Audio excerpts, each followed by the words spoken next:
Lin Xian, could you please wash my underwear while you're at it? Within the confines of the girls' dormitory at Magic City University, Mu Wanran casually tossed her underwear to Lin Xian, who quickly caught it and tucked it into his pocket. He eagerly caressed the fabric within his pocket, his eyes brimming with a fervent desire for the Cullinan. Ah, made of ice silk, that IT must fetch a handsome price. All right, they'll wash it right away.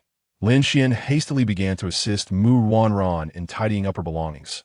At just over 20, he boasted a robust physique, exuding an air of confidence, and his handsome visage seemed a flawless creation of the divine. The month is finally coming to an end. Time to collect my salary. On the bed opposite Mu Wanran, a frosty beauty, Xiao Yuro, was absent-mindedly playing on her phone. Out of the corner of her eye, she occasionally glanced at the diligent Lin Xian, her gaze concealing a myriad of emotions. However, upon witnessing the excitement on Lin Xian's face, her expression darkened considerably. Must you truly demean yourself in such a manner? This was none other than Mu Ruanran's close friend, Xiao Yuro, who was also one of the university's most celebrated beauties. The other campus flower was, of course, Mu Ruanran herself. The two were not only longtime friends, but also hailed from families of considerable standing. Yet, amidst these two exalted goddesses, a striking young man had inexplicably appeared in their dormitory. Ruanran, can't you manage on your own? You're 21 now, why must you rely on Lin Xian to clean up your mess? He isn't your servant. Xiao Yuro seemed quite displeased with her friend's behavior, yet Mu Wanran, unfazed, continued to delegate her chores to Lin Xian with an air of entitlement.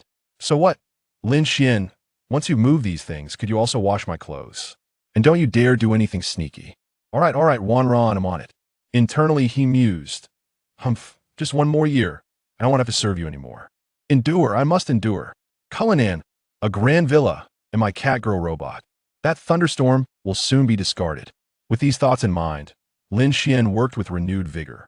At that moment, he busily relocated Mu Ruanran's personal items while the chaos was overwhelming. The objects within were undeniably valuable. Among them were various pieces of jewelry, everyday items, and clothing. He even spotted a rather pricey crystal dragon model, which he had previously seen on his good friend's phone, instantly recognizing it. Yet, he dared not utter a word, suppressing his peculiar feelings as he placed it into a large box. However, within Lin Xian's heart, a tempest was brewing. Who would have thought this young lady had a penchant for such items? Quite extraordinary indeed. That said, a campus bowtie's used belongings. Surely they could command a respectable price? After all, they bore the authenticity of her essence. Xiao Yuro observed Lin Xian's industrious figure, a flicker of compassion crossing her eyes. Just as she was about to speak, she ultimately held her tongue.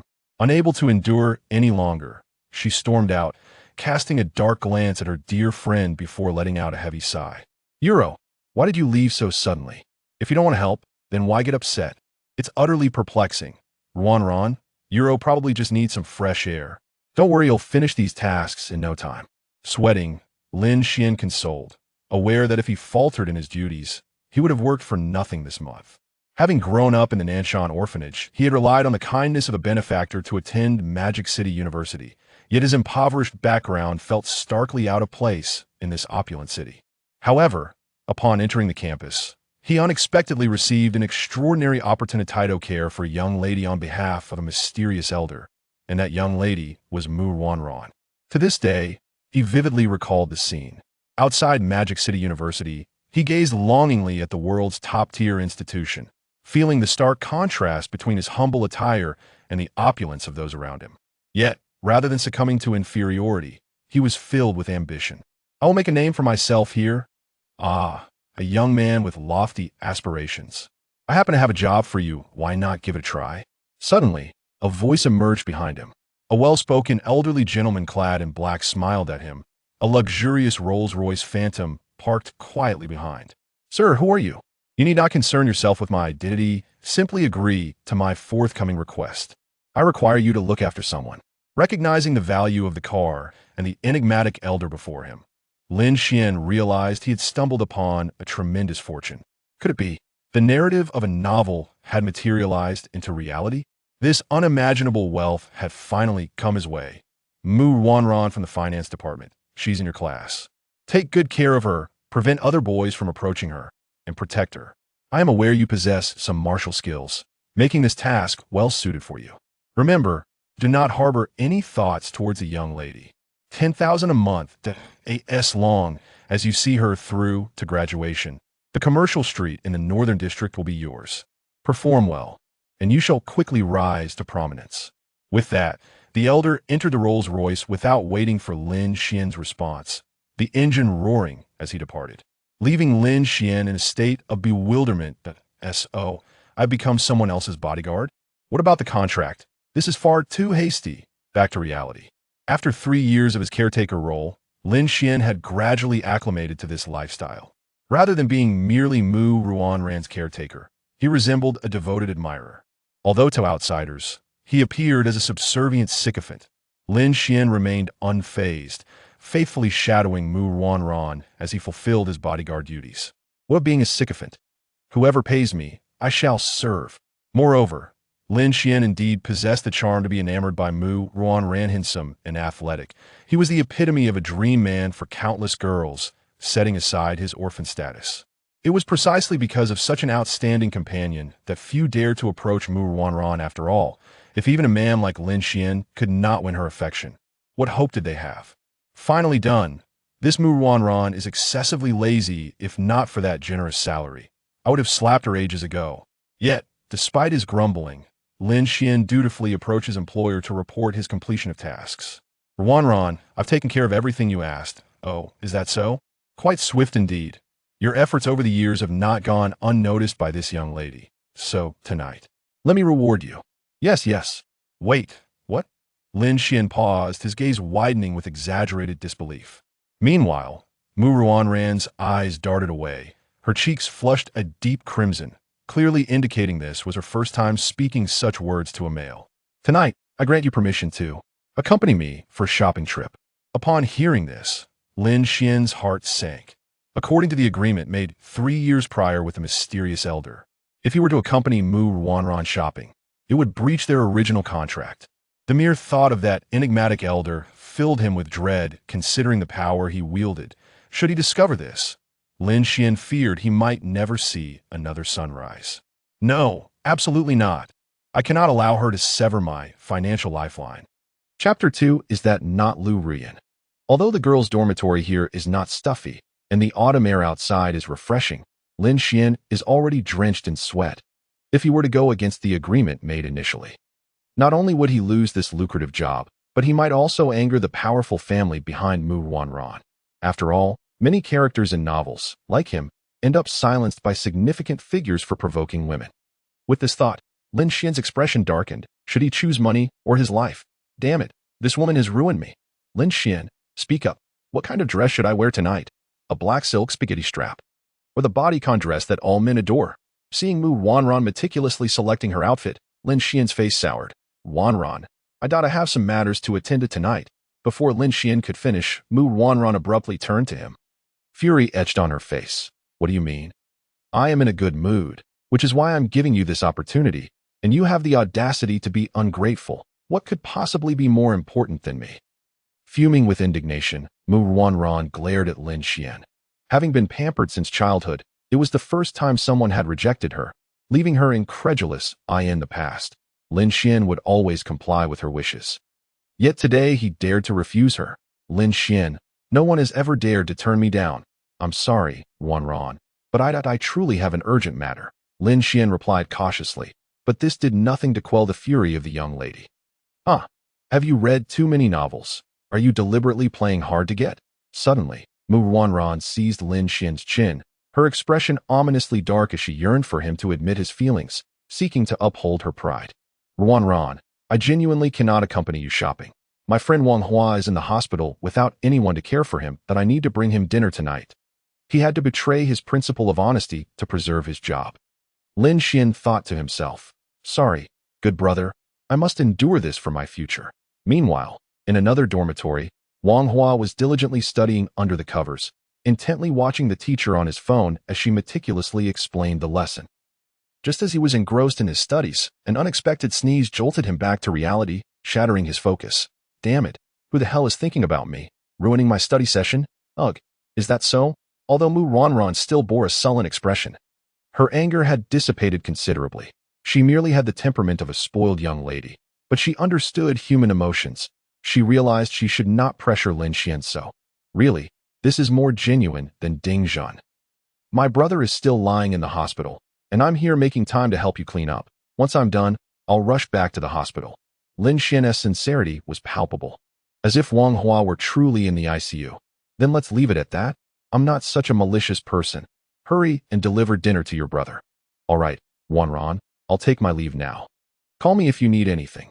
With that, Lin Xian hurriedly exited the girls' dormitory. The dorm supervisor had grown accustomed to his presence. After all, Lin Xian was the only male permitted to enter freely. As both Mu Wanran and Xiao Yuro were the only female residents in the entire building, to ensure these young ladies could study in peace, the head of the Xiao family had built an entire dormitory for his daughter at Magic City University. As the only male allowed access, Lin Xian was regarded as a distinguished young master in the eyes of the dorm supervisor, who treated him with great respect. Young Master Lin, take care. Yes, Wang Jia. Before I go, I wanted to ask you something. Has any male creature approached Mu Wanran these past few days? By routine, Lin Xian always inquired about this matter before leaving, as he, being a professional admirer, could not allow any rival to approach his beloved. Rest assured, young Master Lin, I have intercepted all love letters directed to Miss Mu that I guarantee that not even a male mosquito can get close to her. Excellent. You've done well this month. Here's a little reward for you. Lin Xian pulled out a thick stack of red bills from his pocket and placed it on the dorm supervisor's desk before striding away. Thank you, young Master Lin. I will work hard. Safe travels. Feeling quite pleased with himself, Lin Xian exited the dormitory. The memory of the dorm supervisor's subservient attitude filled him with pride. The thrill of using money to assert dominance was exhilarating. If he could just endure one more year, he would become a new business magnate. He vaguely recalled a phrase he had heard before. Being born into humble beginnings is not a disgrace. The ability to endure and adapt is what makes a man. Indeed, the ancients did not deceive him. It seemed he would ultimately achieve great success. However, just then, he froze at the sight of a striking figure approaching him. The woman, in her 20s, donned a simple black form-fitting dress, with gold-rimmed glasses perched on her nose, exuding an air of charm and allure. Is that not Lu Ruyan? How did I encounter this calamity? Lin Xian's body trembled slightly, and he swallowed hard. Though the beauty before him had exquisite features, he felt no desire to admire her. It's fine. It's fine that I haven't done anything wrong. Just act as if she can't see me. But just as Lin Xian brushed past her, Lu Ruyan's lips curled into a peculiar smile. Lin Xian, why didn't you greet your teacher upon seeing her? As soon as Lu Ruyan's words fell, Lin Xian froze in place, inexplicably finding his legs paralyzed. Hello, Teacher Lu. He slowly turned his head, steeling himself to greet her. Lu Ruyan, with a teasing smile, tilted her head.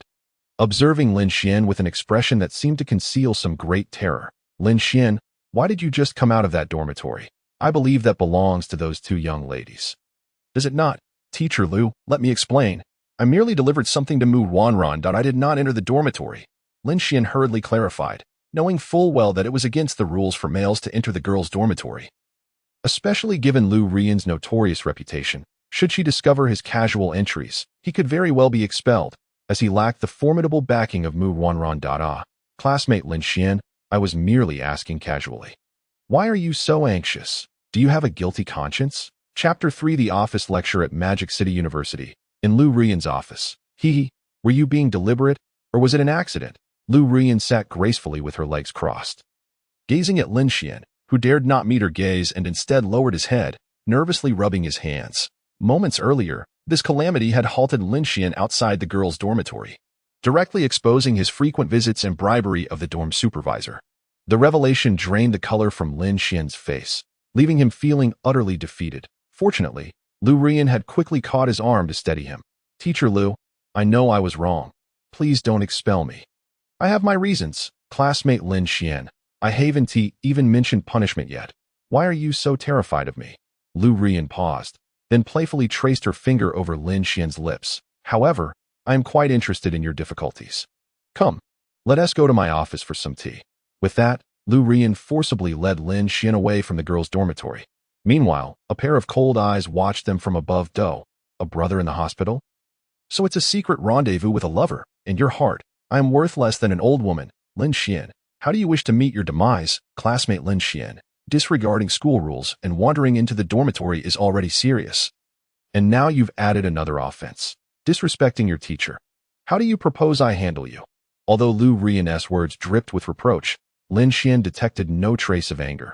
Instead, he found her somewhat amusing.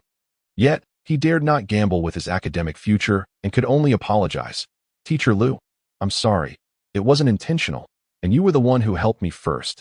Humph, if my student is about to collapse. As a teacher, I assent at my duty to assist you. But who told your hands to be so unruly, trying to take advantage of the situation?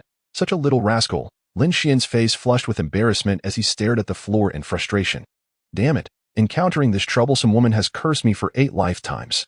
Teacher Lu, I truly apologize. It was not my intention. I beg you. Please don't expel me. I've worked so hard to get into Magic City University. If I were expelled, my life would be ruined. I implore you. Lin Xian, in an effort to remain at Magic City University, dramatically feigned panic and fell to the ground right before Lu Ruyan. Ironically, this act only deepened the smile upon Lu Ruyan's lips. Cursed wretch, I shall endure this humiliation today, but rest assured, once I achieve success and fame, I will return this disgrace to you in double measure. Though Lin Xian's heart roared with indignation, he kept his head bowed, trembling as he sat on the ground. Look up and meet my gaze, she commanded. Yet Lin Xian hesitated. There was a persistent rumor within Magic City University that one must never gaze into Lu Ruyan's eyes. It was said that she hailed from a prestigious family in the imperial capital, and even Principal Gu could do no more than bow in her presence. Those who dared to meet her stare would involuntarily tremble, and students who had looked into her eyes spoke of a certain enchantment therein, as if facing an abyss. While the truth of these tales remained uncertain, Lin Xian dared not take them lightly. Teacher Lu, I cannot bear to look at you. Upon hearing Lin Xian's quivering words, Lu Ruyan felt a surge within her, her fervent gaze seemingly igniting an insatiable desire. What is there to fear? I command you to raise your head. With a graceful flick of her delicate foot, she gently hooked Lin Xian's chin with her shoe tip, slowly lifting his gaze. In that moment, their eyes locked, and she perceived the tumult in Lin Xian's panicked expression, stirring a tumultuous craving within her, as if something greedy yearned to burst forth. Lin Xian, however, grew increasingly cautious. He did not perceive any overwhelming terror in Lu Ruyan's eyes, but rather a strange sense of familiarity. Uncertain as to why, he felt as though he had encountered those eyes before, but aside from his experiences in the orphanage and school over the years. What else could it be? Lin Xian, my dear brother, you are becoming more handsome by the day, to the point that even I, your teacher, am somewhat captivated. Lu Ruyan extended her jade hand, softly caressing Lin Xian's cheek, her eyes brimming with flirtation. Teacher Lu, what are you doing? Lin Xian's gaze darted away. The moment he beheld Lu Ruyan's eyes, he felt his blood surge and his heart race, though he had learned much during his years of servitude. It counted for little in Lu Ruyan's eyes that it was akin to a diamond rampantly slaying in a bronze realm, only to unexpectedly encounter a king, who swiftly dispatched him without mercy. In Lu Ruyan's presence, Lin Xian felt as defenseless as a 3-year-old child. Lin Xian, entering other dormitories, bribing the dorm manager, and disrespecting teachers. Each of these transgressions warrants a fitting punishment. What do you think I should do? Teacher Lu, I did not intend to. There were reasons behind my actions that I implore you to show me mercy and spare me. Lu Ruyan slightly raised her chin, lazily resting her hand upon it, her heated gaze causing Lin Xian's heart to race. Speak. What reasons? Teacher Lu, when I first entered campus, I encountered someone. Lin Xian proceeded to recount the incident involving the man in black, reasoning that it was a trivial matter. And surely she could not expel him for merely looking after Mu Ruan. Lu Ruyan, after listening, nodded thoughtfully, as if contemplating something deeper. Observing her expression, Lin Xian sighed in relief, believing his fortunes had turned, only to be stunned by her subsequent words. Well, I do not blame you for acting upon someone else's request. However, your bribes to the dormitory manager and your blatant disrespect toward teachers are not so easily overlooked. Upon hearing this, Lin Xian felt a wave of despair wash over him. So, you ultimately do not intend to let me off the hook, do you? Teacher Lu, I recognize my mistakes. Please deduct my credits or impose a punishment. But do not expel me at this juncture. Lin Xian had no choice but to sacrifice the small for the greater good. Credits could be regained, and a punishment could be absorbed, but if he were expelled, where would he find a significant client like Mu Wanruan? Rest assured, Lin Xian, dear brother, how could I possibly expel you? After all, who hasn't he made mistakes in their youth? I bear you no ill will. Thank you, teacher, for your magnanimity. If there is nothing further, I shall take my leave. Farewell, teacher. Yet just as Lin Xian attempted to rise, Lu Ruyan's delicate stiletto caught his collar, leaving him momentarily bewildered. Teacher, what are you doing? Chapter 4. Lu Ruyan's madness. Observing Lin Xian's flustered demeanor, Lu Ruyan struggled to contain her excitement, yearning to devour him on the spot. Lin Xian, my dear brother, while I have forgiven you, the gravity of your offenses cannot go unaddressed. I must impose a punishment to ensure you learn your lesson. Lin Xian was taken aback. Had she not just declared him forgiven? How could he still face punishment? However, upon reflection, he acknowledged that given the severity of his actions, her withholding of credits was already a stroke of fortune. This minor punishment seemed manageable. What sort of punishment does Teacher Lu have in mind? Lin Xian asked cautiously. A triumphant smile graced Lu Ruyan's lips, her eyes gleaming with a hint of mischief. I shall punish you. Give me that. A sharp intake of breath escaped Lin Xian. He could no longer contain his mounting fury and forcefully pushed her away. What do you mean, Teacher Lu? This is utterly excessive. I merely made a few mistakes, and I have already apologized. You need not humiliate me like this. Lu Ruyan, regarding Lin Xian's furious expression, merely smiled, unperturbed as she slipped into her stilettos and rose to stand before him. Although her heels added some height, it still rendered her shorter than the 188 centimeters Lin Xian. Yet her presence was undiminished, and Lin Xian felt as though he were colliding with an immovable mountain, struggling to breathe. Lin Xian, dear brother, it seems you have yet to grasp the situation. I am the teacher here. Do you dare defy my authority? As she spoke, she drew closer, pinning Lin Xian against the nearby sofa, her hands resting on his shoulders, her luscious lips inching toward his ear. What do you say, Lin Xian?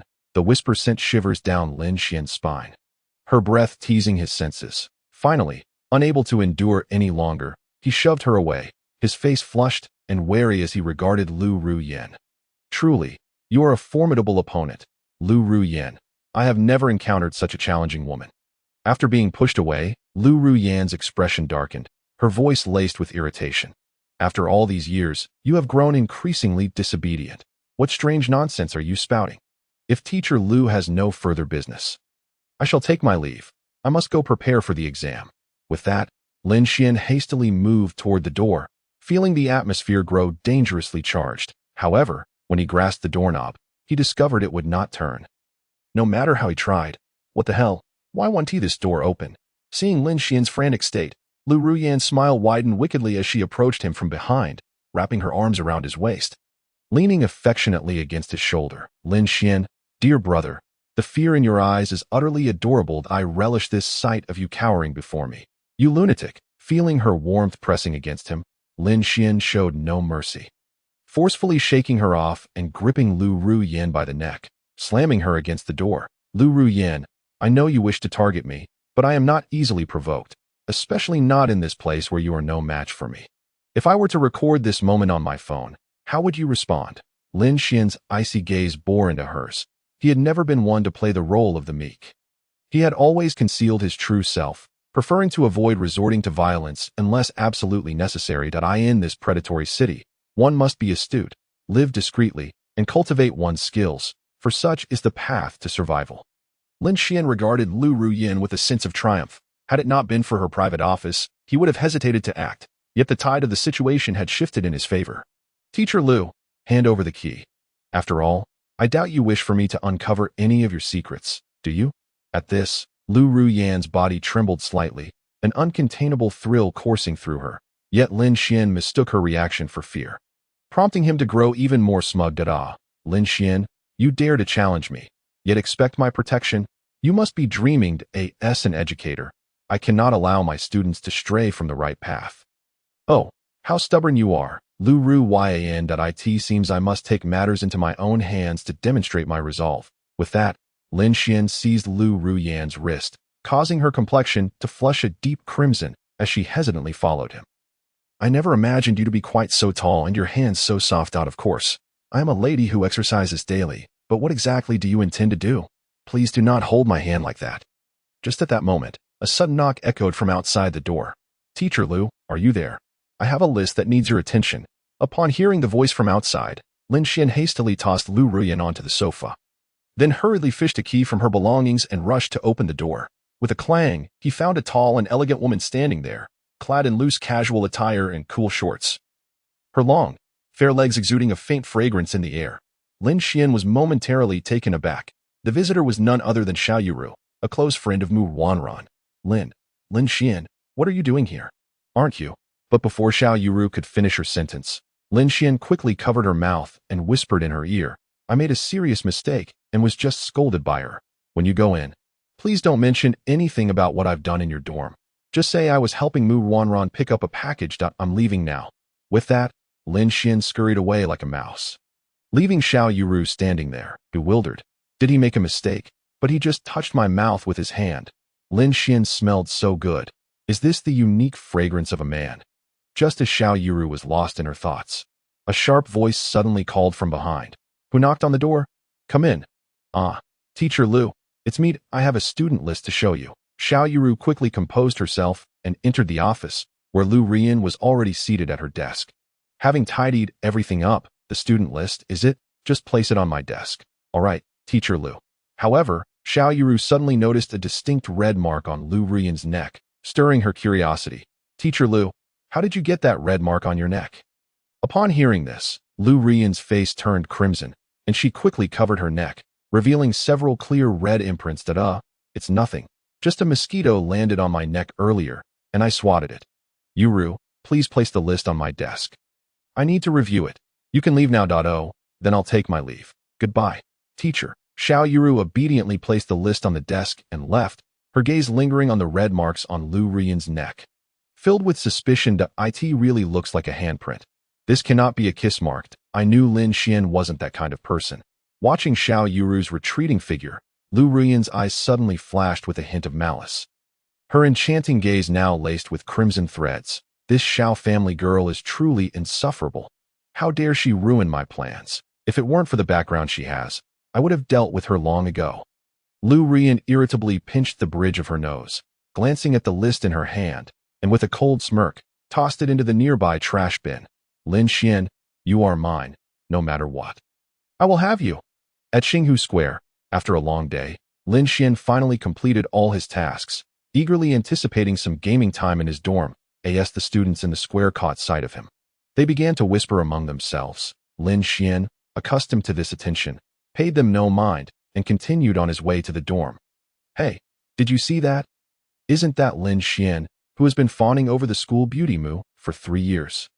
Yeah, look at how dejected he is. He must have been rejected by her again. With his looks, he could find someone better instead of stubbornly pursuing Mu. Exactly, he has been at it since he entered school. 3 years have flown by. If I were him, I'd focus on making money instead of wasting time on women. What a pity. Lin Xian glanced at the boy who lamented, inwardly scoffing that, these foolish mortals. Who says being infatuated leads to poverty? I've already reached heights you can only dream of. As he thought of the salary he would soon receive, excitement bubbled within him, making him forget all the grievances he faced from Mu Wanran and Lu Ruyan. However, unbeknownst to Lin Xian, he was being watched. Beneath a distant tree, a burly man in a suit was fixated on him, muttering something under his breath. Boss, the target has appeared. Should we proceed? Yes, but do not harm him. Bring him here, and remember to blindfold him. This must remain confidential. Understood. Cheerfully humming a tune, Lin Xian leisurely approached the dormitory building, which seemed quite shabby compared to the luxurious residences of the two young ladies. Nevertheless, as a dormitory of a top university, it was still far superior to those of lesser institutions. Finally back, I wonder what Wang Hua and Zhang Feng are up to. They better not be indulging themselves in my absence. Just as he neared the dormitory, several burly men suddenly blocked his path. Clad in suits and sunglasses, they exuded an air of professionalism typical of the underworld. Excuse me, gentlemen, you aren't looking for me. Are you? Mr. Lin Xian, our boss requests your presence. Please come with us. Lin Xian gulped nervously at the imposing sight before him. Although he had some martial arts training, Instinct told him he stood no chance against these men. However, from the way the first man had spoken, it seemed they meant him no harm, as they were merely here to invite him. All right then, please lead the way. The men exchanged glances and produced a black cloth to blindfold Lin Xian before escorting him into a luxurious, extended Rolls-Royce. The bystanders, sensing the tension, wisely distanced themselves, knowing that in this city, even the authorities turned a blind eye to such underworld dealings, much less ordinary students. Lin Xian offered no resistance, cooperating throughout the process. There was no point in fighting back. Before long, the vehicle pulled into a lavish estate, where the burly man removed Lin Xian's blindfold and led him out of the car. What on earth is this place? Is this still in our country? Lin Xian stared in bewilderment at his surroundings, where a quintessential European-style manor gradually came into view, resembling a finely detailed oil painting. The grand entrance was crafted from heavy oak, its surface bearing the marks of time and adorned with moss, intricate carvings narrating tales of past glory and honor. Beyond the door seemed to connect to a wondrous world. Mr. Lin Xian, please follow me. The burly men guided him through the entrance, along a winding path of pebbles flanked by neatly trimmed lawns, dewdrops shimmering on the grass tips, sparkling gently in the setting sun. Do you really need to hold on to me like this? I am not going anywhere. But the men remained impassive, continuing to escort him until they reached a Gothic villa. Mr. Lin Xian, please enter. The boss is waiting for you inside. With that, the men took their positions solemnly at either side. Lin Xian hesitated, pondering for a moment before resignedly turning the doorknob and stepping through it. As he entered, he was greeted by an array of precious artifacts, the room steeped in antiquity and charm. By the window stood an elderly man in black attire. As Lin Xian focused, he realized this was the mysterious old man who had found him all those years ago.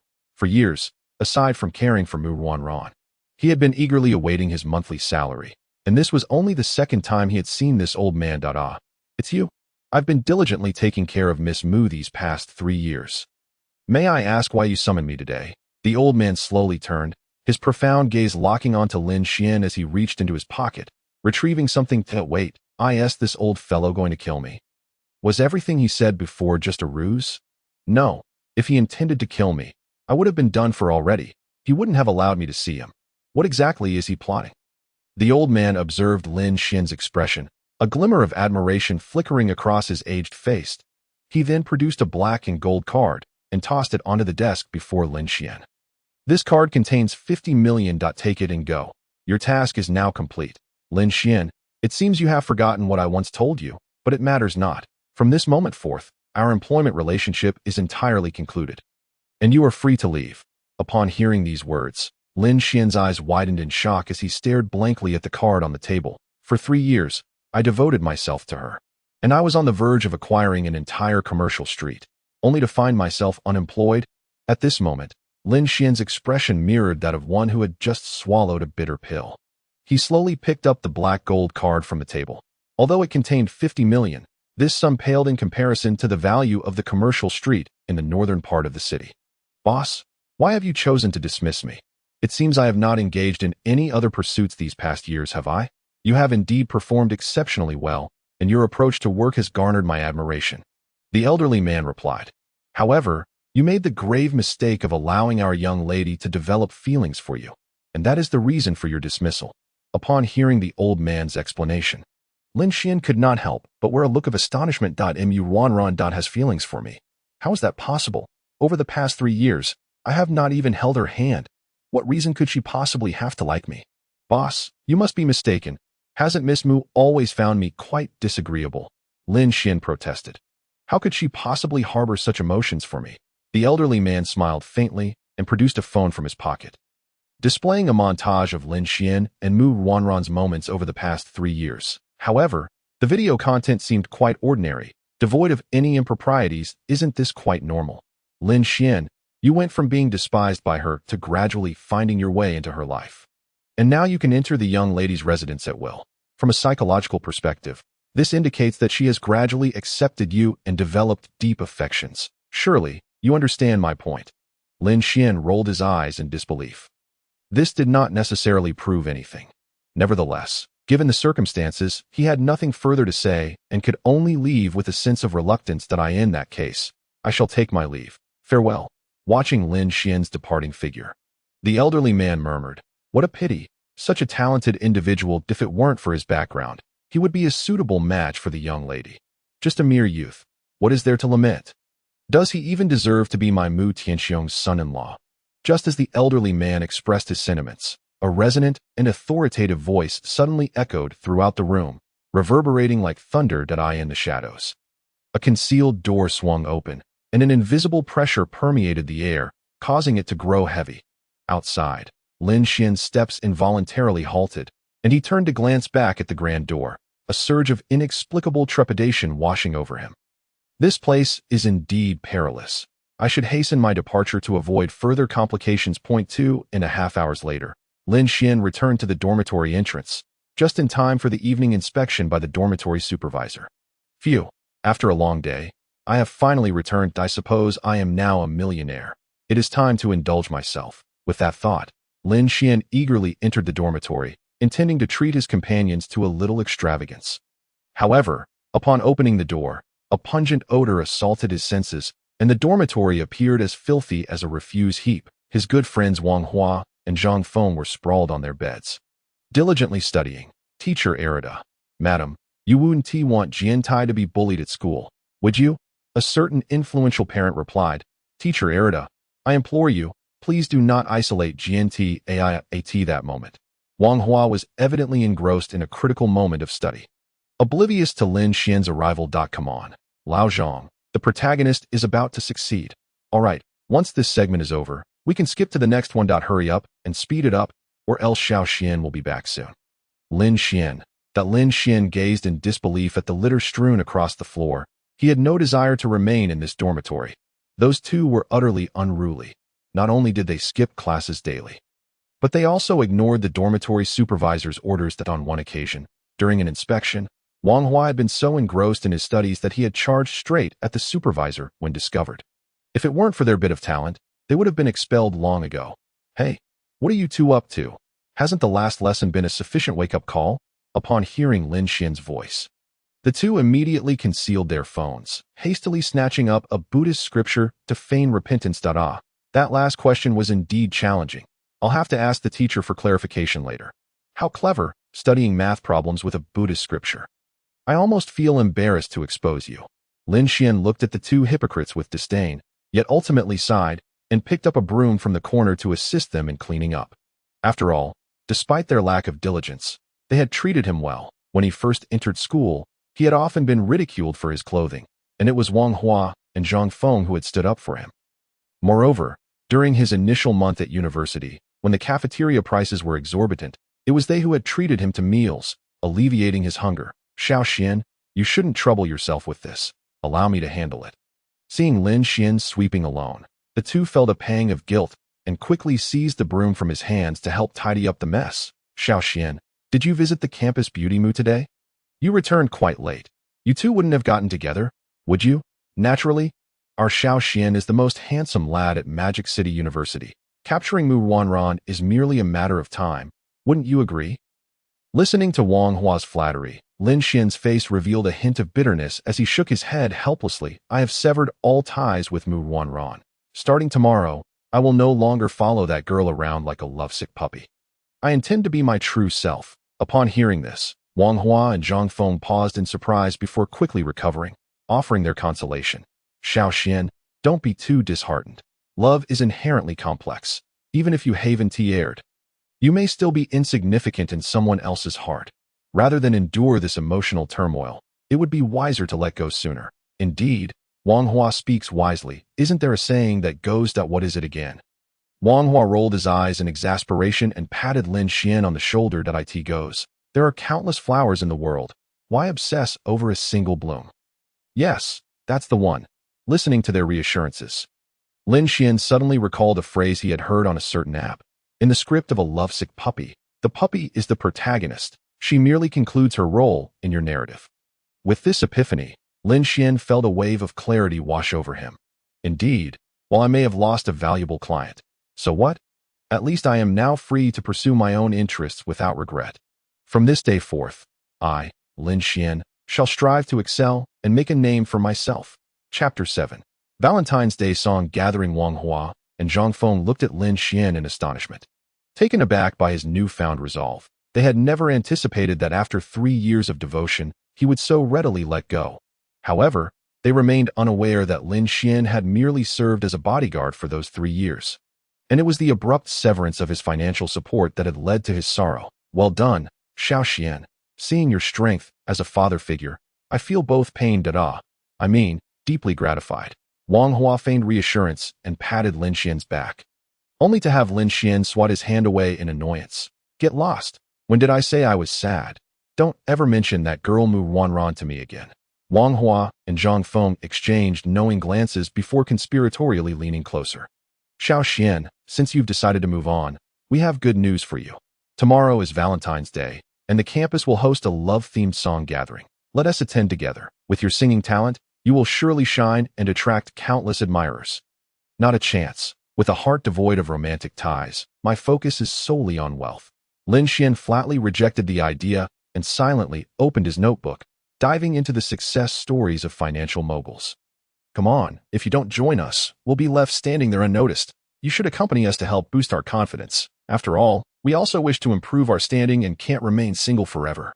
Lin Xian glanced at Wang Hua, pinching his flabby arm. You go to the gym so often, yet your arms are as limp as noodles. What girl would ever notice you? Lu, how could you say that? You re-breaking my heart. I just want to experience a passionate romance. Is that so wrong? Lin Xian sighed at Wang Hua, while Zhang Feng looked at him with hopeful eyes. Eventually, he succumbed to their relentless persuasion. Fine, I'll go.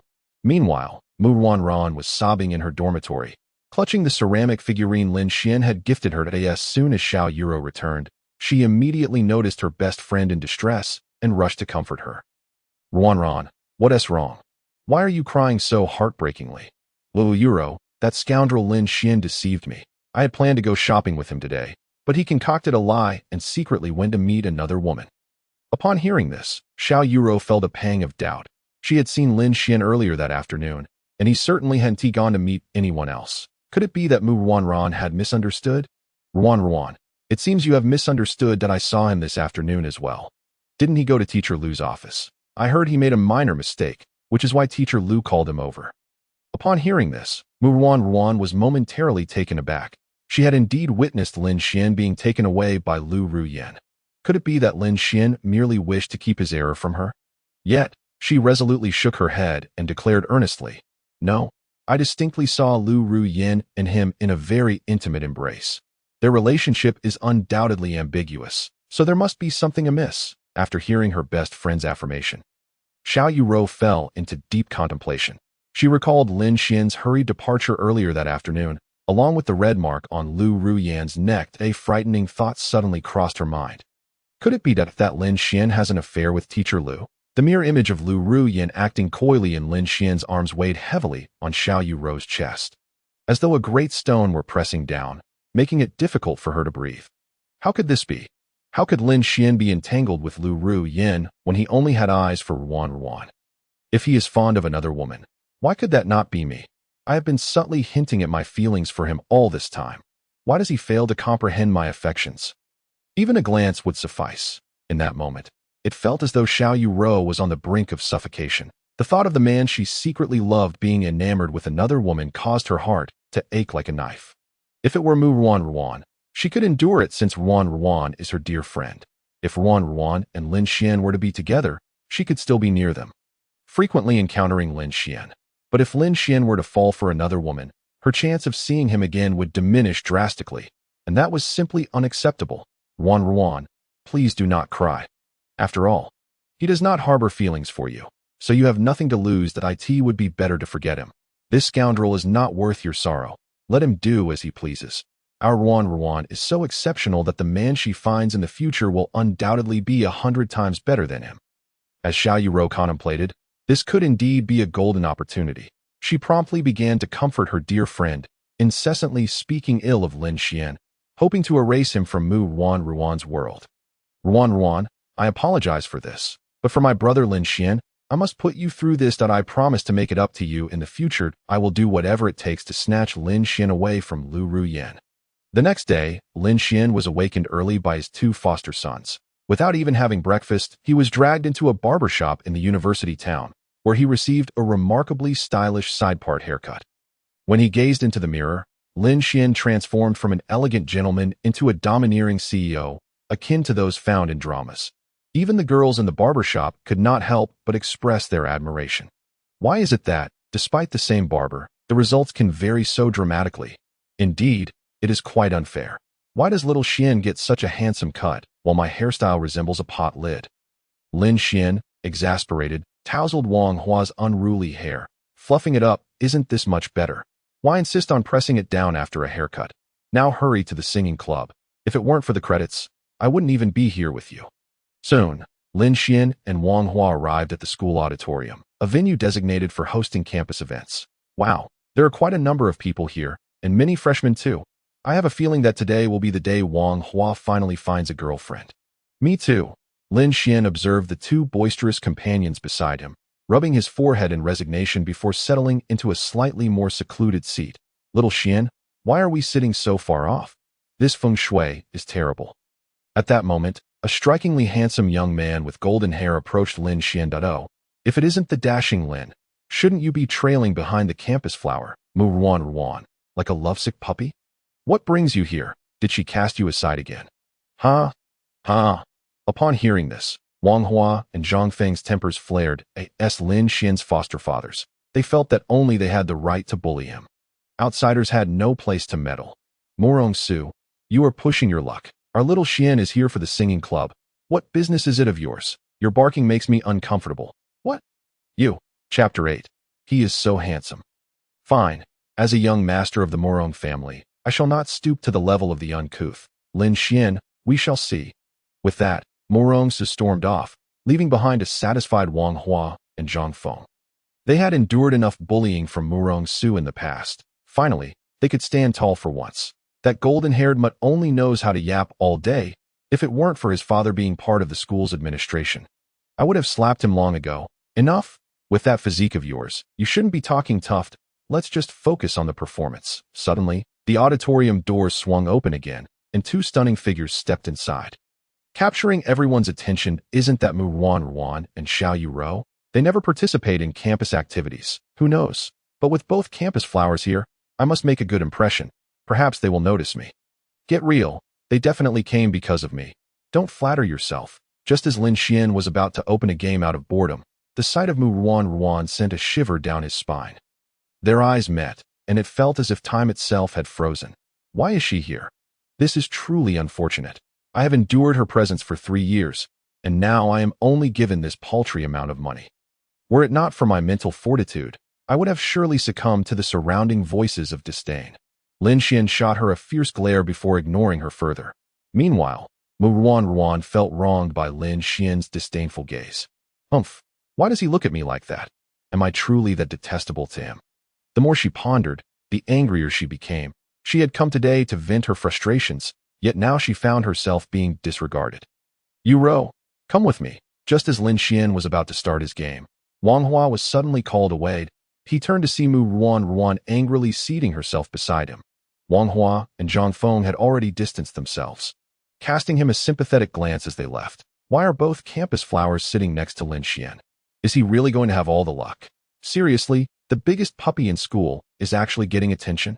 This is more painful than death. Amidst the surrounding chatter, Lin Xian appeared quite impatient, preparing to turn away. Don't leave. Sit down and talk this out. You aren't going anywhere until we clarify things. Mu Ruan urgently grabbed Lin Xian's hand, solidifying their perceived relationship in the eyes of those around them as undoubtedly romantic. Ugh, miss, could you kindly release me? I no longer wish to be attached to you. There is a distinction between genders. Please maintain your decorum. Lin Xian then pushed Mu Ruan's small hand away and promptly sat beside Wang Hua and Zhang Feng. What a joke! If he dared to sit next to Mu Ruan, he would surely be met with dire consequences from that old man. How infuriating! This scoundrel truly no longer wants me. Why, Yuro? What should I do? Although losing Lin Xian doesn't change much, my heart feels heavy, as if I have lost something vital. Ruan, it's all right that he is just a man. You will surely find someone 1,000 times better in the future. Let us just enjoy the performance. Unbeknownst to Mu Ruan, her dear friend had already betrayed her. intent on stealing the man that rightfully belonged to her. This is wonderful, as long as Lin Xian does not fancy Ruan Ruan. Things will be much simpler. Soon, I will have you, Lin Xian. Xiao Yuro's eyes sparkled with a strange light as she turned to cast a lingering glance at Lin Xian, her lips curling into a seductive smile. However, to outsiders, it seemed as though Mu Ruan Ruan was the one pursuing Lin Xian. In a way, did I just see Lin Xian push Mu Ruan Ruan's hand away? You are not mistaken, though I am reluctant to admit it. This is indeed the truth. Oh, the injustice. That despicable Lin Xian is merely handsome, academically gifted, and possesses some accolades. Setting those aside, how am I inferior to him? Oh, how infuriating, that wretched scoundrel. However, as the president of the student council took the stage, the students in attendance fell silent. Bathed in the spotlight, a woman clad in a form-fitting black gown gracefully ascended the stage. The gown, adorned with sequins, shimmered with each delicate step, reminiscent of stars twinkling in the depths of the ocean. Wow, the student council president, Chu Lingxi, though she may not be one of the legendary beauties, I believe she is every bit as captivating as Mu Ruan Ruan and Xiao Yuro. Subsequently, Chu Lingxi took to the stage to deliver a simple opening speech for the event, casting a casual glance toward Lin Xian's location, though none of the attendees seemed to notice. Soon enough, the fan meeting officially commenced. The first singer to take the stage instantly garnered thunderous applause and cheers, sporting an alluring center-part hairstyle and donning a peculiar pair of suspenders that eye in comparison to Lin Xian. His looks were a tad underwhelming.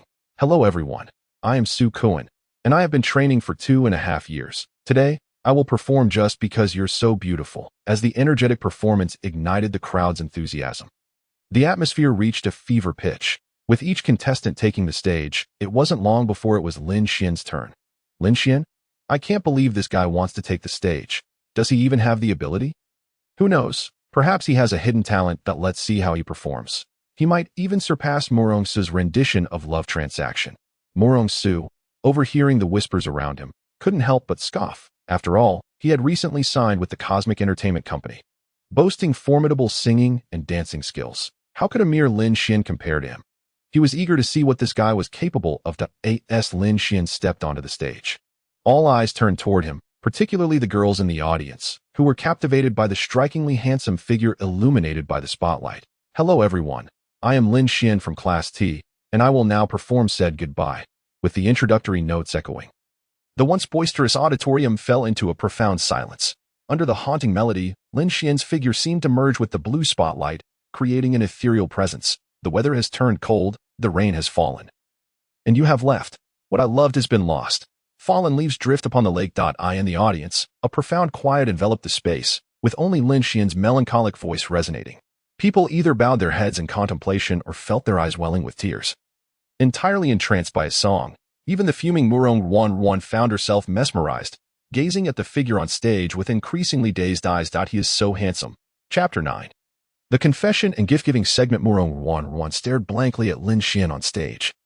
Her gaze fixated, as if all her anger had dissipated in that moment. The lights danced around him, casting vibrant shadows that intertwined with his deeply affectionate demeanor. That I said goodbye, only to realize I can never see you again.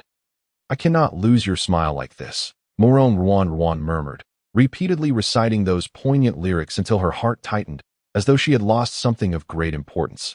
She gazed at the figure on stage, her pride gradually yielding to an overwhelming sense of love. In truth, she had long grown accustomed to, even dependent on, Lin Xian's presence, but her inherent pride had prevented her from revealing her true feelings until now.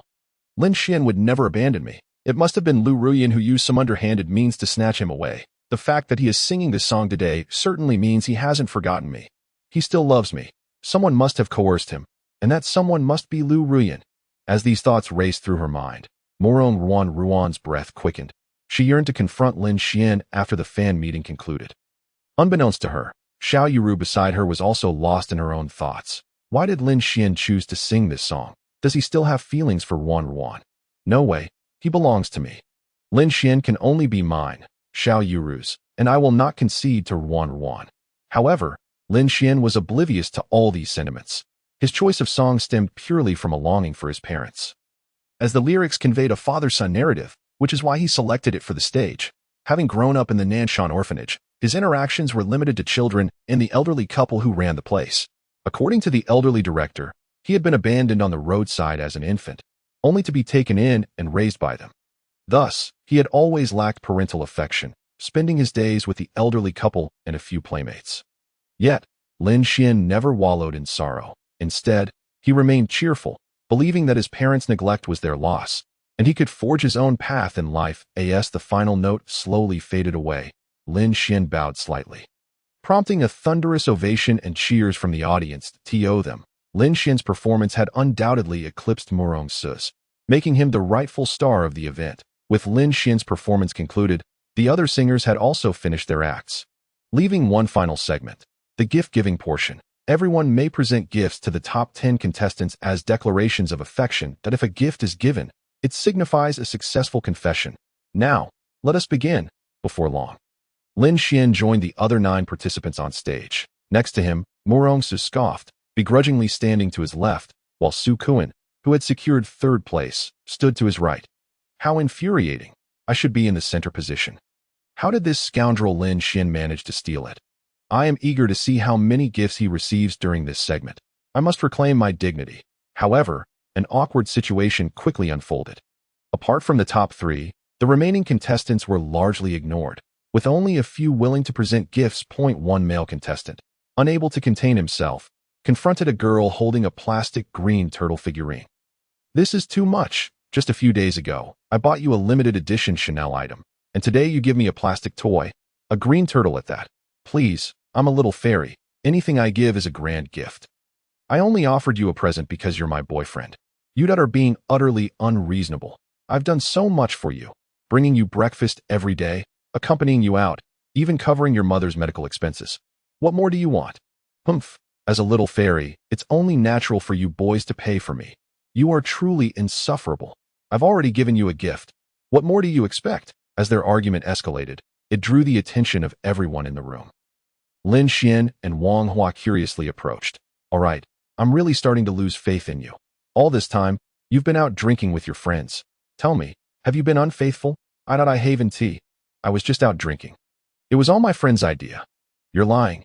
Every time you come back, your stockings are missing. What else could that mean if not infidelity? Humph, so what? It was just a lively atmosphere. Nothing actually happened. Is this really necessary?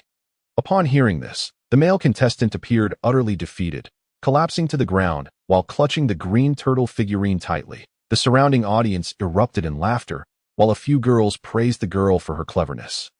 Meanwhile, most of the boys remained silent, heartbroken as they witnessed the spectacle before them. Sigh, this is the fate of a love-struck fool. Thankfully, little Xian, you managed to pull away in time. Otherwise, you'd surely be at the mercy of that Morong Ruan. Witnessing this scene, Zhang Feng couldn't help but reflect, lamenting the male contestant's plight while feeling relieved for his brother's timely realization. Lin Xian, wait a moment. Just as Lin Xian shook his head, intending to slip away amidst the chaos, a gentle voice reached his ears. Turning, he found Chu Lingxi, the student council president, approaching. Their relationship had been quite amicable. When Chu Lingxi had first arrived at school, a few delinquents had attempted to harass her. Lin Xian had intervened and helped her, even adding her on social media. Since then, she often sought his help with English tutoring, offering a generous payment, and he certainly didn't dare to neglect such a significant client. Lingxi, is there something you need from me? Lin Xian, the event isn't over yet. Where do you think you're going? Lin Xian chuckled wryly, explaining his reason for attending the fan meeting. I didn't come to find a girlfriend. My friend told me this event offers credits, so I came. Now that it's over, I ought to make my exit. This. Chu Lingxi giggled, playfully tugging at Lin Xian's shirt. You're quite adorable. Senior, but you won't earn any credits if you leave before the final segment concludes. Chapter 10. The Super Charm Demon, Lin Xian. Upon hearing Chu Lingxi's words, Lin Xian's expression soured. He certainly didn't want to be ensnared by those women. If this was how he earned credits, what was the difference between him and a vendor? What should I do? I can't just sing for nothing, can I? A mischievous glint sparkled in Chu Lingxi's eyes as she swiftly produced a crystal figurine resembling a superhero, strikingly similar to Lin Xian himself. Senior, there's no need to rush. In fact, you could graciously accept my gift, allowing you both to earn credits and leave early. After all, have you not already given up on Mu Ruanran? Accepting my gift wouldn't be a problem. Chu Lingxi shyly cast a glance at Lin Xian, her heart racing as this was her first time actively gifting a boy. Never mind, I shall forego the credits and take my leave. Lin Xian merely glanced at the crystal figurine before preparing to depart, not out of disdain for Chu Lingxi's offering, but rather to avoid entanglements. He was no fool. It was evident that Chu Lingxi had an interest in him. And accepting the gift would surely invite complications in the future. Don't leave. It's merely a game. You can return the favor later. I'd rather not. Who knows what schemes you harbor? I certainly cannot afford to offend you. Am I correct, Miss Chu? Upon hearing this, Chu Lingxi's fair face flushed crimson, her gaze dropping as she clutched the crystal figurine tightly, a hint of panic flickering in her eyes. Senior, what are you saying? My family is simply a common bourgeoisie. Is Miss Chu still pretending? If the Chu family, which controls the political landscape of the entire Magic City, is merely a common bourgeoisie, then what are we ordinary folk? Lin Xian scoffed. He had known everything about Chu Lingxi since she approached him for English tutoring and had thoroughly investigated her background, unlike those protagonists in light novels whose wits were dulled. Lin Xian was well aware of his significant clients. Miss Chu, I am but an ordinary university student unworthy of someone as illustrious as you, so perhaps you should reconsider. Realizing her ruse had been uncovered, Chu Lingxi ceased to hide her intentions, stepping closer to Lin Xian, greedily absorbing his presence. Senior, you are quite perceptive, but the more you resist, the more I desire to conquer you. I shall have you beneath me sooner or later. Lin Xian sighed in exasperation, surprised that attending a mere event would lead to such a predicament. His recent romantic fortunes were overwhelming. Although Lin Xian felt no attraction towards Chu Lingxi, Wang Hua and Zhang Feng, beside him, had already collapsed in despair in the restroom. Why is it that wherever Lin Xian goes, women are eager to throw themselves at him while we are left in the cold? The disparity is simply too great. Xiao Su, you truly are something else. With such a wonderful junior pursuing you, you turn her down. If we hadn't tea-bathed together, I might suspect you were a eunuch. Indeed, if it were me, I would seize the opportunity right there. Observing his two companions, Lin Xian felt a profound sense of helplessness. They were so unrestrained in public, he was on the verge of losing face. Yet, Chu Lingxi seemed to wholeheartedly agree with Wang Hua and Zhang Feng, her gaze towards Lin Xian growing increasingly seductive. Senior Lin Xian, you are truly oblivious to your fortune. How many men dream of what lies before you? And yet you remain so rigid? As she spoke, Chu Lingxi began to make advances, her hand brushing against Lin Xian's cheek, disregarding the astonished looks from those around them. Lin Xian frowned slightly, but before he could react, a thunderous roar pierced the air. Chu Lingxi, remove your filthy hands. Mu Wanran stormed towards Chu Lingxi, delivering a resounding slap, which Chu Lingxi effortlessly evaded, yet Mu Rongzi, behind her, was caught squarely and received a stinging blow.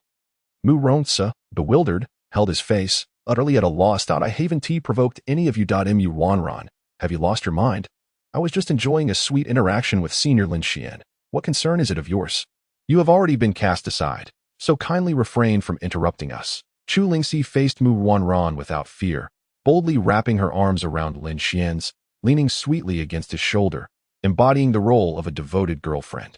Witnessing this scene, a surge of fury erupted within Mu Wanran, akin to a volcano ready to erupt, rendering her utterly uncontrollable. You, shameless harlot, I will not allow you to come within a step of Lin Xian. Seeing her dear friend poised to strike, Xiao Yuru hurriedly restrained her, yet her gaze remained fixed on Chu Lingxi, harboring a resentment equal to that of her friend. How dare this harlot lay claim to my Lin Xian? She has sealed her doom. Observing the impending chaos, Lin Xian swiftly pushed Chu Lingxi away, positioning himself between the two women to prevent an all-out brawl. The onlookers found the unfolding drama utterly captivating, encircling Lin Xian and the others, marveling at how the campus flower and the student council president were clashing over a single man. Such a scene was typically reserved for novels, yet it was now playing out in reality, eliciting exclamations of delight from the crowd. I had thought the previous couple was already extraordinary, only to discover someone even bolder. Why does Lin Xian merit such attention? Why do these goddesses flock to him while no woman shows me the slightest interest? Alas, how unfair this world is. So many divine figures have fallen for Lin Xian, robbing me of my happiness. The surrounding boys lamented, wishing to tear Lin Xian apart. while the girls gazed at him with sparkling eyes. Even Mu Ronce's girlfriend was entranced, neglecting her fallen boyfriend. Her focus solely on Lin Xian. It is well known that while scoundrels are detestable, if such a scoundrel possesses striking good looks, many women will willingly fall for him. As Mu Ronce watched his girlfriend gaze longingly at Lin Xian, he felt his vision darken with rage, ultimately fainting on the spot. Lin Xian, I despise you. Chapter 11, A Battleground. This cannot be right. Within the auditorium of Magic City University, chaos reigned as Lin Xian found himself entangled with both the campus flower and the student council president. This revelation hit like a depth charge, rocketing to the top of the campus confession wall, shattering the hearts of countless students who discovered their goddess had succumbed to the same man. Such injustice was intolerable. 5 minutes later, on the rooftop of the auditorium, Lin Xian was forcibly brought there by Mu Wanran and Chu Lingxi, accompanied only by Xiao Yuru. Thus, Lin Xian found himself alone with the three girls, and for a moment, none were willing to speak. The atmosphere chilling to a freezing point. If you have grievances, settle them face to face. I think I shall take my leave now. Suddenly, Lin Xian broke the silence, attempting to exit. However, both Mu Wanran and Chu Lingxi furrowed their brows and simultaneously seized one of Lin Xian's hands. You shall not leave. Sigh. What do you two truly desire? Lin Xian sighed, attempting to withdraw his arm, but he was taken aback by the surprising strength of these two young ladies, unable to break free. Lin Xian, I command you not to leave. From now on, I am your girlfriend, and you belong solely to me. Mu Wanran. Humph. Miss Mu, you remain as domineering as ever. With your petite frame, do you think you are worthy of being Lin Xian's girlfriend? You should take a good look at yourself. Chu Lingxi's verbal assault struck at Mu Wanran's vulnerability, delivering a heavy blow to the proud heiress. You sob. My small stature is not my fault. You, big-breasted and brainless woman, will surely suffer from breast cancer. Lin Xian sighed deeply, prying the girls' hands apart one by one. But no sooner had he released them than Xiao Yuru seized the opportunity to advance. Keep your distance from me. You and Mu Wanran are cut from the same cloth.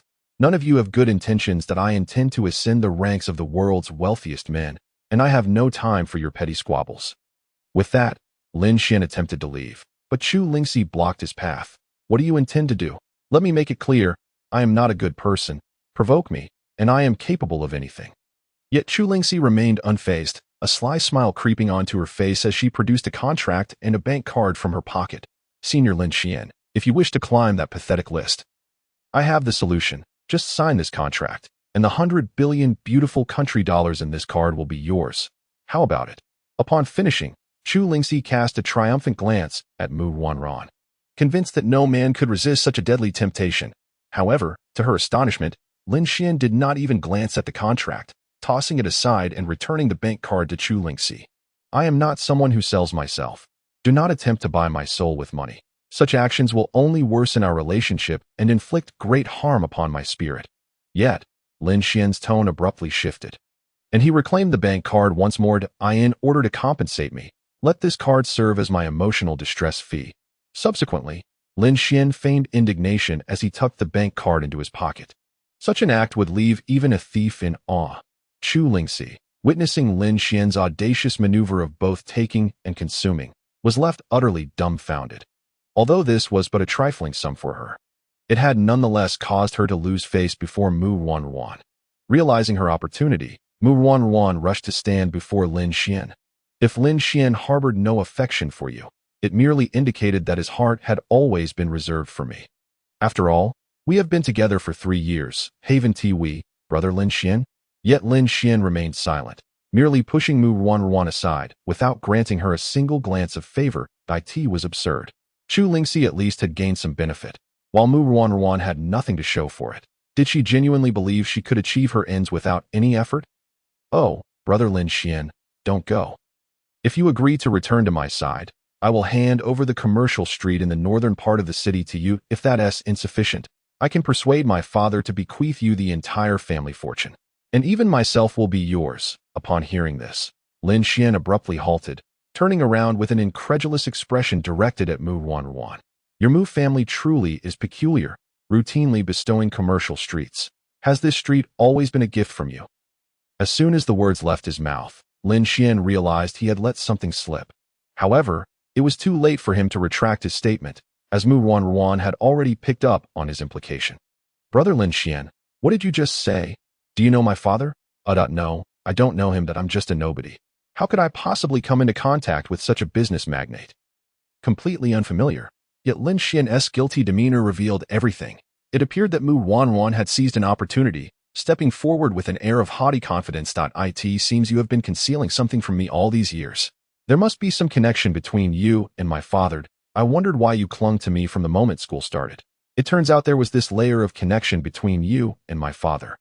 Although Mu Wanruan had become aware of the matter concerning the man in black, Lin Xian felt little alarm, for he had already been advised to distance himself. Even if Mu Wanruan discovered the truth, it would bear no consequence. When I first entered school, a man in black approached me, instructing me to take care of you until your university graduation, promising me an entire commercial street as compensation. Had you not insisted on going shopping with me, I wouldn't have been dismissed early by that old fellow. Thus, seeing you now vexes me. Kindly keep your distance. With that, Lin Xian turned and exited the rooftop without looking back, leaving the two women staring at one another in astonishment. Only after Lin Xian had completely departed did Chu Lingxi come to her senses, realizing not only had she failed to gain anything from him, but she had also inadvertently lost 100 billion. I didn't expect Senior Lin Xian to possess a bit of charm. However, once I set my sights on a prey, there's no escape. Watching Lin Xian's retreating figure, Mu Wanruan felt her eyes moisten, her delicate hands gripping her skirt tightly, her expression growing increasingly dark. Clearly, she was concocting some nefarious plan. Brother Lin Xian, since it was I who cast you aside, I shall take it upon myself to reclaim you, even if it means imprisoning you. Chapter 12.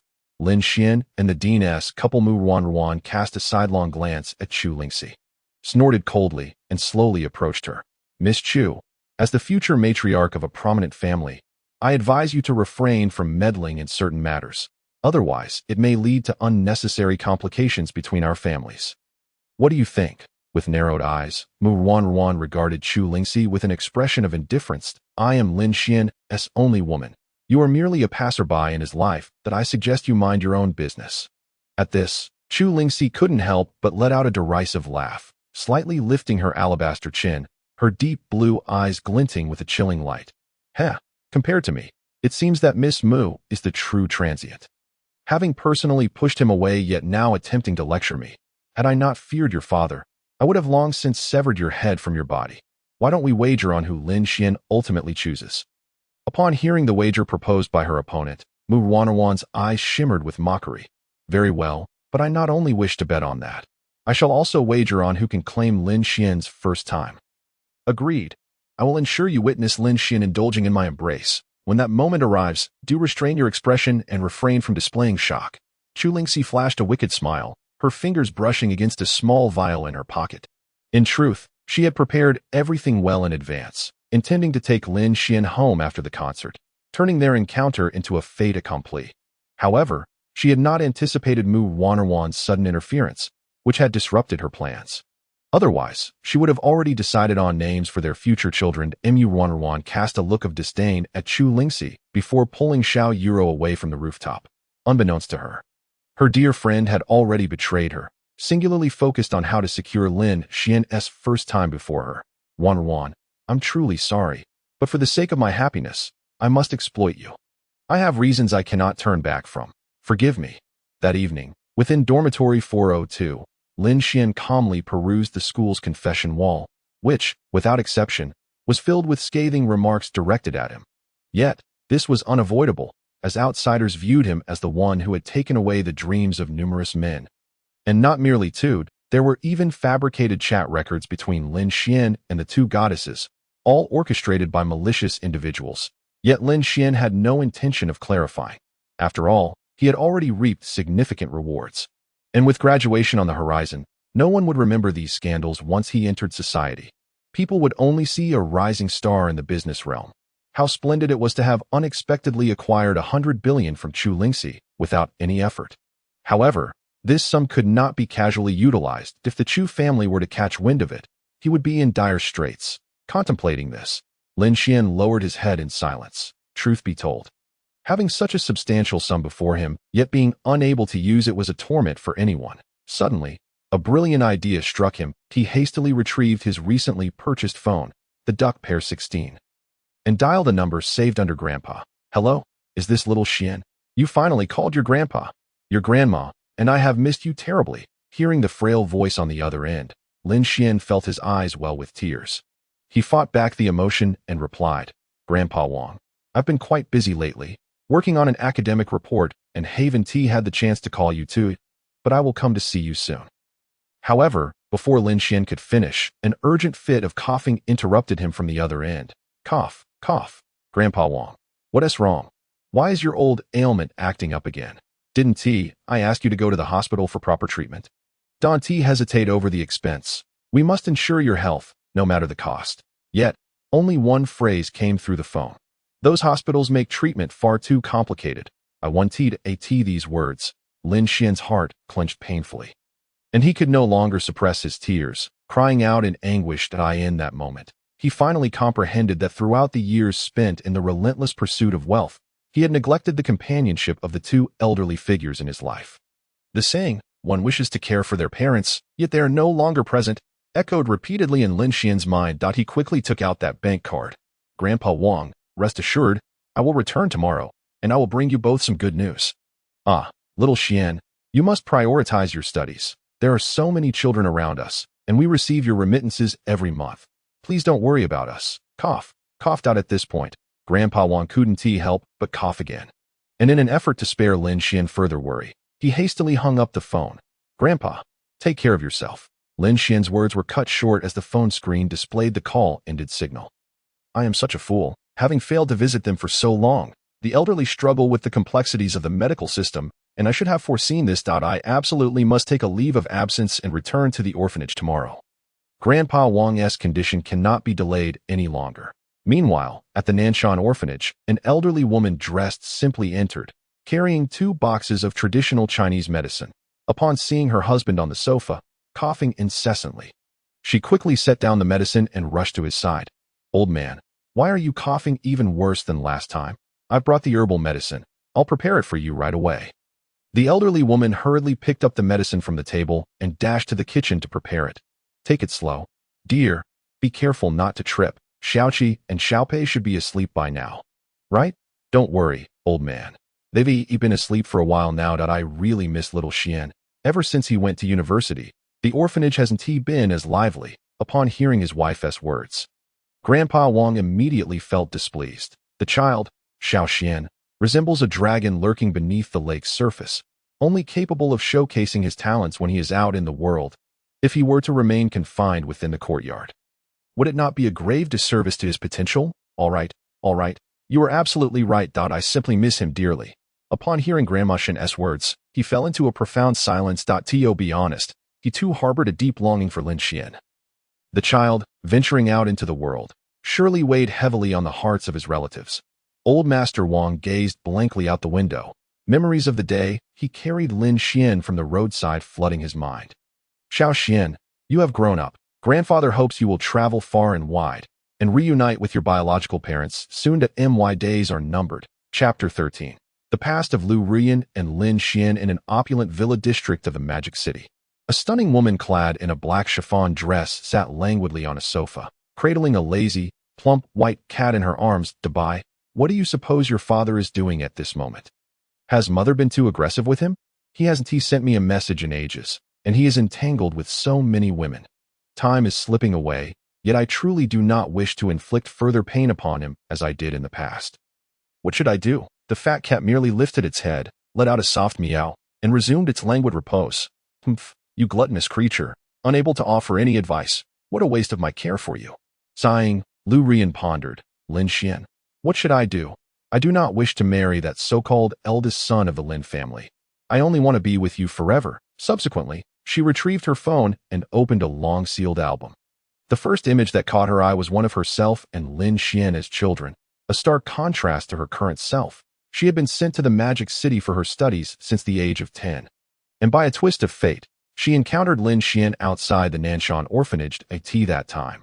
Lin Xian was encircled by 2 ferocious wolves, his innocent eyes blinking in fright, on the verge of tears. Lu Rian initially wished to ignore the situation, But upon seeing his helpless gaze, her heart softened.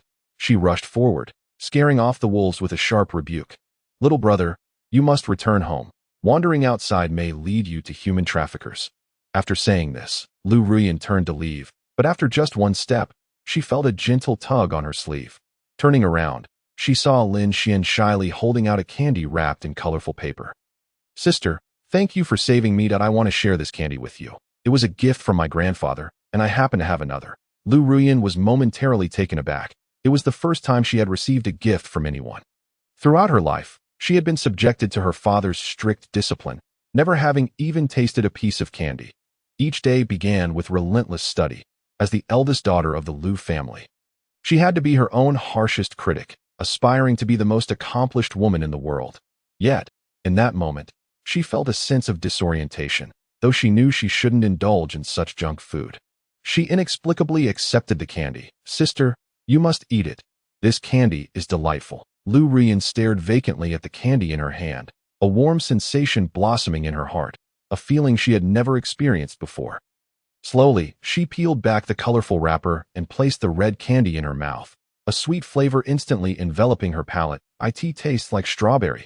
Sister, you are so lucky. I've eaten so many candies, but have never tasted a strawberry one. Oh, I must return home now. Otherwise, Grandfather Wang will worry. Goodbye, sister.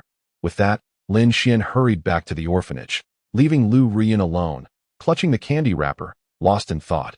She lifted her gaze towards Lin Xian's retreating figure, and the warmth in her heart gradually dissipated, replaced by a profound sense of loss. Oh, this is the taste of candy, so delightful, but what was that comforting feeling? Why did I feel such familiarity with that little boy? As though he were family? No, Lu Ruyan. What are you thinking? You must immediately head to the company to prepare for the simulation. You cannot afford to waste any more time. She then departed from the old street. But from that day forth, Lu Ruyan's heart was in turmoil. After completing her tasks, Lin Xian's face would often appear in her mind.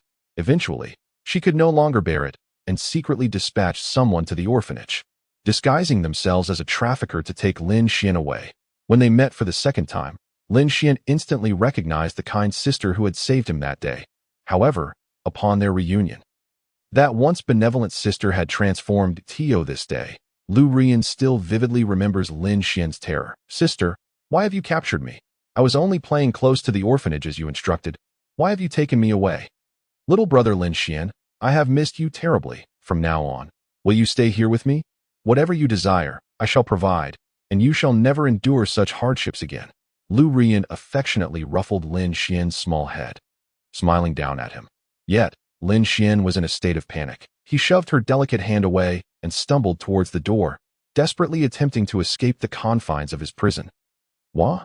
You are not the kind sister. You are a wicked trafficker. Let me go. I want to go home. Lu Ruyan's body trembled slightly, an inexplicable fury threatening to erupt within her, yet she managed to maintain her composure in front of Lin Xian. I am not a trafficker. Come here, little brother Lin Xian, that I will not harm you. As she approached, a strange, unhealthy glimmer flickered in her eyes. No, don't come near. You are not that sister.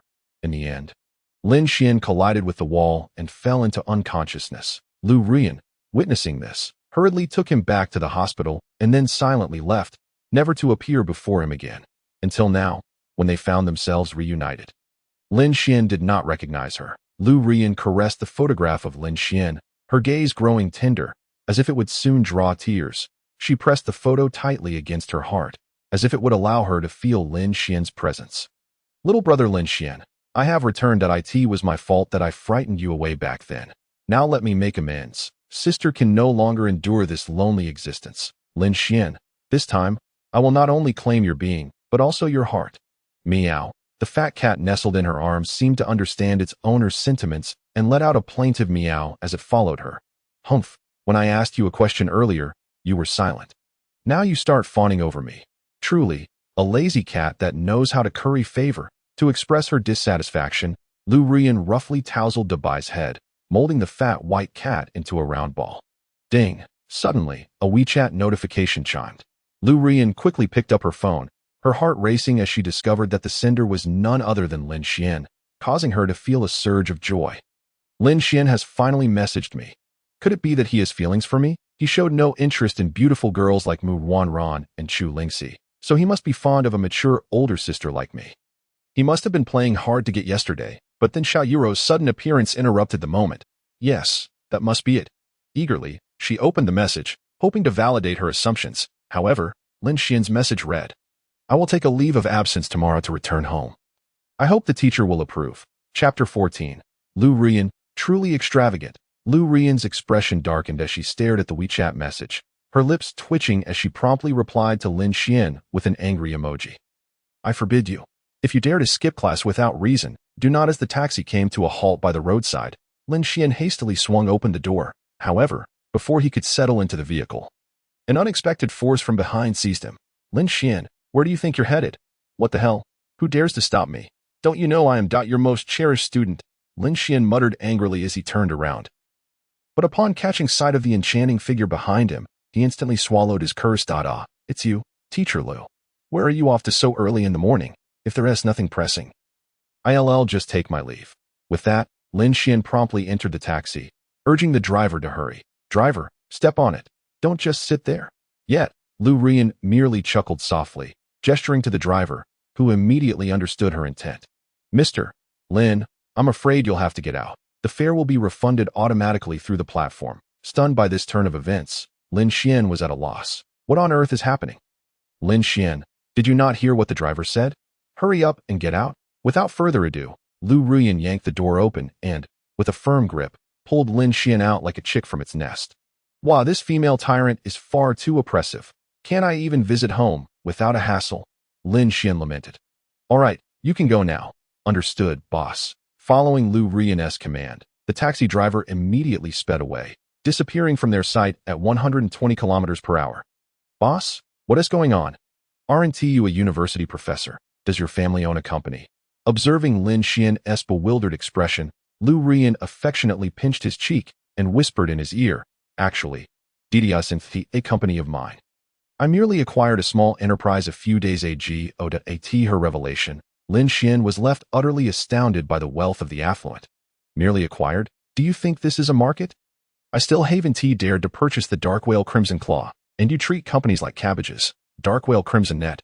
It seems you have a keen interest in that shooting game. How about I help you acquire the game company? You'll have access to any skins you desire. Lin Xian gasped, realizing just how extraordinary Lu Rian truly was, which piqued his curiosity about her background. After all, who casually buys companies? No. Thank you. I prefer the thrill of spending my own money. I wouldn't want to trouble Teacher Lu. Upon hearing this, Lu Rian smiled knowingly, having anticipated his response. By the way, now that the taxi is left, how will you get home? Would you like me to give you a ride? Lin Xian shot her a cold glance, firmly waving his hand in refusal. No need. I can take the subway. I doubt you can buy the entire subway system. At his retort, Lu Rian's gaze turned icy. Damn, I nearly forgot this is the Magic City. If we were in the imperial capital, you wouldn't be able to go anywhere. Seeing Lu Rian in a flustered state amused Lin Xian. Honestly, her flustered demeanor was rather endearing. Goodbye, Teacher Lu. I'm off now, so you might as well find a cool spot to linger. With that, Lin Xian brushed past her shoulder, preparing to leave. However, at that moment, Lu Rian swiftly grasped his wrist with such strength that Lin Xian found it hard to break free. Wow, I didn't realize you were so strong. But I warn you, let go now, or you'll regret it. Heh, I've practiced karate, Jeet Kune Do, Muay Thai, and military combat techniques since childhood. You stand no chance against me. Upon witnessing the murderous intent in Lu Rian's eyes, Lin Xian immediately understood that her words were not mere bravado. The last time he felt such a chilling aura was during military training in his freshman year, emanating from the instructor known as the Killing Tiger. So what? Are you really going to lay a hand on me here? Be careful. I'll have Uncle Hat arrest you and throw you in jail. Umph. Lu Rian scoffed at his words, as if he had just told the most absurd joke in the world. You can certainly try. Although my family doesn't have much of a foothold in this city, there isn't a soul in this world who can judge me.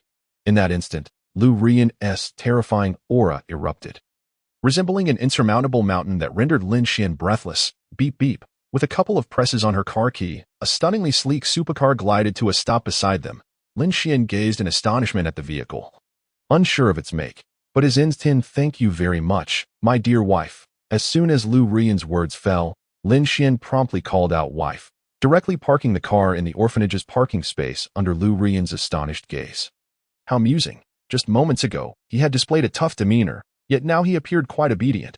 Lu Ruiyan helplessly rubbed her fragrant forehead, fully aware that Lin Xian was an unabashed little money grubber. However, the more he behaved this way, the greater her leverage over him would become.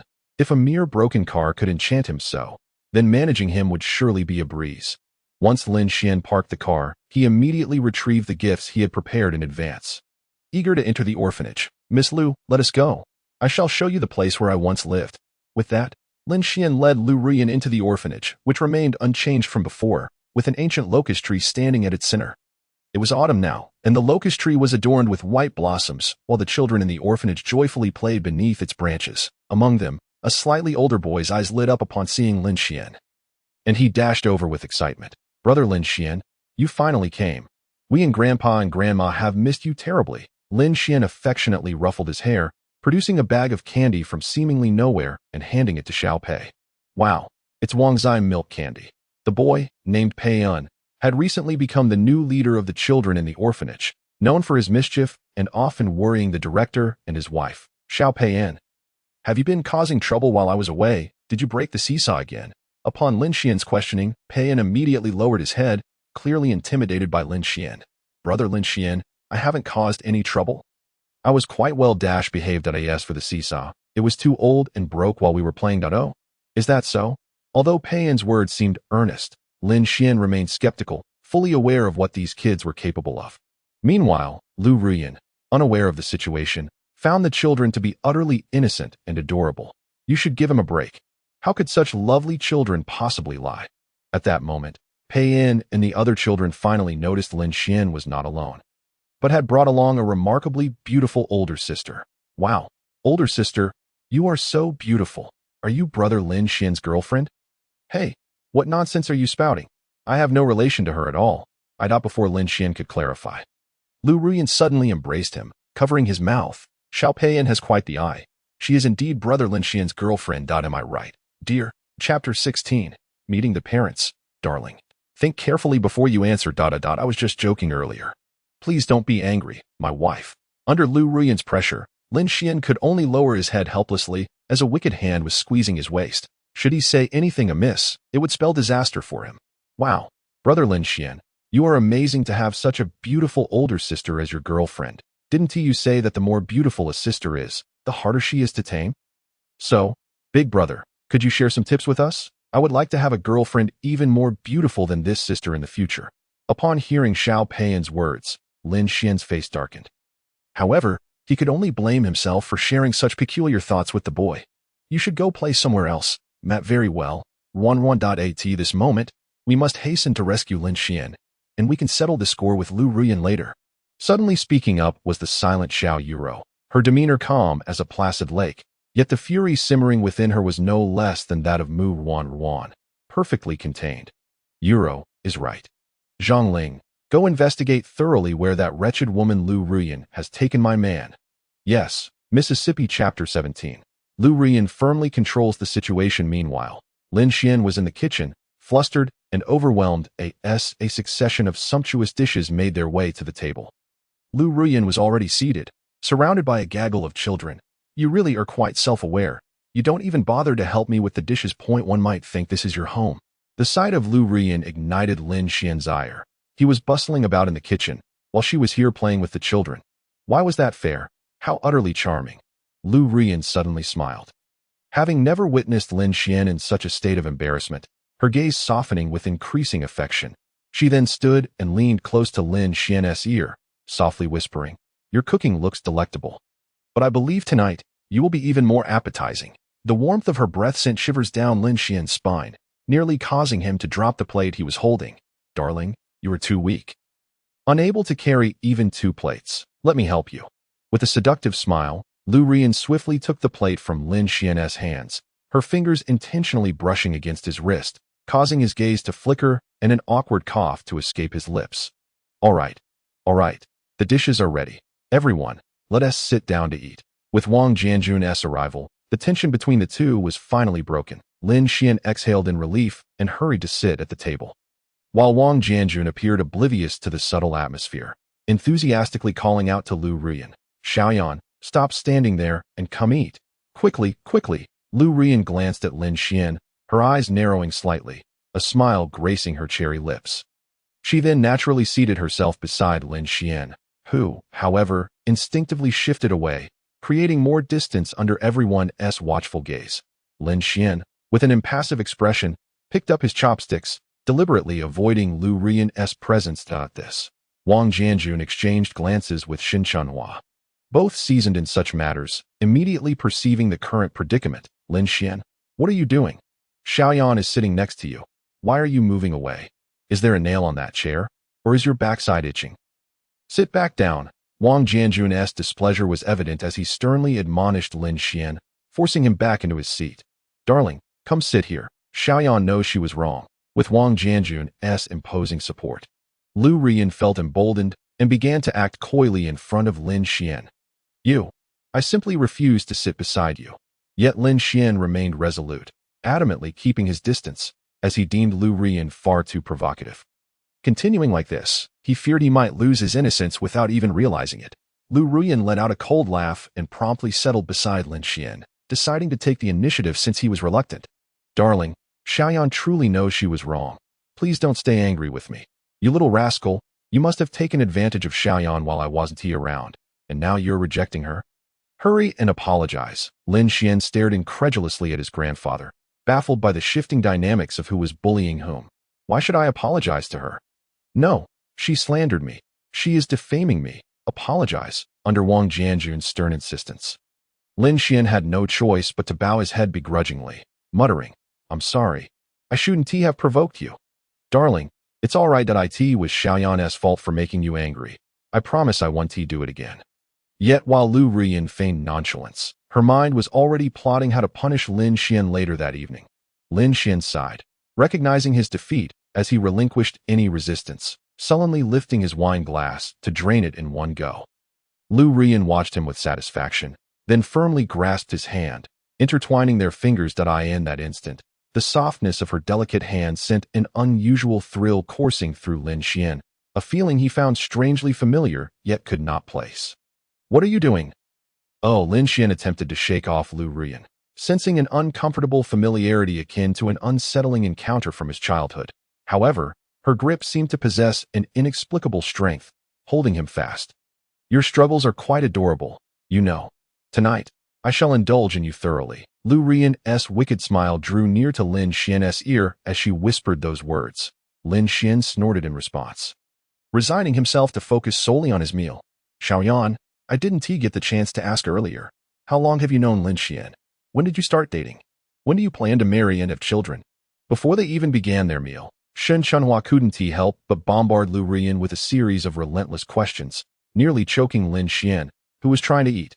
Cough, cough. "Grandma Shen, why are you asking this? I haven't known her for long, and I have no intention of marrying her, let alone having children." Lin Xian's words. Shen Chunhua's expression darkened visibly. "Did I ask you? You're not the one answering. Xiaoyan, tell Grandma when you two met." Lin Xian shot a pleading glance at his grandmother, internally bemoaning her double standards. "Grandma, I have actually known Lin Xian for quite some time. He even gave me candy when we were kids." Lu Ruyan coyly glanced at Lin Xian, straightforwardly recounting their past encounter. Yet Lin Xian felt utterly bewildered.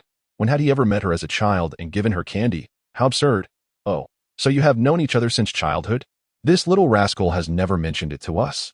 "Yes, Grandma, but that was all in the past. Lin Xian has long forgotten." Lu Ruyan smiled, her peripheral vision subtly gauging Lin Xian's reaction.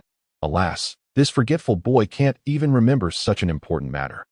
Thank goodness Xiaoyan has a good memory. "Xiaoyan, you'll need to take care of him from now on." "Understood, Grandma. Rest assured, I will take good care of him. After all, we share the strongest bond." Lu Ruyan replied sweetly. Lin Xian silently consumed his meal, pondering Lu Ruyan's words. Why did he have no recollection of this? Was it possible he had forgotten due to their tender age? Or was there something more to it? How peculiar. Lu Ruyan was clearly the eldest daughter of the Lu family in the capital. How could he have possibly met her as a child? Surely, she was fabricating tales to deceive his elders. He must act swiftly to rid himself of her presence. Chapter 18. the arrogant young lady Lu. As the meal progressed, Lin Xian pulled out a bank card from his pocket and handed it to Wang Jianjun and his wife. Grandpa, Grandma, this card contains 10 billion. Please use it to relocate the orphanage to the city center. The facilities here are too outdated and pose significant safety risks. If you can move it to the city center, life will improve, and I can rest easy. Wang Jianjun and Xin Chunhua stared dumbfounded at the bank card, rendered speechless for a long while. Wang Jianjun trembled as he accepted the card, glancing from the resolute Lin Xian to the 10 billion in his hand. His brain nearly short-circuiting. Xiao Xian, you're not joking, are you? How could a college student earn 10 billion? You haven't done anything illegal, have you? We cannot touch such money. Anticipating Wang Jianjun's reaction, Lin Xian calmly explained, Grandpa Wang, rest assured, this is money I earned through legitimate means. Use it without worry, but make sure it is entirely spent on charitable endeavors. Lin Xian's reassurance only further alarmed Wang Jianjun. Xiao Xian, you can't be on a path of no return, can you? Why must it be spent on charity? Are you involved in such matters that ordinary folk shouldn't touch? Alas, Grandpa, how can I explain this to you? Just trust me. This money was genuinely earned through hard work. Faced with Wang Jianjun's skepticism, Lin Xian felt increasingly helpless. He couldn't very well disclose that this was money he had deceitfully acquired from other young women. Wang Jianjun's face darkened as he clutched the bank card, his suspicions about his grandson mounting, convinced he had embarked on a dubious path. Just then, the previously silent Lu Ruyan spoke up. Grandpa Wang, this money is actually the return on Lin Xian's investments. Remember the presidential election in the beautiful country a few days ago? At that time, Lin Xian served as the representative of our Lu family, openly supporting Comrade Trump, who was far away overseas. It was precisely because of our Lu family's backing that Comrade Trump successfully ascended to the presidency of the beautiful nation. Consequently, after that, the stock prices of various industries under the Lu family in the beautiful nation surged dramatically, resulting in significant profits. Wouldn't you agree, my dear? Lu Ruyan hastily exchanged a knowing glance with Lin Xian, who promptly and somewhat bewilderedly took up the thread. Indeed, I initially sought to prove myself before Yan Yan's father, so I assisted the Lu family in participating in that presidential election, ultimately resulting in a lucrative investment. Lin Xian cast a grateful glance at Lu Ruyan, secretly relieved that she had provided him a way out. Otherwise, today would have been quite difficult to explain. Is that true? Xiao Yan, what does your family do that allows them to intervene in the presidential election of the beautiful nation?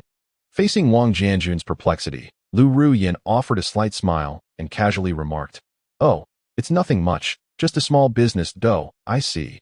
Our little Xian is indeed quite fortunate to have such an outstanding girlfriend. Grandpa and Grandma, you jest. Lin Xian's rise from humble beginnings to his current position far surpasses my privileges as a rich girl. Lu Ruyan humbly deflected while simultaneously elevating Lin Xian's stature. This filled Lin Xian with pride, making him wish to bestow Lu Ruyan with a grand commendation and a 5-star review. Soon, the luncheon concluded amid laughter and joviality. Wang Jianjun, having enjoyed several drinks due to Lin Xian and Lu Ruyan's presence, was now in a slightly inebriated state. Cough, cough, cough. Observing Grandpa Wang tidying up the dishes, Lin Xian rushed over, concern etched on his face. Grandpa Wang, why isn't your cough improved? I will take you to the hospital immediately. However, Wang Jianjun waved his hand, dismissing it as a minor ailment that would resolve itself. Watching Wang Jianjun's nonchalant demeanor, Lin Xian felt a pang of distress. Grandpa, this cannot be merely a minor issue. I must take you to the hospital for an examination. If there is a serious problem, it will be too late. Ultimately, Wang Jianjun relented to Lin Xian's insistence and agreed to go to the hospital. He hurriedly led Wang Jianjun out of the orphanage, only to discover a dilemma. The sports car had only 2 seats and could not accommodate everyone. Little Xian, your car looks quite impressive, but why does it only have 2 seats? Perhaps we should call it a day, advised Xin Chunhua from behind. Yet, Lin Xian was unwilling to concede and turned to Lu Ruyan, his eyes pleading, No worries, I will take care of it. Lu Ruyan picked up her phone and casually sent a text. Before long, a strikingly stylish long-wheelbase Mercedes-Maybach appeared at the end of the road, swiftly coming to a stop before them. An expressionless man in black emerged from the vehicle, standing respectfully in front of Lu Ruyan. Miss, how may I assist you? Now, take us to the best hospital in Magic City, and have Dr.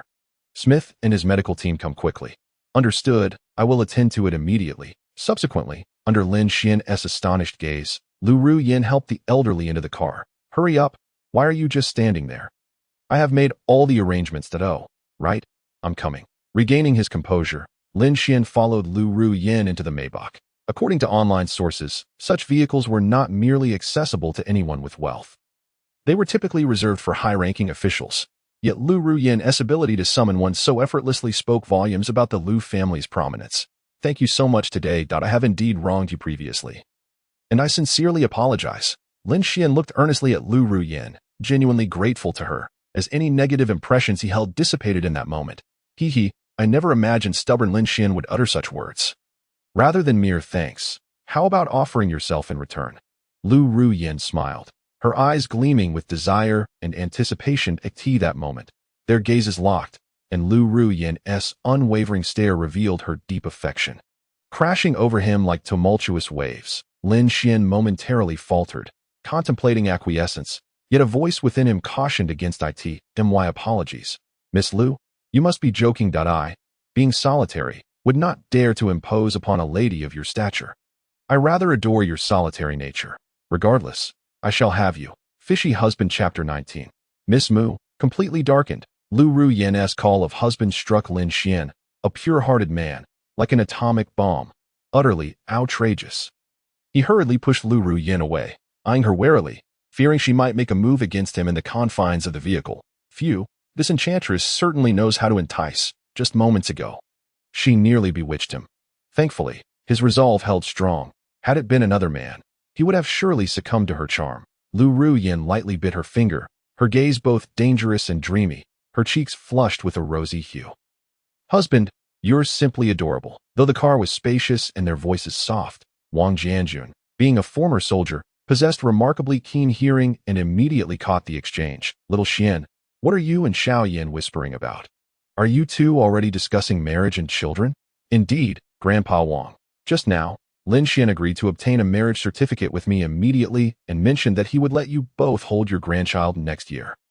Upon hearing Lu Ruyin's response, Wang Jianjun was overwhelmed with emotion, tears streaming down his face. After years of interaction, Lin Xian had become more dear to him than a biological grandson, and now, hearing of his impending marriage filled him with joy, even alleviating his cough. Really? Oh, that's wonderful. Once you have a child, I'll teach you how to care for them. My old partner and I have quite the experience. Grandpa, perhaps it would be best to refrain from discussing such matters for now. Your health is the priority.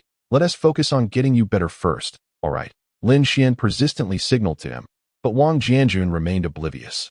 Instead, perceiving the young lad's playful demeanor, I'm well aware of my condition.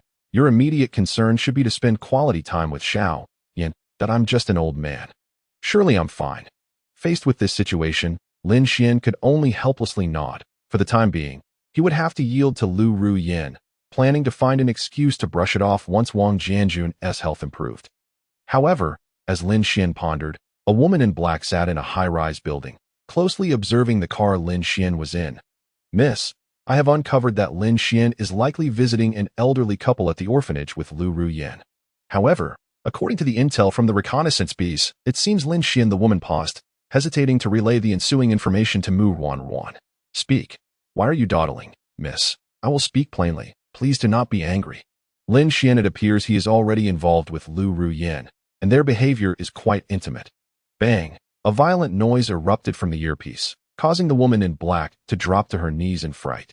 Her lips quivering uncontrollably, she understood that the suppressed demon within the young lady had awakened at this moment. On the rooftop of the dormitory building, Mu Ruan furiously gripped her nearly shattered phone. A self-deprecating smile gracing her lips as she slowly gazed toward the northern part of the city. The setting sun bled a crimson hue, casting ominous shadows over her and the surroundings. Standing at the edge of the rooftop, her silhouette elongated against the backdrop of the sinking sun, creating a terrifying contrast. Her hair danced wildly in the breeze, her eyes not reflecting sorrow but a raging fire and madness. The phone screen in her grip remained illuminated, showcasing a glaring photograph. Her Lin Xian, intimately smiling with another girl, cutting through her heart like a sharpened blade. Why? She murmured, her voice trembling with barely contained anguish. which then erupted into hysterical laughter that echoed across the rooftop, sounding both desolate and terrifying. That I have been with you for 3 years, yet I cannot compare to a mere stranger you met days ago. Mu Ruan's smile twisted as her eyes reddened, tears evaporating in the flames of her fury, leaving only endless hatred. Lin Xiangij, perhaps I should break both your legs so you could never leave me. Ah, Lu Ruyan, it seems necessary to eliminate the entire Lu family. How dare they touch my man? None of you shall live, even if it means turning the capital into a river of blood. At that moment, Mu Ruan had completely darkened, having previously basked in Lin Xian's affection without comprehending his significance in her life. However, it was only when that person departed from her life that Mu Ruan finally comprehended her feelings for him. Now, Lin Xian had become akin to a drug for her, rendering her utterly unable to extricate herself from his grasp. At the very moment Mu Ruan received the information, Xiao Yuro, concealed behind the door of the rooftop, silently withdrew, a sharp dagger glinting ominously in her hand amidst the darkness. Outside Tianqi Hospital, Lin Xian slowly assisted Wang Jianjun into the facility. Just as he prepared to register for treatment, he was intercepted by Lu Rian, who stood nearby. You need not register. I have just acquired this entire hospital. Simply accompany me to the 15th floor for a consultation. What? Lin Xian gazed at Lu Rian in disbelief. In such a brief span, she had purchased an establishment of this magnitude. It seemed utterly absurd. Lu Rian, clearly anticipating Lin Xian's astonishment, proudly elevated her chin, wearing an expression of triumph. What are you still dawdling for? Hurry along. Oh, right, come on. Grandpa Wang, let us proceed. Subsequently, the group followed Lu Rian as they ascended in the exclusive VIP elevator to the building's pinnacle. At that moment, all the foremost physicians of Tianqi Hospital had gathered there, particularly the hospital's director, who felt an intense wave of anxiety wash over him. After all, the visitor was none other than Lu Rian, the legendary eldest daughter of the Lu family, whose formidable prowess had earned her the title of Empress Rian throughout the realm of Xia. Everyone, focus your attention. Just now, the Lu family's esteemed princess has acquired our Tianqi Hospital, and a critically ill elder will soon be arriving. You must all be on high alert. This consultation is pivotal to the survival of our hospital. We must save this individual at all costs. Any mistakes, and it won't only be you facing consequences. My own head will be on the line as well. Do you understand? Yes, please rest assured, Director. We will exert every effort. The multitude of doctors present, ranging from venerable masters of traditional medicine in their 80s to young medical doctors in their 30s, were all filled with trepidation. If they succeeded, it would lead to wealth and glory. If they failed, it would spell their doom. As the elevator doors opened, Lu Rian boldly stepped out, her imposing presence immediately subduing the crowd awaiting outside. Are you the director of this hospital, Zhao Dahan? Lu Rian inquired, her gaze fixed upon the elderly man at the forefront. Zhao Dahan, confronted by her scrutiny, dared not raise his head, beads of sweat forming on his brow. Yes, I am indeed the director of this hospital. You must be Miss Lu, the one who recently acquired us. May I inquire where the patient you wish to treat is? Lu Rian turned to point at the elderly man beside Lin Xian. At that moment, Wang Jianjun and his wife gazed around in bewilderment. Having been simple farmers all their lives, utterly unaccustomed to such grandeur, they resembled Lu Laolao entering the Grand View Garden, refraining from looking about, and instead clinging to Lin Xian's side. Director Zhao, this is my husband's grandfather, and I am his future granddaughter-in-law. However, my grandfather has been plagued by a persistent cough for years, and we wish for you to eradicate this ailment. Not a problem. Our hospital is equipped with cutting-edge technology and rare medicinal resources. I guarantee a cure. Upon hearing their employer's command, Zhao Dahan promptly approached Wang Jianjun, first observing his appearance closely. After nodding in affirmation and confirming the lack of visible issues, he declared, Lu Laoshi, you are an expert in the respiratory system and human trachea. Please examine this elder to ascertain his condition. Upon hearing this, an elderly man hidden in the crowd stepped forward. Miss Lu, please allow me to escort this elder to my office, where I will conduct a thorough examination and perform a complete body scan. Very well, let us proceed as you suggested. Half an hour later, Lu Laoshi examined the test results in his hand, his face paling in shock as he tremulously handed them to Zhao Dahan. Director, perhaps you should take a look yourself. Zhao Dahan snatched the test results from Lu Laoshi's trembling hands.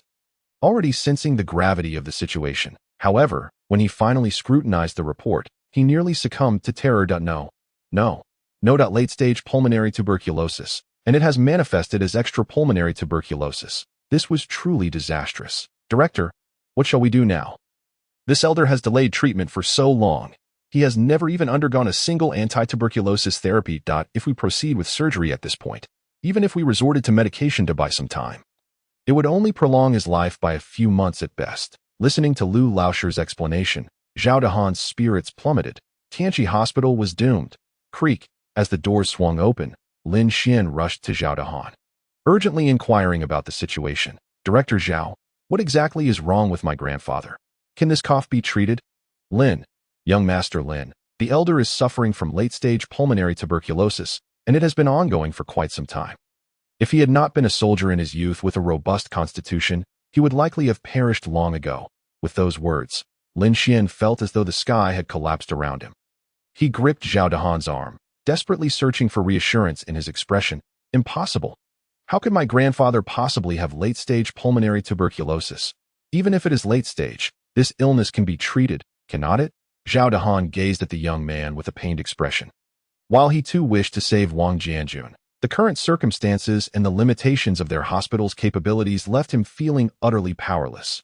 Young Master Lin, your grandfather's condition has been accumulating over the years, and it has reached a point of no return. Given our hospital's capabilities, we truly cannot save him. If we were to attempt surgery, none of us would dare accept the responsibility. The best course of action now is to rely on medication to buy time. But even that will only extend his life by 6 months. What that moment? Lin Xian felt as though he had been struck by a thunderbolt. He had been so carefree just moments ago, never anticipating that events would spiral into such dire straits. Lin Xian, you. Lu Ruyan observed Lin Xian's despondent demeanor, her heart aching as she found herself at a loss for words of comfort. Zhao Dahan, did you not assure me that you would be able to save Grandpa Wang? What do you mean now when you say it cannot be done? Upon hearing Lu Ruyan's scolding, Zhao Dahan was so frightened that he immediately knelt on the ground. Miss, it's not that we do not wish to treat him, but rather that Mr. Wang's pulmonary tuberculosis has reached a terminal stage. If we proceed with surgery, his chances of survival are less than 10%. Lin Xian clasped his head in despair, repeatedly murmuring, how could this happen? How could this happen? Lu Ruyan watched Lin Xian with a heavy heart as she gently embraced him, patting his back in a bid to offer solace. Lin Xian, do not despair. There are still options available. We can seek out other doctors. Surely we can save Grandpa. At that moment, memories of the past flooded Lin Xian's mind. In his childhood, he had been the most mischievous child in the orphanage, perpetually chased by Wang Jianjun wielding a broom. Yet every time the elder threatened punishment, the broom never fell upon him, leading Lin Xian to become increasingly unruly, even vowing to pluck out the elder's beard when he grew up. Now, however, that beloved elder was no longer able to wield the broom against him. The thought pierced Lin Xian's heart with a profound pain. That I wish to care for you, yet you are slipping away from me. He collapsed outside Wang Jianjun's hospital room, tears brimming in his eyes. I have attained wealth and status, yet I have failed to provide you with a good life. It is all my fault. I should not have been consumed by the pursuit of money. I should have spent time with you. I am so sorry. Lu Ruyan clutched Lin Xian tightly, hoping to alleviate his suffering, while Xin Chunhua had already rushed to Wang Jianjun's bedside, weeping uncontrollably. Chunhua, why do you cry? We all must face this day eventually. It is merely a matter of when. After I am gone, you and Xiao Xian must take good care of the orphanage and raise those little ones to become the pillars of our nation. Wang Jianjun patted his wife's shoulder in an attempt to console her, but a violent coughing fit only made his pallor more pronounced. Just then, a burly man clad in a black trench coat emerged from the elevator, quietly whispering a few words into Lu Ruyan's ear. As he finished speaking, a glimmer of hope sparked in Lu Ruyan's eyes, and she hastily shook Lin Xian awake. Lin Xian, do not be disheartened. Your salvation has arrived. Grandpa Wang can be saved. As soon as Lu Ruyan's words fell, Lin Xian immediately wiped his tears away, looking at her with excitement. Ruyan, what do you mean? Grandpa can be saved. Chapter 21. No one shall lay claim to my Lin Xian. Lu Ruyan nodded, then gestured to the man in black, who promptly understood and took out his phone. The boss has given the order. Immediately summoned Dr. Smith and his medical team to Tianqi Hospital. Understood. After relaying the orders, the man in black respectfully added, Boss, everything has been arranged. The helicopter transporting the doctor and his team will arrive shortly. Lu Ruyan nodded in satisfaction and gently patted Lin Xian's shoulder, offering him quiet reassurance. Now, you need not worry any longer. Dr. Smith is undoubtedly one of the world's foremost medical experts. No pulmonary ailment can confound him. Rest assured, dear Wang, the heavens favor the virtuous, and he shall surely pull through. Upon hearing Lu Ruyan's comforting words, Lin Xian could only choose to believe her, for it was his sole option at this moment. Thank you. I have always been curious as to why you go to such lengths to assist me. Could it be that your motives are merely rooted in affection for me? Moreover, as a noblewoman from an esteemed family, what could possibly pique your interest in someone like me? Upon hearing this, Lu Ruyan did not hasten to reply. Instead, she smiled serenely, reaching out her delicate hand to caress Lin Xian's cheek. That I cannot say for certain. But from the very first moment I laid eyes on you, I felt an inexplicable warmth. You are the second person I have encountered who evokes such a sense of familiarity within me. The last time I felt this way was with my mother, though she departed from this world many years ago.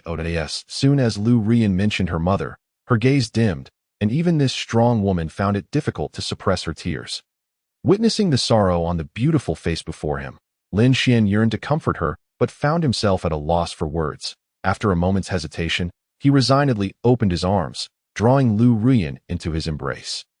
Hoping to provide solace to this wounded girl, those present, recognizing the intimate moment, discreetly withdrew, leaving only the two of them in their close embrace. Wu, Lin Xian, please don't leave me. I know you have never truly cared for me. But I cannot bear to lose you again. That I have already lost my mother. I cannot endure losing you too. That I in that moment. Lu Ruyan's tears finally overflowed, quickly soaking Lin Xian's chest. Yet, faced with Lu Ruyan's desperate plea, Lin Xian found himself unable to respond, unable to reject the fragile creature in his arms. Ruyan, I doubt I shall remain by your side, becoming the earthly avatar of your mother, forever guarding you. Lin Xian helplessly ruffled Lu Ruyan's hair. Ultimately succumbing to his own kindness and acquiescing to her plea. It seemed that Lu Ruyan sensed Lin Xian's sincerity, as her delicate form trembled slightly, and she clung to him even tighter. As if wishing to merge into one. Ruyan, you are being overly exuberant. I can scarcely breathe in your embrace. Realizing Lin Xian's struggle, a flush crept onto Lu Ruyan's fair face, and she bashfully released him. I apologize, Lin Xian. I was simply overwhelmed with joy. I have awaited this day for far too long. Wait, what do you mean by that? Were you truly telling the truth when you said we met in our childhood? Lin Xian inquired, still believing Lu Ruyan's earlier claim about their childhood acquaintance to be mere fabrication. However, it now appeared that there were many secrets entwined in her words. Upon Lin Xian's question, an unusual glimmer flickered in Lu Ruyan's eyes, though she quickly masked it. Lin Xian, how could we have possibly met before?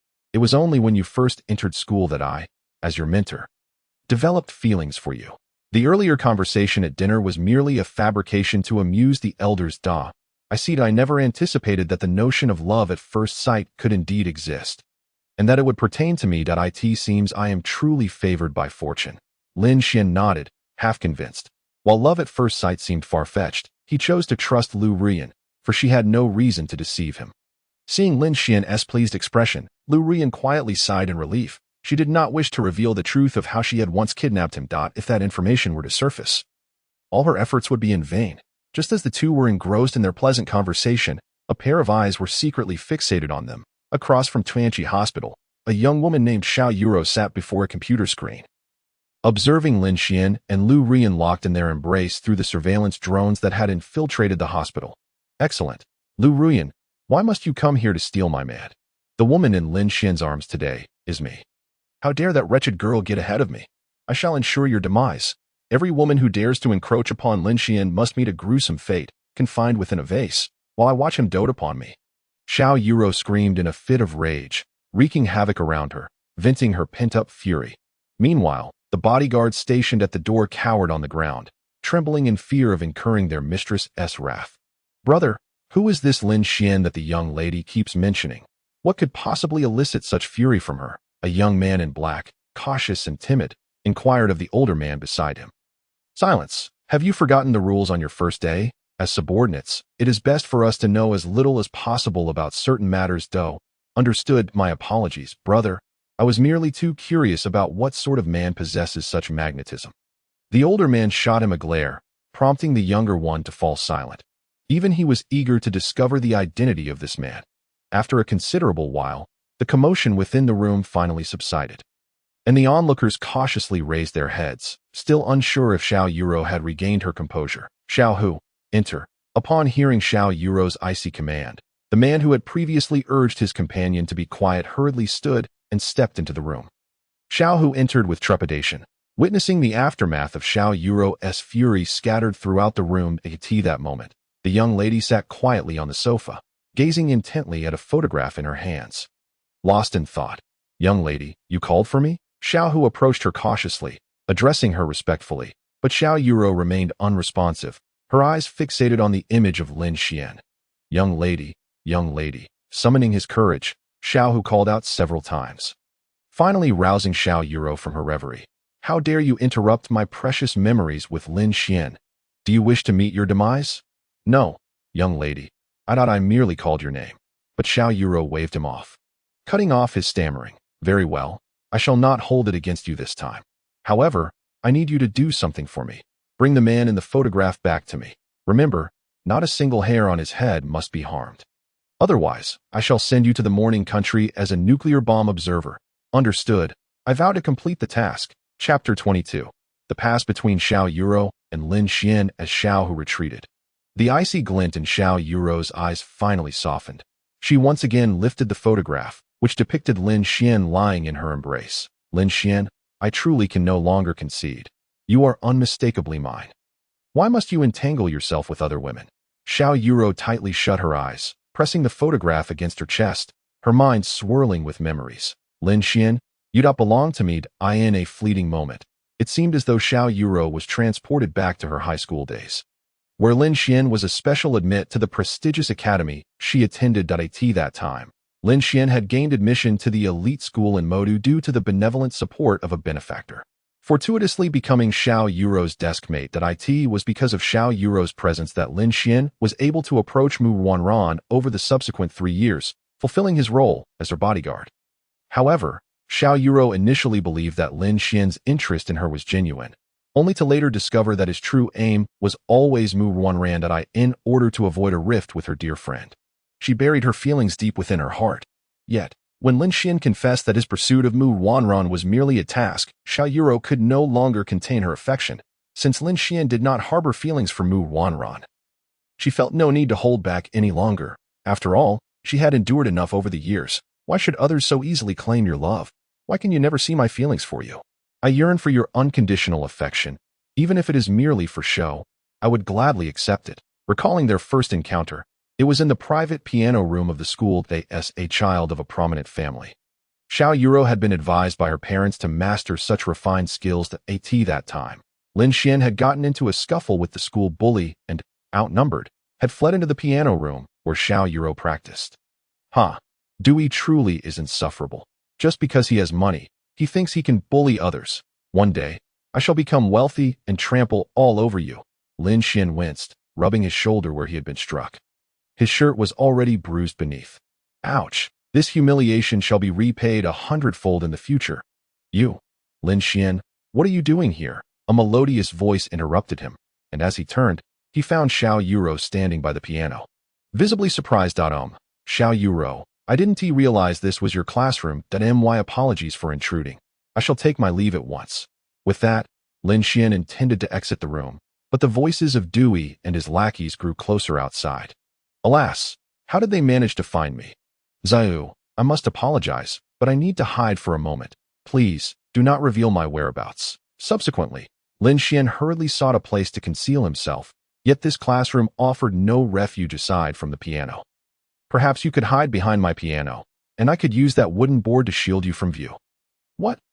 Thank you so much, Zhao. I owe you a feast of grilled skewers another day. Observing Lin Xian's flustered demeanor, a faint smile inadvertently graced Zhu's lips. This man is truly endearing. Moments later, the door to the piano room was kicked open with force, as Du Wei and his minions stormed in, brutishly searching for something. Brothers, search thoroughly. If we do not eliminate that scoundrel Lin Xian today, how shall I face the world again? Cough. Just as the group of students was about to commence their search, a chilling voice froze them in their tracks. There stood Zuru, poised beside the piano. Despite her stillness, she emanated an invisible yet formidable presence. Xia. Miss Xiao, what brings you here? Others may not have recognized her. But Du Wei, the scion of the Du family, immediately identified the woman before him as the esteemed Miss Xiao Yura. Shouldn't I be the one asking you that? You trespass into my piano room and treat me as if I do not exist. Boldly conducting your search here, how do you propose we resolve this matter? Xiao Yura's words hung in the air, and Du Wei suddenly fell to his knees, his expression pale, as if he had encountered something unfathomable. I did not intend to. Merely. Du Wei stammered, struggling to articulate his explanation under Xiao Yura's terrifying pressure. The young master of the Du family, alongside his unruly followers, had invaded her sanctuary and displayed outrageous arrogance. Such behavior was sufficient to warrant their disappearance from the city. Upon hearing her words, Du Wei and his companions knelt, repeatedly bowing their heads in supplication, pleading for mercy. Miss Xiao, I beseech you, show us mercy. I am still young. I do not wish to die. Whoa, miss, it was all Du Wei's fault. If you must punish someone, let it be him. We are merely laborers. Zuru, visibly irritated, shook her head and waved her hand dismissively. Then depart at once. Anyone lingering beyond 3 seconds will face dire consequences. Before she could finish, Du Wei and his minions scrambled out like frightened dogs, vanishing in an instant. All is well. They have departed. And you may come out now. Lin Xian cautiously peered out, confirming her assertion that Du Wei had indeed left. He sighed in relief. That was terrifying. I am fortunate to have escaped. Had I fallen into his clutches, I might have suffered greatly. Exhausted from the earlier escapade, Lin Xian leaned against the piano, having depleted his energy during the frantic flight. Lin Xian, why does Du Wei seek you? You could report this to a teacher and have them handle it, suggested Zhu. Upon hearing her proposal, Lin Xian could not help but smile bitterly, glancing at the injury on his arm and sighing. He had contemplated seeking the teacher's assistance, but Du Wei's influence loomed too large. As a specially admitted student without allies, he felt powerless. The impoverished have no right to resist. They are destined to endure oppression. Zairu paused, slightly taken aback by his words, perhaps due to the disparity in their social standings. She failed to grasp their full meaning. Yet, inexplicably, she felt an urge to protect the man before her. If you require assistance, I can. Before she could finish, Lin Xian interjected, I appreciate your kindness, but I must decline. Aware of his desk mate's formidable capabilities, he did not wish to owe anyone too much. Why? Eru asked, puzzled that I refuse to rely on a woman for vengeance. I shall avenge my grievances myself, Lin Xian asserted resolutely. Xiaoru regarded him with newfound admiration, feeling a distinct sensation, something she had never experienced even with her father. Very well, should you ever need assistance, do not hesitate to reach out. After all, we are desk mates. Chapter 22. An enemy at the door, none other than him. Lin Xian was momentarily taken aback. It was the first time he had witnessed Ru's smile, and it was far more enchanting than her previously stoic demeanor. You look lovely when you smile. Upon hearing this, Zuru's pupils widened, and the air around them seemed to freeze. Xiao, if there is nothing else, please continue practicing your piano. I shall take my leave. With that, Lin Xian hurried back to the classroom. Aware that he could not afford to be late without cause, did he just compliment me? Xiao Yura stared blankly at Lin Xian's retreating figure, her heart racing uncontrollably, a faint blush creeping onto her cheeks.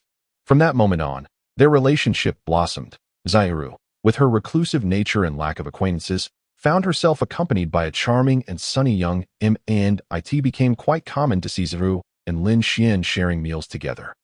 Reflecting on this, Zuru slowly opened her eyes and gazed at the photograph in her hand that it captured a moment from high school, where Lin Xian had fallen asleep beside her piano, prompting her to instinctively pull him into her embrace. Wishing to make him comfortable, alas, had I known then that I should have simply locked him away. Keeping him at home would have prevented these complications. Pouting in frustration, she soon shifted her thoughts. Donning a mischievous smile that it is not too late to bring him back now. I am determined to claim Lin Xian's first time. The following day, outside the operating room of Tianqi Hospital, Lin Xian and Shen Chunhua waited anxiously. 2 hours having passed since Wang Jianjun's surgery commenced. Xiaoxian, why has it taken so long? Is there a chance that Jianjun? Grandma, please do not worry. Grandpa Wang has faced countless dangers in the past. He will surely overcome this challenge as well. That we simply need to wait patiently. Lin Xian grasped Shen Chunhua's hands, offering reassurance. though internally he felt more anxious than anyone else. Just then, the operating room door swung open, and a nurse clad in protective gear emerged. Lin Xian rushed forward, his face a mask of urgency. "Doctor, has the surgery concluded? How is my grandfather?" "Rest assured, Mr. Lin. Old Master Wang has escaped life-threatening peril, but remains in a comatose state. He will awaken shortly." Upon hearing this, a collective sigh of relief swept through the room, and Lin Xian sank into a nearby chair.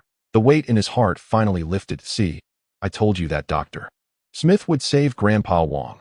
"Xiao Xian, how do you intend to repay me?" Lu Ruyan, with a mischievous glint in her eyes, settled beside Lin Xian and whispered playfully, "Ruyan, I cannot thank you enough for bringing Grandpa Wang back from the brink."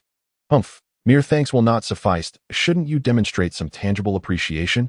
Lu Ruyan pouted adorably, her demeanor both playful and endearing. Lin Xian nodded, acknowledging the magnitude of her assistance and recognizing the need to reciprocate. "What do you wish for? As long as it does not involve anything inappropriate, I will certainly oblige." Lu Ruyan frowned slightly, clearly dissatisfied with his response. However, she soon realized that patience was key. A hunter must be patient when capturing prey, ensuring the bait is enticing enough to ensnare it. "All right, accompany me on a shopping trip today. That request should not be too burdensome for you, right?" "No problem. I can manage a shopping trip, but since Grandpa Wang has not yet awakened, perhaps we should reschedule. I want to stay here with him." Lu Ruyan pouted but eventually relented, knowing Lin Xian could not escape her grasp. "Fine, you will inevitably become my husband eventually, so I might as well grant you this small request now." Just then, Lin Xian's phone rang, and upon checking, he saw a call from a contact labeled adopted son. "Hello, Wang Hua. What brings you to seek your adoptive father?" "No, little brother, you've got it all wrong. When are you coming back? Someone claiming to be a friend of your late father is here to see you." Wang Hua's voice sounded unusually heavy, as though burdened by a great weight, but Lin Xian remained oblivious to the underlying tension. "A friend? I have no friends in Modu aside from my old classmates. Yes, it's one of your high school classmates who wishes to meet you." Lin Xian furrowed his brow, sensing something amiss in Wang Hua's tone, which seemed hesitant and unlike his usual self. "You seem rather peculiar, as if you have been taken captive." Upon hearing Lin Xian's words, Wang Hua on the other end of the line immediately felt a surge of anxiety. The dagger pressed against his neck tightening gradually. I've just been using too much glue lately, feeling a bit weak." "Why do you ask? First tell me where you are. Your friend is eager to see you. Seems to have something quite important to discuss. Oh, I'm at the Tuanchi hospital. I won't be back for a while. First, tell me who that person is, and I will find him later." Upon hearing Lin Xian inquire about the name of the person, Wang Hua's heart raced to his throat. Trembling, he turned to look at the man in black behind him. Yet, the man appeared to be well prepared, swiftly producing a white paper inscribed with a name, Du Wei. "Your friend is called Du Wei. He said to meet at Honglingman KTV tonight at 7, and insisted that you must come to us. Oh, it's that fool. There's no need to pay him any mind. He's just a clown. Let him be." With that, Lin Xian prepared to hang up, but suddenly, a furious voice erupted from Wang Hua's phone. "Lin Xian, I advise you to come tonight, or it won't just be your dear roommate at stake. Those children from the orphanage will also meet their demise. Whether you come or not, it's up to you. But you must come alone. If you inform Lu Ruyan, you will never see them again."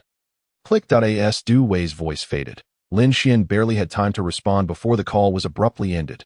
Damn, that bastard is truly despicable, especially at this moment. That moment, Lu Ruyan noticed the change in Lin Xian's expression and curiously approached him. "Who were you just talking to? You look rather unwell. It's nothing. Just an old high school bully calling to annoy me. It's nothing serious." Faced with Lu Ruyan's inquiry, Lin Xian quickly adopted a nonchalant demeanor. Fearful that she might uncover the truth. Should I help you deal with him? My husband deserves my protection." Chapter 23. How could it be you? Lin Xian helplessly glanced at Lu Ruyan, realizing that to safeguard his adopted son and the group of children, he must keep her in the dark for now. It's nothing. Just a mere clown. I fear I might soil your hands by dealing with him. Let him be. All right. You are just too merciful. If it were me, I would have turned his entire family to ashes by now. Lin Xian nodded reluctantly, noting that it was nearly 5 o'clock outside, leaving him with only 2 hours. Du Wei, you had better not act recklessly, or I will spare no effort to ensure your demise. Subsequently, Lin Xian concocted an excuse to head to the restroom and swiftly departed from Tuanchi Hospital, while Lu Ruyan remained behind to keep the two elderly company. Honglimin KTV is located in the Southern District 13. This Du Wei is quite cautious. Going alone is far too perilous. I must devise a plan to rescue them.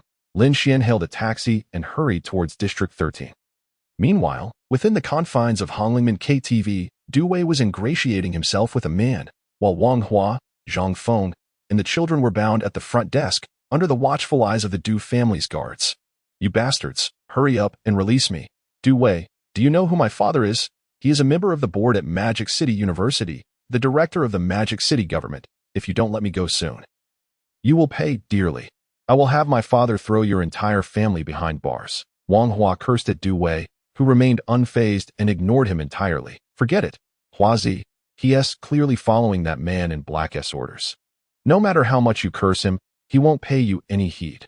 Damn it, I was practicing my hand gestures in the dorm, and this bastard ruined it. Once I get out, I will find 10 200-pound brutes to crush him. Wang Hua glared at Du Wei with malice, but no matter how much he struggled, it was futile. He could only patiently await Lin Xian's rescue. Sigh, I hope Xiao Xuanzai isn't foolish enough to come to our rescue. Du Wei is ruthless, and 1T let us leave unharmed. Why are you so anxious? He's a clever guy. He 1T just walk into a trap. He's probably thinking of a way to save us right now. However, before Wang Hua could finish his sentence, Lin Xian was brought into the KTV by two men in black, tightly bound. Both Zhang Feng and Wang Hua's eyes nearly bulged out of their sockets. They could hardly believe that Lin Xian had truly been foolish enough to walk into a trap. Wait, how the hell did you get caught? Didn't you call the police to surround the place first? Lin Xian, seeing Wang Hua, felt his face flush with embarrassment as he stammered.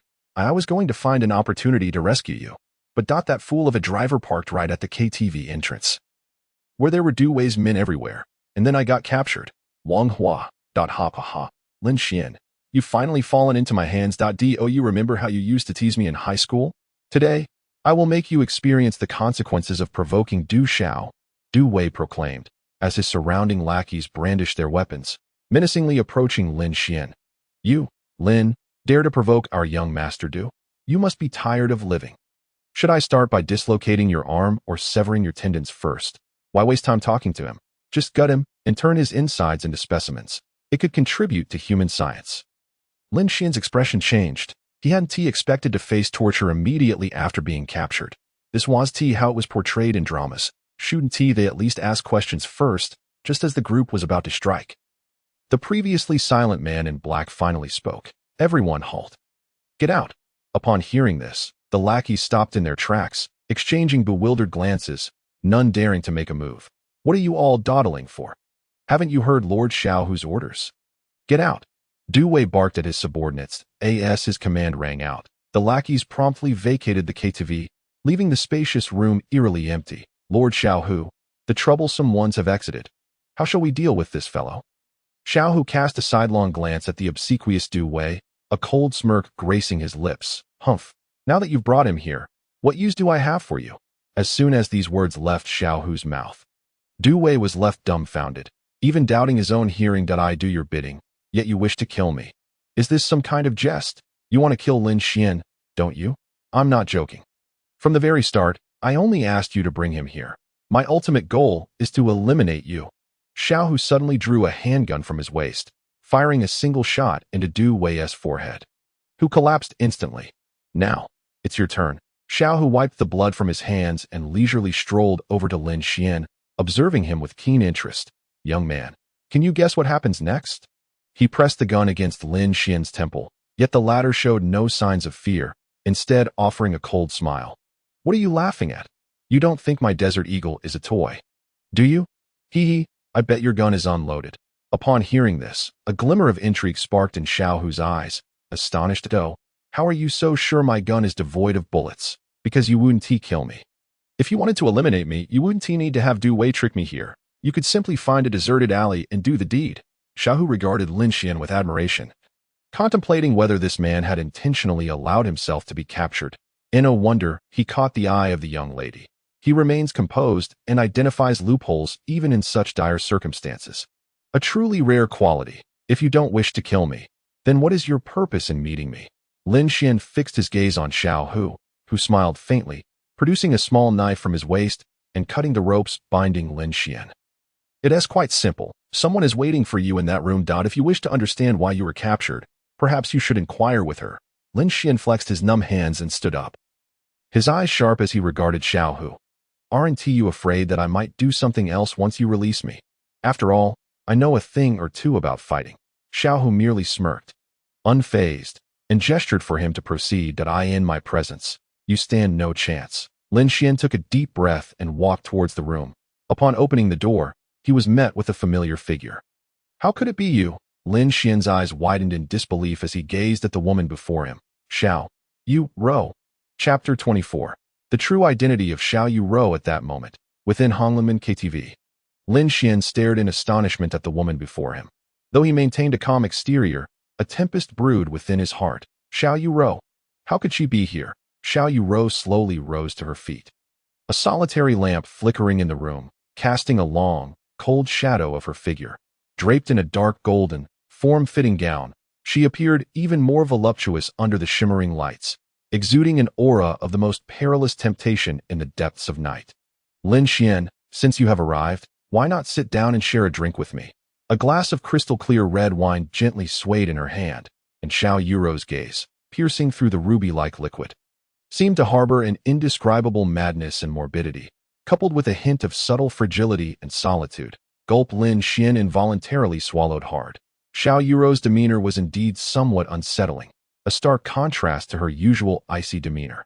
Lin Xian, why do you remain standing? Are you afraid I might devour you? Xiao Yu Rou stepped closer to Lin Xian, the intoxicating scent of wine enveloping him, leaving him in a daze. Yu Rou, what are you doing? Why have you captured Wang Hua and the others? It seems we have no grievances between us, do we? Do not rush. First, let us share a toast. I have already sent Wang Hua and the others back. The purpose of your visit today is to assist you in dealing with Du Wei, and perhaps to present you with a surprise. Xiao Yu Rou delicately lifted the wine glass to her lips. Taking a small sip, suddenly, a droplet of red wine slipped from the corner of her mouth, cascading down to her collarbone. Lin Xian gazed at the vivid red, inexplicably stirred within, as if a voice inside him was whispering temptation. Yu Rou, why have you summoned me? Is it possible that Mu Ruan sent you? You may leave. I have severed all ties with her. Our past was merely a farce, a matter of mutual interest if she intends for you to coerce me. I advise you to abandon that notion. A spark of exhilaration danced at the corners of Xiao Yu Rou's lips, clearly pleased with Lin Xian's words. Rest assured, it was my own desire to see you. Unrelated to her, you need not feel anxious. Upon hearing this, Lin Xian felt a wave of relief wash over him, yet simultaneously, an indistinct sense of loss began to creep in. However, Xiao Yu Rou's next words left him utterly astonished. Since you have parted ways with Mu Ruan, why not be with me? Her eyes brimmed with a twisted madness and an unfathomable fervor. What the hell? This is a zero-frame initiation. Lin Xian was taken aback. He had never imagined Xiao Yu Rou would utter such words. From the moment they had met, he had always regarded Xiao Yu Rou as a friend, never harboring any such thoughts. Yet now, she had voiced such sentiments, catching him off guard, and his heart rate surged to 180. The atmosphere in the room thickened with tension, as if one could hear the rapid beat of their hearts. That no, Yu Rou, this isn't funny. You must be joking. If you truly have nothing else to discuss, I shall take my leave. My grandfather is still in the hospital. Having said that, Lin Xian intended to depart, but the doorknob had already been firmly locked by Xiao Yu Rou, rendering it unyielding. Lin Xian, this plot feels oddly familiar. Heh. Do you long to return to the hospital to see your girlfriend? Xiao Yu Rou stepped closer, a menacing aura radiating from her, as she suddenly dropped the wine glass, the liquid seeping towards Lin Xian's feet. Heh, do you truly hold me in such low regard? I am a woman too. Cannot you spare me a glance? Her accusatory tone was laced with anger, and the air in the room grew increasingly heavy. Lin Xian finally felt a sense of panic. Could it be that Xiao Yu Rou genuinely harbors such intentions? Has she been interested since high school? Before Lin Xian could delve deeper into his thoughts, Xiao Yu Rou was already mere inches away, gently leaning against his chest, her breath fragrant. Lin Xian wanted desperately to push her away, but the powerful taser strapped to his waist left him paralyzed with fear. Lin Xian, why must you be so cruel, barging into my heart without any sense of responsibility, only to turn and frolic with other women? Have I not made countless hints over the years? And yet you remained oblivious. Hints, did you? As he inhaled the youthful fragrance emanating from Xiao Yuro, Lin Xian felt a shiver run down his spine. Dear internet strategists, how should one respond to this situation? Yuro, have you had too much to drink? You're speaking nonsense. Perhaps you should sober up. I am not intoxicated. I wish to ask you, do you comprehend the feelings I have expressed towards you? Or have you simply chosen to feign ignorance? Xiao Yuro's voice rose in a fervent shout, her body pressing closer, as if she wished to meld Lin Xian into her very being. Yuro, please let me think. Lin Xian rapidly retraced their shared experiences, suddenly realizing that Xiao Yuro indeed had behaved strangely. From their first encounter, she had always sought his company. Their relationship had blossomed from mutual silence to an easy camaraderie, culminating in her inviting him out to dinner. Each instance seemed to signify something. The more he pondered, the more he felt a chill creep over him. Xiao Yuro had harbored intentions towards him since high school. It seems you truly are quite dense. I have hinted so much, yet you remain indifferent, forcing me to take the initiative. Xiao Yuro reached out her delicate hand, trailing her fingers along Lin Xian's cheek until they rested just beside his lips. Have you kissed any other girls? What? Lin Xian was dumbfounded, but the taser at his waist suddenly shifted, prompting him to hastily clarify. I have not. I am still a virgin. You must not act recklessly. Hearing Lin Xian's panicked explanation, Xiao Yuro clearly did not believe him, for Lu Rian would never allow Lin Xian's first kiss to go unclaimed. Still trying to deceive me. That vixen Lu Rian has surely done everything with you. Has she? No. Lu Rian and I have never had anything. She has always pressured me. I swear to heaven, I have never kissed her. Lin Xian immediately raised his finger, solemnly swearing to the heavens. His demeanor utterly sincere. Xiao Yuro shot him a skeptical glance, but ultimately, the taser slipped from her hand. Facing Lin Xian, she found it impossible to act against him. Sigh, I will reluctantly believe you. However, since your first kiss remains intact, I shall not hold back. Xiao Yuro suddenly tilted her head upwards, her soft lips pressing against his, and Lin Xian's heartbeat reached a crescendo. Am I being forcefully kissed? Chapter 25.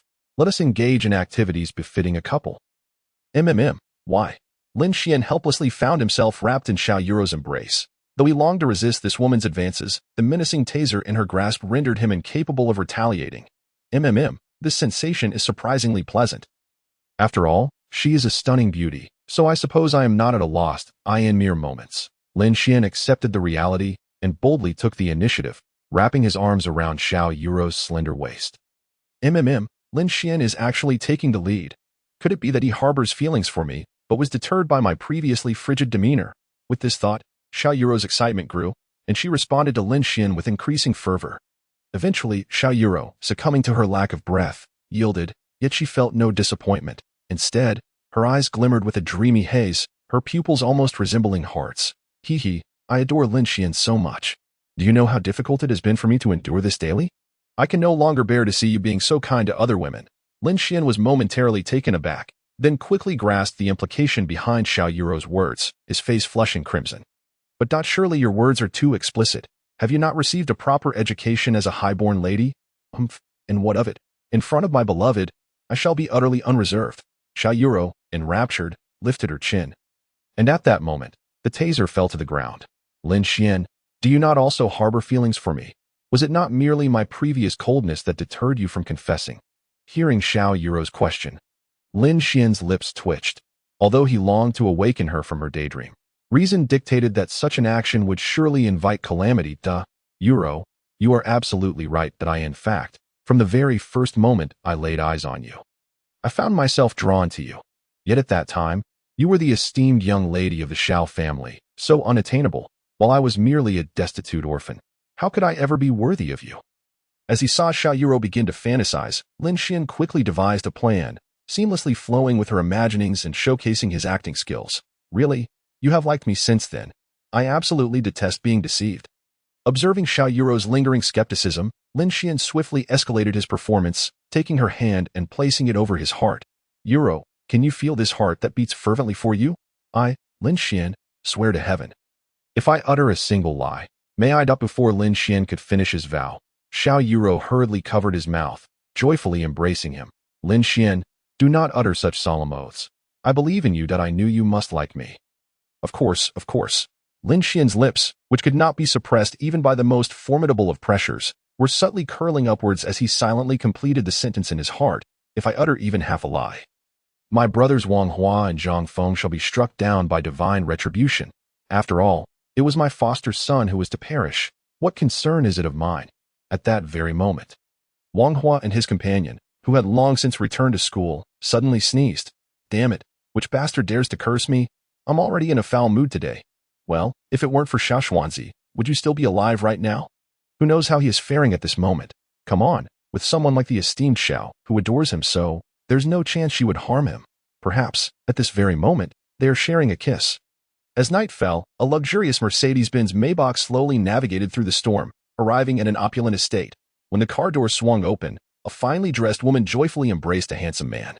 It was none other than Lin Xian and Xiao Yurua from the KTV. Yurua, now that we're at your home, surely you can let go of me now. Lin Xian gazed helplessly at Xiao Yurua, who, in that instant, resembled a little girl, shyly nestled against him. Humph, don't even think about it. You shall never escape my side. I intend to make you my husband, and we'll be close every single day. All right, but we must come down first. My arm is losing sensation. Xiao Yurua's delicate face flushed with embarrassment as she reluctantly released her grip. Miss, you have returned. At that moment, a man in a suit approached, revealing himself to be Xiao Hu, the very individual who had previously attempted to kidnap Lin Xian. That he stood there respectfully, holding an umbrella. Oh, if it isn't the esteemed Lord Xiao Hu. Tell me, did I not say your gun would be devoid of bullets? Seeing Lin Xian teasing him, Xiao Hu hurriedly chuckled. Indeed, young Master Lin, your wisdom surpasses all. How could my meager tricks fool you? Lin Xian shrugged and, taking Xiao Yurua's hand, stepped out of the car, with Xiao Hu hastily attending to them as they entered the estate. Welcome home, Miss and young Master. For Xiao Hu, Lin Xian was to be the future husband of Xiao Yurua, and thus it was imperative to serve him well. Forging a good relationship with him would undoubtedly lead to a prosperous future. As Lin Xian stepped into Xiao Yurua's estate, he was taken aback by the level of opulence within. It was reminiscent of the famed Afang Palace of Qin, if not more extravagant. Husband, look at that astonished expression on your face. Soon, once we are married, everything here will belong to you. As Xiao Yurua observed his wide-eyed amazement, she found him increasingly endearing. The more astonished he appeared, the more delighted she became. Indeed, men, regardless of their steadfastness, could not resist the allure of wealth. Wait, what marriage? You're getting ahead of yourself. We haven't even graduated yet. Upon hearing Xiao Yurua's words, Lin Xian immediately panicked. He merely wished to play along and pass through unnoticed, never intending to entangle himself so deeply. Well, did you not claim you have always liked me? Isn't it normal for two people in love to marry? Xiao Yurua tilted her head slightly, her gaze sharp as if something ominous were about to unfold. That can wait until after we graduate, right? Yurua, I understand your eagerness, but please, hold your horses. After all, I am in the Magic City. There's no escaping. So we should prioritize our studies for now. This matter can be set aside for the time being. After a moment's contemplation, Xiao Yurua acknowledged Lin Xian's reasoning, realizing she had been a bit too hasty. Very well, I shall heed my husband's words. Once we graduate, we will marry at once. Upon hearing that Xiao Yurua had temporarily set aside her thoughts of marriage, Lin Xian sighed in relief, finally managing to calm her down. However, she swiftly changed the subject, nearly causing Lin Xian to drop his jaw in shock. Though we cannot marry, having a child should be acceptable, right? In fact, I have longed to engage in acts befitting a couple for quite some time. Chapter 26. Husband, let us have a child. Lin Xian, witnessing the mischievous grin on Xiao Yurua's face, felt an ominous sense of foreboding. He watched as she inexplicably produced a length of rope, snapping it playfully, creating a series of crackling sounds. Hey, wait, what are you doing with that rope? Lin Xian exclaimed in alarm, his eyes widening as Xiao Yurua leaned closer, a strange smile gracing her lips. Surely, this was not the sort of activity one would expect between lovers. Put down that rope. I'm speaking to you. Can't you hear me? Xiao Yurua remained unfazed, and as Lin Xian cautiously retreated, he inadvertently lost his footing and fell onto the sofa. Little firecracker, let me demonstrate the bond of love purchased from the 91 platform. What? The bond of love? What on earth is that? I think I saw something about it on Wang Hua's phone. Xiao Yurua chuckled wickedly as she settled beside Lin Xian, picking up her phone to watch instructional videos. Oh, first you need to do this, then that, and finally you can. He. Lin Xian thought to himself, my life is over. Please note that the above excerpt is not suitable for excessive description. Your understanding is appreciated. Meanwhile, as Lin Xian was caught in this moment of bliss, at Tianqi Hospital, Lu Ruoyan was nearing the brink of insanity. Ever since Lin Xian had stepped out to use the restroom, he had yet to return. She frantically searched the entire hospital, finding no trace of him. Now, seated in the dean's office, her face was dark as she propped her chin in her hands. The surrounding aides rendered silent, too fearful to utter a word. "Miss, I have located Lin Gai." Just then, a burly man burst through the door, panting heavily as he reported the findings to Lu Ruoyan. "Wang Er, quickly tell me, where has Lin Xian gone?" "Miss, according to the surrounding surveillance, I got into a car heading to a KTV in District 13. Then a Maybach left the KTV, and after that, there have been no further updates." Upon hearing her subordinate's report, Lu Ruoyan's brows furrowed in an instant. Lin Xian was an exceptionally filial child.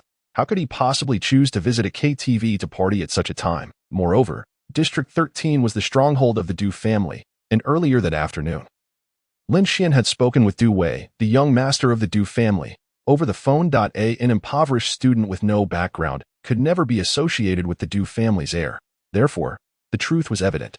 Lin Xian had been taken under the wing of Du Wei. "Excellent insight, miss." The man who had come to report immediately flattered her, volunteering to retrieve Lin Xian. "Wang Er, investigate thoroughly where Du Wei has taken Lin Xian and ensure someone goes to warn the Du family who is permissible to associate with and who is not should be weighed carefully." "Understood. I shall ensure the task is completed." Once her orders were given, Lu Ruoyan dismissed everyone from the office, leaving her alone at the desk, staring blankly at the wallpaper featuring Lin Xian on her phone. "Alas, why can't you be obedient? What is it about me that drives you to seek out that Du Wei?" Lu Ruoyan gazed at Lin Xian with a forlorn expression, wishing she could snatch him back immediately and confine him in the basement of the Lu family for a thorough reckoning. As Lu Ruoyan dispatched others to search for Lin Xian, Mu Ruoyan's subordinate, Zhang Ling, had already arrived at the Honglinmen KTV that moment. Xiaohu was busy dealing with the aftermath of Du Wei and his subordinate's demise. "How could this happen? Why are there so many corpses here? Is Lin Xian in danger?" Zhang Ling calmly assessed the situation, yet there was no sign of Lin Xian anywhere in the KTV. It seemed Lin Xian was not present here. He must have departed in that Maybach, which had no license plate, certainly the vehicle of some influential figure. I should report back to the Mississippi. With that thought, Zhang Ling promptly got up and vanished into the dark night. The following day, Lin Xian slowly awoke in Xiao Yurua's villa, discovering red marks on his wrists and a throbbing headache. "Damn it, that lunatic, to engage in such acts while binding my hands. What a true pervert. I must leave at once. If I stay any longer, I might truly end up having a child." Consequently, Lin Xian hurriedly tidied his clothes, determined to escape this dreadful place before Xiao Yurua awoke.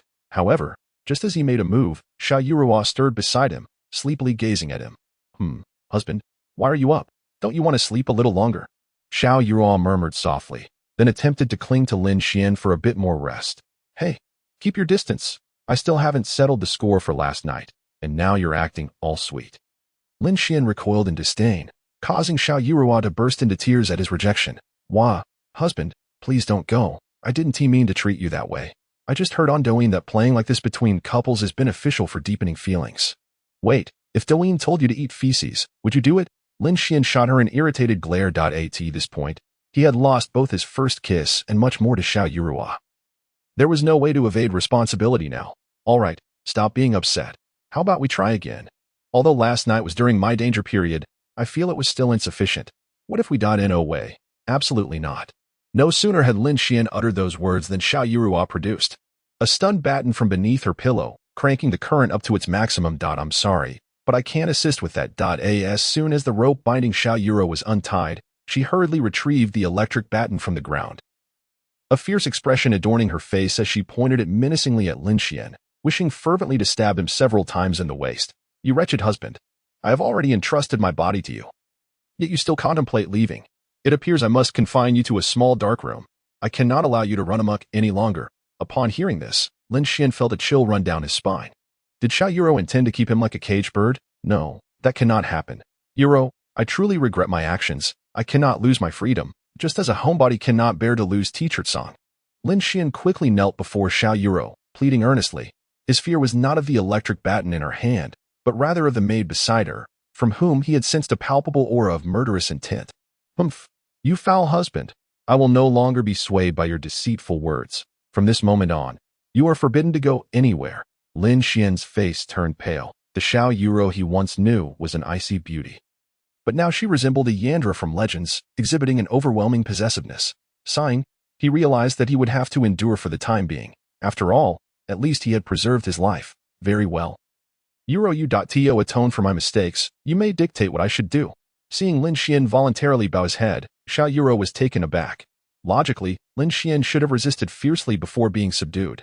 However, his sudden submission left her. The young lady, somewhat dissatisfied, yet she had no choice but to accept it. Then I shall trust you this once. After all, we are in the Xiao family estate. I doubt you would dare to play any tricks. Yes. Could you please let the sister leave? I feel frightened just looking into her eyes. Lin Xian pointed at the maid beside her. Xiao Yuro then turned to her. Honey, please go outside and prepare breakfast for us. I have some other matters to attend to with my husband. But, miss, he just tied you up. If I leave. Han Yi's words were cut off as Xiao Yuro interrupted her, affectionately wrapping her arm around Lin Xian's. That won't be necessary.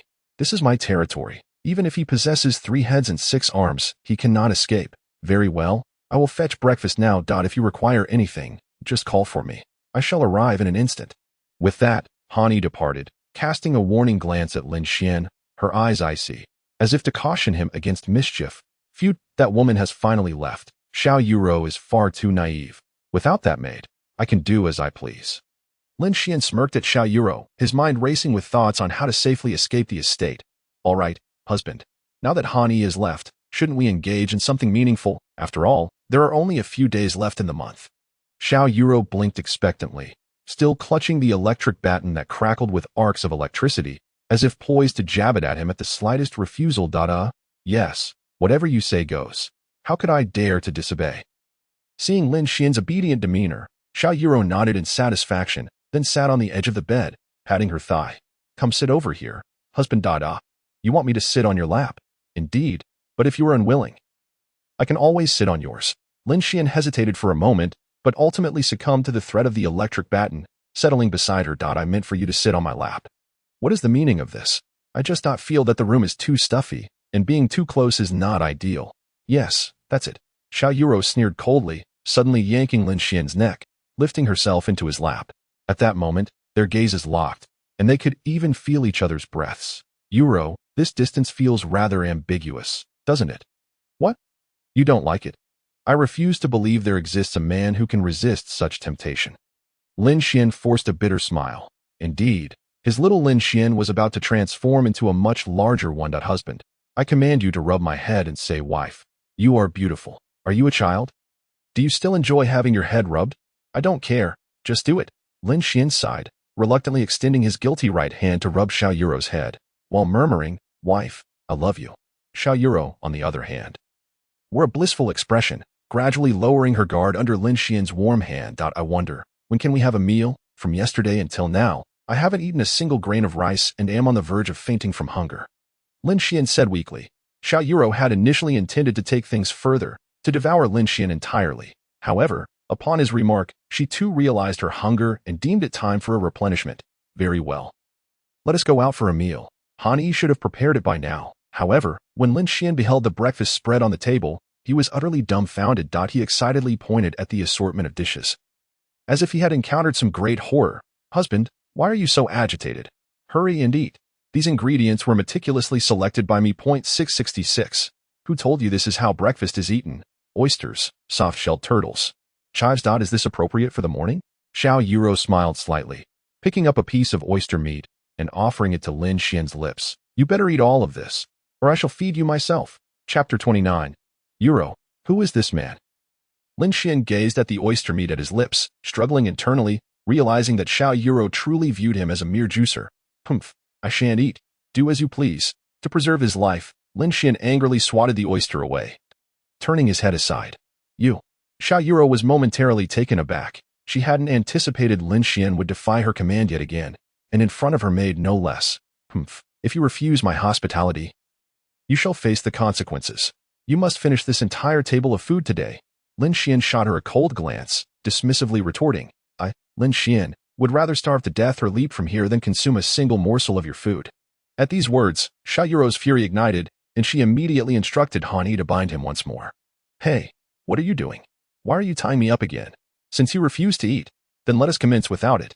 Lin Xian's heart raced at the sight of Han Yi preparing to act, and he hastily grabbed a piece of oyster meat and popped it into his mouth. No, I'll eat. Just don't let her make a move. That's more like it. You need to eat well to have the strength to work. Lin Xian chewed on the oyster, mumbling, You're ruthless. If it weren't for your maid protecting you, I wouldn't be eating this. With that, he swiftly grabbed more oysters into his bowl. Oh my. This is quite delectable. Seeing this, Xiao Yuro's lips curled into a subtle smile, a hint of satisfaction gracing her features. Internally, she mused, You think you can outsmart me? You're still too inexperienced. Just as Lin Xian was relishing his meal, the doorbell rang suddenly. Han Yi went to answer it, revealing a handsome young man with blonde hair standing at the entrance. Young Master Morong, what brings you here? Han Yi inquired. Han Yi, long time no see. I'm here for breakfast, of course, looking for Yurayu. She here. The man replied with a smile.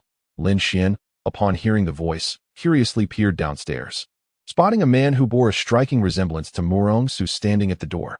Who is he? Could he be related to that Morong Su? Xiao Yuro cast a cold glance at the man before placing more sheep kidneys into Lin Xian's bowl.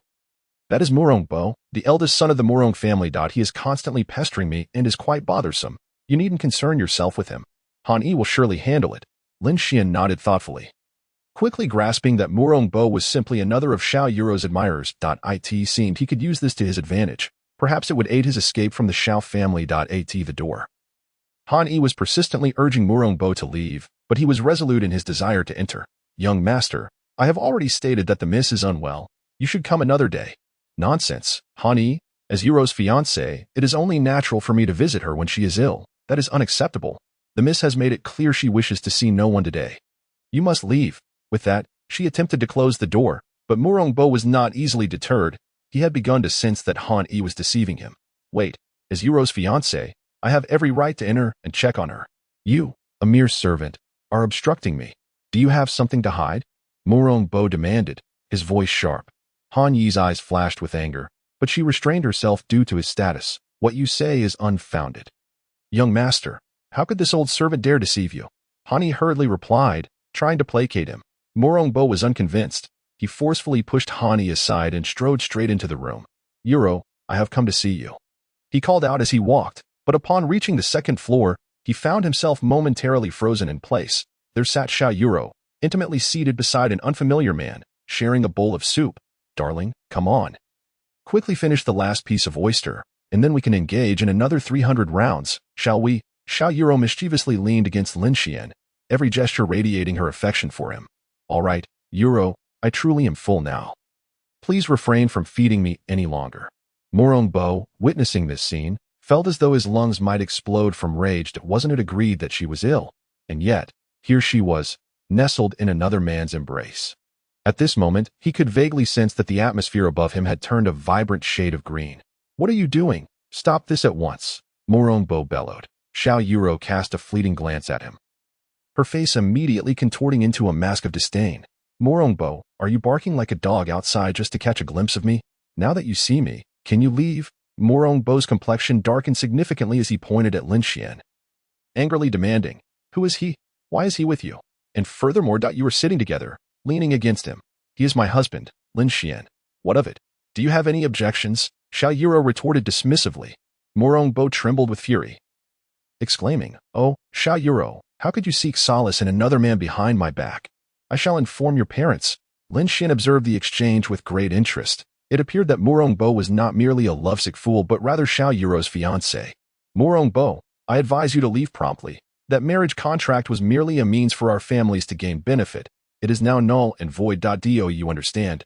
You vile wretch. For so many years, I have devoted myself to you, toiling alone abroad for your sake, striving to prove my worth. Yet now, you wish to abandon our engagement for this pretty boy. How utterly shameless. Morong Bo lamented, his heart heavy with anguish, to the point where even Lin Xian felt as if he were the villain in this tale of broken hearts. Oh, I have never claimed to have any affection for you, and who does not know of your notorious reputation? Morong, your rise to power abroad was solely due to your father's influence. A person like you dares to stand here and speak to me. Xiao Yuro seemed to have struck a nerve, as Morong Bo clutched his chest, venomously pointing at her. You You'd be silent. You worthless scoundrel, incapable of achieving anything on your own, relying solely upon your family's legacy to act arrogant. You, a mere broken dog, dare to bark at me. I have never encountered such an audacious individual. With a sudden burst of force, Xiao Yuro's verbal assault caused Mu Rongbo to cough up a mouthful of blood, collapsing to the ground like a fool. Goodness, that's rather ruthless. Are you all right, brother? Do you need me to call for an ambulance? Lin Xian rushed forward, concerned upon seeing Mu Rongbo spitting blood on the ground, but upon catching sight of Lin Xian's face, Mu Rongbo's fury flared anew, and he coughed up another mouthful of blood. I hate you. Chapter 30. Xiao Yuro, you have touched my sore spot. Lin Xian looked innocently at Xiao Yuro.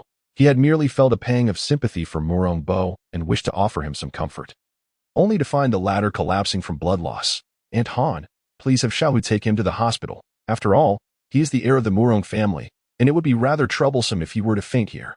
Yes, Mississippi. Upon receiving the order, Aunt Han promptly dragged Mu Rongbo out and handed him over to the practicing Xiao Hu. The young lady has commanded that this fellow be taken to the hospital for treatment. Have the Murong family come to collect him? Xiao Hu gazed at Mu Rongbo in astonishment, recalling that he had seen this young master walk into the estate in perfectly good health. How could he have collapsed so suddenly? And Han, what happened inside just now? Why is young Master Murong? He saw Lin Xian and immediately spat blood. It's as simple as that. Hurry and get him out of here. If the Murong family inquires, just say the young man was a bit overheated. Coughing up some blood is quite normal. Xiao Hu dazedly nodded and promptly hoisted Mu Rongbo, heading towards the nearest Tanchi hospital. Before long, Xiao Hu arrived at Tanchi hospital, followed closely by a junior who had recently joined the ranks. After all, while Mu Rongbo may not be a good person, delivering him to the hospital would be a significant achievement. The older brother ought to let the younger one share in the spoils. Though dear uncle, this Murong young master has spat quite a bit of blood. If the Murong family shows up, will they cause us trouble? You foolish brat, in terms of power, the Murong family cannot compare to the Xiao family. What on earth are you afraid of? Xiao Hu swiftly delivered a slap to the back of his nephew's head. Despite being well-built and handsome, his nephew was far too timid, destined to live a life as an NPC. Xiao Yin, why can't you learn from Lin Xian? Even when I pointed a gun at him, he remained calm and collected. If you possessed even half of his excellence, our family would be in high spirits. Uncle, I am nowhere near as formidable as young Master Lin Xian. He is the man who has captured our young lady's heart, and I could never hope to catch up to him. Xiao Yin lamented, cradling his head. Xiao Hu glared at him in disappointment before ultimately sighing. Little did they know, their conversation had been overheard by a man dressed in black nearby. Young Master Lin Xian, Xiao Yuro, could it be that the young lady of the Xiao family has abducted young Master Lin Xian? The thought thrilled Wang Er, as he envisioned a wealth of fortune coming their way. Without delay, he dashed to the highest floor where Lu Ruyan was still in the hospital room with Wang Jianjun. Grandpa Wang, rest assured, I will find Lin Xian. I will make those who kidnapped him pay dearly. At this moment, Wang Jianjun had already regained consciousness, but upon waking, he discovered that Lin Xian had been unexpectedly kidnapped, nearly causing him to have a fit. Yin Yin. This child has always been well-behaved and has not offended anyone in society.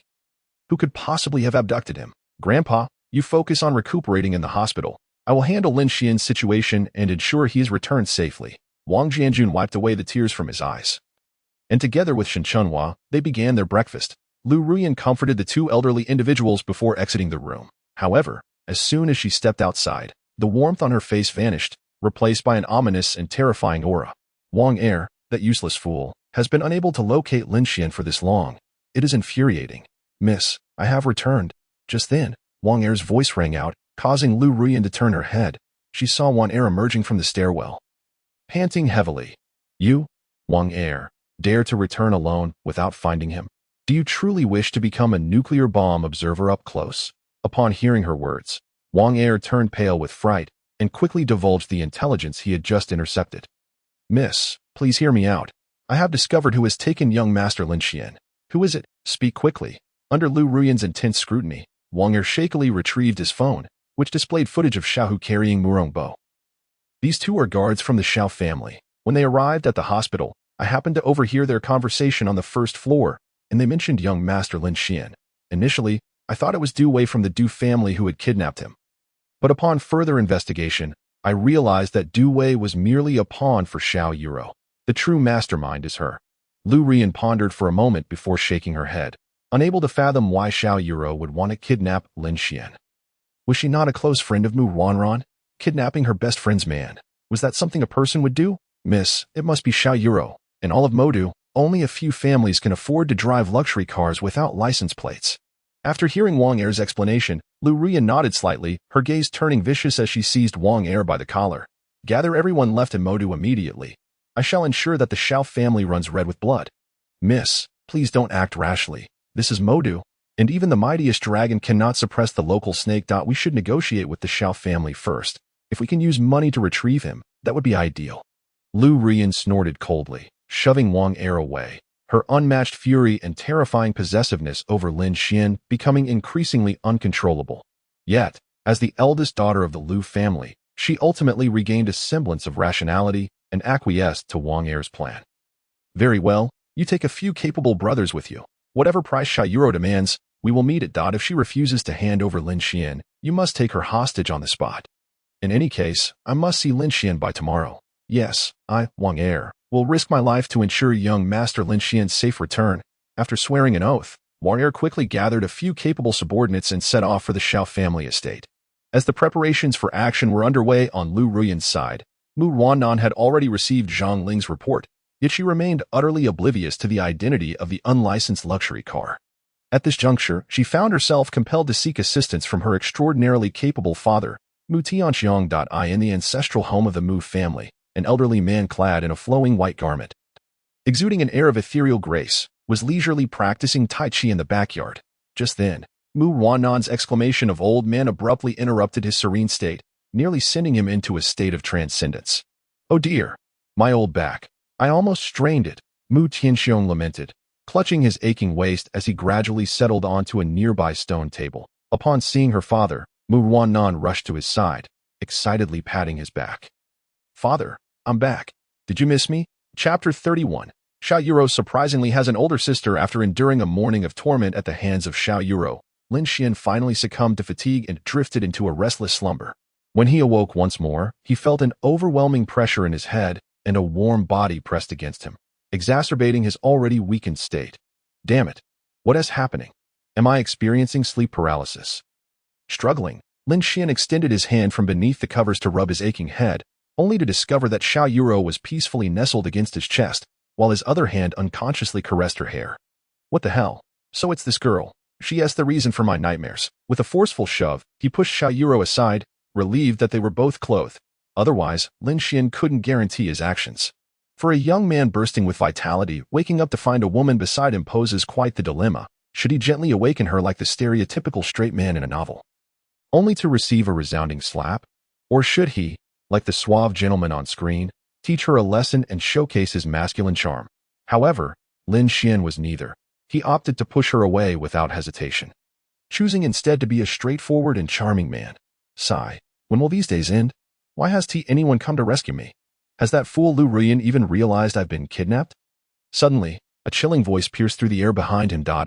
It seems you're quite infatuated with Lu Ruyan. Still unable to forget her. As Lin Xian turned around, he felt a pair of delicate hands wrapped tightly around his waist. His body tensed in an instant as he recognized his precarious situation, quickly shifting his tone. Actually, I've been quite comfortable here. I hope that Lu Ruyan, that fool, never discovers my whereabouts. Don't you agree? Yuro? Lin Xian turned to face her, feigning indignation aimed at Lu Ruyan. Yet, Xiao Yuro was clearly unimpressed. She had discreetly drawn out an electric baton, pressing it against his waist. Humph. Your truly shameless .1 would be sufficient for me. Yet your mind wanders to another woman. You've had my body, yet you remain ungrateful. All right, let us both take a step back.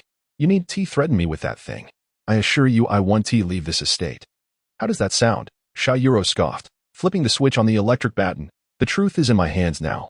Why should I listen to you? I'm going to find my father, annul my engagement with that Murongbo, and then we shall marry immediately. Her father? Lin Xian's mind instantly conjured the image of a formidable figure, the head of the Xiao family and a powerful magnate in the tech industry. Frequently featured on television, Xiao Tians. You're insane. You really are mad. Lin Xian found himself speechless. Xiao Yuro was indeed a lunatic. Her father, Xiao Tians, was a true mogul. How could he possibly consent to his daughter marrying a penniless boy? According to the narratives of dramas, such aristocratic patriarchs would eliminate any impoverished suitors the moment they discovered their daughter's affections for them. Humph, I'm not crazy. You are my man, and my father will undoubtedly agree. Just clean yourself up and await the day of your betrothal. A betrothal that is utterly outrageous. Lin Xian could only lament how his life had become more bizarre than that of protagonists in those wish-fulfillment novels. Subsequently, Xiao Yuro left with a dark expression, and Lin Xian quickly realized she was likely heading to find Xiao Tiance. This is bad, very bad. I must make a hasty retreat. If I stay any longer, I might end up being sent to Myanmar for organ harvesting. With that thought in mind, Lin Xian hurriedly dressed and approached the window to survey the ground below. There lay a patch of grass, and it was too high, ideal for a daring leap. Without hesitation, he jumped, executing a perfect forward roll and landing gracefully on the ground, casually tousling his hair. Elegance never goes out of style. He then broke into a light jog, even lifting his shoes to muffle his footsteps, evading the passing servants. What the hell? Just because you possess a manner doesn't mean you need to hire so many servants. Lin Xian grumbled, and as he turned a corner in the garden, he collided with a voluptuous beauty. In that blind spot, they crashed into each other. Ouch, damn it. Who doesn't know how to look where they're going? Do you even know who I am? Rubbing his sore backside, Lin Xian winced. This was the soft grass he had encountered earlier, and this impact was far from pleasant. However, when he finally caught sight of the woman before him, he was taken aback. Yuro. What are you doing here? I was just thinking of looking for you. Lin Xian stammered, surprised that in his attempt to escape, he had run into Xiao Yuro. Truly, it seemed fate had other plans. But much to his astonishment, the woman before him burst into laughter upon hearing him call her Xiao Yuro. Haha, you're quite amusing. Didn't you notice my eyes are red? I'm Xiao Yuro's older sister, Xiao Yuqing. What? You look exactly alike. Are you twins? Lin Xian rubbed his eyes in disbelief, realizing that indeed, as Xiao Yuqing claimed, her eyes were a striking crimson, appearing rather otherworldly. So you're Miss Xiao. That I'm a classmate of Yuro's. She mentioned needing help with her English level 6 exam, so I came by this morning to tutor her. So you're the tutor my sister hired. But why do you look so flustered? And why are you sweating so much? Upon hearing this, Lin Xian's cold sweat increased exponentially as he quickly pulled Xiao Yuqing aside. It's just that this is my first time at your estate. It is so overwhelming. I'm utterly stunned by its size. Xiao Yuqing nodded thoughtfully and ceased her inquiries. By the way, Miss Xiao, where's the exit from this estate? It's quite large, and I seem to have lost my way. Oh, this is the back garden. If you want to leave, you can take the back gate. I'll show you the way. Thank you so much. Lin Xian's heart leapt with joy. He had not anticipated that Xiao Yuro had an older sister, nor that she could assist him in escaping. Farewell, Xiao Yuro. Chapter 32. What did Xiao Yuro do to you? Xiao Yuqing led Lin Xian through the back garden of the Xiao estate until they finally reached a rusty iron gate. I say, do wealthy families really have estates this large? Just this one garden, and it takes ages to get through. Xiao Yuqing stifled a laugh, finding Lin Xian rather amusing. Her sister had never shown interest in boys. Yet here was Lin Xian, a notable exception, piquing her curiosity. Lin Xian, what is your relationship with Yuro? I recall she never interacted with boys before. Even her fiancé could only converse with her occasionally.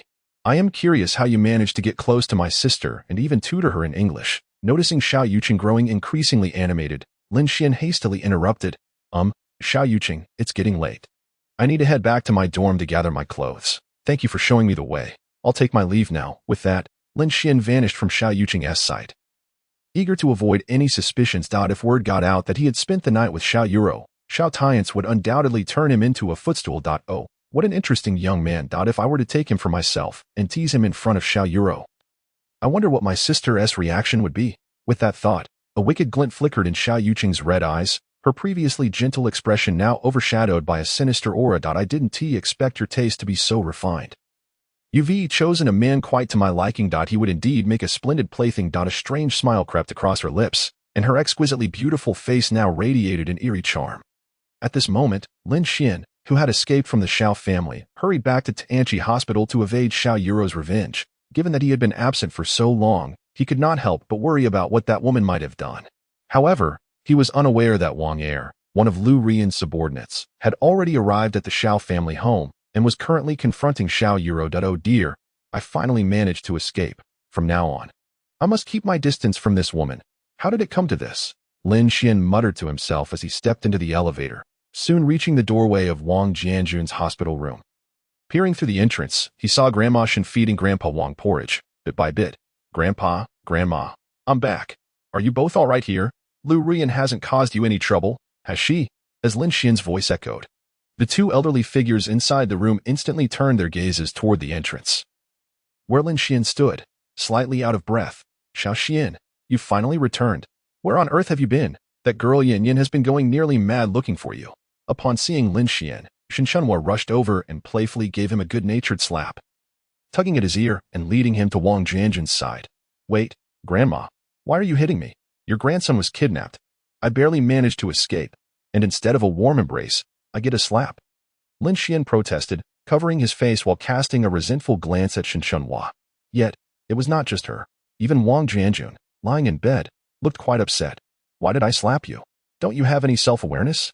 You must have done something wrong to get yourself captured in the first place, that I've told you repeatedly not to meddle with the law, and now look what you've brought upon yourself. Upon hearing Wang Jianjun's words, Lin Xian was left utterly bewildered. His mind was a jumbled mess. Clearly, it was Xiao Yuro who had kidnapped him. How could it now be his fault? Wasn't it Xiao Yuro who had crossed the line? Grandpa, you've got it wrong. I truly didn't do anything wrong. If you didn't do anything wrong, then how did you acquire all this money? A college student cannot possibly earn that much. Could it be that some wealthy woman is gifting it to you? Lin Xian's lips twitched. In fact, it was indeed some foolish women who had given him money. Yet, he had no intention of admitting that in front of Wang Jianjun. After all, the story of him taking advantage of Chu Lingxi was rather undignified. Haven't I told you? This is all money I earned while helping the Lu family. I assure you it was through legitimate means. Seeing Lin Xian's earnest expression, Wang Jianjun grudgingly accepted his words, though he remained puzzled as to why Lin Xian had been kidnapped. But why were you captured out of the blue? Because he wasn't honest. Just as Wang Jianjun finished speaking, a chilling voice rang out from the doorway. Lin Xian turned to find Lu Ruyan had silently approached him from behind. Grandpa Wang still needs to recuperate. Come with me. At that moment, Lin Xian could clearly sense her struggle to control her emotions, as if she were on the verge of an explosive outburst. All right, Grandpa, you focus on your recovery. I'll step out with Ruyan for a moment. Lu Ruyan grasped Lin Xian's wrist firmly and led him to the director's office, which had now become her temporary domain. Once inside, she wasted no time and pounced on him, pushing him down onto the sofa. Where were you yesterday? You even dared to disappear while I was looking for you. Didn't you? Lin Xian noticed her reddened eyes, clearly having cried recently, evoking a feeling within him that he couldn't quite articulate. Ruyan, I was just... Before he could explain, Lu Ruyan seized him in a fervent kiss. And at that moment, all the surrounding noise seemed to fade away, leaving only the sound of their heartbeats echoing in tandem. Wah, Lu, get off me. Yet, in response to Lin Xian's protest, Lu Ruyan deepened the kiss. And ultimately, he had to push her away with force, but she merely paused for an instant before once again entangling herself around him, nibbling at his neck. Lin Xian found himself half embracing Lu Ruyan, with blood trickling from his lip. Ouch, are you a dog? You've bitten my lip. Hearing his words, Lu Ruyan lifted her head, her eyes glistening with tears yet carrying a deranged intensity. What did Xiao Yuro do to you? Lu Ruyan whispered softly. Lin Xian's expression shifted, and he turned away feigning indifference. Nothing much. She just wanted to talk to me, and let me go this afternoon. Liar. You smell like other women. What exactly happened? Chapter 33. Lin Xian is actually involved with a wealthy woman. What did Xiao Yuro do to you? You think a simple conversation would lead to this? What compelling topic could you possibly discuss? Tell me. Lu Ruyan's gaze darkened as she tightened her grip around him, making Lin Xian feel as if he were being crushed by her presence. Could you please give me some space and let me finish? Lin Xian finally reached his limit, a mysterious strength seemingly awakened within him, and he forcefully pushed Lu Ruyan back onto the sofa. Just let me explain. Yesterday, it was Du Wei who sent people to kidnap me because of Xiao Yuro. And that's how I managed to escape. I have had a long-standing feud with Du Wei since high school, but he has since been killed by Xiao Yuro, and then she rescued me. Once Lin Xian finished explaining, he quickly assessed her reaction, but Lu Ruyan's gaze told him that his explanation was riddled with inconsistencies. Oh, if she rescued you, then why didn't you come back yesterday and instead chose to stay at the Xiao family home? Well, Lin Xian felt a pang of guilt, instinctively lowering his head to look at the floor. Lu Ruyan let out a cold laugh and pulled out an audio recording from her phone, instantly filling the office with the voices of Xiao Hu and Xiao Yin. Big uncle, how come Lin Xian is so remarkable that even the second miss, who typically dislikes men, could fall for him? How would I know? Maybe this guy has some secret to romance. No matter who the woman is, once they get to know him, they willingly go to bed with him. Wow, big uncle, you really understand. Have you watched too many dramas? The recording abruptly cut off, and Lin Xian's face darkened. Initially, he thought Xiaohu was a reliable bodyguard, but now it seemed that no one could escape the allure of gossip. No, this is slander. They are defaming me. How could I possibly sleep with Xiao Yuro? Lin Xian desperately tried to defend himself, but Lu Ruyan's expression grew increasingly grim. Then, from somewhere, she produced an electric shock baton identical to the one Xiao Yuro had used. Pointing it threateningly at Lin Xian's torso. It seems you still refuse to tell the truth. I'm afraid I must administer a severe punishment. No. I've noticed that women have quite the fascination with these things. Don't they all have one? Am I really destined to be prodded by this? Lin Xian sprang up from the sofa, genuinely terrified of the electric baton, realizing he could not escape the fate of electric therapy. What do you mean by that? Did Xiao Yuro use this on you as well? Lin Xian paused, realizing he had inadvertently let something slip, but suddenly an idea struck him, and he deftly followed Lu Ruyan's line of inquiry. Yes, actually, while Xiao Yuro did rescue me yesterday, she harbored resentment over my abandonment of Mu Wanwan. So, she wanted to punish me to vent her anger for her friend.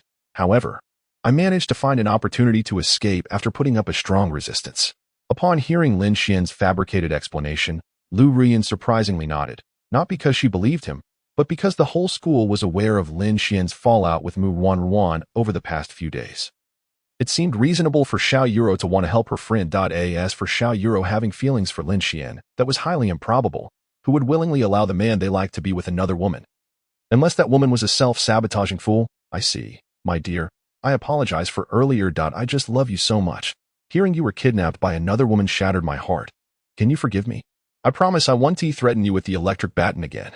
With the misunderstanding dispelled, Lu Ruyan instantly transformed her demeanor, adopting a pitiful expression that could easily mislead anyone into believing Lin Xian had bullied her. Oh, never mind. Considering you helped Grandpa Wang with his surgery, I will forgive you. You're so wonderful, darling. Here's a kiss as a reward. With that, Lu Ruyan lunged at Lin Xian, ready to kiss him again. However, Lin Xian reacted swiftly, covering her lips with his hand and disdainfully tossing her back onto the sofa. Forgiving you is already quite generous. Are you also expecting to take advantage of me?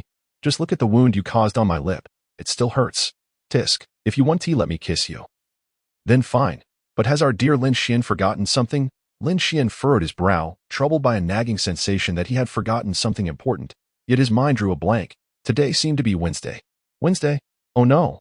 I might lose my credits. I can't delay any longer. If I don't return to school soon, I will truly be in dire straits. Hastily, Lin Xian rushed out the door, hailing a passing taxi to the Nashan orphanage. Considering that the luxury car gifted by Lu Ruyan was left exposed to the elements, the mere thought of his beloved vehicle enduring the sun and wind made his heart ache. If it were to suffer any damage, how much would it cost to repair? After retrieving his prized car, he promptly returned to the gates of Modi University, the moment Lin Xian's sports car made its appearance. It instantly elicited gasps of astonishment from all the students. Wait, isn't that the ultra-luxurious sports car custom-made by the chairman of Telesis, Marcos, for a mysterious wealthy woman? How could someone replicate it in such a short span of time? Are you foolish? That sports car is equipped with Telesis's unique new energy engine, and its entire system is entirely distinct from other supercars. Hence, it must be the real deal. Upon hearing this, the crowd erupted in awe. Could it be that the enigmatic wealthy woman would soon reveal herself?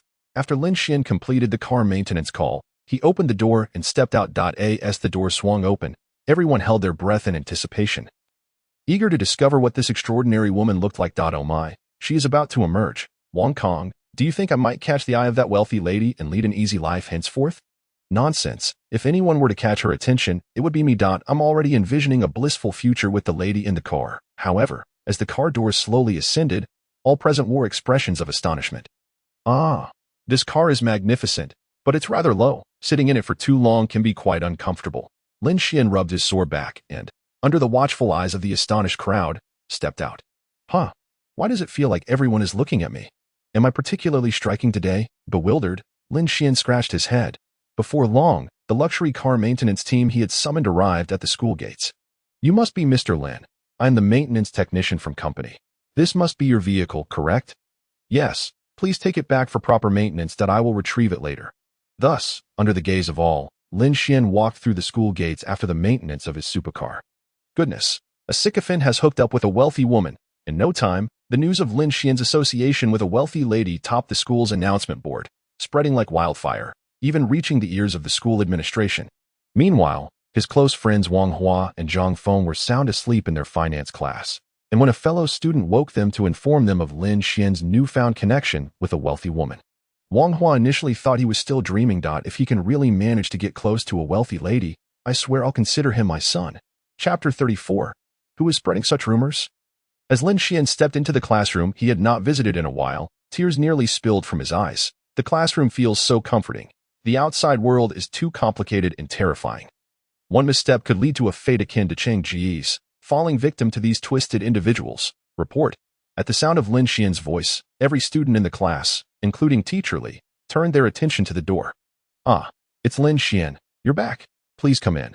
I was moving a bit fast today in my lecture. If you have any questions, feel free to ask me after class. What? After being this late, he is not punished and is even invited to ask questions in private? Lin Xian was utterly bewildered. It was well known that this finance teacher, formerly a big shot in a major corporation, was now treating him with such deference. Something felt amiss. Teacher Li, I thought I wasn't late. Was I? Lin Xian cautiously inquired, knowing that this teacher often looked down on him, frequently speaking ill of him in front of Lu Ruyan. Yet today, this peculiar behavior felt entirely out of character. What's wrong with being late? Who has been late to school at some point? I trust you must have had pressing matters to attend to. I bear you no ill will. Please take your seat. Lin Xian, still in a daze, walked into the classroom, having rushed over without even bringing a book. It was indeed astonishing that he wasn't reprimanded by Teacher Li. Little did he know, he had already gained notoriety both inside and outside the school. Countless individuals were eager to curry favor with him, including his teacher, Li Hua. With all the seats in the classroom occupied, the only unclaimed spot was next to Mu Wanruan, a seat traditionally reserved for Xiao Rou, which no one dared to occupy. Lin Xian glanced around the classroom and reluctantly settled beside Mu Wanruan. As soon as he did, whispers erupted throughout the room, and new rumors began to circulate. Not only was Lin Xian said to be supported by a wealthy woman, but he also chose to sit beside the campus beauty during class. Was this a twisted reflection of human nature or a moral decline? Once this news broke, it once again topped the announcement board, inciting fervent discussions both within and outside the school. Ultimately, the consensus emerged. Lin Xian was deceiving these wealthy women for their affection, solidifying his reputation as the biggest scoundrel in Modu. Meanwhile, our protagonist Lin Xian remained blissfully unaware of the rumors swirling around him. The moment Mu Wanruan saw him sit beside her, her heart soared with joy. However, recalling his clandestine meetings with Lu Ruyan, she felt an overwhelming urge to strangle him. You still dare to return? Was it so enjoyable over at Lu Ruyan's? What? Are you sick? Why should my whereabouts concern you? Lin Xian retorted, already feeling drained from the day, and couldn't tolerate her snide comments any longer. Mu Wanruan looked at Lin Xian with a pitiful expression. He had never treated her this way before. Whenever she was upset, he would go to great lengths to cheer her up, but now, it seemed all was lost. He no longer loved her. Although the classmates remained respectful due to Teacher Li's presence, they could not help but observe the unfolding drama. Goodness, Lin Xian is truly impressive. He manages to have two wealthy women infatuated with him simultaneously. What a feat. Ugh, can Lin Xian please start the lesson? I would gladly pay 10,000 just to kneel and listen. While everyone marveled at Lin Xian's prowess, his two close friends silently shed tears. What a scoundrel. How could he so easily break his promise not to date anyone?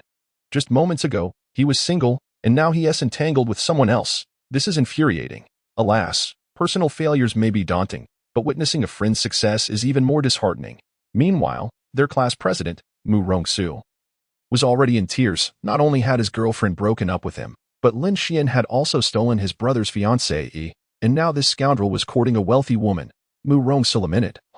Life rarely goes as one wishes. Why must it all befall me? Mu Wanruan slowly retracted her hand, which had been poised to strike Lin Xian, trembling as she grasped her imported fountain pen, attempting to take notes, but her vision had already blurred with tears. Damn, Lin Xian, why must you hurt me so? I truly realize my mistakes now. Can't you forgive me just this once? Soon, the bell signaling the end of class rang, allowing Lin Xian to pull out his Guogua 15 to unwind with a couple of videos. However, upon opening his phone, he was bombarded by a deluge of messages that left him stunned. What the hell? Who is spreading these rumors about me? Being supported by a wealthy woman, flaunting luxury cars at school, and being toyed with by a wealthy lady. What kind of nonsense is this? What on earth is happening? At that moment, Lin Xian could feel countless eyes upon him, a sensation that made him squirm uncomfortably. Lin Xian, did you abandon me for that so-called wealthy woman? After class. Free from the teacher's constraints, Mu Ronron finally voiced a long-buried question. Yet Lin Xian's mind was in disarray, and he had no desire to answer her. Get lost. I am not being supported by any wealthy woman. Nor am I some scoundrel. I just need a moment to gather my thoughts. Are you shouting at me? You never treated me this way before. Even if you don't like me, you wouldn't express such disdain. Mu Ronron could no longer contain her emotions, tears welling up in her eyes, on the verge of spilling over. My dear lady, can you please refrain from interjecting at this moment? My mind is in chaos. Please allow me some peace. Damn it, he truly doesn't love me anymore. Mu Ronron felt utterly despondent, realizing that the boy she cherished was slipping further away from her. Wah, the boys in the class. Witnessing the once untouchable campus beauty reduced to tears by Lin Xian, were furious, grinding their teeth in anger. Hey, Lin Xian, as a man, why are you bullying Mu Ronron? Are you even a man? Just then, Mu Rongse stood up, positioning himself beside Lin Xian, and unleashed a tirade against him. I eagerly await your explanation. Not only have you caused my breakup, but you have also forcefully taken my brother's fiancée. Now that the advantage lies with me, I am curious to see how you will justify your actions. Mu Rongse's heart roared with indignation, for he was backed by a multitude of male comrades. And this time, Lin Xian would surely face a severe setback. Yet, he did not anticipate that before Lin Xian could utter a word, Mu Ronron had already spoken up first. What does this have to do with you? I forbid you from insulting him. Mu Rongse. Chapter 35. The malevolent Xiao Yuqing. At that moment, Mu Rongse felt akin to a pitiful clown, abandoned by the entire world. No matter what Lin Xian did. What connection did it have to you? Stay away from him. Look at you, you obnoxious yellow-haired fool, tainting the very air around Lin Xian. Upon uttering these words, Mu Ronron had finally placed the final straw upon Mu Rongse's back. By now, many were stifling their laughter, particularly Wang Hua and Zhang Feng, who sat behind him, nearly losing their minds with amusement. Ha ha ha, why does young Master Mu Rong bother with this, jumping into others' quarrels only to get scolded? Truly a warm-hearted class monitor. Pfft. Ha ha ha. As Wang Hua and Zhang Feng exchanged their sardonic banter, Mu Rongse, incensed, spat out another mouthful of blood. Before losing consciousness, he gazed skyward and lamented, why was Su born? When Shen exists? Then, his head drooped, and he fainted. Quick, someone, take the class monitor to the affiliated hospital of Magic City University. Witnessing the second son of the Mu Rong family collapse from anger, Li Hua, a tycoon in Magic City's financial circle, broke into a cold sweat. Though he was a formidable figure in Magic City, he could not compare to the Mu Rong family's towering stature. Now, with Mu Rongse fainting in his class, Li Hua could not escape the blame. Hurry, the class monitor has fainted. Can't you see? At Li Hua's persistent urging, two individuals finally stood up, albeit slowly, to carry Mu Rongse to the hospital. Lin Xian cast a sidelong glance at Mu Ronron, who unexpectedly spoke on his behalf despite his earlier treatment of her. Could it be that the old man from the Mu Rong family spoke the truth, and Mu Ronron had truly developed deep feelings for him? Never mind, I shall take my leave. Today does not seem suitable for outings. Lin Xian quickly bid farewell to Teacher Li and departed without looking back. Although rumors circulated that he was supported by a wealthy woman, this identity spared him considerable trouble. At least he could now skip classes daily. What a delightful feeling it is to avoid classes. But why haven't I seen Xiao Yuro today, after escaping from the Xiao family estate? She wouldn't be plotting against me, would she? As fate would have it, after Lin Xian had fled, Wang Er, dispatched by Lu Ruyan, arrived shortly thereafter. However, upon entering the Xiao family estate, Wang Er was swiftly expelled by Xiao Yuro's subordinates. Upon discovering Lin Xian's escape, Xiao Yuro directly attributed the blame to Wang Er. Now, she lay in the bed Lin Xian had once occupied, seething with rage. Lu Ruyan, your ploy to draw the tiger away from its den is truly exquisite. Managing to send someone to infiltrate my Xiao family and rescue Lin Xian right under my nose. I swear I will kill you. Lin Xian is mine. No one can take him away. After exhausting her remaining strength, Xiao Yuro finally collapsed onto the disheveled bedding, cocooning herself tightly within it. Rest assured, my love, I will reclaim you. I want to marry you, bear your children, and live together for eternity. At this moment, Xiao Yuro remained lost in her fantasies, utterly oblivious to the figure approaching her. A woman in a black lace dress with crimson eyes silently appeared behind Xiao Yuro, gradually leaning close. A sinister smile crept across Xiao Yuqing's lips as she gently wrapped her arms around her sister's slender waist, whispering wickedly in her ear, Keek keek, secretly courting a little wolf cub behind your sister's back. And even pledging lifelong commitment. Sister feels a tinge of jealousy. As Xiao Yuqing tenderly caressed her sister's long hair, her terrifying crimson pupils glimmered with an otherworldly light, exuding an eerie aura. Get away from here. This is a place only Lin Xian can occupy. The moment Xiao Yuqing leaned against her, Xiao Yuro jolted awake from her reverie, instantly shoving her aside. What are you doing here? Xiao Yuro glared at her with icy intensity. Were it not for Xiao Yuqing being her biological sister, she would have already dispatched her with a shock baton. I merely wish to express concern for my sister, yet I am met with such disdain. I am truly disappointed in my role as an elder sister. Feigning disappointment, Xiao Yuqing shook her head, but to Xiao Yuro, this demeanor appeared utterly hypocritical. I know exactly what you are. Speak plainly. Xiao Yuro regarded her sister with an expression devoid of emotion. Though internally, she harbored deep revulsion. I heard you found yourself a young boyfriend. Why not share a bit with your sister? I am quite interested in him. What do you want? As soon as her sister's words fell, Xiao Yuro abruptly lunged forward, gripping her throat tightly, her eyes filled with terrifying bloodshot veins. Although she generally despised her sister, she would never provoke her, always accommodating. However, upon hearing Lin Xian's name, she could no longer contain herself. A dragon has its reverse scale. Touch it, and you shall die. Let me reiterate, Lin Xian is my reverse scale. If you dare lay a finger on him, I will ensure you meet a fate worse than death. In the face of her sister's terrifying gaze, Xiao Yuqing not only felt unafraid but burst into raucous laughter. Ha ha ha. I relish witnessing your fury, yet your helplessness is truly amusing. Xiao Yuro's eyes brimmed with murderous intent. Yet the remnants of reason ultimately compelled her to release her grip. I warn you once more, stay away from Lin Xian. If he comes to harm, I will stop at nothing to obliterate you. Xiao Yuqing's wicked smile broadened as she leaned closer to her ear, whispering softly, Is that so? I eagerly anticipate how a mere student like you will contend with me, the president of the Xiao Corporation. You need not anticipate. I have stated before that should you dare harm her, I will ensure you pay the price. Han Ai, escort her out. Xiao Yuro coldly pushed her away and immediately summoned her personal maid to expel Xiao Yuqing from her room. Ha ha ha. I am curious what it is about that man, aside from his handsome appearance, that captivates you so. Love is the surrender of free will. I have succumbed, and it is as simple as that. Upon hearing these words, Xiao Yuqing paused in surprise and exited her sister's room. As she slowly walked out of the house, gazing at the intricately arranged garden, she pondered Xiao Yuro's previous statement. Free will? How laughable. Outside the boys' dormitory of Magic City University, Murong Wanwan wore a sullen expression as she confronted the dormitory supervisor. Let me in. No. The school regulations prohibit students of different genders from entering each other's dormitories without permission. The supervisor before her evidently failed to recognize the significance of the young woman standing before her, continuing to fulfill her duties. Listen, little girl, I understand you want to find your boyfriend, but I really cannot let you in. Why not call him down instead? He doesn't want me anymore. Chapter 36. If you refuse to comply, I will have no choice but to take you into custody. The supervisor looked at the tearful Murong Wanwan and felt an inexplicable pang of sympathy. Her instinct told her that this young lady had been rejected by her boyfriend. Dear, please don't cry. Tell me who you need, and I will help you bring him down. Auntie, please help me find Lin Xian from room 402. I need you to pass along a message. I beg him to forgive me. Seeing Murong Wanwan's fragile demeanor stirred the supervisor's protective instincts. Lin Xian, huh? How dare he bully our vulnerable youth? He must be punished. No problem. I will fetch that Lin Xian right away. Just don't cry.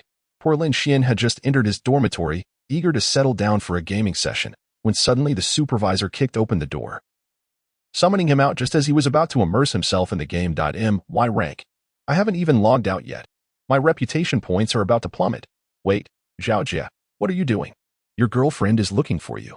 You made her cry, and you still have the nerve to sit here playing games. What's more important, the game or your girlfriend? The supervisor's words utterly bewildered Lin Xian. What girlfriend? He was entirely unaware of such a thing. Zhao Jie, you must be mistaken. I don't have a girlfriend. Oh, so you're just a young man who refuses to learn and wishes to be a scoundrel. Is that it? Get out of here, Lin Xian. In an instant, he was forced offline without a chance to apologize to his teammates, expelled from the dormitory building. Lin Xian, you finally came out.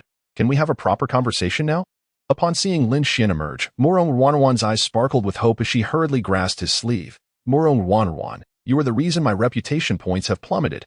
I already told you. That was merely a charade to earn some money. Why are you so persistent? Lin Xian impatiently brushed aside her small hand. Faced with Mu Wanwan's incessant harassment, he felt a growing annoyance. Wuwa, you once promised to protect me forever, to treat me as your angel. But now you have changed. Is it all for the sake of money? Indeed, without money, why would I bother with you? Now that I have earned enough, I no longer need to endure your sour face every day. Let us part amicably, Miss Mu. With that, Lin Xian attempted to turn away, but Mu Wanwan suddenly wrapped her arms around him from behind, refusing to let him go. I beg you, do not leave me. You wanted money, did you not? Let us draft a new contract. I will pay you 100,000 each month to be my boyfriend. How about it? Upon hearing this, Lin Xian couldn't help but chuckle.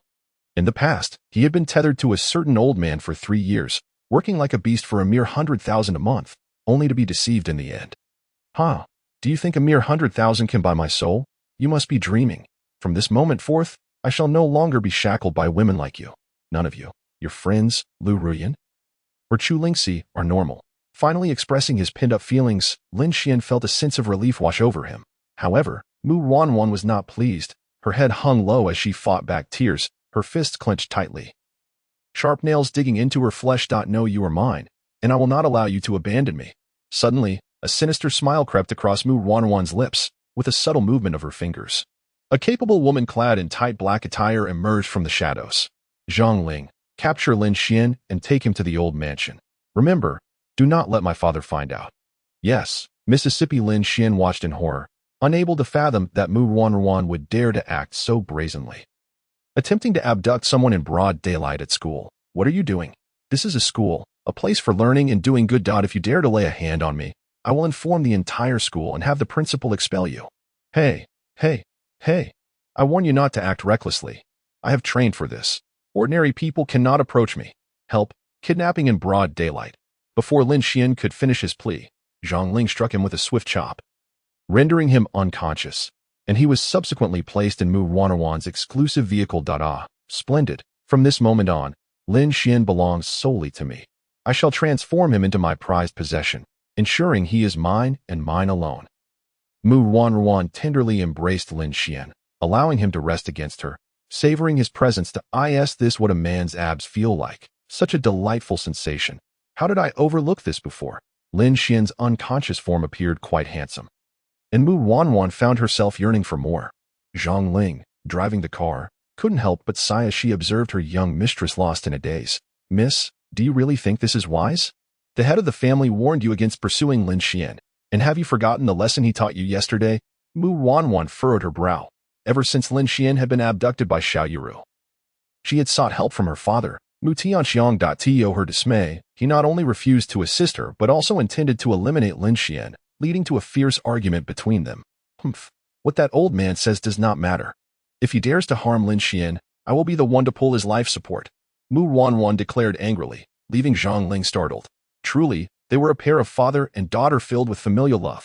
Miss, this matter cannot remain concealed from him. Perhaps you should reconsider. No need to say more. I have made up my mind. Lin Xian will be my future husband.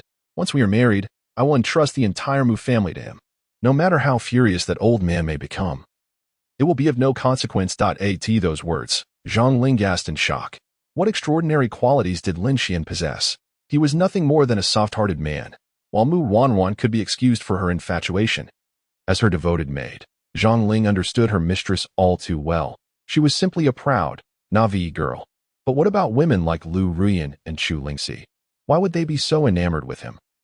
Could it be that he was truly the reincarnation of a seductive demon? Before long, the vehicle arrived at a garden-like estate, an expanse of 10 miles that had been purchased by the Mu family, transforming it into their ancestral home. In ancient times, such grandeur would have rivaled that of a royal palace. Welcome back, miss. A line of young bodyguards at the entrance greeted Mu Wanwan with deep respect. Compared to the Xiao family, the Mu family appeared exceedingly affluent. After Mu Wanwan entered, the guards returned to their posts. Did you see that? It seemed there was a man in the young lady's car. You must have been mistaken. The head of the family has long declared that the young lady is not permitted to date. How could there possibly be a man in her vehicle? Just focus on your duties. Oh, perhaps I did misinterpret. Chapter 37. Mu Wanwan's father? Quite intriguing. Wanwan, you are finally mine. Now, let me think. What is the first step in having a child? Mu Wanwan gazed infatuatedly at Lin Xian. who lay on a soft, rainbow-patterned bed surrounded by plush toys resembling him. Excitedly, she opened her phone, preparing to delve into the biological knowledge she had acquired in middle school. Zhang Ling had mentioned that it sufficed to open a strawberry-themed app. And to her surprise, biology seemed so easy, no need to sift through complicated textbooks. Hooray! However, upon opening the app, her face flushed crimson at the content displayed. This power is so intense, with a determined focus. Mu Wanwan studied the screen, hesitating momentarily before extending her hand to tap on the icon. This was all for the sake of having a child with Lin Xian. She was not the type to shy away from such things. As soon as Mu Wanwan arrived home, news of her actions reached Mu Tianxiong's ears. Yin and Yang, the two forms and four symbols, dressed in a white robe, Mu Tianxiong practiced Tai Chi in the garden. While the old man who had previously negotiated with Lin Xian stood respectfully nearby. Old Wu, speak up. What trouble has that girl gotten into now? Surely she hasn't gone to seek out that boy again.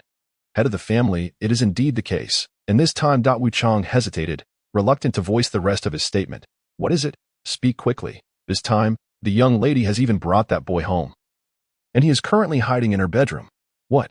Mu Tianxiong erupted in fury, his rage so intense that even his dentures flew from his mouth. This ungrateful daughter, ever since she met that Lin Xian, she has been by his side day and night, neglecting to see her own father. Old Wu, this is all your fault. Had you not brought this boy into our lives, none of this would have happened. Wu Chang offered a sheepish smile, feeling quite innocent. In truth, he had wished to find someone else, but among the many candidates, Lin Xian had the simplest background and little wealth. The key was that he was a bargain, a mere 100,000 a month. Practically a gift to the Mu family. Head of the family, at this point, we are out of options. Perhaps we should. Impossible. Absolutely out of the question. Even if I have to kill that boy, I will never marry my daughter to him. With that, Mu Tianxiong stormed toward his daughter's room, leaving Wu Chang to sigh in resignation as he followed. Meanwhile, in Mu Wanwan's bedroom, a pivotal moment was unfolding. After absorbing a wealth of knowledge, her mind brimmed with information. Now, only practical experience remained. First, I should kiss the person I love. Oh dear, how embarrassing. I have never kissed a strange man before. With a bashful expression, Mu Wanwan covered her face, peeking through her fingers to observe Lin Xian's expression. Listening to his steady breathing and gazing at his full, rosy lips, she felt as if a little deer was leaping wildly in her heart. Come on, Mu Wanwan, gather your courage. Just gently touch his lips. Then slide your tongue in. That will be the first step. Finally, she resolved herself and slowly leaned onto Lin Xian's chest, gazing at the strikingly handsome man before her, and gently closed her eyes. Mwah! Just as they were about to kiss, the bedroom door was suddenly kicked open. Mu Tianxiong burst into the room, brandishing a treasured sword from the battlefield, exuding an air of menace. Wanwan, what on earth are you doing? Upon witnessing the scene, he felt as though he had been struck by lightning. His precious daughter was sprawled atop a strange man, their closeness unmistakable. You'd get off him this instant. Old man, how did you get in? I specifically instructed Zhang Ling to keep the door closed. As Mu Wanwan expressed her confusion, Wu Chang appeared at the door, having subdued Zhang Ling, who looked apologetically at her mistress with a cloth stuffed in her mouth. Miss, please do not be so obstinate. It would be wise to heed the head of the family's words. Perhaps you can spare that boy's life. You all. I am resolute in my desire to be with Lin Xian. Not only do I wish to become his wife, but I also intend for him to be the future master of the Mu family. Upon uttering these words, Mu Wanwan nearly sent Mu Tianxiong into a fit of apoplexy. You, what a misfortune for our family. How could I have given birth to such an unfilial daughter? It is one thing for your mother to have departed early, but now you are turning your back on me. Leaving this old man to live in solitude, Mu Tianxiong exclaimed, throwing down the large knife in his hand, and then sat on the ground like a child, wiping away his tears and snot in a fit of despair. Who is making such a ruckus? You've woken me up. Ugh, why does my neck hurt so much? At this moment, Lin Xian was gradually awakened by the commotion of their quarrel, rubbing his sore neck. He slowly opened his eyes. Where is this place? Mu Wanwan, that mysterious old man, and a little old man crying on the ground. Surely I am not still dreaming, as Lin Xian surveyed his surroundings. He believed he had fallen into a hallucination. He then pinched Mu Wanruan's cheek beside him, which elicited a sharp cry from her. Ah, why are you pinching me? You've made my face all red. Mu Wanruan protested, covering her flushed cheeks with a look of indignation directed at Lin Xian. You little rascal, it's one thing to insult me upon waking, but to bully my daughter in front of me is utterly intolerable. Today, I shall take your life, Mu Tianxiong exclaimed as he swiftly grabbed a weapon and aimed a powerful strike at Lin Xian on the bed. What the hell? Why are you attacking me? Faced with such an astonishing blow, Lin Xian's mysterious power surged once more, allowing him to leap away at an incredible speed just in time to avoid the strike. Adrenaline. Young man, I will assist you one last time. Do you dare evade? You have bullied my daughter, and you shall not leave here alive. Father, stop. I will not allow you to harm Lin Xian. Seeing her father about to strike, Mu Wanruan rushed to embrace Lin Xian, shielding him fiercely. This scene infuriated Mu Tianxiong, whose blood boiled at the thought of the cherished daughter he had raised for over a decade being taken away by a stranger. Fine, fine, you little brat. If you have the ability, challenge me one-on-one instead of hiding behind my daughter. Chapter 38. Lin Xian, swear to protect Mu Wanruan. Mr. Mu, please let me explain. This is all a misunderstanding. Finally, Lin Xian regained his senses beneath Mu Tianxiong's threatening blade and began to explain. However, Mu Tianxiong was not in the mood to listen. Had it not been for his daughter standing before him, he would have already struck Lin Xian down. Take your explanations and present them to the King of Hell. No, truly, I have never harbored any ill intentions toward your daughter. It has always been she who clung to me. Today, she was the one who abducted me from school. I had already severed ties with her long ago. She has persistently pursued me. Although Mu Wanruan stood by him, Lin Xian ultimately chose to bid her farewell in the face of danger. I will not allow you to speak like that. From now on, wherever you go, I will follow. You will never be able to shake me off. Mu Wanruan held Lin Xian tightly once more, tears welling in her eyes as if they were on the verge of spilling over. Could you please stop putting me in this position? I have already made it clear that the gap between us is insurmountable. Your actions are futile. You should listen to your father. Lin Xian earnestly pleaded, forcing his way out of Mu Wanruan's embrace. Upon witnessing this, Mu Tianxiong's expression softened somewhat. Humph, at least you know your place. If you obediently leave my daughter alone, I shall spare your life. Wu, I do not want you to leave. Wanruan wants to be with you. I want to bear your children. Upon hearing this, Mu Tianxiong felt a sudden tightness in his chest, as if the air around him had been sucked away. Old Wu, my lifesaver. The fast-acting heart medication. Yet what infuriated Mu Tianxiong the most was that Mu Wanruan showed no concern for his labored breathing. Completely absorbed in Lin Xian's presence. What a misfortune for our family. Mu Tianxiong glared at Lin Xian, and after swallowing a fast-acting heart pill, his breath gradually steadied, observing his daughter's infatuation with Lin Xian.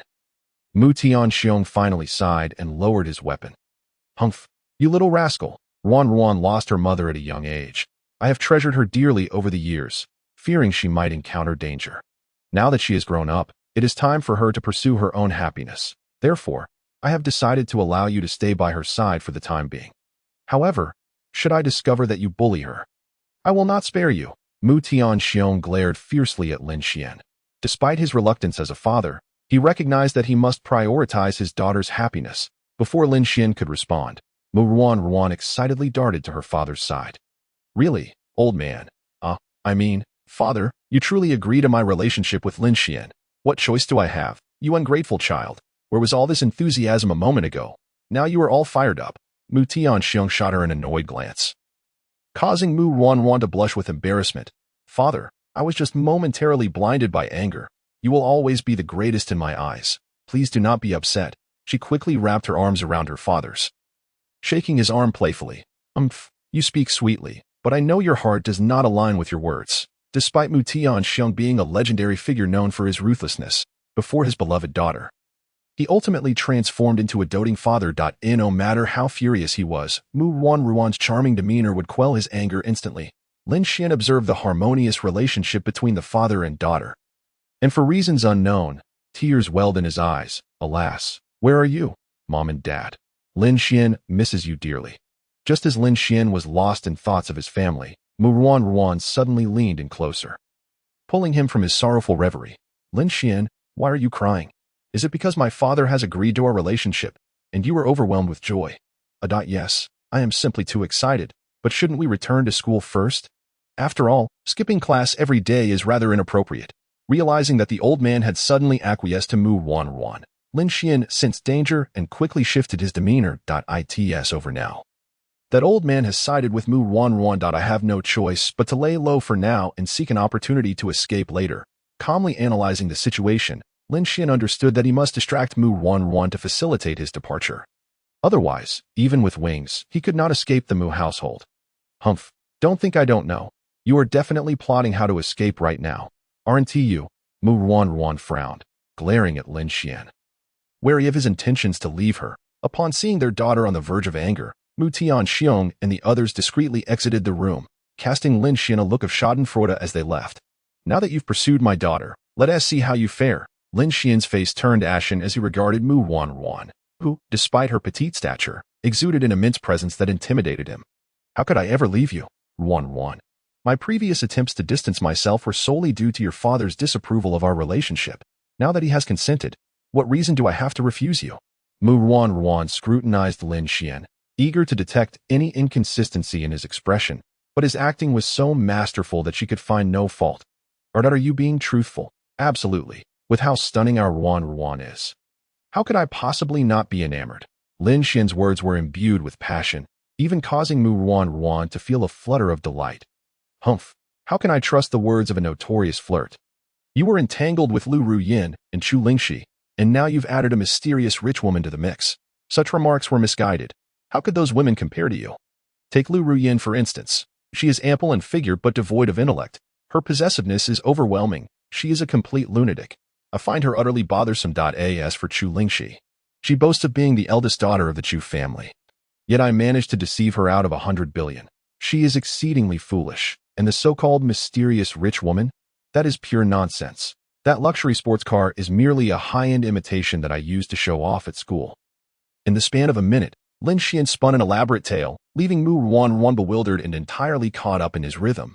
But you previously mentioned that you preferred larger figures, claiming I was flat.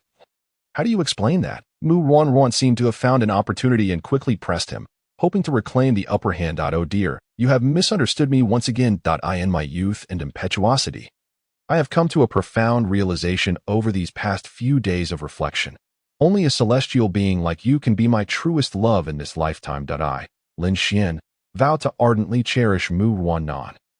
Chapter 39. To comfort a girl, one must master the art of deception. Lin Xian's heartfelt declaration seemed to emanate from the depths of his soul, his expression so tender that even a dog would find it moving. Complimented by his award-worthy acting skills that could easily win an Oscar. It left Mu Ruan utterly spellbound. After all, what woman could refuse the admiration of a handsome man? Is that truly how you feel? She began, but before she could finish, Lin Xian employed his final trump card. He suddenly stepped forward, wrapping his arms around her slender waist, an overwhelming wave of masculine pheromones crashing down upon her, shattering her last vestiges of rationality. Ruan, do you still not believe me? What must I do for you to trust me? Lin Xian leaned closer, whispering into Mu Ruan's ear like an enchanting demon. His voice low and seductive. It was evident that his approach was a devastating blow to someone as proud and sweet as Mu Ruan. This feeling is so warm. Lin Xian watched with a mischievous smile as her cheeks flushed, her eyelashes fluttering with barely contained tremors. In the face of such a domineering formula for affection, she was effortlessly ensnared. All right, I believe you, brother Lin Xian. You're the best. Under the overwhelming force of Lin Xian's tender assault, Mu Ruan quickly succumbed, eagerly demanding kisses and embraces. However, at that moment, he gently pushed her away, adopting a haughty demeanor as he sat on the sofa, teasingly stating, "Humph, this matter cannot conclude so easily. You did drag me here from school, and you intended to shame my honor. What do you propose we do about that?" Upon hearing this, Mu Ruan's composure shattered. Having only just reconciled with Lin Xian, she was now anxious that he was unwilling to forgive her. Completely caught in his rhythm, Mu Ruan seemed to lose her senses, kneeling before him and clutching his thigh tightly. "I'm sorry, brother Lin Xian. It was entirely my fault. I promise I won't treat you this way again. Please forgive me. Won't you?" If a common person were faced with such a display of affection, they would likely be completely charmed, but Lin Xian was not an ordinary individual. If apologies were sufficient, why would there be a need for action? What must I do to earn your forgiveness, brother Lin Xian? I beg you. Seeing that Lin Xian remained unfazed by her pleas, she switched tactics, employing her most adorable charms. Yet, he remained resolute. "If you wish for my forgiveness, then answer me this one question, but if your answer satisfies me, I shall forgive you. Really, ask away. My academic performance across all subjects is top-notch. No question could possibly stump me." Upon hearing that Lin Xian wished to quiz her, Mu Ruan's spirit soared, for she had received the finest education and excelled in every subject. Listen closely. If both I and your father were to fall into a river simultaneously, Who would you choose to save first? 1. Neither of us can swim. Only you can. Point 2. We are on the brink of drowning, and you can only save 1.3. There are only the three of us. No one else can help you. Lin Xian had effectively cornered her with this conundrum, leaving her with no alternative but to choose. He chuckled to himself. Truly clever of me. I must dampen her spirit now, lest it become a problem later. Just as Lin Xian anticipated, Mu Wannan faltered at this monumental dilemma. Who should I save? My father is the greatest man in my life, having raised me for over a decade. I cannot forsake him. So, you wish to save your father? Yes, I would certainly save my father, and then I would jump back and to perish with you. Mu Wannan looked earnestly at Lin Xian, leaving him momentarily speechless. He had not expected her to respond in such a manner, choosing to forsake her own life for his. Truly, how deranged. Fine, I shan't hold it against you. I was merely teasing you. He turned his head away to hide the faint blush creeping onto his face. Seeing this, Mu Wannan quickly moved closer, playfully linking her arm with his. Brother Lin Xian, does this mean you forgive me? Lin Xian shook her off, feigning seriousness. Given your honesty, I shall grant you temporary forgiveness this time, but it shall not be a precedent. Mu Wannan cheered, as joyous as a little bird. I knew brother Lin Xian was the best. Lin Xian gazed at the ecstatic young lady, a smile creeping onto his lips, when he had not realized was there. This girl, so innocent. How wonderful it would be if I could be as carefree as she is. At that moment, Lin Xian's phone rang, and upon answering, his expression shifted to one of gravity, for the caller was Lu Ruyan. I know you are at the Mu residence.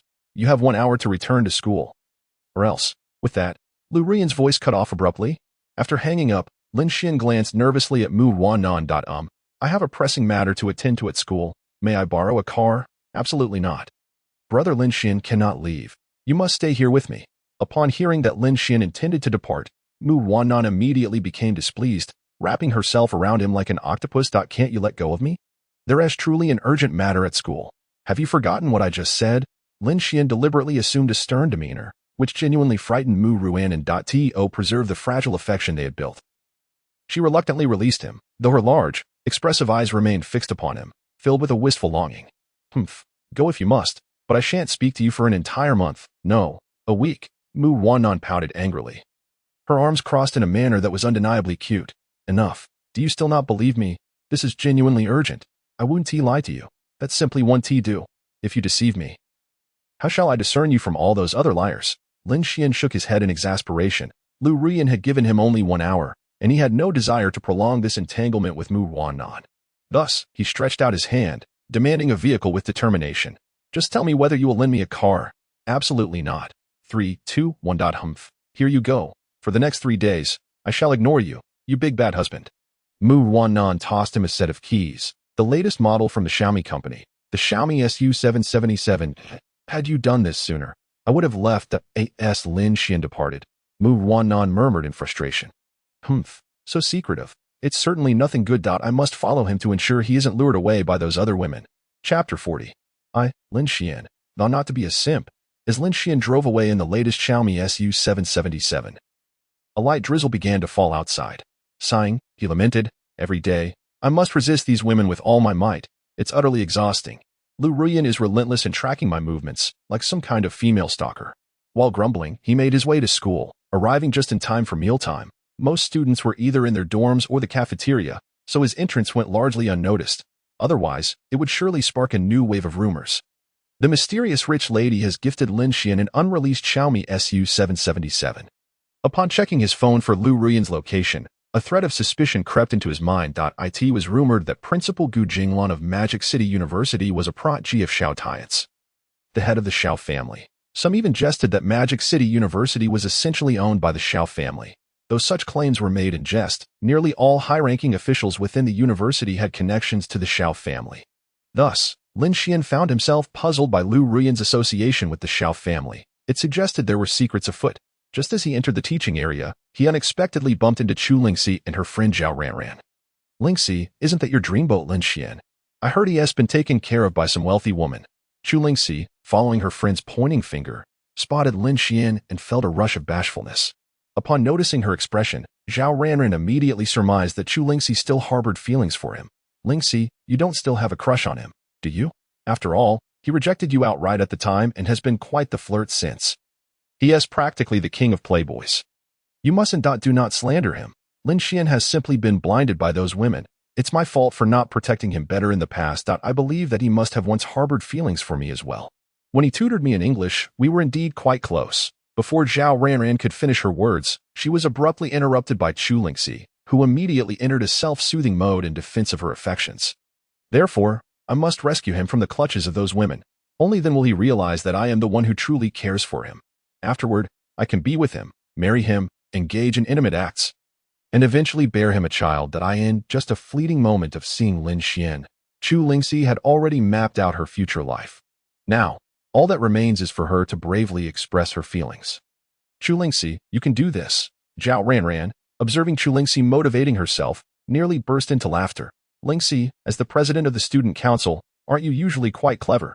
Why is it that upon seeing Lin Xian, you seem to transform into a naive little girl? As her closest confidant and strategist, Zhao Ranran understood Chu Lingxi all too well. She would become utterly transfixed in Lin Xian's presence. Has the trend of women being infatuated with men resurfaced recently? You don't understand. The bond between Lin Xian and me is profound, perhaps as deep as the Mariana Trench. As Lin Xian drew closer, Chu Lingxi could no longer contain herself. She hurriedly approached him. Her face flushed, gazing at him with a hint of anticipation and barely concealed infatuation. Senior Lin Xian, do you have time today? I would like to invite you to dinner. Oh, I'm busy. You can go eat by yourself. Lin Xian replied, merely glancing at her before swiftly walking past, continuing toward Guanghua Building. Although his expression remained impassive, his heart raced at 180 beats per minute. What a coincidence to encounter her here. I hope she doesn't ask me for that 1 billion. I certainly lack the funds to repay her. Yet, the very scenario Lin Xian dreaded unfolded. Just as he brushed past her, Chu Lingxi suddenly reached out, seizing his wrist. Senior Lin Xian, why are you in such a hurry? Do I need to report to you what I'm doing? Let go of me. Our relationship isn't that close, he retorted, attempting to break free from her grasp. To his astonishment, he found himself unable to escape her hold. What in the world? I was once the champion of an inter-school sparring competition, albeit in elementary school, but still a champion. How could I possibly be overpowered by a mere girl? The more he pondered, the more incredulous he became. Despite exerting all his strength, he remained ensnared by her unexpected force. Chu Lingxi's strength was reminiscent of Tsunade after consuming a power fruit.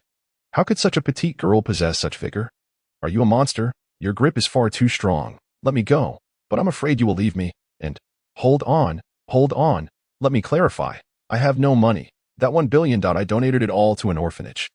Lin Xian anticipated that Chu Lingxi was holding on to him to reclaim the billion, so he hastily interrupted her, revealing his charitable act to preempt any complications. Ha. I was truly clever back then.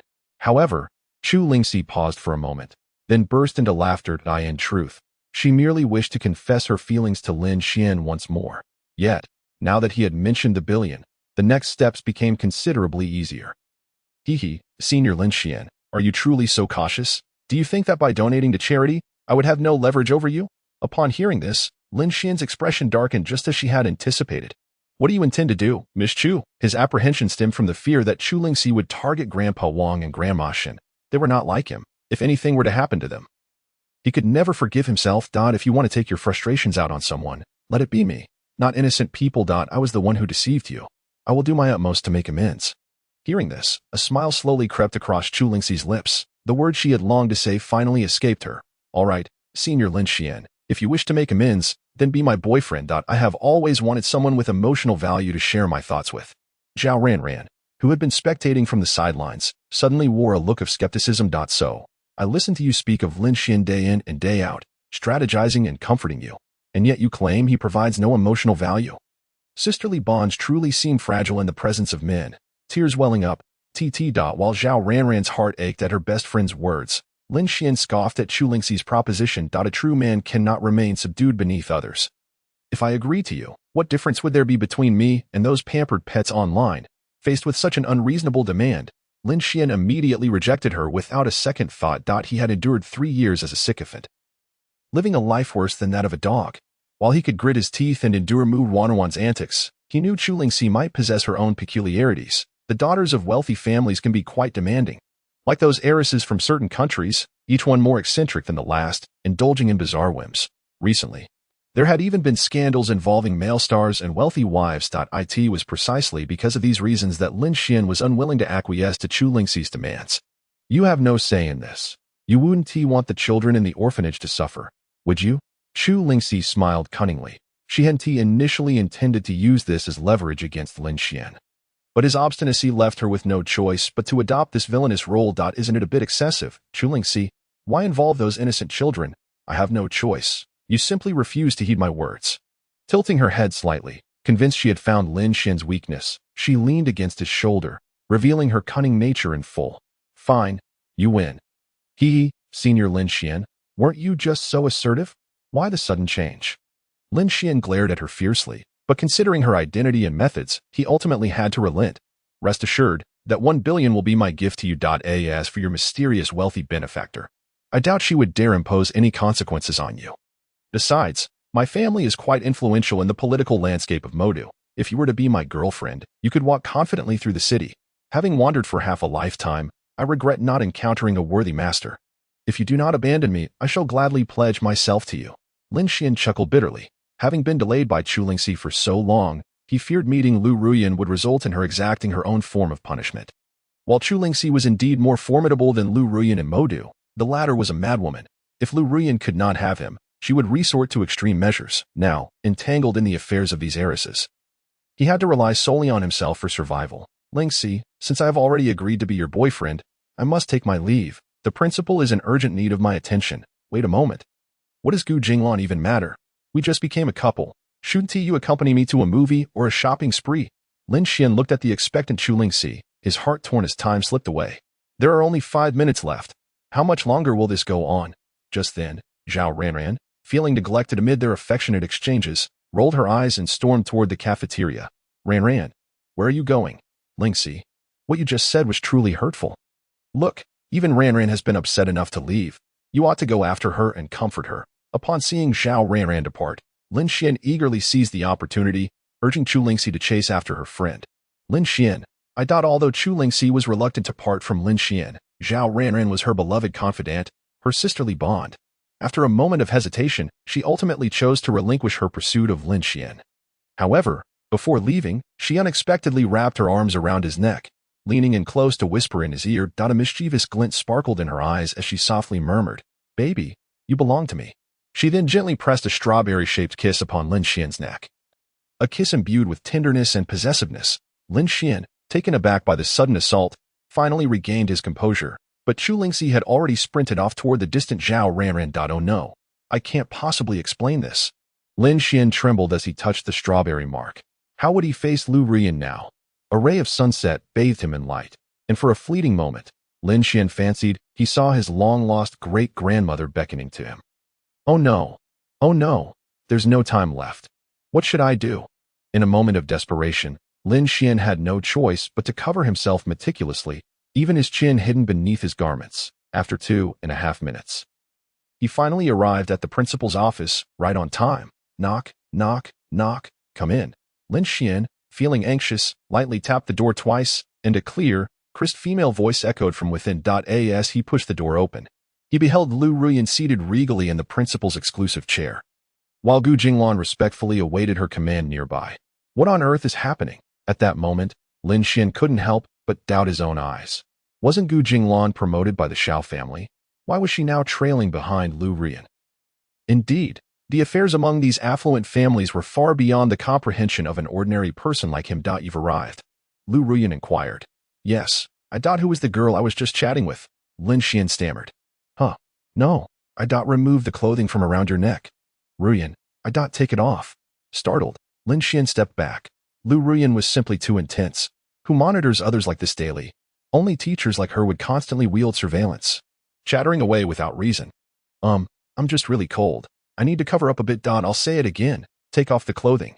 Lu Ruyan's demeanor shifted, her terrifying queen-like aura suddenly unleashed. Even Gu Jinglan, witnessing her master's fury, collapsed to the ground in dismay. I'll say it once more. Remove the clothing. Lu Ruyan stood up in a fit of rage, rushing towards Lin Xian and yanking the fabric from around his neck. In that instant, as the mark of a strawberry was exposed to the air, Lin Xian felt as if he were suffocating. Lu Ruyan slowly extended her hand, gently caressing the mark, her eyes shimmering with disbelief. At that moment, her heart felt as if it had been pierced by an icicle, the pain rendering her nearly breathless. Her gaze was fixated on the glaring red mark on Lin Xian's neck, an imprint of a kiss that did not belong to her. Lin Xian stood frozen, unable to breathe, for the electric shock device was perilously close to his lower back. Heh, why is my love for you so insignificant in your eyes? Must you seek out those wretched individuals outside? Lu Rian's fingers trembled involuntarily, a mix of anger, disappointment, and a numbing heartache coursing through her. Oh, you truly wish to hurt me like this? Is my suffering only satisfying to you? Answer me. Chapter 42. Ahead lies suffering in the office of the president of Magic City University. Lu Rian's face was contorted with rage, her bosom heaving with each breath due to her fury. She forcefully rubbed Lin Xian's neck, yet the red mark remained stubbornly intact. Why can't it be erased? Why? With each violent rub, the mark showed no sign of fading. The memory of the intimate moment between Chu Lingxi and Lin Xian tormented her heart further. Suddenly, Lu Ruyan activated the electric shock device, delivering a brutal strike to Lin Xian's vulnerable area. The jolt, akin to thunder, struck with deadly precision, leaving Lin Xian numb and writhing in pain on the floor. No, he cried out, clutching his waist. Collapsing at Lu Ruyan's feet. Are you out of your mind? You actually struck me. Lu Ruyan, observing Lin Xian's agony, discarded the electric shock device with a clatter and tremblingly knelt beside him, cradling him in her arms. Her eyes shut tight against the pain, unable to gaze at him. I'm sorry, I truly didn't want to do this. The sight of you with another woman tears me apart. But why are you hitting me? I merely promised to accompany you. I never claimed to be your boyfriend. Why are you acting like this? Lin Xian pushed her away, clutching his aching abdomen, struggling to stand. Lu Ruyan, from the very beginning, I couldn't understand why I was so averse to you. Yet, I genuinely appreciate you for healing Grandpa Wang. You are a wonderful girl, but we are only suited to be friends. Please move on. Lin Xian gazed earnestly at her, his words the most sincere he had ever spoken to Lu Ruyan. Your affection for me is merely a product of dopamine. The gap between us is insurmountable. As soon as Lin Xian finished speaking, he shattered the last vestige of hope in Lu Ruyan's heart. She forced a smile, her entire being appearing shattered, her fragile form seeming as if it could be blown away by the slightest breeze. My lady, Gu Jinglan, witnessing Lu Ruyan's imminent collapse, rushed forward to support her. My lady, are you all right? Mr. Xiao said your health cannot endure such strikes. Step back. My lady, I command you to step back. Lu Ruyan dismissed Gu Jinglan's concerns and approached Lin Xian once more. Trembling. Oh, you know how much I love you. For over a decade, I have thought of you. After finally entering your life, must you drive me away like this? They say love is merely a product of dopamine. But why do you loathe my love so? Do you know why I always reeked of alcohol? Because drinking provides me with dopamine. A bottle of beer lasts 4 hours, thus I consume 6 bottles daily. Yet since I saw you again, it no longer works. The more I drink, the more I miss you. At this point, Lu Ruyan could no longer contain her emotions, launching herself at Lin Xian, weeping bitterly. Lin Xian, please want me. From now on, I will obey your every word. Kidnapping you is wrong. Please forgive me. Kidnapping? As those words left Lu Ruyan's lips, a long-buried memory flashed through Lin Xian's mind. Was she not the older sister who had abducted him as a child? You were that older sister from back then. Lin Xian gazed at Lu Ruyan with fear. He could never forget that incident. She had confined him in a small, eerie room, and no one came to rescue him despite his cries for help. At that time, Lu Ruyan, clad in a white dress, appeared angelic, yet in Lin Xian's eyes, she was the most terrifying villain in the world. Oh, you were the one who kidnapped me. No wonder I found you so repugnant from the start. Lin Xian, no, I never intended to do that. I was merely pressured to return home, so I thought of bringing you back to the capital. I am not the trafficker you envision, Lu Ruyan pleaded desperately. But the boy's expression grew colder. With a weary sigh, Lin Xian gently pushed Lu Ruyan away, retrieving the sports car she had gifted him from his pocket. Teacher Lu, here is the car you gave me. I return it now. As for the past, let us consider it settled. We owe each other nothing. He handed her the keys and turned to leave without a backward glance. Lu Ruyan stared at the keys in her hand, her eyes devoid of their former luster. Just as Lin Xian was about to exit, Lu Ruyan dashed in front of the door, disregarding his resistance, and lunged into his embrace. No, please don't go. I truly like you. Without you, I cannot survive. Lu Ruyan, can you please let me go? We are both adults. Some things, once done, cannot be undone. Let go. We can still be friends. Continuing this entanglement benefits neither of us. Lin Xian looked at her helplessly, as Lu Ruyan was now a tearful mess. Even he, despite his better judgment, could not find the heart to push her away. instead opting to console her. Why am I not worthy of you? Just because I once acted in such a way, does that make me inferior to Chu Lingxi or Mu Wannan? Ever since I returned to the capital, I have been striving to improve myself. All to be back by your side, yet you reject me. Lu Ruyan grew increasingly agitated, raising her delicate hands to pound against Lin Xian's chest. At that moment, the office door swung open, and a fierce voice echoed throughout. Lu Ruyan, release my Lin Xian brother at once. Mu Wannan stood at the doorway, furious, pointing at the embraced Lin Xian and Lu Ruyan. Wannan, what are you doing here? Lin Xian was utterly bewildered. She had been obediently at home before he left. Yet here she was at the school, but Mu Wannan paid no mind to Lin Xian's question, her eyes fixated on Lu Ruyan. How outrageous! The reason Lin Xian brother was in such a hurry to leave was to find this wretched woman. Lu Ruyan. So, you have been playing with Wanwan all along, haven't you? Chapter 43. The Death Arena. At this very moment, the two women formed a pincer movement, firmly trapping Lin Xian in the middle. Although Lin Xian was indeed surrounded by them, he remained utterly unfazed. Wanwan, you were mistaken. I merely wish to apologize to her. I have severed all ties with Lu Ruyan. In any case. He had already drawn a clear line with Lu Ruyan, and the naive Mu Wanruan would inevitably come to believe him. With Mu Wanruan's protection, he felt no fear of Lu Ruyan resorting to any extreme measures. Thus, Wanruan's appearance was, in fact, a boon for him. I don't believe it. Just now, you were clearly embracing each other, and there's a mark on your neck left by her. Mu Wanruan's enchanting eyes were bloodshot. Her finger accusatorily pointing at the red mark on Lin Xian's neck, jealousy and hatred threatening to erupt from her face. Sensing the precarious situation, Lin Xian hastily attempted to explain, but behind him, Lu Ruyan suddenly seized the opportunity to wrap her arm around his. Her earlier sadness vanished without a trace. Indeed, I was just kissing Lin Xian, and to commemorate our intimate experience, I even left my mark on his neck. This script seems a bit off, doesn't it?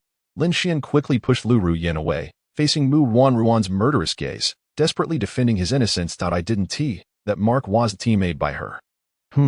It's just the two of you here. If it was her, then who else could it be? Could it be that you have another woman outside? Lin Xian, honestly, please spare me. My dear, how could you lie to this young lady? You weren't saying that when you were hugging me earlier, right? Principal Gu Jinglan, who had been standing by, quickly interjected upon hearing Lu Ruyan's accusation. Miss Lu is correct. I witnessed everything. It was Lin Xian who initiated the kiss with Miss Lu. No. How can you dare to utter such nonsense?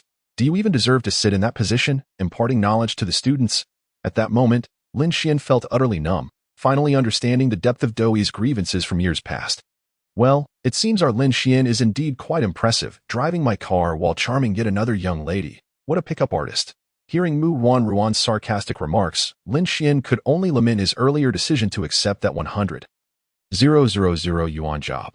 Why must he play the fool? They say that as one enters adulthood, the wheels of life begin to turn, yet here he was, seemingly steering himself towards his own demise. Could you please calm down? Lu Ruyan is the one who called for me. There is truly nothing else between us. Listening to Lin Xian's feeble explanation, Mu Wanruan merely sneered, her madness threatening to crystallize. Oh. She called you to school. So you had to come? You claim there is nothing between you. If she says she is in a relationship, will you run to her house too? You are nothing but a scoundrel. As Mu Wanruan grew increasingly agitated, she finally pulled out a stun baton identical to Lu Ruyan's, also boasting a voltage of 220 V. Wait, didn't you both acquire these from the same supplier? Why does everyone have one? Lin Xian felt utterly defeated. With both women wielding their weapons, one wrong word could lead to dire consequences. Stop deflecting. Tell me, what makes me inferior to that shameless Lu Ruyan? I truly have no connection with her. How could she possibly compare to you? Lin Xian hurriedly replied, but just then, Lu Ruyan interjected, feigning vulnerability as she leaned against Lin Xian's arm. Dear, did I hold you too tightly just now? Causing your anger? I want to be so forceful next time. Please forgive me. If you are still unsatisfied, feel free to punish me with this stun baton. Just don't ignore me. Lu Ruyan whimpered softly, her expression one of utter innocence, almost as if it were genuine. Lin Xian was thoroughly panicked. This cunning woman was not following the expected script. Just moments ago, she had been desperate to keep him. And now she was acting so deviously. Although Lu Ruyan appeared delicate on the surface, she was secretly reveling in her triumph. Dare to reject me? Can you even comprehend the consequences, you insignificant husband? Initially, Lu Ruyin had felt hopeless, but with Mu Ruan's arrival, the issue seemed to resolve itself. To win Lin Xian's affection, she needed to eliminate all the women around him, ensuring her own victory in the end. Watching Lu Ruyin and Lin Xian together, Mu Ruan could no longer contain her fury. She slowly raised the stun baton, striding towards them. So all those words you spoke earlier were mere lies.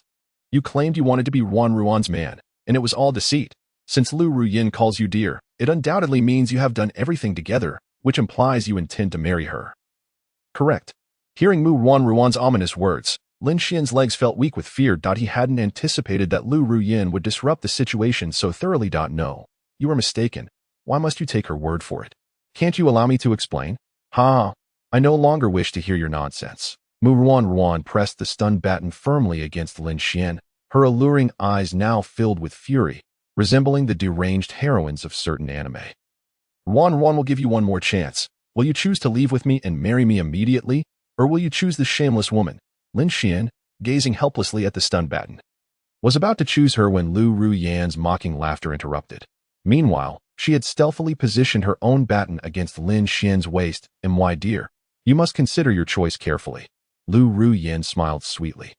Gazing deeply into Lin Xian's eyes, my dear, between a naive sweet girl and a skilled seductress, I believe the choice is rather straightforward. Wouldn't you agree? Gulping audibly, Lin Xian felt utterly powerless, his body refusing to make any sudden movements. The suffocating sensation, akin to being ensnared by a constrictor, was a first for him. You are bullying me too much. If you dare, drop the weapons. 2 against 1. What kind of ability is that? Woe is me. At this moment, Lin Xian was on the brink of tears, experiencing despair like never before, a feeling of utter helplessness that seemed insurmountable. In that instant, all he wished for was to cry out to the heavens, Brother Chong, save me, spare the life of this little brother. Chapter 44. The Conference of Three Women. I propose we three sit down and have a proper discussion. It is quite inappropriate to wield weapons in the school, don't you think? Lin Xian attempted to struggle, but the electric batons in their hands began to crackle ominously. Lin Xian, we are all adults here. Let us not waste time any longer. Tell me, who will you choose? My dear, you will love me. 1 to you? Thump, thump, thump. Lin Xian's heart raced to the point of nearly escaping his throat, and he could even faintly smell the aroma of grilled meat. Could you please put down the weapons? Being struck by those truly hurts. Just then, a melodious ringtone emanated from Lin Xian's pocket. It was a call. Who could it be? As Lin Xian reached for his phone, Lu Ruyin swiftly snatched it from his pocket. The caller ID read, Xiaoyu Rou. Lu Ruyin smirked, a wicked idea forming in her mind. She answered the call right in front of Mu Ruan, switching it to speakerphone and cranking up the volume. How dare you? Give me back my phone. Lin Xian's heart sank at Lu Ruyin's malevolent act. If Mu Ruan heard Xiaoyu Rou's voice, he could hardly fathom the consequences. Unfortunately, he was a moment too late. As Xiaoyu Rou's voice resonated through the phone, Lin Xian, can you forgive me? I was momentarily deranged when I thought of kidnapping you. Where are you now? I wish to come and apologize. In an old residence, Xiaoyu Rou held her phone with an enigmatic smile, while her other hand clutched a bag of unknown white powder. Though she spoke words of apology to Lin Xian, her true intentions were to lure him out and utilize the magical effects of the powder to take their relationship to the next level. Hee, darling, I wonder if this highly concentrated powder can make you return to me.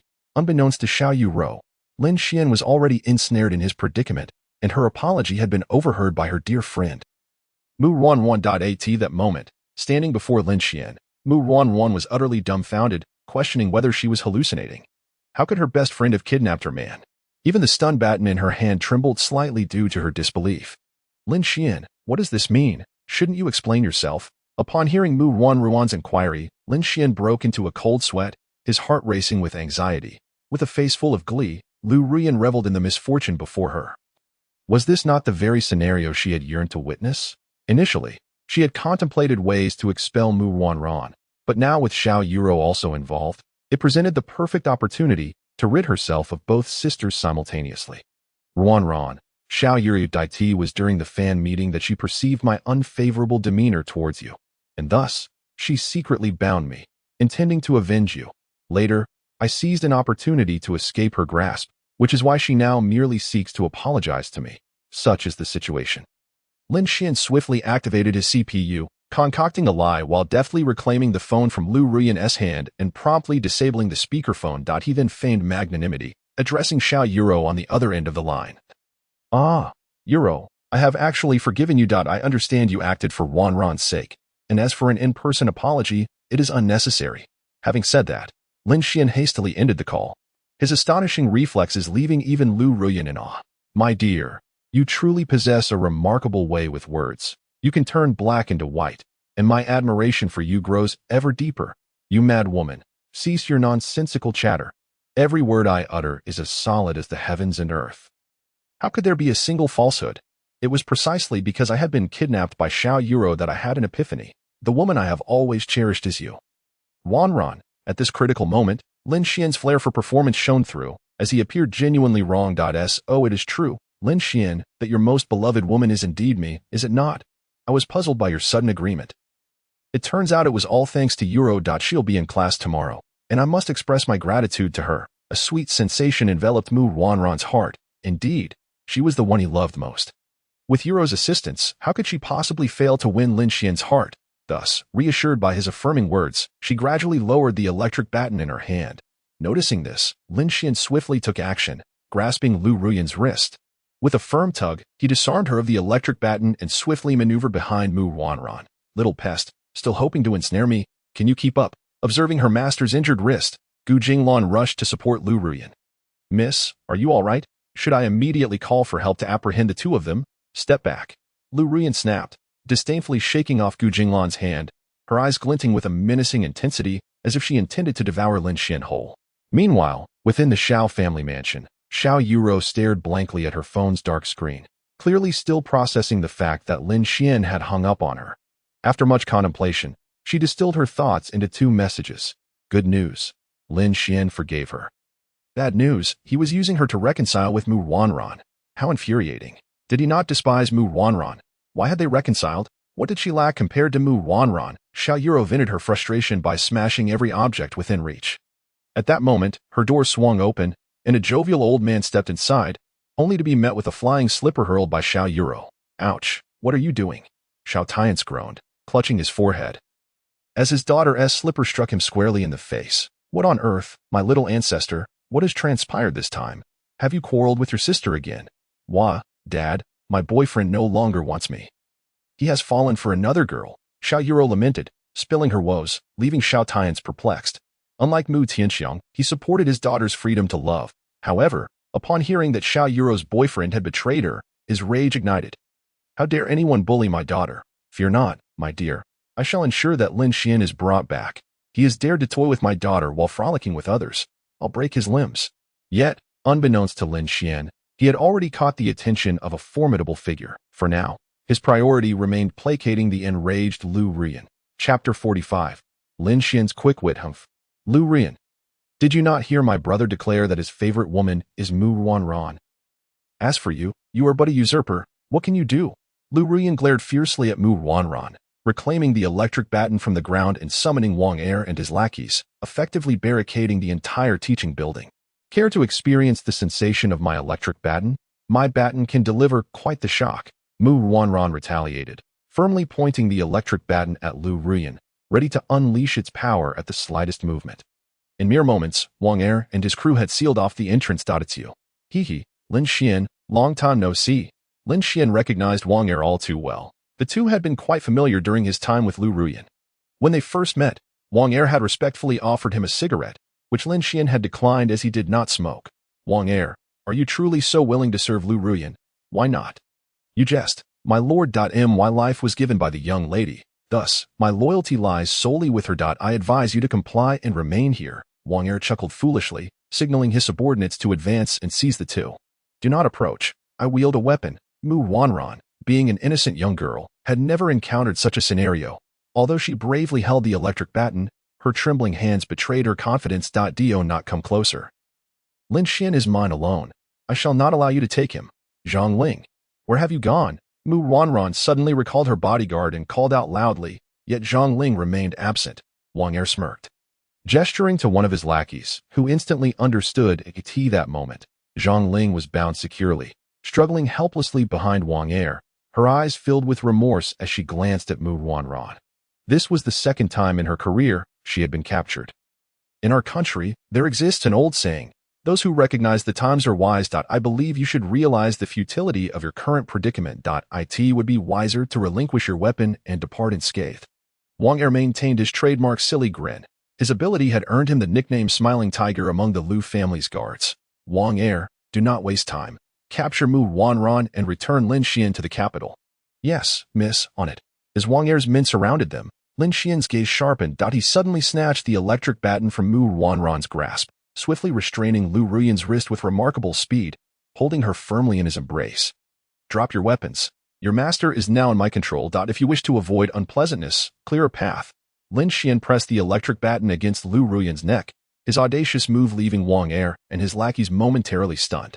Ah, the benefits of watching television regularly, it has quite literally saved my life. Lin Xian triumphantly seized the electric baton from Lu Ruyan, handing it to Mu Wanran for self-defense. Lu Ruyan, weren't you quite arrogant? How is it now that I have you captured? Quickly order them to stand aside, or else. Lu Ruyan shot Lin Xian a resentful glance. Though she longed to keep him, the current situation left her no room for contemplation. Did you not hear the Lord's command? Clear the way. No, miss, it is safer for you to remain here. If he takes you away, the consequences could be dire. Wang Er calmly replied while signaling his men to encircle the two.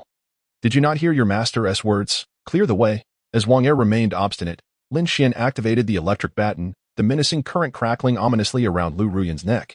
You, brothers, clear the way. Observing the formidable power of the electric baton, Wang Er sighed in resignation, ultimately conceding. If it had been a knife or dagger, he might have had the confidence to save Lu Ruyan, but with the electric baton in play, the potential for harm was too great to gamble on. At least you are sensible. Wanran, lead the way. I shall follow closely behind. All right, Lin Xian. Just then, Zhang Ling on the ground let out a muffled whimper, gazing longingly at her mistress. I nearly forgot about you. Wang Er, release her as well. Wang Er glanced at Zhang Ling, confirming her lack of value, before instructing his men to untie her. Miss, I am so sorry. I am truly useless. As soon as Zhang Ling untied the rope, she swiftly shielded Mu Wanran. Yet the reproachful gaze of her own mistress left her feeling somewhat embarrassed. Humph, Zhang Ling, you are truly useless. You still require my Lin Xian Gage to come and rescue you. Once we return, I shall instruct old Deng to withhold your salary for this month. Please, miss, that would be more painful than death. 5 minutes later, the three of them escorted Lu Ruyan out of the office building. As long as they reached the campus, Lu Ruyan's subordinates would not dare to act under the watchful eyes of the crowd. Can I be released now? There are people everywhere outside, and it wouldn't bode well if everyone witnessed you abducting a professor. Lin Xian cast a dispassionate glance at Lu Ruyan, then promptly pushed her aside, leading Mu Wanran and Zhang Ling to flee. Miss, are you all right? Wang Er hurriedly stepped forward to catch Lu Ruyan. His face filled with concern, though Lu Ruyan appeared unharmed. That Mu Wanran is truly detestable. She has ruined my plans. Had it not been for her, I could have captured Lin Xian today. Lu Ruyan glared hatefully at Lin Xian's retreating figure. Her pupils instantly bloodshot, and tears began to trickle down the corners of her eyes. I must. Puffed. Before Lu Ruyan could finish her fierce declaration, she uncontrollably coughed up a mouthful of blood, her complexion turning pale as a ghost, her entire being appearing on the verge of collapse. Miss, your condition has relapsed again. Didn't Mr. Xiao warn you? You absolutely must not let your anger flare up. Wang Er looked at Lu Ruyan with concern. Quickly retrieving a small jade vial from his pocket, pouring out 2 small pills and handing them to her. If I cannot be with the one I love, what meaning is there in curing this illness? Chapter 46. Every day filled with trepidation, can I reward myself a little? Lu Ruyan seized the 2 pills, and after swallowing them, her complexion visibly improved. Miss, continuing to drag this illness along is not a solution. I heard that Mr. Xiao has recently arrived in Modu. Shall I fetch him to treat you? Mr. Xiao. Instantly, a visage of an ordinary young man flashed through Lu Ruyan's mind. When she was a child, her mother passed away unexpectedly. Unable to accept this grim reality, she fell ill for a prolonged period. Until Mr. Xiao appeared in the Lu household, he immediately diagnosed her with a heart source pain ailment, a disease that humanity has yet to fully comprehend. Those afflicted often suffer severe damage to their heart and internal organs due to emotional instability, and the condition worsens with age. Even the most esteemed doctors in the world claimed she would not live past 25. However, Mr. Xiao had provided her with some pills, and astonishingly, They managed to control the root of her illness. Now that she learned Mr. Xiao was in Modu, she was naturally elated. Very well, you may proceed with that. As for the matter in the capital, you must keep my father in the dark. He must not know of Lin Xian's existence. Rest assured, miss, as long as I am here, I guarantee the old man won't even catch a whiff of it. That night, after Lin Xian and Mu Wanwan escaped, they swiftly returned to the dormitory donated by Xiao Tians. After comforting Mu Wanwan for a few moments, Lin Xian intended to turn and leave. Lin Xian Gige, don't go. Wanwan is so frightened. What if Lu Ruyan comes to find me again once you leave? Alas, she will not seek you out. You are the young lady of the Mu family. And she can only strike at you once. Just have your father replace you with a few reliable bodyguards at this point. Lin Xian cast a deliberate glance at Zhang Ling, causing her fair face to flush crimson. Wishing she could find a crack in the ground to hide in. Little Ling Ling, if it weren't for the fact that you have grown up alongside me, it wouldn't merely be a matter of withholding a month's salary. I apologize, miss. I truly did my utmost. Who could have known Lu Ruyan had so many hidden subordinates? Otherwise, I could have captured Lu Ruyan single-handedly. Lin Xian smiled slightly, quietly listening to Zhang Ling's defense. When suddenly, he seemed to recall something and hurriedly walked outside. Lin Xian Gige, where are you going? My good brother is ill. I must return to check on him. I don't believe you. You are definitely lying to me. I am going back to do laundry. You come back here. No matter how agitated Mu Wanwan became, Lin Xian showed no signs of turning back, merely leaving behind a light remark, if I don't leave now, it will truly be disastrous. Fortunately, the dormitory area of Moda University is interconnected. Lin Xian returned to his dormitory building in just 5 minutes. Phew. Thankfully I reacted quickly. Xiao Yuro is probably already on her way here. Lin Xian wiped the fine sweat from his brow, having already prepared himself to face Xiao Yuro's wrath. It's all Lu Ruyan's fault. She has completely provoked Xiao Yuro now. I hope this woman isn't as extreme as Lu Ruyan. Lin Xian had already braced himself for the worst. If Xiao Yuro truly sought to deal with him, he would have no choice but to seek assistance from Mu Wanwan. Moments later, Lin Xian arrived outside dormitory 402. As he approached the door, he heard a torrent of furious shouts from within. I'll be damned. You incompetent Lanling Wang. Can't you stop feeding me the minion line? You absolute. Why don't you go find a brick to use, not eating the jungle while playing jungle, and always munching on my minions? Lin Xian listened to Wang Hua and Zhang Feng as heated exchange from outside. Instantly feeling a wave of exasperation. It seems I won't be getting any sleep tonight. Can you two keep it down while playing games? Last time, Sister Zhao scolded us for this. Are you itching for another lesson? As Lin Xian stepped inside, he intended to assert his authority as the dormitory head. However, as soon as he opened the door, a crumpled ball of paper struck him squarely on the forehead. Lin Xian was momentarily stunned by this surprise attack. Picking up the paper, he examined it closely. It was yellow, foul-smelling, and still warm. Damn, your password is dead. You can't even throw away used toilet paper? Ugh. Lin Xian hurriedly discarded the paper and rushed to the bathroom, scrubbing his face with water in an attempt to rid himself of the filth. You filthy scoundrels. Look at the mess you've made of the dormitory. When will it end? At this moment, Wang Hua and Zhang Feng finally realized Lin Xian had returned, immediately acknowledging his presence. Little Xuanzi, why are you back? I'm sorry about earlier. I couldn't help myself. Wang Hua looked at Lin Xian with a hint of remorse, even adjusting his pants as the intense and thrilling home defense phase had long since concluded. Defeat. Is the game really that enjoyable? I am out here constantly on edge. Yet you all are just playing games without a care that you're all holed up here, playing without me. I really misjudged you. Wang Hua lowered his head, feeling embarrassed, and could only obediently listen to Lin Xian's admonishment while occasionally glancing at his reaction. After Lin Xian finished his tirade, Wang Hua timidly suggested, how about we help you rank up? I suppose you're being perceptive. No sooner had Wang Hua spoken than Lin Xian's frown lifted, and he promptly pulled out his phone, which he had prepared in advance. Timmy. The next day, amidst a chorus of loud snores, Lin Xian awoke leisurely, glancing at his phone beside him. As punctual as ever, just in time for lunch. He looked at the two individuals still fast asleep beside him, contemplated, and decided not to wake them. Subsequently, Lin Xian ventured out alone, heading toward the nearby Durand Rue shopping mall, intending to treat himself well after grappling with so many women. It had been mentally exhausting. As Lin Xian surveyed the bustling crowd around him, he noticed that since his appearance, many people were glancing in his direction, following the emergence of the rumor that he was being supported by a mysterious wealthy woman. His reputation at Moda University had skyrocketed. He had transformed from the university's top lickspittle to the ultimate master of romance, a soft rice saint, and a paragon among men. Even the young girls on the street would experience palpitations and a sense of instant attraction upon seeing him. It seems Lu Ruyan isn't so bad after all. At least she elevated my status at Moda University, allowing me to skip classes without penalty. Suddenly, a roar of engines erupted outside the school gate.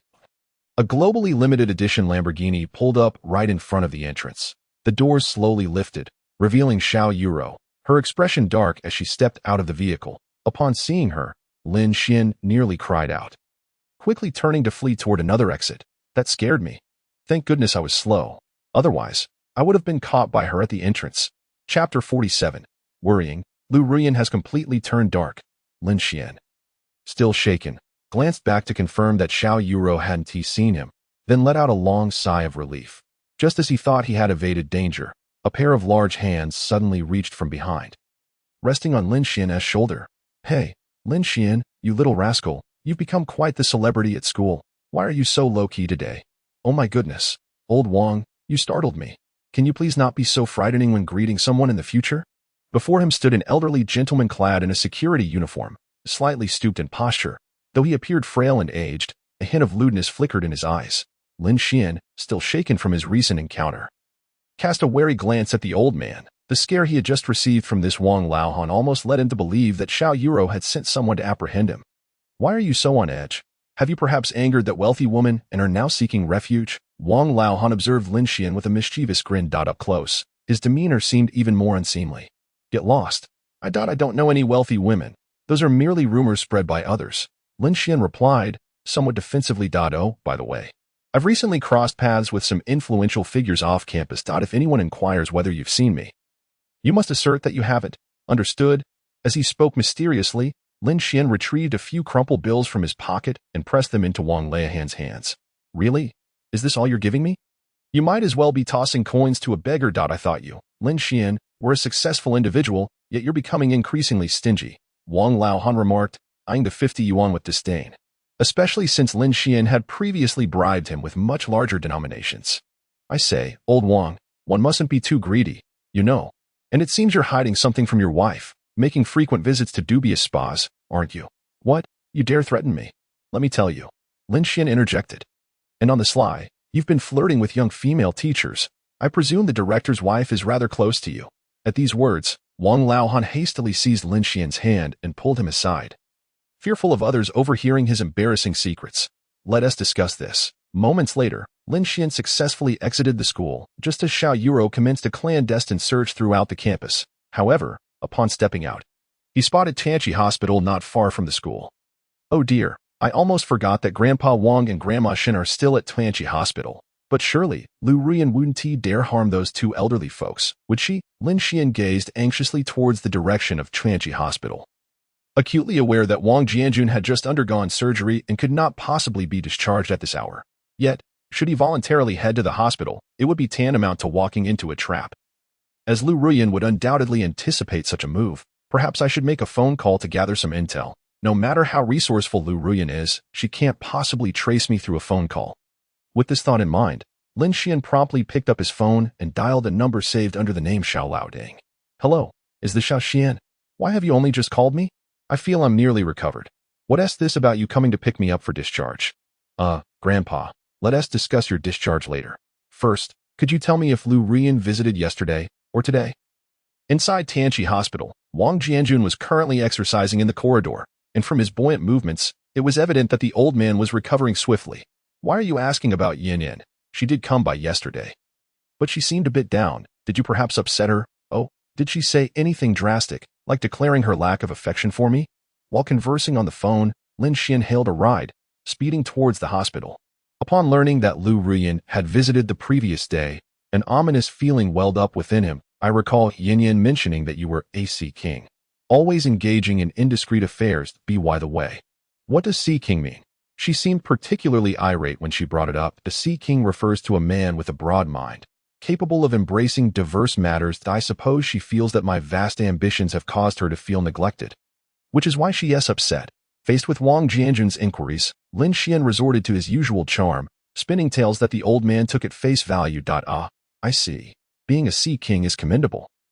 Just remember to spend more time with Yin Yin. Of course, I'm aware of that. When will you come to visit me? Although Yin Yin has sent someone to help manage the orphanage, I still miss those children dearly. Hearing Wang Jianjun's insistence on being discharged, Lin Xian felt a headache coming on. He had only just managed to secure the old man's recovery, and he couldn't allow him to leave prematurely. All right, regarding your discharge, we must heed the doctor's orders. You should focus on recuperating, and I will come to see you shortly. With that, the call ended just as Lin Xian arrived at the entrance of Tianqi Hospital. No suspicious individuals around. Everything appears normal. At that moment, Lin Xian felt as though he were a secret agent executing a covert mission, teetering on the brink of danger, and I never anticipated Lu Rian to be so lax. I was worried for nothing.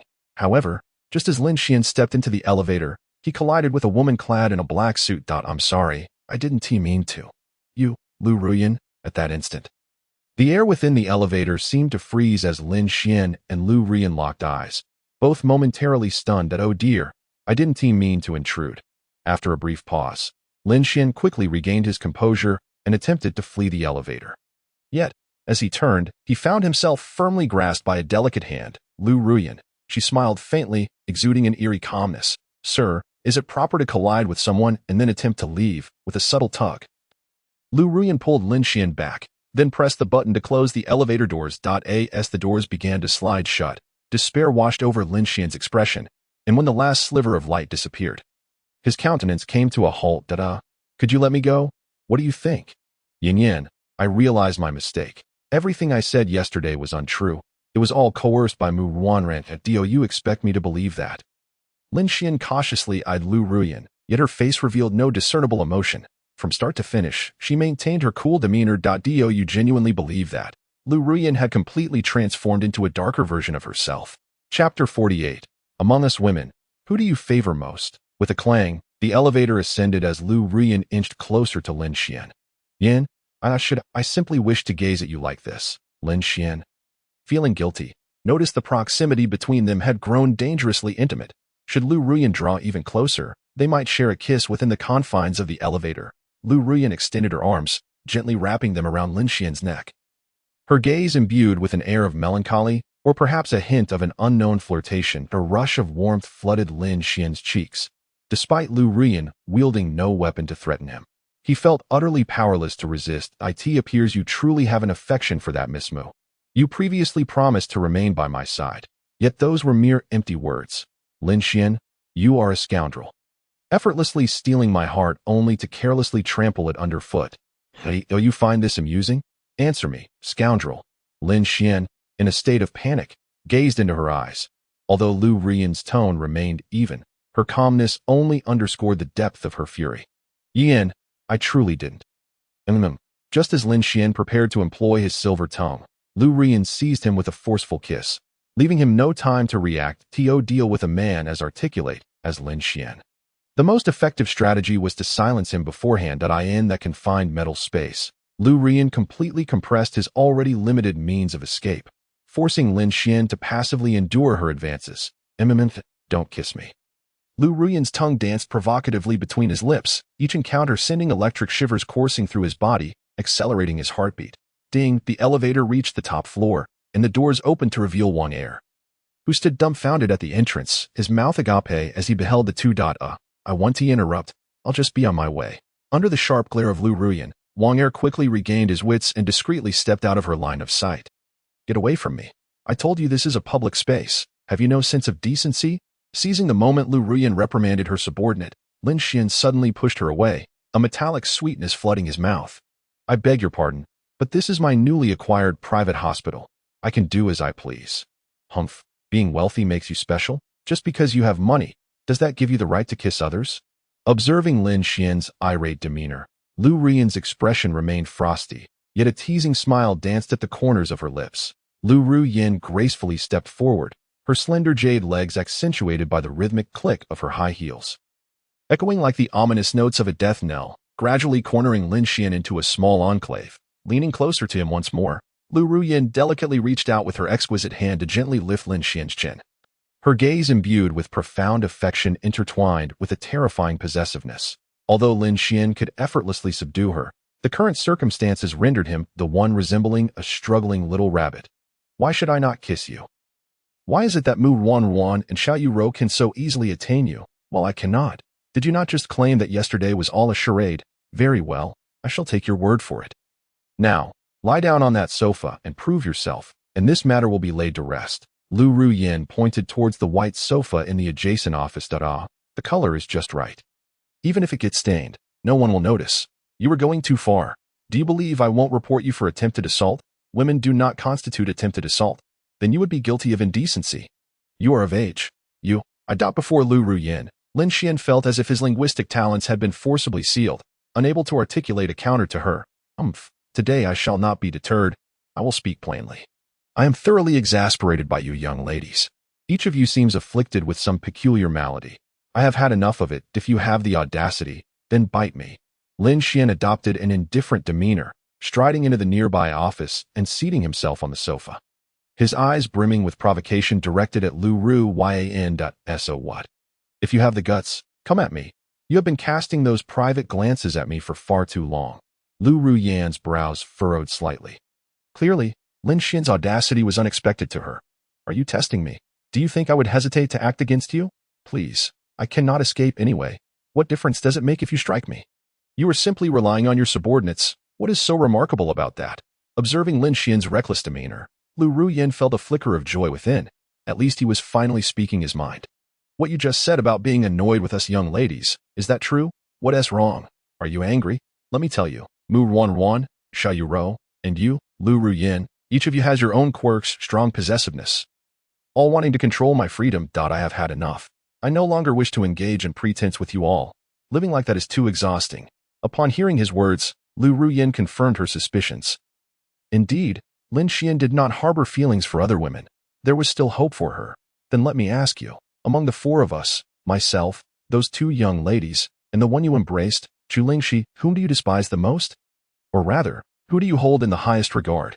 As soon as Lu Ruyin posed the question, Lin Xian was taken aback. Truth be told, he had never considered whom he favored most. In fact, he found each of them rather bothersome. I don't know. I've never thought about it. No sooner had Lin Xian finished speaking than Lu Ruyin lunged at him, pinning him against the sofa. Lu Ruyin firmly grasped his face, her lips pressed together, her eyes filled with an insatiable longing for the answer to her question. No. You must answer me. Are you out of your mind? I find your current demeanor quite displeasing. Wah. So the woman you despise the most has always been me, hasn't he it? In that moment, Lu Ruyin shed all her pretenses and pride. Curling up in Lin Xian's embrace, tears silently spilled from the corners of her eyes, her breath growing rapid and shaky, as if she might shatter at the slightest touch. No. Why are you crying? I never said I hated you, but you just said I was mad and that you were particularly displeased with me. Lu Ruyin clenched her fists tightly, biting her lip, her tear-streaked face exuding an indescribable fragile beauty. Actually, I think you are the kindest among them. Chapter 49. Two individuals with divergent hearts. Lu Ruyin was momentarily stunned, the tears at the corners of her eyes halting instantly.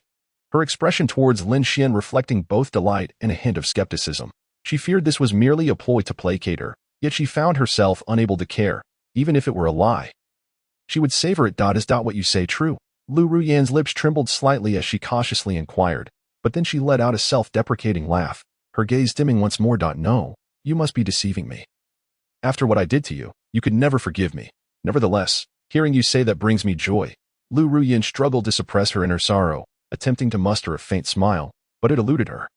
Lin Xian gazed at this naive girl before him, a pang of heartache gnawing at him, as if he had betrayed Lu Ruyin. What I said earlier was indeed sincere. What? Lu Ruyin abruptly lifted her head. Disbelief etched across her face as she desperately sought answers in Lin Xian's eyes, only to find sincerity staring back at her. How could you have feelings for me?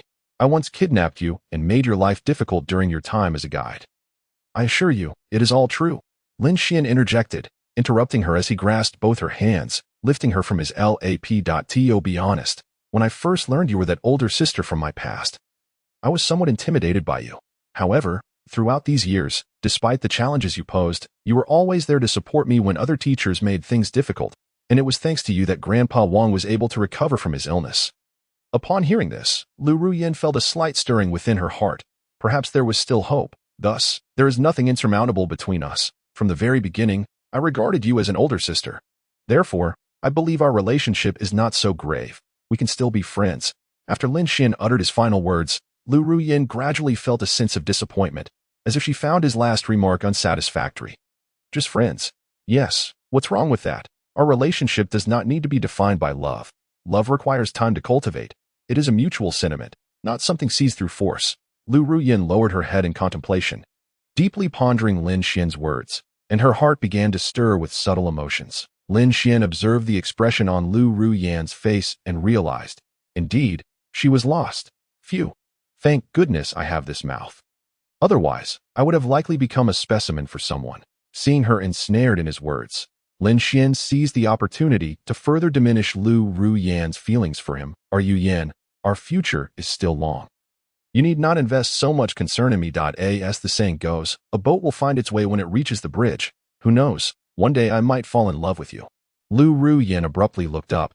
Her mind had unconsciously erased the first two phrases, leaving only the last three words. Fall in love with you. How could he possibly say he loves me? Is he hinting that he might have some feelings for me? However, Lin Xian remained oblivious to Lu Ruyin's thoughts, believing he had successfully persuaded her based on her expression. Heh, finally got her under my thumb. Soon I will have a wealthy friend. Yet, as Lu Ruyin observed the smile on Lin Xian's face, her conviction deepened that he harbored affection for her, albeit with a small barrier between them. With these thoughts, the clouds of doubt in her heart dissipated, and she readily agreed with Lin Xian. I've come to understand. You are right. I will no longer cling to you like this. We must respect each other. Upon hearing Lu Ruyin's words, Lin Xian merely smiled slightly on the surface, while internally he was already elated. Nice. Finally got her. What young lady. Nothing to it.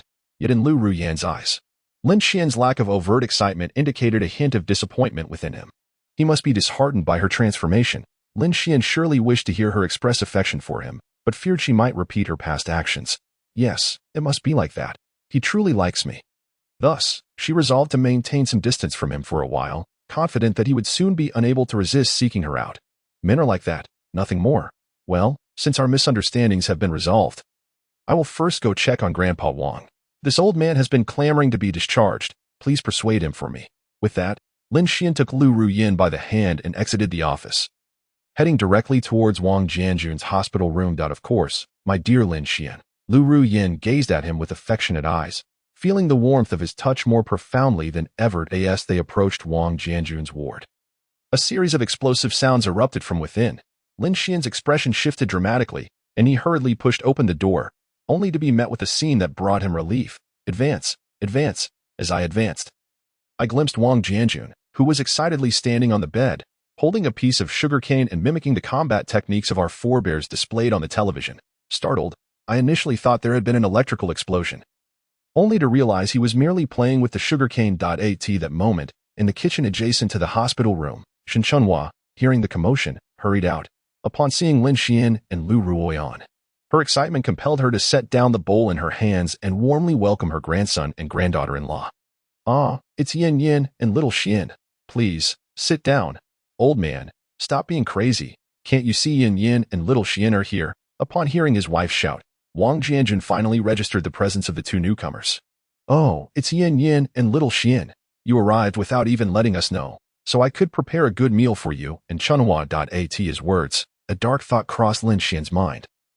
He seriously suspected that, during the surgery, Wang Jianjun had also lost his memory. Grandpa, I did greet you when I arrived, saying I would be here shortly. You simply weren't listening. Upon Lin Xian's remark, Wang Jianjun awkwardly lowered his head and quickly invited the two to sit down. Ahem, let us not dwell on that minor detail. By the way, I heard you two had a quarrel.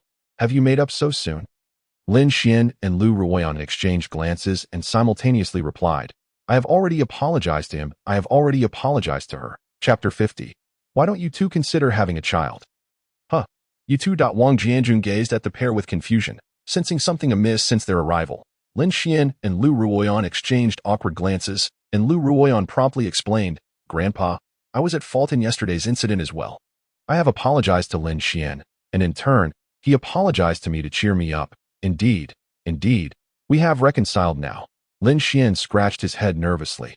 if Wang Jianjun discovered that he and Lu Ruan were not in a romantic relationship. The old man might become overly emotional and exacerbate his condition. Thankfully, Lu Ruoyan was perceptive and refrained from disclosing the truth, both of them playing their roles convincingly. Oh, that's wonderful. Seeing you both in love again puts my mind at ease. By the way, I presume you'll be graduating next year?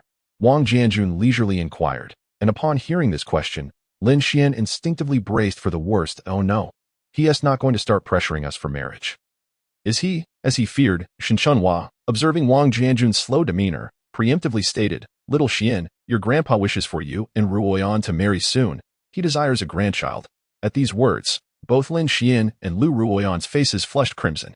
Although Lin Xian had anticipated this moment, he still felt immensely embarrassed. Conversely, Lu Ruoyan, while appearing shy, was inwardly elated. Humph, with these two elders backing me, who would dare snatch Lin Xian away from me? What Shin Grandma said is correct. Due to our poverty in youth, we didn't have any children. Now that we are older, we simply wish for a grandchild, Wang Jianjun earnestly expressed as he grasped Lin Xian's hands, but Lin Xian's expression grew increasingly grim. I merely wanted to act. Why must I have a child? Little Xian, are you listening to me? Oh, I am. Grandpa, we are still in college.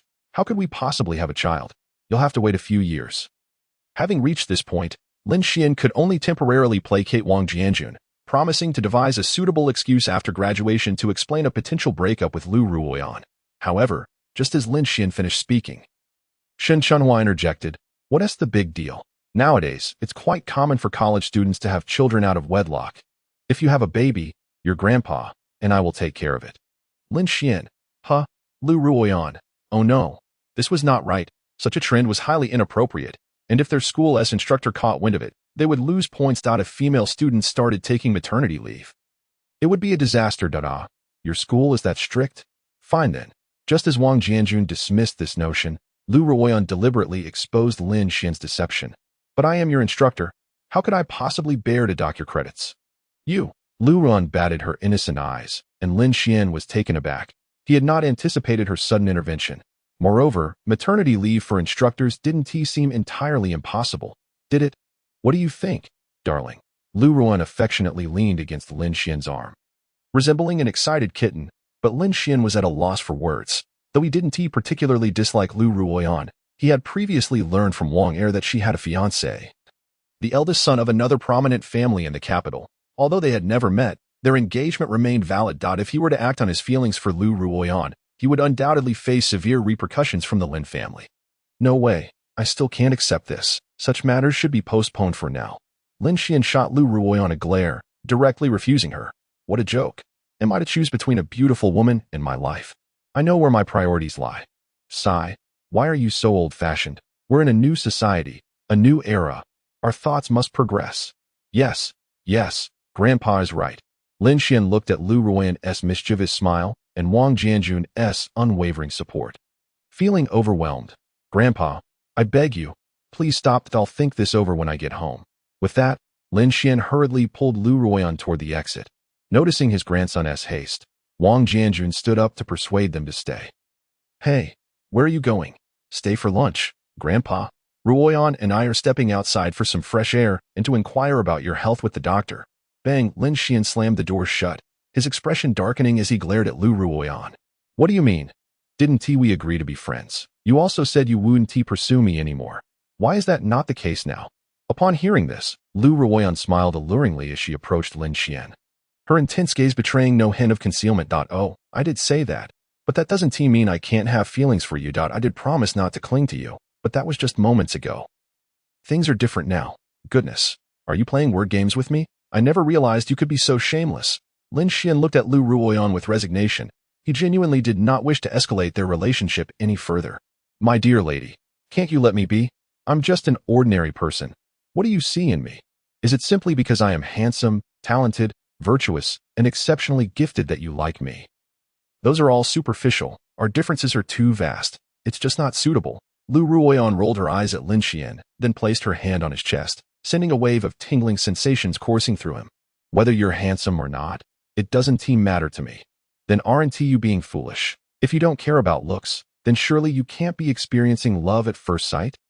Lu Ruoyan smiled softly, attempting to lean against Lin Xian, but he deftly sidestepped her. Humph. Every time I get close to you, I feel a peculiar sensation that calms my heart. Being with you makes me feel safe and warm. Wow, I thought you would share some touching story, but it turned out to be such a clutch lie. Who do you think you're fooling? Lin Xian regarded her with disdain, as a staunch atheist and progressive youth. He had always scoffed at such notions. I'm not lying. From the very first time I saw you, I felt this way, which is why I thought of abducting you. Lu Ruoyan quickly defended herself, her cheeks flushing a rosy hue. Is that true? Why do I find it so hard to believe? Chapter 51. Lin Xian, do you dare to marry me? Lu Ruoyan looked at Lin Xian with a hint of grievance, longing to express her feelings, but no matter how she articulated it, he remained skeptical. Whether you believe it or not, I simply like you, and you will never be able to shake me off. With that, Lu Ruoyan playfully embraced Lin Xian, nuzzling against him, shedding her previous dignified demeanor. Yet Lin Xian felt utterly helpless. It seemed he could neither rid himself of her nor escape her persistent attention. I beg you, don't you already have a fiancé, the eldest son of the Lin family? Why are you still entangled with me? Lu Ruoyan paused, recalling the marriage her father had arranged for her in her childhood. How do you know about that? I don't believe I've mentioned it to you. Oh, Wang Er told me. He mentioned that your father places great importance on that engagement. If you continue to cling to me, aren't you pushing me into the fire? If that eldest son of the Lin family were to discover my existence, he would undoubtedly dismember me and toss my remains into the river to feed the fish. As soon as Lin Xian finished speaking, Lu Ruoyan's expression turned icy. That Wang Er, his mouth remains as loose as ever. It seems his salary ought to be ... No. Realizing he had misspoken, Lin Xian intended to cover for Wang Er, but upon hearing that Lu Ruoyan was merely going to reduce his wages, he decided to let it be. After all, young people are often subjected to the pressures of capitalism and should endure a bit of hardship. That eldest son of the Lin family has never shown his face in public for many years. I have never even met him. Thus, I harbor no feelings for him whatsoever. That marriage contract is nothing but a joke. Even if I were to die, I would never marry him. Lu Ruoyan explained expressionlessly, and judging by her reaction, it truly seemed she had never encountered the eldest son of the Lin family. But that won't do. I have no desire to become embroiled in the affairs of your grand family. Please, spare me. Miss Lu. I beg you. Is that acceptable? Upon seeing Lin Xian about to kneel, Lu Ruoyan quickly supported him. Disappointment etched across her face. Then, if I were to annul that marriage contract, would you be willing to be with me? What does that mean? I mean, that contract becomes null and void. I, Lu Ruoyan, shall love only you, Lin Xian, for the rest of my life and will never become the future lady of the Lin family. Lu Ruoyan declared emphatically, leaving Lin Xian utterly stunned. He cleared his throat, wanting to say something, but found himself at a loss for words. And what about you? If I were to dissolve the engagement, would you marry me? Bang! At that moment, Lin Xian's mind felt as if it had exploded. Lu Ruoyan's question, would you marry me? Echoed incessantly in his thoughts, impossible to shake off. I actually don't. I just need you to answer me definitively. Yes or no. Would you or wouldn't you? Lu Ruoyan blinked her fervent eyes, and Lin Xian instinctively wanted to look away, but she forcefully turned his face back to her, compelling him to meet her gaze. Hurry and answer me. Do you dare to marry me or not? All right. If you can truly handle that young master of the Lin family, then I will accept you. At long last, after enduring various struggles, Lin Xian acquiesced to Lu Ruoyan's request. Wonderful. I love you. Lin Xian. Finally hearing the answer she had long yearned for, Lu Ruoyan was overwhelmed with joy, unable to contain her emotions, and suddenly threw herself into Lin Xian's embrace. Wuwa, you finally wish to accept me. I am so happy. Lin Xian helplessly held Lu Ruoyan, allowing her tears to soak his clothing while he continually comforted her. I merely agreed. However, your engagement to that eldest son of the Lin family still stands. And I cannot promise you anything. Fear not, we shall be together soon. Lu Ruoyan lifted her head, beaming at Lin Xian with a radiant smile, her beauty akin to ice and snow melting away, revealing her purest essence. This scene left Lin Xian utterly mesmerized. Once he regained his composure, his face flushed with embarrassment, and he awkwardly cleared his throat. Ding! At that moment, a phone rang, and Lin Xian pulled out his phone to discover a call from someone saved as adopted son No. 2. How peculiar. Why is Zhang Feng calling me? Did I not mention I was busy today? Upon answering the call, a languid voice came through. Hello, is this Dad? Lin Xian was taken aback. What was happening today? Was he hallucinating? Why was someone addressing him as father right off the bat? No. Is that how polite you are? Lu Ruyin, witnessing Lin Xian being called father, felt a wave of confusion wash over her. Who was that? Why do they call you father right away, male or female? Upon hearing Lu Ruyin's voice, the caller erupted. What the heck? So you went out early in the morning to find a woman? Wang Hua and I are still worried here. And you still have time to pursue romance. Lin Xian, even more bewildered, hurriedly checked his pockets. He hadn't even taken his dorm key with him. Hey, dear adoptive father, you forgot that tomorrow is the academic assessment. And the Education Bureau has sent someone to supervise that. We are counting on you to come back and teach us. Woo-woo, if we fail, this semester will be a waste. You must save us. Inside the dorm, Wang Hua and Zhang Feng were crying, surrounded by various financial study materials. Aren't your families quite capable? Can't you ask your good father for help? No way, my dad said that if I don't do well this time, he will cut off all my pocket money, and Wang Hua's dad is even threatening to kick him out. Lin Xian, upon hearing this, could only shake his head in resignation. He had long warned them both that if they didn't take their studies seriously, they would eventually face dire consequences. Moreover, both of them had only been admitted to MODU University through family connections and spent most of their time engaged in other pursuits. Sigh, fine, the usual deal, after the exams.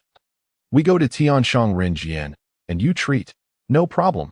It's still you, adoptive father, who is reliable. That old dang at my home only knows how to pressure me. Unlike you. Beep, the call ended. And Lin Xian tidied himself up, preparing to leave Tianqi Hospital. Upon seeing him about to depart, Lu Ruyin hurriedly stopped him. Where are you going? Lunch is about to be served. Why not eat before you leave? It has been quite a while since we had a meal together. Lin Xian looked at Lu Ruyin, who appeared slightly aggrieved, and helplessly ruffled her hair. Did we not just have a meal a few days ago? Moreover, if I do not return now, my two adopted sons will face a great ordeal. As their adoptive father, I must go to their rescue.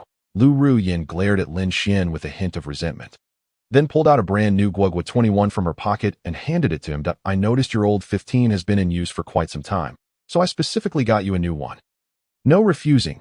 Chapter 52. The conspiracy in the examination room. The next day, after tutoring Wang Hua and Zhang Feng all night, Lin Xian opened his eyes, feeling utterly exhausted, while his two good friends were still diligently studying. I mean, do you two really need to do this? The academic assessment is about to begin. No matter how much you study now, you can't cram at the last minute. Thud, Wang Hua, in despair, threw his pen away. The depth of his dark circles matched the extent of his distress. What are we going to do? If I fail, my dad will definitely beat me to death. Adoptive father, you must save us. Me too.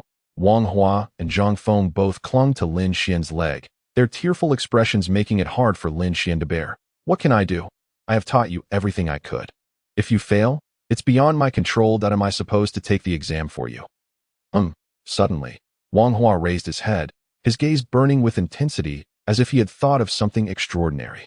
Having someone take the exam for us isn't out of the question. Heh, I think what you just said is feasible, right? Adoptive father, your grades are excellent. You can surely help us out of this predicament. Lin Xian, observing their mischievous expressions, could already foresee their intentions and promptly rejected them in a way. A man of integrity cannot engage in such underhanded activities. I absolutely refuse. You can enjoy Tianshang Renjian at your leisure. All you can eat is perfectly fine. Hiss. Lin Xian's face showed signs of struggle as he wrestled between morality and desire. Ultimately, he sighed deeply. Deal. Helping my adopted sons is a duty I must fulfill, so I shall make this one exception to my principles. Wonderful. When the exam begins, I'll slip something to the examiner. And then we'll pass the exam paper to you. No problem. Just do well on your exam. Lin Xian. Heh, looks like I'm getting a free meal again. Brothers, soon. After Lin Xian and the two of them finished breakfast and returned to class, the academic assessment was set to begin. Since Mu Ruan and Xiao Yuro had matters to attend to, they were exempt from the exam and were all marked as excellent. Fortunately, these conjoined twins were absent, which saved Lin Xian a considerable amount of trouble. Lin Xian leisurely returned to his seat, while Wang Hua and Zhang Feng sat beside him, conveniently positioned for their scheme. Hua, are you sure that Proctor has been bribed? Because I feel like he has been watching us the whole time. At that moment, the proctor at the podium was indeed casting occasional glances in Lin Xian's direction, and that man had previously caused Lin Xian trouble at school. Really? Maybe it's his first time doing this. And he is nervous. That I hope that's the case. but I can't shake the feeling that something is off. Perhaps I'm just too worn out lately. Just then, Mu Rongsu caught sight of Lin Xian, and a flicker of malicious rage flashed in his eyes. Ha, Lin Xian, the third in class. With those two absent today, it seems the first place is yours. I suppose Lu the demon will commend you once again. Congratulations. Hearing Mu Rongsu's sarcastic remarks, Lin Xian felt a wave of displeasure wash over him. He always felt a particular loathing for this guy. It's the second young master of the Mu family. You look rather well today. What's the matter? Did your elder brother get discharged from the hospital? When Lin Xuanyi mentioned his elder brother, Mu Rongsu was instantly consumed by rage. Although his brother had long since been discharged from the hospital, the fact that Lin Xian had cuckolded the eldest son of the Mu Rong family left him unable to hold his head high in front of Lin Xian. Moreover, the various injuries Lin Xian had inflicted upon him made him wish he could have killed Lin Xian back then. Nevertheless, Mu Rongsu ultimately managed to regain his composure, suppressing the anger boiling within him, and forced a smile onto his face. Of course, my brother is doing well now and has been discharged for quite some time. Thank you for your concern, Lin Xian. Humph, let you be arrogant for a while longer. Today, I will ensure that your reputation is utterly ruined. Mu Rongsu shot a venomous glare at Lin Xian before taking his seat. Deliberately casting a glance at the invigilator, the latter immediately understood the implication and nodded slightly. Dingling. The bell for the exam rang, and at that moment, everyone began to write. The questions on the paper were mere trifles for a scholar like Lin Xian. In no time, he had completed all the questions. Damn, my foster father is amazing. Quickly help me out. Get lost. We agreed before the exam that I would go first. You understand the rules. Hey, Wang Hua. I paid for this. Why should I do your paper first? All right. There is plenty of time. Point one at a time. Okay? You all know my capabilities. It was Lin Xian's interjection that interrupted their quarrel. Otherwise, it was likely they would have come to blows soon enough. However, as Lin Xian took over Wang Hua's paper to assist him, Mu Rongsu was glaring at him with malice. Upon seeing Lin Xian begin to answer, a glimmer of triumph flashed in his eyes, and he turned to give the invigilator a knowing look. The latter immediately understood the cue, stood up, and pretended to patrol, slowly moving closer to Lin Xian. Lin Xian, noticing the invigilator's approach, paid little mind, as Wang Hua had already paid him, and he was certain he would not be caught. After all, one cannot take the money and not deliver the service, right? While calculating compound interest, this question should be option C, right? Just as Lin Xian diligently focused on his work, the invigilator stealthily approached Wang Hua. Wang Hua, seeing him come down, even smiled at him, seemingly grateful for his rescue. However, in the next moment, the invigilator suddenly struck. Snatching the pen from Lin Xian's hand and taking Wang Hua's paper, this student, I have made it abundantly clear before the exam that anyone caught cheating will receive a score of 0. Please leave. As those words echoed, the eyes of the entire class turned towards Lin Xian, with Mu Rongsu's gaze being the most gleeful. What? No. You and I. Silence. Trying to argue after cheating? I will be reporting this incident to your instructor. Lu Ruyan, prepare for a disciplinary record. With that, the invigilator confiscated the exam paper and immediately relayed the news to Lu Ruyan. After completing these actions, he even flashed a sycophantic smile at Mu Rongsu.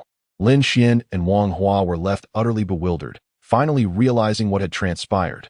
Damn, this is a classic case of black eating black. What the hell? That bastard accepted my money. I must report him to my father. Wang Hua glared at the invigilator, standing up to go complain to his father, but Lin Xian seized him by the arm. Don't act rashly. You were the one who bribed him first, now that he has turned against you. Who will believe you when you claim he accepted money and did not provide the service? Clearly, someone is deliberately setting us up. After analyzing the situation, Lin Xian directed his gaze towards Mu Rongsu, who met Lin Xian's sharp stare with unabashed pride. He provocatively made a gesture across his throat, fully embracing the challenge. Dare to provoke Mu Rongsu? This is your fate. Chapter 53. Lu Ruyan's dominance in protecting her husband in the classroom.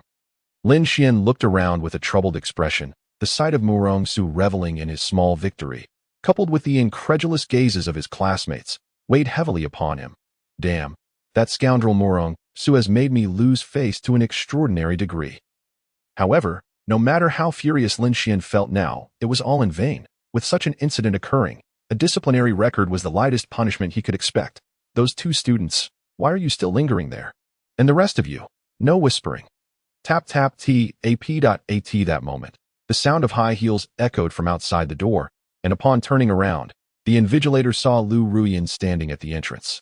Looking coldly at him, Dada, Lu teacher, you arrived just in time. These two students from your class were just caught cheating during the exam.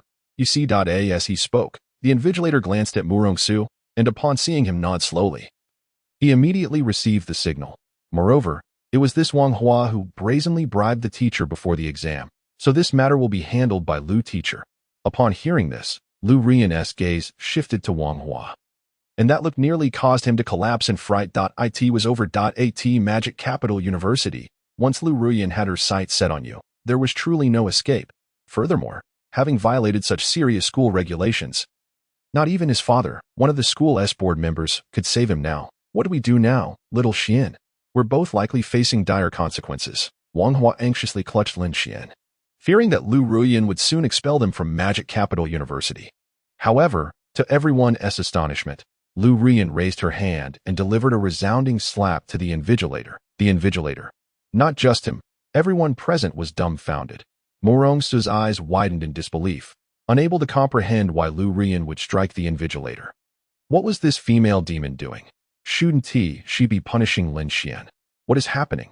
Meanwhile, the invigilator, like Murong-su, was equally baffled, holding his face in a state of grievance. Lu teacher, what are you doing? Lin Xian is right there. I'm hitting you. Chao Chu-shi. After that, Lu Ruyan surveyed the classroom, and any student who met her gaze subconsciously lowered their heads, leaving Lin Xian to look at her helplessly. Seeing her partner being bullied, Lu Ruyan first smiled indulgently at him, then turned her expression icy as she issued a cold command. Murong-su, stand up. Murong-su, who had been called upon, appeared momentarily dazed but obediently rose to his feet. I have understood everything that Chao teacher has stated. The reason I struck him is that he accepted bribes from students. With those words, the students present immediately comprehended the situation. Anyone who could attend Magic Capital University was intelligent. Given Lin Xian and Murong-su's prior relationship, they had already begun to piece together the truth, though no one dared to discuss it in Lu Ruyan's presence. Murong-su, what were you and Chao Chu-shi doing in the restroom this morning? You should know very well. Lu teacher, you mustn't make baseless accusations. I merely happened to run into Chao teacher. Faced with Lu Ruyan's almost murderous glare, Murong-su stammered, terrified that he would be the next to be struck. Oh, if you were just using the restroom, why did you spend so long with him? Surely, you weren't engaged in some unspeakable secret. How dare you slander my innocence? I have no connection with Chao teacher whatsoever. Murong-su's face turned pale with rage as he desperately defended himself, yet against Lu Ruyan's formidable presence, all his excuses seemed utterly powerless. Seeing Murong-su's obstinate denial, Lu Ruyan let out a cold laugh. Pulling out her phone and playing an audio recording. In an instant, two familiar voices emerged. Chao Chu-shi, you should know what to do, right? Rest assured, second young master, I will definitely expose Lin Xian during the exam, ensuring his disgrace. Good, don't forget his two roommates. I've long been displeased with those two. The audio abruptly ended, and everyone wore expressions that clearly indicated they had suspected as much as Chao Chu-shi realized the situation had unraveled. His face turned ashen. Murong-su, being the young master of a prominent family, would only face a disciplinary action for his mistakes. However, as a teacher, his open acceptance of a student's bribe while facing Lu Ruyan, the formidable figure, meant he was only waiting for a silver bracelet of punishment. What now? Since the truth is out in the open, what do you all suggest we do? Wait, Lu teacher, I did indeed bribe Chao Chu-shi. But Wang Hua also provided him benefits before the exam and had Lin Xian assist him in cheating. I wish to know how you will handle this matter. Murong-su, realizing he could not escape culpability, decided to drag Wang Hua and Lin Xian down with him. If we are to perish, let us perish together. However, Lu Ruyan merely smiled gently, walking towards Murong-su, her expression suddenly turning icy. Slap. The sound of a resounding slap echoed throughout the classroom as Murong-su clutched his increasingly swollen face. Helplessly collapsing to the floor, Lu Ruyan remained expressionless, casually pulling out a handkerchief to wipe her hands before disdainfully tossing it aside. Chao Chu-shi, tell me, did Wang Hua bribe you? Think carefully before answering me. As Lu Ruyan called on him, Chao Chu-shi, enduring the pain on his face, hurriedly approached her. Teacher Lu, Wang Hua did not bribe me. This was all meticulously orchestrated by Murong-su, aiming to target Lin Xian. As Mu Rongsu observed the unfolding scene, his mind spun in confusion, struggling to comprehend why Chao Chushi would suddenly betray him. He accepted the money yet failed to deliver. Now that the truth has been fully unveiled, there is nothing more to discuss. That I will report this matter to the school, and as for the examination, we shall retake it tomorrow. With that, Lu Ruyin exited the classroom, but just as she was about to step through the door, she suddenly halted. Lin Xian, step outside with me. Damn, I knew this woman would call on me again. Lin Xian patted Wang Hua's arm and quickly followed Lu Ruyin into her office. Upon entering, a delightful fragrance wafted into Lin Xian's nostrils, and he noticed Lu Ruyin reclining on the sofa, her alluring legs crossed, gazing at him with sultry eyes. What do you want me for? Speak up. If there's nothing else, I'll be on my way. Wait, don't you have any words of gratitude to offer me? Thank you. Is that sufficient? Her attitude was far from pleasant. Come sit closer. I want to hear your sincere thanks. Lin Xian frowned slightly, clearly aware that Lu Ruyin desired more than just a simple expression of gratitude. He sat beside her, acknowledging that she had resolved a significant predicament for him, and he could indulge her minor request. This time, I owe you a favor. I will repay you later. Lu Ruyin regarded Lin Xian's earnest demeanor with a hint of endearment, sparking a whimsical desire to ruffle his hair. Hee, your sincerity is quite adorable. May I touch your head? Huh. Before Lin Xian could respond, Lu Ruyin leaned in and playfully tousled his thick, lustrous hair, which bore a pleasant fragrance. So soft. You must be using that renowned shampoo. The one known for its powerful oil control and captivating scent, right? Lin Xian was momentarily taken aback. How could she discern the shampoo he used? You don't use it too. I don't use that. But the company that developed that product is located below my home. And I was the inspector for that product. Lin Xian fell silent again, feeling as though he perpetually dwelled in the shadows of these affluent women. Everyday necessities relied on them. Transportation hinged on them. Even some matters cannot be fully articulated. Please understand. Oh, how I despise you wealthy people. Please count me in. Lu Ruyin seemed to have anticipated Lin Xian's astonished expression, promptly retrieving a black card with golden edges from her pocket and handing it to him. I've handled such a significant matter for you. You ought to show some appreciation. Lin Xian examined the black card, emblazoned with the words heaven on earth. The more he looked, the more something felt amiss. He quickly pushed Lu Ruyin away, fearfully covering his phone. You'd let me tell you, if you expect me to treat you, you're mistaken. The expenses at heaven on earth are exorbitant, and my savings won't suffice for your whims. Lu Ruyin. Lin Xian eyed Lu Ruyin warily, apprehensive that this woman harbored ulterior motives regarding his finances. Did I ever say for you to treat me? What I meant is that tonight, I want you to accompany me for dinner. We haven't shared a meal together yet. Dinner? You're treating? Then it's no problem. Fine, fine. Let's eat. You should have mentioned earlier that you wanted me to join you for drinks. That's my forte. Lin Xian finally relaxed his guard and scrutinized the black card once more. Confirmed. This is a card I've never seen before, a high-end item. No doubt. That's good. That I was worried you might decline. I even prepared my taser for this occasion, but it seems it won't be necessary. With that, Lu Ruyin opened her desk drawer, revealing a glimmering taser lying quietly within. What the hell? The sight of the taser caused Lin Xian to instinctively leap back. He had not forgotten the pain it inflicted. Phew. Thankfully, I had the foresight to dodge that. But your behavior is utterly disgraceful, brandishing a taser all day long. Stop, stop, stop, before Lin Xian could finish his sentence.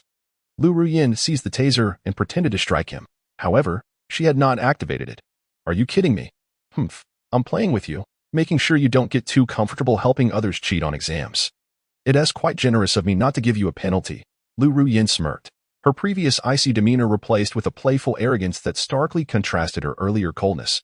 All right, let us meet again this evening. I must take my leave. Not so fast. I've already arranged for you to take a leave. Now, I require your company for shopping. Lu Ruyin urgently grasped Lin Xian's arm, her shy expression brimming with anticipation. This was her first time inviting a man on a date. Sorry, I'm not fond of shopping if that's all right. I enjoy it. So it suffices. No, sister, you. Lin Xian impatiently shook off Lu Ruyin, believing that accompanying a woman on a shopping spree was a complete waste of his life. A young lady of her status would undoubtedly clear an entire street in her pursuit of shopping. I want to go. You'll surely end up buying a mountain of things, and I can't carry it all. Upon hearing Lin Xian's refusal, Lu Ruyin's expression darkened, rendering even the taser ineffective and intimidating him. Humph, you just claimed to owe me a favor, and now you're going back on your word. True, but do you really intend to use this favor for such a matter? Lin Xian felt somewhat perplexed, questioning the worth of his favor. Did it hold so little value? Lu Ruyin nodded vigorously, her expression indicating she was not jesting. However, I have a small request. I wonder if you'd go ahead. What is it? I will certainly oblige. Seeing Lin Xian readily agree, a wicked glint sparkled in Lu Ruyan's eyes. Are you familiar with roleplay? I want to be your mistress. As her words echoed through the office, a profound silence enveloped the room, as if time itself had frozen. Lin Xian questioned his own hearing, cautiously reiterating, "What did you just say?" I said, "I want to play your mistress." Absolutely not. Upon hearing this, Lin Xian immediately understood. Without hesitation, he rejected Lu Ruyan's proposal. Are you joking? A true man, born between heaven and earth, cannot dwell beneath another for long. As a man, one can be poor or wicked, but one must not lack dignity. Lu Ruyan's proposition had utterly crossed Lin Xian's boundaries. You just mentioned owing me a favor. Yet you cannot even fulfill such a minor request. This isn't a matter of ability. It's clearly a matter of principle. You are humiliating me, and I refuse. Lin Xian angrily turned his head away. Unwilling to meet her gaze, Lu Ruyan, faced with Lin Xian's defiance, sighed deeply, realizing she had no choice. With a crackle of electricity, Lu Ruyan brandished the taser at Lin Xian's waist. Lin Xian, I am giving you one more chance. Answer me well. Lin Xian stole a glance at the taser in her hand. This time she is serious. Humph, do you think this can crush a man's dignity? Do you really think I would fear you? Lin Xian glared at Lu Ruyan, his veins visibly bulging in his neck, as if he would overpower her at any moment. Yet Lu Ruyan merely laughed coldly. Inching the taser closer, bringing it within mere inches of Lin Xian, a bead of sweat trickled down Lin Xian's forehead, landing on the taser with a sizzling sound. No, Lu Jia, I was just jesting. Let us put that thing down for now. You holding it makes me uneasy. Chapter 55. Let me buy you a pair of shoes in the afternoon. Lin Xian had hoped to return to his dormitory for a refreshing nap, to avoid feeling lethargic while shopping later. However, Lu Ruyan, eager to save time, insisted on keeping Lin Xian behind to grade papers, leaving him utterly exhausted. This is way too much. Can't you help me out a bit instead of just lounging around sleeping? Lin Xian glared at Lu Ruyan, who was leisurely applying a face mask, reclining contentedly on his lap, relishing her delightful nap time. She opened her eyes, casting a challenging glance at Lin Xian before closing them again. I am being ignored. Lu Ruyan, what is the meaning of this? Aren't we supposed to be shopping? Why am I stuck here grading papers? Oh, I almost forgot. My apologies, I overslept. Lin Xian, you don't mind, do you? Feigning innocence, Lu Ruyan leaned against Lin Xian, but he deftly evaded her. Leave me alone. Who are you trying to impress? You only know how to take advantage of me. It seems you have forgotten something. You, master. Moments later, on the bustling streets of the vibrant metropolis, a stunning couple appeared. Lin Xian donned a simple white shirt paired with jeans, his face seemingly harboring some resentment. In contrast, Lu Ruyan wore a well-tailored black suit complemented by high heels, exuding an aura of icy elegance. Yet, when she gazed at Lin Xian, her eyes were filled solely with endless tenderness. Even the renowned five-star critic, Michael Arthur, upon witnessing such a couple on the street, would exclaim, the times have indeed changed. The domineering female CEO paired with the innocent young wolf. What a marvelous chemical reaction. If I were to encounter them, I would undoubtedly extend my sincerest blessings. The grand documentary The Legend of Lin Xian continues to air. Cough. Wrong broadcast. TSK. I told you this outfit would make you look handsome. Wearing those garish yellow clothes every day is utterly unappealing. Lu Ruyan looked at Lin Xian with satisfaction. She had meticulously curated each piece of clothing for him, every item worth a pretty penny. Oh, you owe me my work pants and hoodie. I spent an entire day and night bargaining for them on Pin Shishi. Lu Ruyan regarded Lin Xian with disdain. So what if he discarded a few cheap clothes? Does it really matter? The two strolled down an artsy street lined with various small shops, Lin Xian tightly holding Lu Ruyan's hand as they navigated through the crowd. I must ask, why did you wear high heels for shopping? Have you not considered the discomfort for your feet? Lu Ruyan shot Lin Xian an annoyed glare, yet she still felt a twinge of discomfort. Despite wearing blister pads, her delicate feet were still sore. If you know I'm uncomfortable, why can't you show a little understanding? Why are you walking so fast? Do you really dislike spending time with me that much? And, from now on, you must address me as master. How about I take you to buy a new pair of shoes? I promise you'll like them. Realizing the situation was going awry, Lin Xian hastily offered to pay for her shoes to divert the topic. Upon seeing Lin Xian's obedient smile, Lu Ruyan was momentarily taken aback, followed by an overwhelming sense of happiness flooding her being. He is so good to me. I wouldn't even consider the shoes here. Even if you buy them, I want to wear them. Don't think that this will earn my forgiveness. Though Lu Ruyan felt joy inside, her words remained unyielding. Lin Xian observed her proud demeanor, shaking his head in resignation.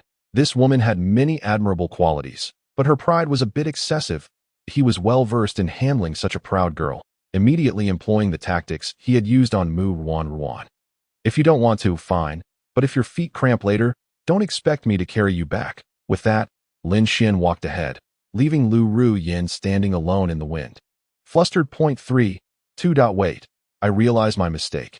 Don't go. Lin Xian's lips curled into a smile. Indeed, proud women cannot resist this tactic. He turned around, looking at the forlorn Lu Ruyan, and took her delicate hand once more, leading her into a shoe store nearby. Welcome. What kind of shoes are you looking for? Feel free to try them on. Lin Xian led Lu Ruyan to the women's section, where the shoes were an array of styles she had never worn before. How about this pair, the AF1 Shadow, or the pastel colors? Oh, and this one, the jewel-toned AF1, perfectly complements your aura, adorably charming. Lu Ruyan gazed at the intriguing shoes, initially delighted, but upon hearing Lin Xian's teasing comment, she immediately raised her small pink fist to strike back. Humph, how dare you call me silly? I'll smack you, you bad guy. All right, put your fist away. Let us try this pair first. Lin Xian then handed her the jewel-toned AF1. But she hesitated, reluctant to put the shoes on. What's wrong? Why won't you try them on? Is the color unappealing? No, the shoes are beautiful. It's just. Lu Ruyan's cheeks flushed crimson, her hands nervously fidgeting with the shoes, appearing particularly awkward. I have never worn shoes like these, so I don't know how to tie the laces. Lu Ruyan's voice grew softer, leaving Lin Xian stunned. He had never encountered an adult who couldn't tie shoelaces. Wait, then what do you usually wear? High heels. Since childhood, I have been trained in noble etiquette. I have never owned shoes with laces. Lu Ruyan cautiously replied, fearful that Lin Xian might mock her. However, Lin Xian merely blinked in surprise before taking the shoes, guiding Lu Ruyan to sit on a nearby chair. Never mind, I'll teach you. Let me help you take off your shoes first. As Lu Ruyan watched the boy kneeling before her, a warm feeling surged within her once more. She obediently extended her right foot, and Lin Xian's gaze fell on her ankle. Slightly reddened from prolonged wear of high heels, he gently removed the heels, causing a blister pad to slip off, then fetched a pair of socks from the front desk, slipping them onto Lu Ruyan. What a strange sensation. Why does Lin Xian treat me this way, making me feel like this? Lu Ruyan bit her lip, her jewel-like eyes now shimmering with confusion, two pink hearts flickering in her gaze. Pay attention. To tie shoelaces, you must first make a knot, then left hand up, right hand down. And just like that, you'll have a perfect bow. Hey, why are you zoning out? Did you understand? Lin Xian waved his hand, and Lu Ruyan promptly returned to her senses. What? You tied it so quickly. All wrapped up. Chapter 56. Lin Xian and Lu Ruyan's rapidly rising warmth. Nearby, the two female shop attendants watched this unfold, casting envious glances at Lu Ruyan. After all, who wouldn't be smitten by having such a handsome boyfriend help them with their shoes? Sha, that guy is incredibly handsome, and he is so gentle. If I could have a boyfriend like that, I'd do anything for him. Give it a rest. Do you know why you're still single? It's because your standards are too high. He wouldn't even look at you. Humph, as if you could get noticed by someone. The shop attendant named Sha cast a resentful glance at her colleague, but her attention remained fixated on Lin Xian. Meanwhile, Lu Ruyan seemed to have overheard their playful banter, her cheeks flushing even deeper, causing her to shyly lower her head to her. Not even knowing how to tie shoelaces and relying on Lin Xian felt utterly embarrassing, particularly for someone who had always excelled. After Lin Xian tied the laces on her right shoe, he placed the other shoe at Lu Ruyan's feet, looking up at her with a hint of amusement in his eyes. All right, I've demonstrated for you. Now it's your turn. Upon hearing Lin Xian prompt her, Lu Ruyan's heart raced uncontrollably, and she nodded, her blush deepening. However, as she bent down to look at the laces, she found herself utterly lost. Oh no, I was too absorbed in the feeling earlier. I didn't hear a word Lin Xian said. Lin Xian, still don't know how to tie them. No, come on. This is so easy. Didn't I teach you already? What is so difficult about it? Lin Xian shot her an exasperated look, then gently lifted her foot, carefully removing the high heel and replacing it with the brand new AF1. Ouch! His fingers inadvertently brushed against Lu Ruyan's skin, sending a jolt of electricity through her. Such a tingling sensation. Oh, it won't do. A young lady like you, so naive. Doesn't he even understand the most basic life skills? I'll have to teach you properly from now on. Lu Ruyan wiggled her delicate feet, the jewel-toned AF1 glistening under the store's lights. Eagerly, she stood up and took a few steps, her expression transforming from disdain to delight.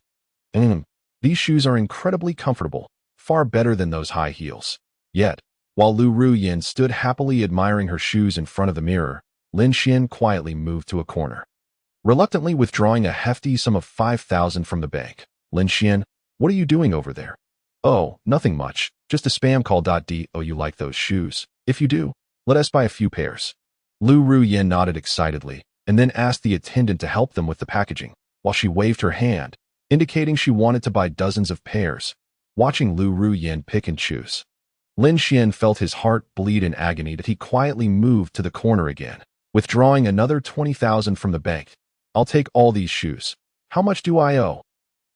Esteemed guest, the total for these shoes comes to 19,836. Would you like to pay by card or WeChat? I'll use my card. Just as Lu Ruyan was about to hand her card to the attendant, Lin Xian stepped forward to intercept her. Subsequently, she took out her phone to settle those bills, leaving the two shop assistants momentarily stunned. They had initially presumed that Lin Xian was merely the pampered young dog of a wealthy woman, only to discover that he was, in fact, a hidden affluent gentleman. Lin Xian, why did you pay for me? It's not as if I lack funds. I have principles, although I tend to be rather greedy. How could I allow a lady to spend when out and about? Just take it. All right. Lin Xian's cheeks flushed slightly. Clearly this was his first time presenting a gift to a woman. Then I shall graciously accept the gift from the esteemed young Master Lin. I truly appreciate it. Moments later, the two exited the shoe store, with Lu Ruyan cheerfully donning her new white shoes, while Lin Xian, burdened with his responsibilities, followed behind, wearing a disgruntled expression and muttering complaints. Honestly, I just don't understand. Are you actually going to wear all those shoes? Couldn't you wait until your current ones are worn out before purchasing more? Humph, mind your own business. Is it a crime to change shoes every day? Lu Ruyan retorted with a haughty glance at Lin Xian. Out of pity for him, she snapped her fingers, and two bespectacled plainclothes men swiftly emerged from the surroundings. Remove everything from the young master and have it sent to the villa. Yes, Mississippi. The two hastily took the packages from Lin Xian's hands, quickly vanishing from sight. Wow, your bodyguards are truly omnipresent. Shopping with you feels like being on a movie set. I wouldn't prefer to be accompanied by them either. But sometimes, being in a high position attracts unwanted attention. One must exercise caution when out in public. So, are you implying that being with you is dangerous? Should I keep my distance from you in the future? Just as Lin Xian finished speaking, Lu Ruyan seized his arm, her expression one of vigilance, completely oblivious to the jest in his words. That won't do. You are mine for life. I won't allow you to leave me. Ha. I was merely joking. Look at how frightened you are. Rest assured, if you truly encounter danger, I promise I will be the first to flee. Lin Xian replied with a cheeky grin, prompting Lu Ruyan to pout, her tiny fists playfully striking him. Stop hitting me. I admit my fault. You're acting like a little mad dog. Calm down. I'll treat you to some candy. How does that sound? Lin Xian pointed to a shop, and Lu Ruyan followed his finger, her gaze landing on a brightly decorated store, the window showcasing a variety of candies. Such candy specialty shops are a rarity nowadays. Those that have endured are often century-old confectionaries. Ever since I started middle school, I've rarely indulged in these sweets. Today, it's my treat. Before Lu Ruyan could respond, Lin Xian pulled her into the shop. The moment they entered, a delightful aroma of sweetness enveloped them. Lin Xian approached the shelves, gazing at the dazzling array of candies, and began to introduce them to Lu Ruyan. This gummy candy is absolutely delicious. Whenever I received pocket money from my grandfather as a child, I would buy this to share with my friends. And this one, I used to eat so much chocolate that my teeth would ache. I eventually stopped, and it gradually got better. Oh, and this, Lu Ruyin stood there, seemingly entranced by her surroundings, paying little heed to Lin Xian's enthusiastic descriptions. Suddenly, her gaze was drawn to a candy wrapped in colorful paper, and she slowly approached the shelf to pick it up. Chapter 57. Do you remember that candy from the past? This is, Lu Ruyin stared at the candy in her hand, her thoughts drifting back to memories of yore.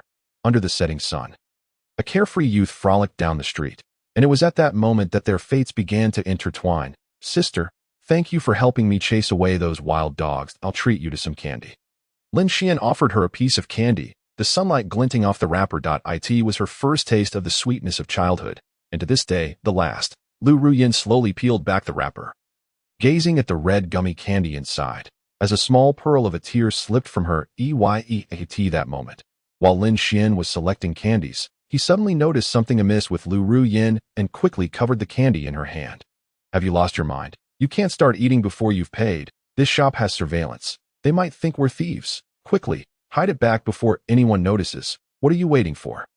Hurry, Lin Xian urged, glancing anxiously at the shopkeeper, who was engrossed in a football match and paid them no mind. Lin Xian, what's wrong? Just as he was about to inquire, Lu Ruyin stuffed a red gummy candy into his mouth, the sweet flavor instantly spreading across his palate. Is it sweet? No, I haven't paid yet. Dear lady, is it sweet? You've been acting strangely since we started shopping. Are you feeling unwell? I ask you. Is it sweet? Lin Xian fell silent, obediently replying, quite sweet. But what do you mean by this? Do you remember? The first time we met, you gave me a piece of candy, and then you left. The moment Lu Ruyin spoke, Lin Xian immediately recalled the event. The conclusion he reached was that he indeed had given Lu Ruyin a piece of candy, but it was strawberry-flavored, which she disliked, so he had passed it on to her. Yet, he had not anticipated that Lu Ruyin would remember it for so long, even recalling the flavor of the candy. I suppose that's true, but you can't just take it without paying. Lu Ruyin did not rush to answer, instead quietly retrieving a piece of candy wrapper from her clothing and handing it to Lin Xian. His expression shifted from confusion to astonishment. As he trembled, pointing at Lu Ruyin, excitement bubbling in his eyes. Upon seeing Lin Xian's animated reaction, Lu Ruyin felt a rush of warmth in her heart. It seemed he had also always remembered this incident. Lin Xian, are you really that excited? I'm not just excited. You eat one piece without paying, and now you want me to join you in stealing. What a heartless person you are, Lu Ruyin. You big fool. Just eat your candy. With that, Lu Ruyin stomped on Lin Xian's foot and decisively stormed out. Hey, what's wrong? Why are you acting like this? Boss, I'll take all these candies. Lin Xian hastily settled the bill and rushed out to chase after Lu Ruyin.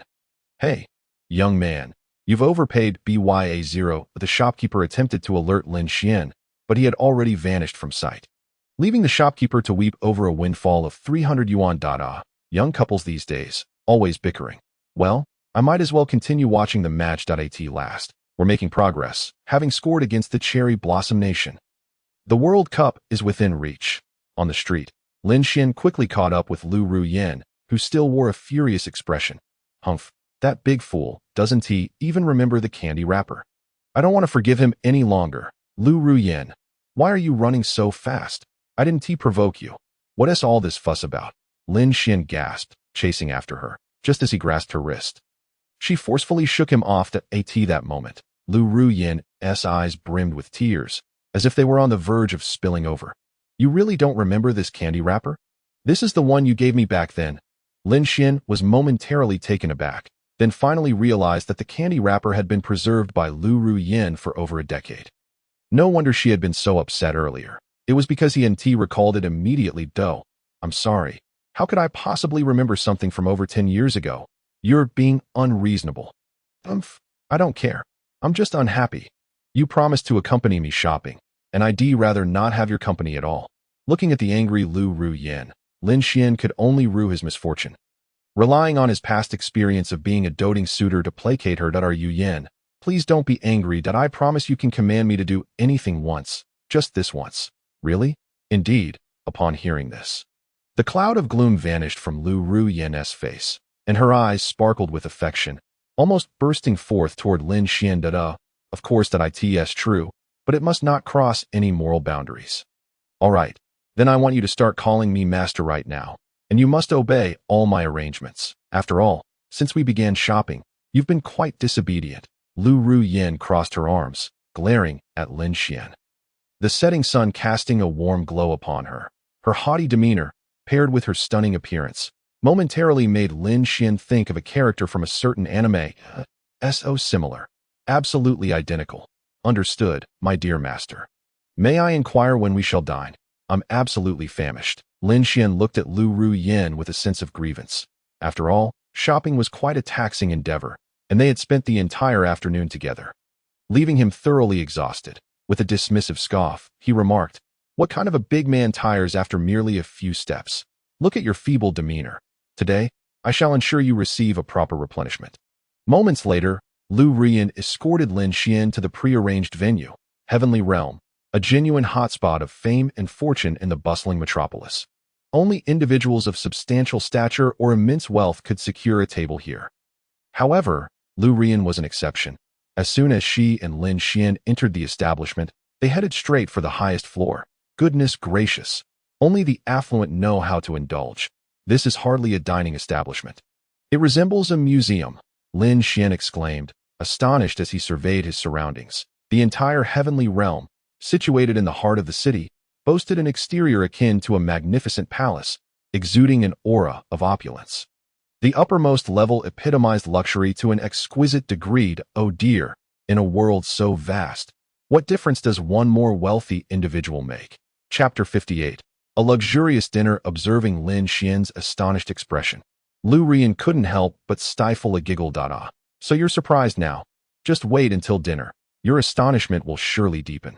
With this thought, she discreetly took out her phone and sent a secret message. Ensuring Lin Xian was unaware, "What do you think of the ambience here? Especially dining at this vantage point. It imparts a sense of overlooking the world." Lin Xian nodded in agreement. Upon entering the private room, he was enveloped by a subtle floral fragrance. Through the expansive floor-to-ceiling windows, he caught glimpses of the luxurious cityscape. Is dining always this stylish for the wealthy? The walls are adorned with oil paintings of eminent figures, and even the lighting is encrusted with diamonds. Ah, that is indeed a signature of Heavenly Realm.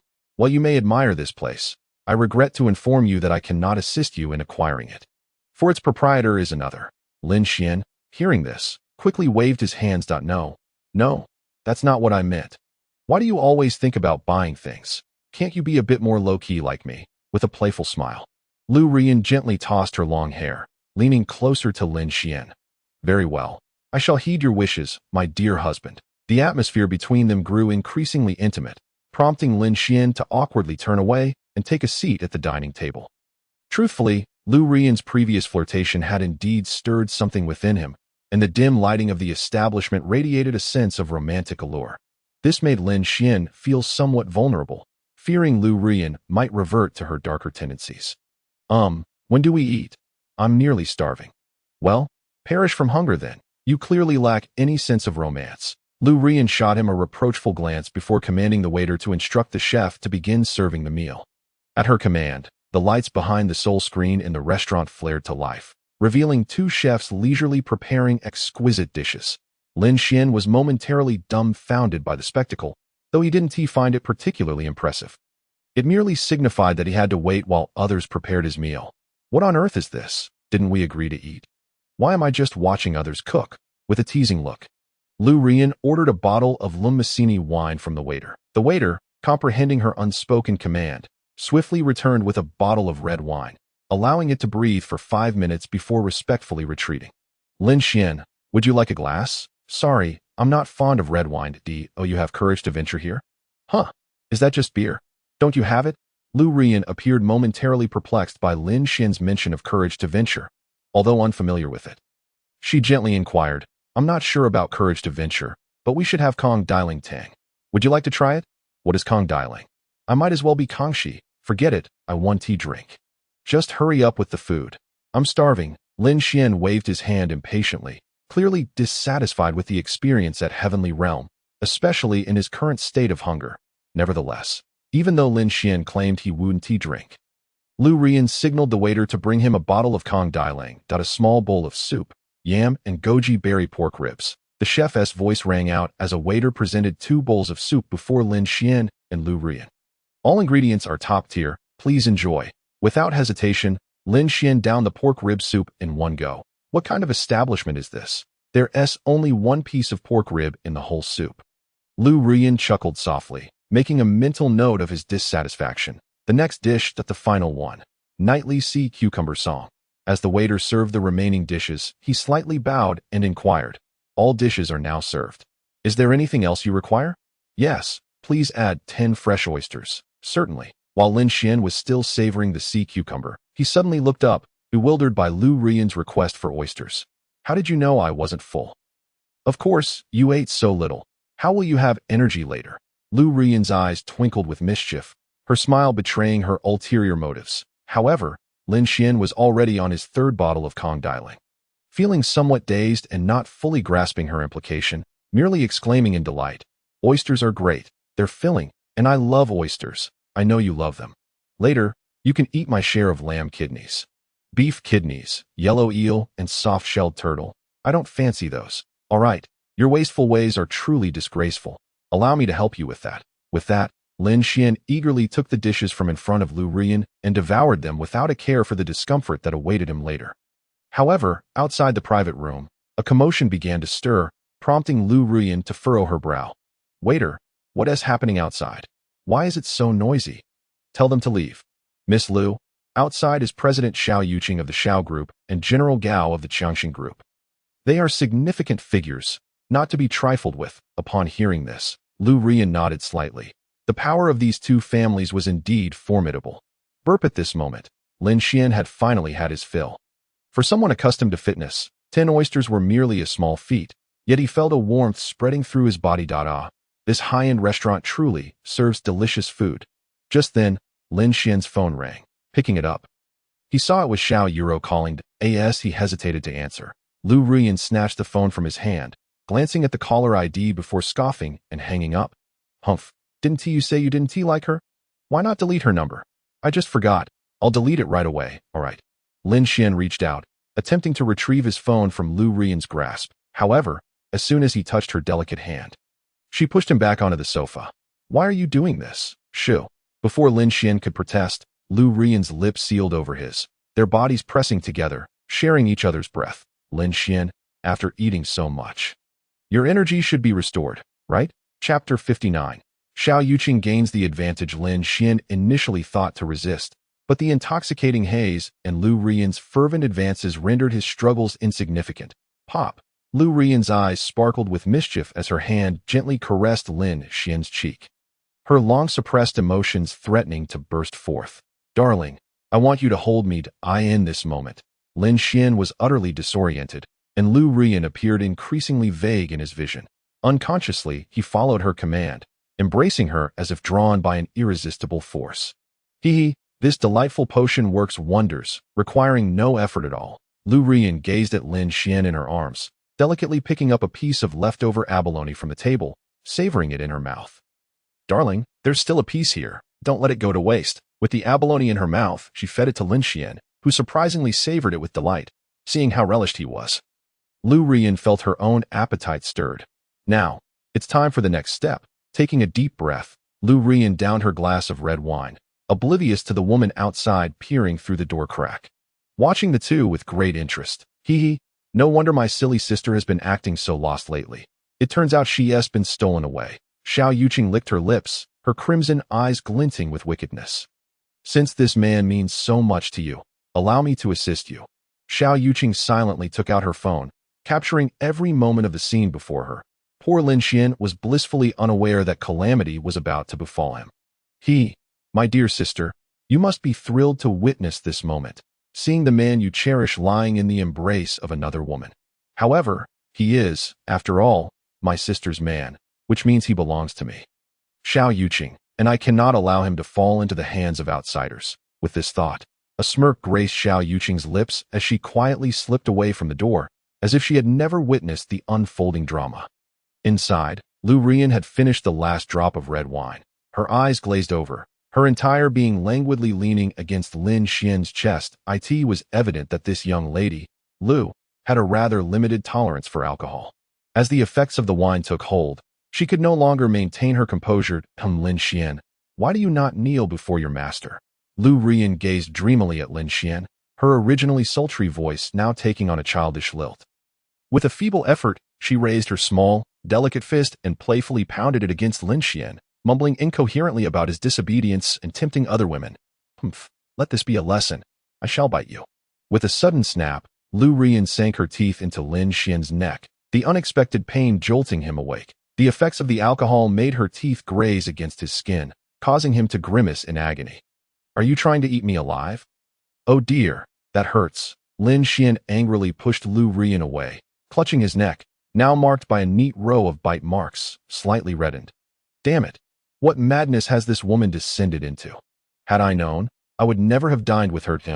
Darling, do not leave me. I, the wicked one, forbid you from seeking other women. You are mine. Lu Rian giggled, her grip tightening around Lin Xian once more, drawing him back into her embrace. You must be obedient. With her cheeks slightly flushed from the alcohol, her once smooth hair now appeared tousled, and her subconscious was consumed with an overwhelming desire to ruffle Lin Xian's hair. Initially, her plan was to wait until Lin Xian grew weary, then bring him to dine, spiking the food to ensure a playful evening. Yet, it seemed the effects of the drug had yet to take hold on Lin Xian.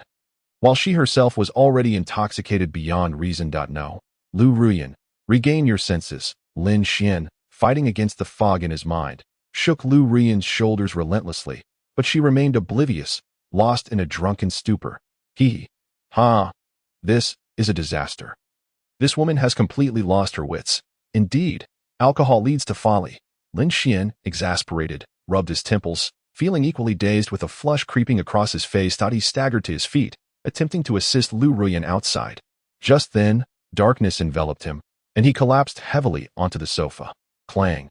Xiao Yuqing discarded the stick she had been holding, a mocking expression adorning her face as she observed the two. With a swift, effortless motion, she scooped up Lin Xian in a princess carry. Oh, what a little glutton you are, consuming so much that young Xian has become quite flustered.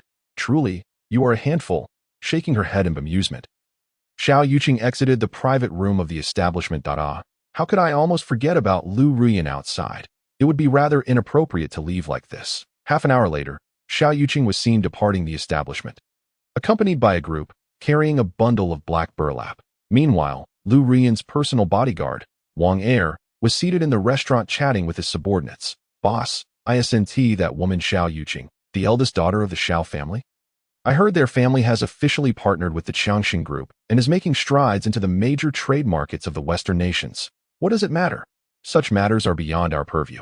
Our focus should solely be on protecting the young lady, Wang Er replied, taking a sip of white liquor. Just then, he caught sight of the burlap sack slung over the back of Xiao Yuqing's bodyguard. A sense of foreboding washing over him. Those who had experienced various life and death situations possessed an acute sense of danger. Yet, at that moment, Wang Er felt an ominous presence emanating from that very sack. Dog Dan, did you see that sack? Yes, boss, it seems to contain a person. But what does that have to do with us? Wang Er shook his head, his gaze fixed intently on Xiao Yuqing's retreating figure. Sensing the gravity of the situation, Dog Dan immediately recognized something was amiss. What's wrong, boss? Could it be that woman has kidnapped our young lady? I cannot say for certain. It's merely a hunch. We must hurry. With that, Wang Er and his subordinates rushed toward Lu Rian's private room, while Xiao Yuqing, witnessing their departure, could not suppress a wicked smile. Lady, what shall we do with this man? Should we deliver him to the second young lady? No. Take him to Mountain Garden. I wish to savor my sister's man first. As the night descended and the city lights flickered to life, the entertainment district of Magic City University was ablaze with revelry, where nearly all the scions of affluent families indulged in nocturnal festivities.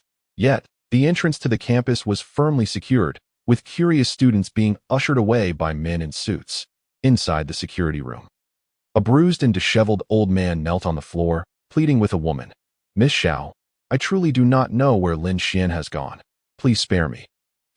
Wang Heba, from Lucheng, Huzhou, your spouse has passed, leaving you with only a son working away from home.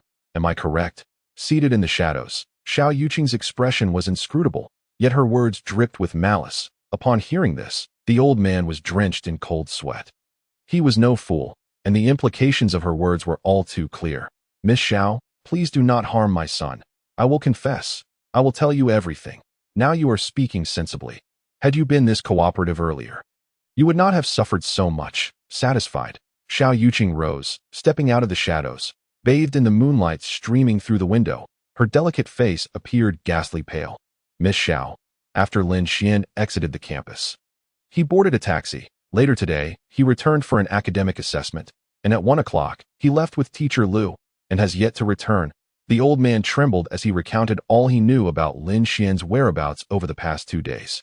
Xiao Yuqing's expression grew increasingly sinister, as if she were ready to wield a 40-meter-long blade against Lin Xian. Xiao Hu, find out where he is. Search every corner of Magic City until you locate them. Yes, miss. With the sound of her high heels echoing, several stacks of cash appeared on the security room's desk, and Xiao Yuqing had already departed. Once the sound of her footsteps faded away, the old man cautiously lifted his head, only to find the cash on the table causing his pupils to constrict.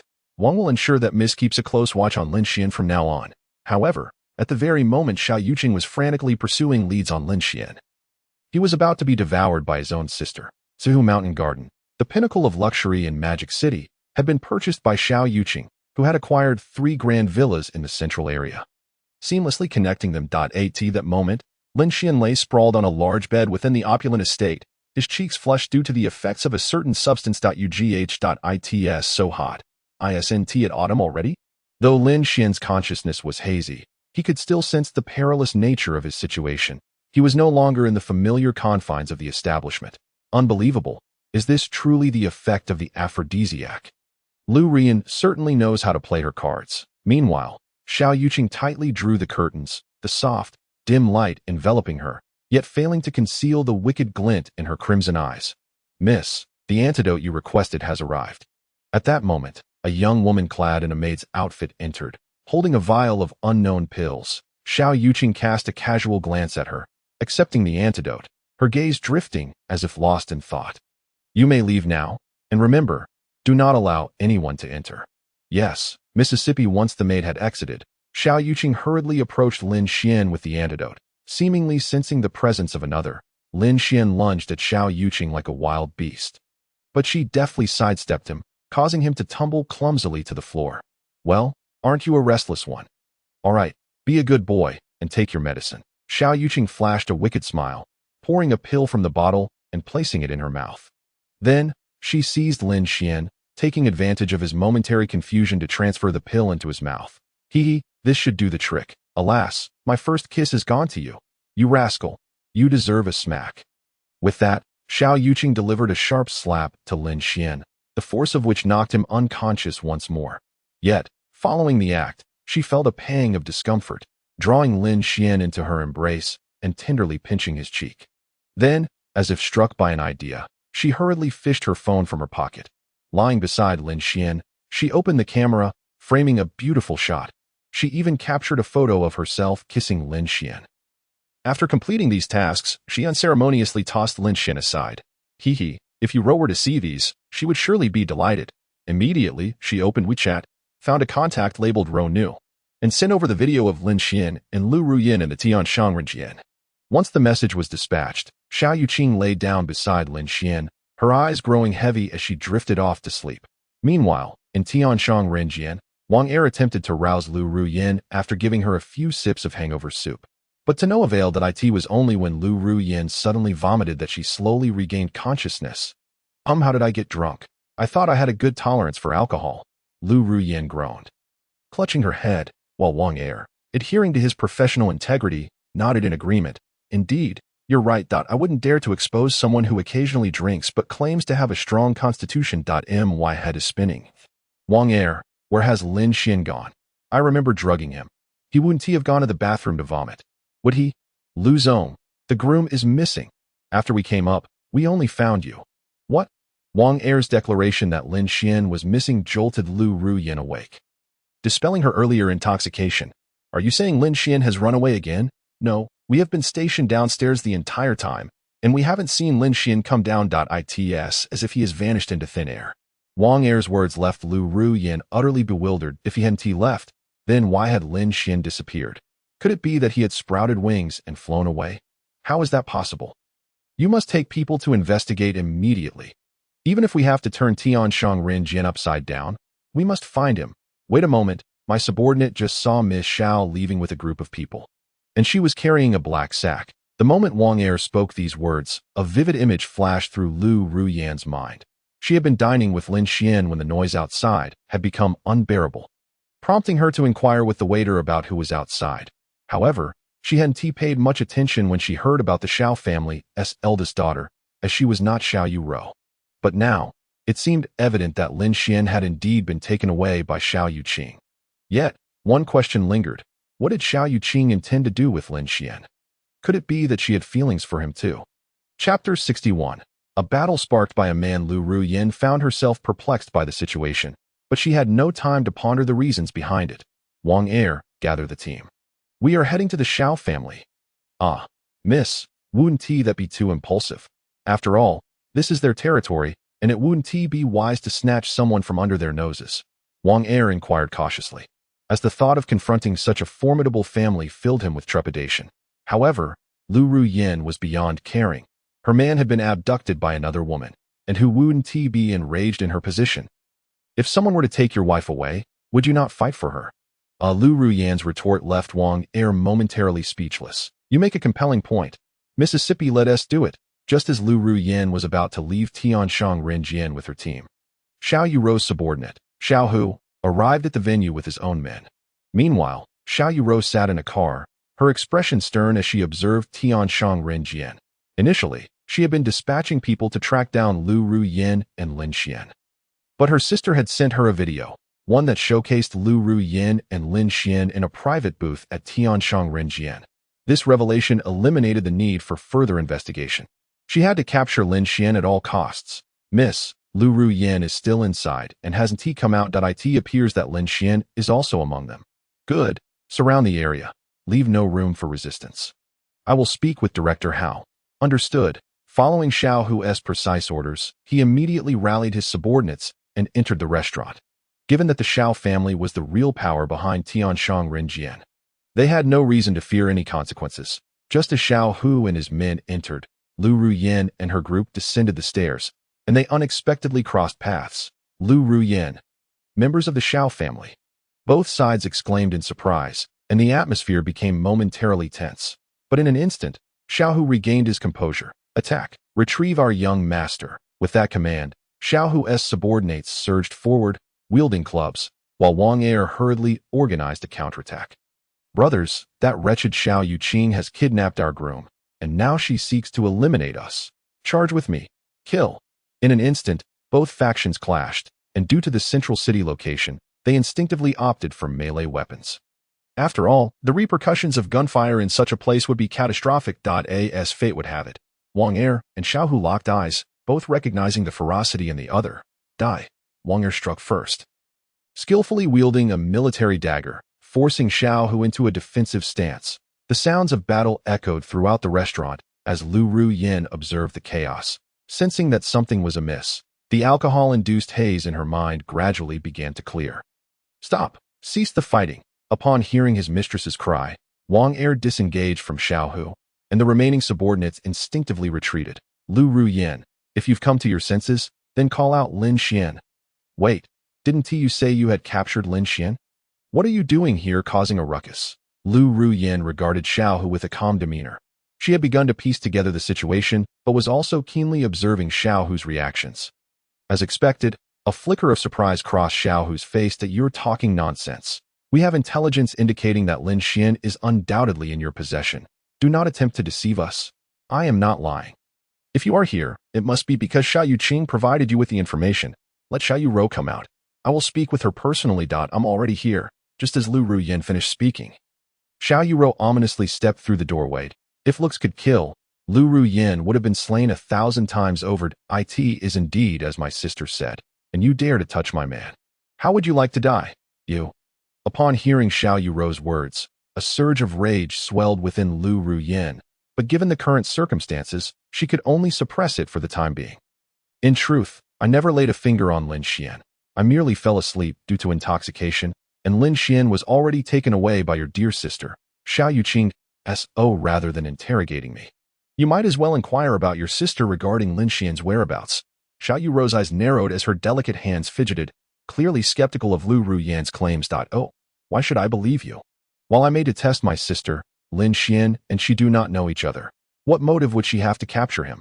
Believe it or not, it matters not. In any case, Lin Xian is not here. You may come and verify for yourself. In an instant, the tension between the two reignited, separated only by a few tables, yet it felt as though an invisible chasm lay between them, that a palpable sense of hostility filled the air. Just then, a message chimed on Xiao Yuro's phone. She picked it up, and upon glancing at the screen, her world came crashing down. The message contained intimate photos of Lin Xian and Xiao Yuqing, including images of them kissing. Puffed.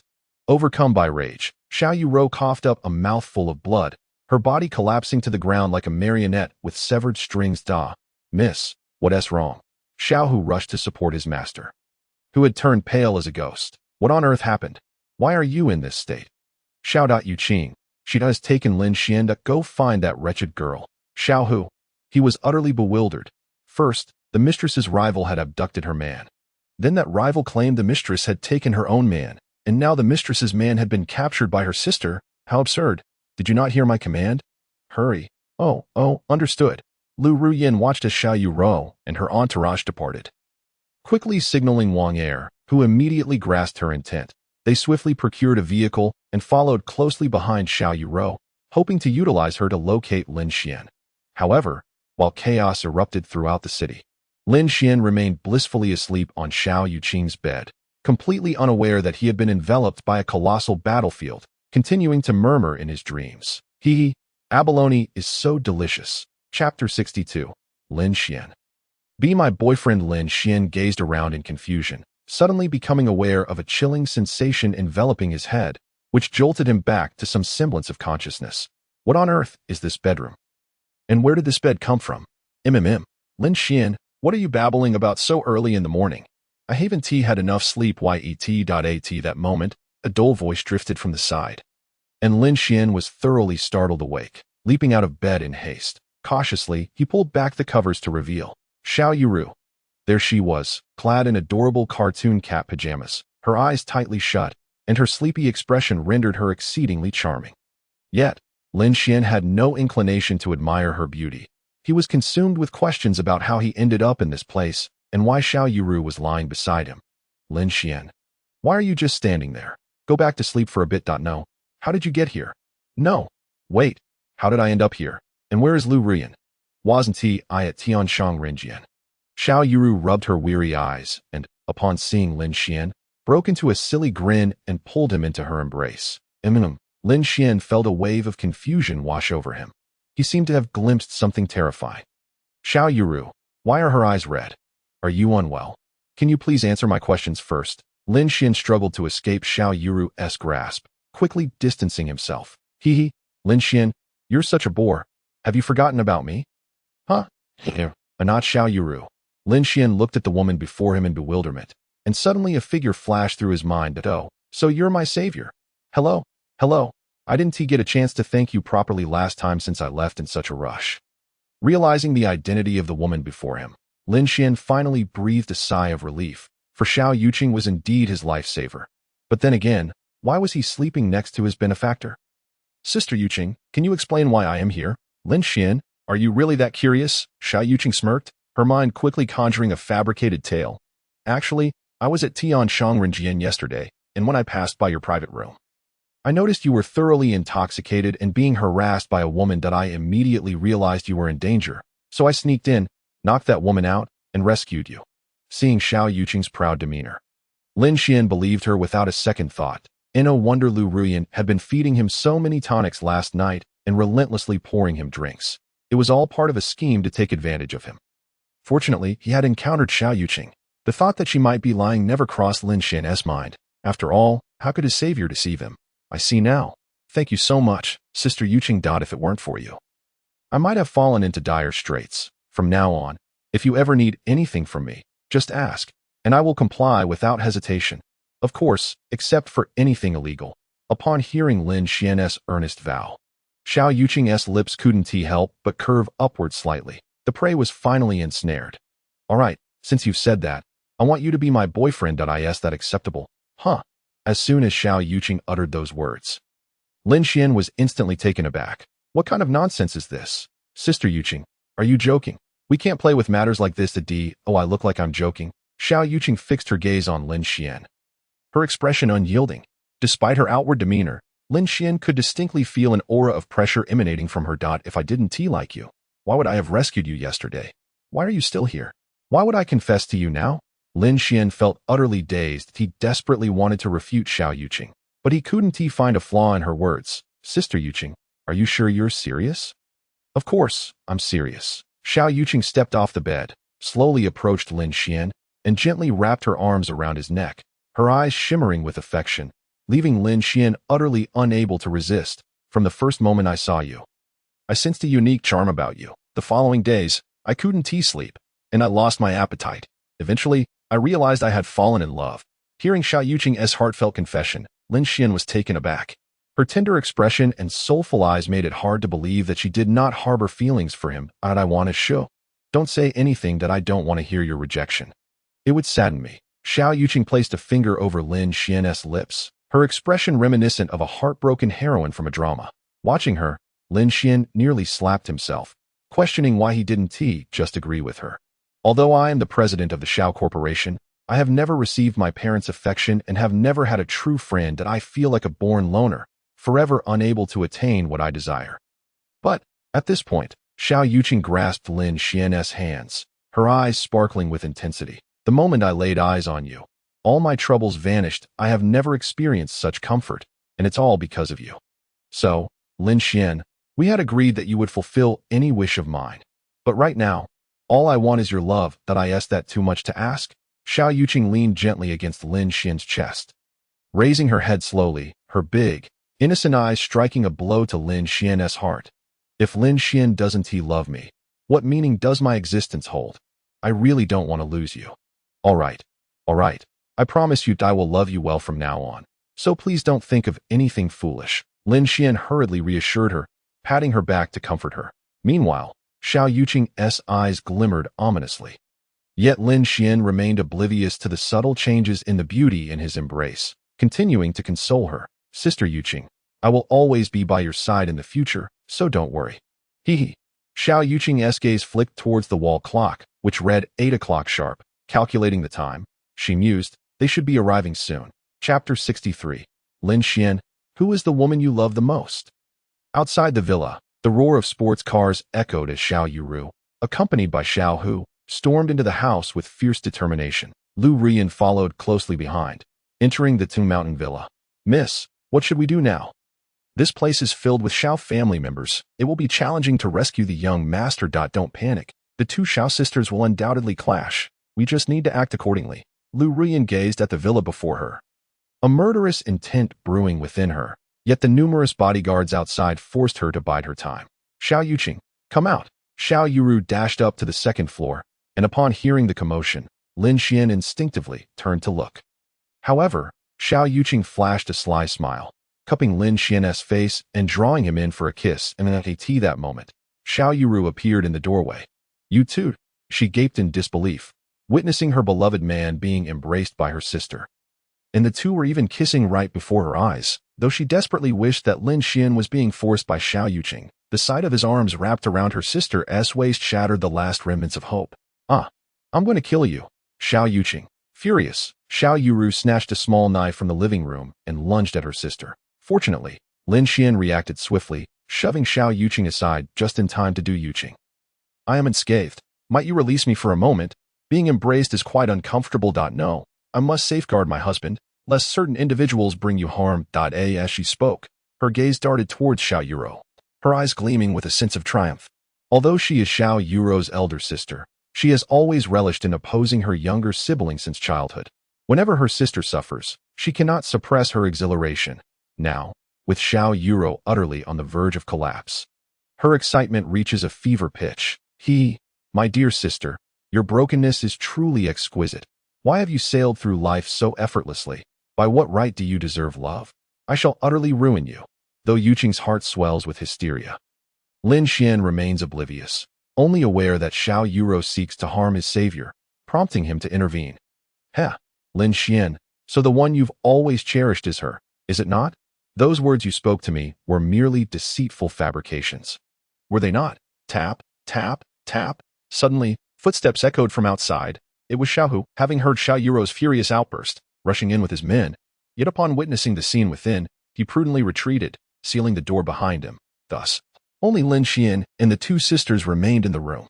Faced with Xiao Yuro's soul-stirring inquiry, even Lin Xian, with his silver tongue, found himself momentarily at a loss. However, Yuqing interjected, responding, Heh, sister, you truly overestimate yourself. Why would my boyfriend harbor any affection for you? Am I not correct? Dear husband, gazing at Yuqing in his arms, Lin Xian felt an immense pressure, beads of perspiration forming on his forehead at that moment. He comprehended the profound sense of despair that protagonists in romantic tales experience when confronted with a love triangle. This is life-threatening. Just then, Yuqing leaned closer to Lin Xian's ear, tenderly regarding his profile. Husband, quickly declare that your favorite woman is Xiao Yuqing. May I use the restroom? I urgently need to relieve myself. With that, Xiao Yuro approached the door, locking it securely, before moving to Lin Xian's side, her expression devoid of emotion as she fixed her gaze upon him. Speak. Have you ever harbored feelings for me? In what way do I fall short of Xiao Yuqing? Sobbing softly, she lamented, In truth, I do not love anyone, not even myself. Can you both cease this torment? Lin Xian yearned to escape, yet on one side stood the possessively deranged second miss, and on the other, the submissive first miss. Such a deadlock, even a celestial being could scarcely extricate him. Humph, you wretched husband. Just moments ago you professed your affection for me. Now you hesitate. Has no one in this world any regard for me? Yuqing pressed on, her eyes brimming with tears, as though they might shatter at any moment. Lin Xian, that wretched girl, in what way does she surpass me? Do you not realize I am the woman who cares for you most? The one who loves you the deepest. Not to be outdone, Xiao Yuro clutched Lin Xian's other arm, her gaze fiercely possessive. Alas, in truth, neither of you. Bang! A deafening gunshot reverberated through the air, startling everyone, including the three within the room. Boom! A violent crash echoed as the door to Xiao Yuqing's chamber fell, revealing a burly man with vacant eyes, standing like a guardian at the threshold. Cough. I asked you to open the door. Why must you break it? This thing is worth quite a fortune. Alas, a mournful voice emerged from behind the muscular figure, as an elderly gentleman clad in traditional attire appeared before the gathered. The burly man, upon hearing the elder's reproach, quickly knelt to apologize, but the elder paid him no heed, instead circumventing the fallen door to enter.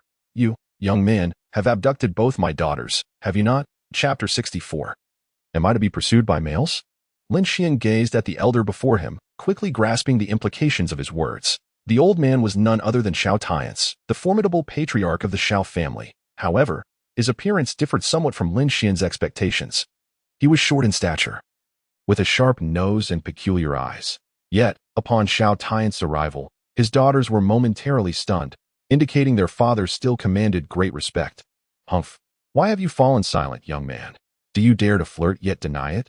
Xiao Tiance's gaze bore down on Lin Xian. Had it not been for his daughter's presence, he would have long since reduced Lin Xian to ashes. Not at all, Mr. Xiao. Please allow me to explain. What need is there for explanation?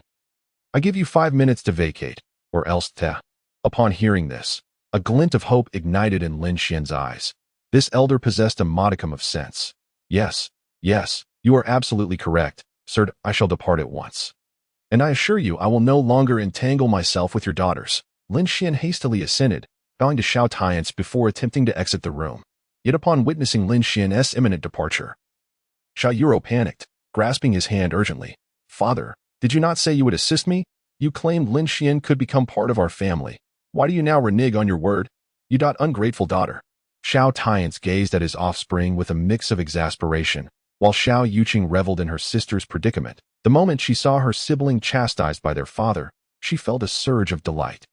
Yuro, father speaks the truth. We are simply incompatible, so let us part ways. Moreover, Yuqing, I have always regarded you as a lifesaver. Thus we are ill-suited as well. With those words, Lin Xian forcibly withdrew his hand from Xiao Yuro's grasp and left without a backward glance. Do not go, Lin Xian, come back. Xiao Yuro attempted to pursue him, but the burly man obstructed her, allowing Lin Xian to escape the villa. Lu, come back. I want you back, she sobbed, collapsing weakly to the ground. Observing this scene, Xiao Tiance felt a pang of sympathy, but having assumed the role of the villain, he could do nothing. Yuro, everyone has their own desires. Why must you make things difficult for him? And you, Xiao Yuqing, do not think your facade is convincing. I am aware of your machinations. She is your sister, and I do not wish for you to treat her this way in the future. With that, Xiao Tiance departed, leaving the two sisters behind. Heh, my foolish sister, how does it feel to lose Lin Xian forever? All my previous displays were mere pretenses to witness your breakdown. Did that old man not profess your intelligence to be exceptional? How could he not see through my clumsy act? Xiao Yuro raised her eyes, filled with a fierce determination, fixating her gaze on Yuqing as if she might devour her whole. She remained silent, her eyes locked onto her sister, the very air around them seeming to freeze. Yuqing, witnessing her sister's demeanor, felt a chill run down her spine, contemplating her departure from the scene. Why do you all impede me? Is it wrong to love him? I was the first to meet him, and I have spent years with him. Why will he not even glance my way? Xiao Yuro clutched her heart in anguish, Lin Xian's name resonating within her, like an invisible blade repeatedly slicing her soul. Wu, do not leave me. Please do not abandon me. She had envisioned countless times that Lin Xian might bestow upon her even the slightest attention or affection. Yet reality proved to be mercilessly frigid. No one supported her. Everyone sought to separate her from Lin Xian, as if in his world, there was no place for her. What am I to do? Is this truly the only path left for me? Meanwhile, Lin Xian had long since exited Suihu Villa, his stomach growling as he entered a noodle shop. Damn it, it's all their fault. I skipped breakfast entirely. Had it not been for Xiao Tiance's intervention, I might have met my end there. Lin Xian selected a window seat and hastily reached for the menu. Boss, 1 serving of signature beef noodle. Just the beef, no noodles, and add 2 eggs. Alright, wait. Who eats beef noodles without the noodles? Handsome, you truly have a sense of humor. The owner was taken aback. Was this fellow deranged? Yet Lin Xian was utterly clear-headed. Determined to indulge in a vengeful feast to alleviate his discontent, that I said only beef, extra portions, and 2 eggs, do not question why. Here, S.A.1000, arrange it as you see fit. The noodle shop owner was left speechless. He had encountered foolish customers before, but none as absurd as this. He quickly called back to the kitchen to slice the meat. Alas, for that 1,000, I must put you through some hardship, Huang, before long. A waiter approached with a large bowl brimming with beef, and Lin Xian eagerly seized his chopsticks, devouring the meal with gusto. Delicious. I have not savored such satisfaction in ages. The sheer joy of devouring meat is unparalleled. Surrounding patrons, upon witnessing Lin Xian's ravenous display, instinctively distanced themselves, believing him to be afflicted with some form of madness. Goodness, darling, look at that person. He appears as if he hasn't eaten in centuries. Cramming a massive bowl of beef into his mouth. What a sight. You have the audacity to mock others, yet I find his manner of consuming meat quite dashing, exuding an air of sophistication. No, darling, I am indeed your boyfriend, and you have yet to compliment my looks. Unfazed by the hushed whispers surrounding him, Lin Xian continued to stuff his mouth with beef. What a lavish indulgence. It would truly be a pity if this establishment did not specialize in beef. Suddenly, he felt an unsettling gaze directed at him from a corner. Lin Xian looked up to see a young man seated diagonally across from him, staring with an indescribable intensity. This man was dressed in an unusual manner, as if he had emerged from an obscure theatrical production. Clad in a drab ancient robe, his hair appeared somewhat disheveled, and his eyes shimmered with an enigmatic light. More peculiarly, when their gazes met, the man offered a slight smile that concealed hints of strangeness and mockery. Hiss, this individual seems oddly familiar, but why does he keep looking at me? Could he be a malevolent spirit? At this thought, Lin Xian shuddered. He would rather be captured by Xiao Yuro than be targeted by a malevolent spirit. Boss, the bill, please. Chapter 65. I am Xiao Ju. Upon hearing Lin Xian's request for the bill, the noodle shop owner hurriedly rushed over from the cash register, fearing Lin Xian might burst from overeating in his establishment. No, handsome, you haven't finished your meal. You still have a substantial portion left. I'm full. I'll take these to go. Very well. I shall fetch some containers for you. Soon, the waiter helped him pack all the beef, and at that moment, Lin Xian glanced back at the corner, only to find the man had vanished. What the heck? Could he possibly be a ghost, disappearing in the blink of an eye? However, Lin Xian dismissed the thought and hurriedly left the noodle shop with his takeout bag. Surely, that man wasn't sent by Xiao Yuro to abduct me. No, she had just been reprimanded by her father. She wouldn't dare lay a hand on me again, would she? The more Lin Xian pondered, the more uneasy he felt, and suddenly, a large hand gripped his shoulder. Instantly aware, Lin Xian seized the hand and executed a swift shoulder throw. Ouch, that hurt. Let go of me. It's you, the one from the noodle shop. Lin Xian recognized the man before him as the one he had encountered earlier, albeit this time the man lacked his previous eerie demeanor. Hiss, that hurt like hell. All I did was bump into you. Must you be so brutal? Lin Xian hesitated for a moment, but ultimately helped the man up. Who are you? And why have you been following me? That is a fine question. Allow me to introduce myself. I am Xiao Ju. You may call me Mr. Xiao. Xiao Ju extended his left hand, but Lin Xian had no intention of shaking it, merely casting a fleeting glance before walking away, noticing his dismissal. Xiao Ju quickly stepped in front of Lin Xian, blocking his path. Hey, don't walk away. I am a fortune teller. While in that noodle shop, I observed your fate and discovered that you possess a bountiful romantic destiny, intertwined with that of a departed acquaintance of mine. Ha, what nonsense. Wait, don't go just yet. Hear me out. Have you recently been besieged by a group of women? At this, Lin Xian halted, turning rigidly to face him. This is intriguing. What else do you know? You are destined for romance, and your heart is of the earthly branches. Thus it follows that you are surrounded by wealthy women. Is that not so? Your fate indicates solitude and ethereal existence, suggesting you hail from an orphan background. Is that correct? Lin Xian's pupils dilated. Although he considered himself a materialist, he found himself wavering. How utterly precise. Master, I, Lin Xian, am truly humbled. Please do not take offense. Seeing Lin Xian suddenly adopt a respectful demeanor, Xiao Ju's expression swelled with pride. But when he realized that the man before him was named Lin Xian, he was momentarily taken aback. Lin Xian? How coincidental. Could it truly be the same individual? Lin Xian.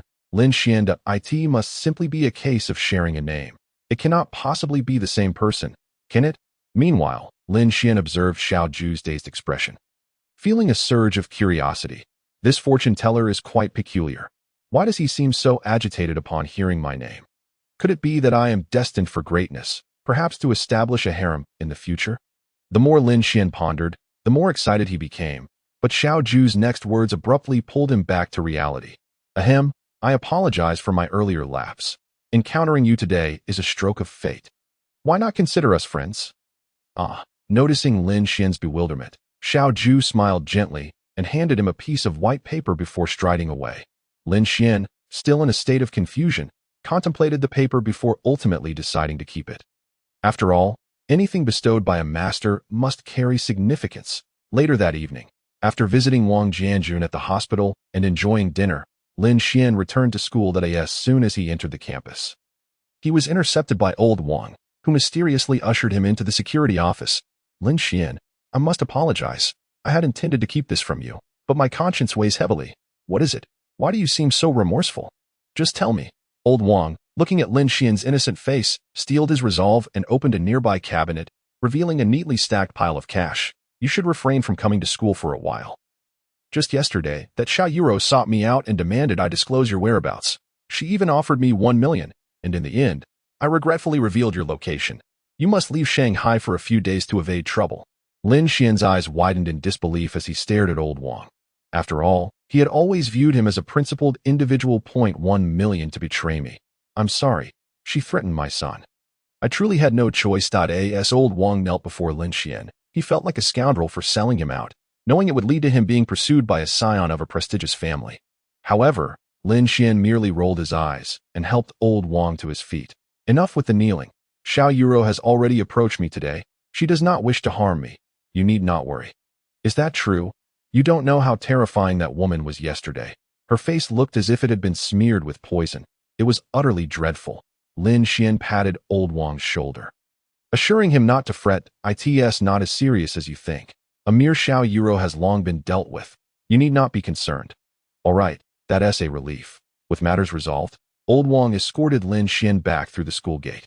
The entrance was eerily quiet, nearly devoid of students. and Lin Xian encountered no familiar faces as he returned to his dormitory. I'm utterly exhausted. You two ungrateful wretches, come and massage my legs. Upon entering the dormitory, Lin Xian collapsed onto his bed, visibly fatigued, while Wang Hua and Zhang Feng appeared unusually glum, especially Wang Hua, who even abandoned his phone, lying lifelessly on his bed, staring blankly at the ceiling. What on earth is wrong with you two? You both look as if you've lost your mothers. What has transpired? Humph, how can you even ask? We failed today's academic assessment, so where exactly were you yesterday? You didn't reply to texts, nor did you answer calls, leaving us in this miserable state. I've lost all my pocket money for the month. Observing Wang Hua's woeful expression, Lin Xian couldn't help but feel a twinge of delight.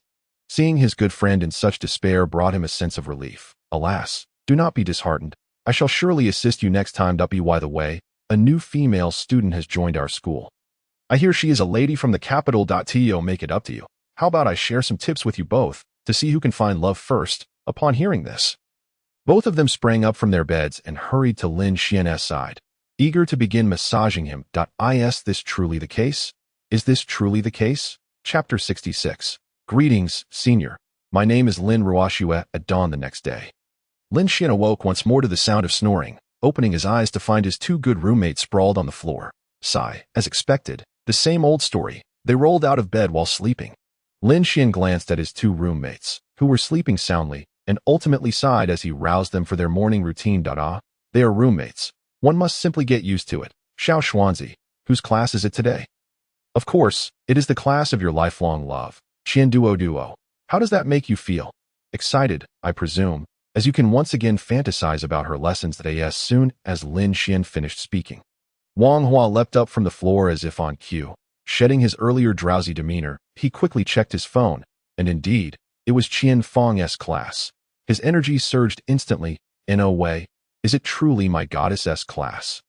I must prepare myself for this. Zhang Feng and Lin Xian exchanged glances, both wearing expressions of disdain at Wang Hua's eagerness. After all, this fellow had been excited all night upon hearing about the arrival of a school beauty, only to completely change his demeanor upon learning about Qian Feng's class early in the morning. Oh, how presumptuous of you to think you deserve the attention of someone like Teacher Qian Feng, one of the three most beautiful educators at our school. Wang Hua, upon hearing Lin Xian's slander, turned a deep shade of crimson. His pride stung as he pulled out a bottle of foundation cream from the drawer, fervently applying it to his face. What are you barking about, dog? A fortune teller once told me that in my 20s, I would encounter a woman of the same age who would fall madly in love with me.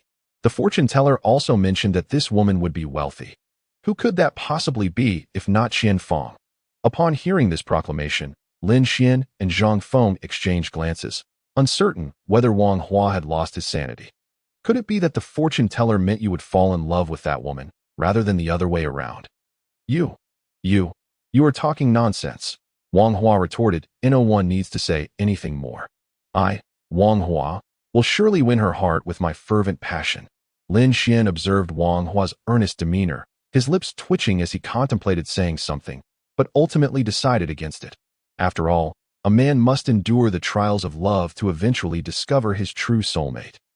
Half an hour later, the trio arrived at the classroom with unprecedented punctuality, only to find the esteemed teacher Qian Feng already preparing her lesson at the podium. Feng looks just as stunning today. Wang Hua rested his chin on his hand, clutching a book, his eyes brimming with adoration for the teacher. Indeed, she was a sight to behold. Youthful, graceful, adorned with gold-rimmed glasses, a fashionable beret, and a chic brown trench coat. Her elegant presence made her the goddess of every man's dreams. Alas, one could tell Wang Hua was hopelessly smitten. Xuanzi, what do you think? Just then, the sound of footsteps echoed through the room as a girl entered, causing Lin Xian to instinctively avert his gaze. That a sweet-looking girl stood at the classroom entrance, her long, lustrous black hair cascading over her shoulders. When did we gain such a beautiful junior in this class? Zhang Feng's eyes widened in awe as he took in her simple white sweater paired with a high-waisted black skirt, though it was her striking black knee-high boots that truly captured attention, hugging her long legs perfectly. Xuanzi, I think I've fallen for that girl. What? Lin Xian stared at Zhang Feng, whose expression had turned dazed. Was it really necessary to be so affected by just a glance? Sigh, these two were beyond saving. At that moment, The girl surveyed the classroom and unexpectedly locked eyes with Lin Xian, who happened to be looking at her as well. A sudden jolt coursed through them both. As if they shared a fleeting familiarity. What is this feeling? So familiar. Who is she? That boy is quite peculiar. I feel like I've seen him somewhere before. Then, the girl approached Lin Xian directly, flashing him a warm smile. Hello, senior.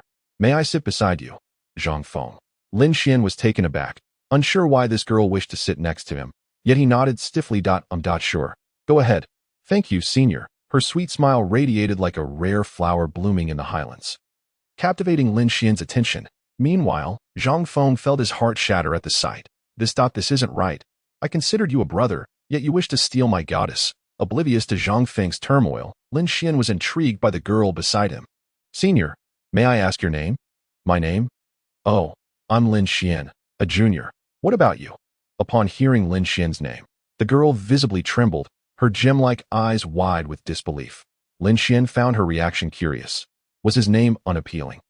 Ah, so you are Lin Xian. What a coincidence, we share a surname.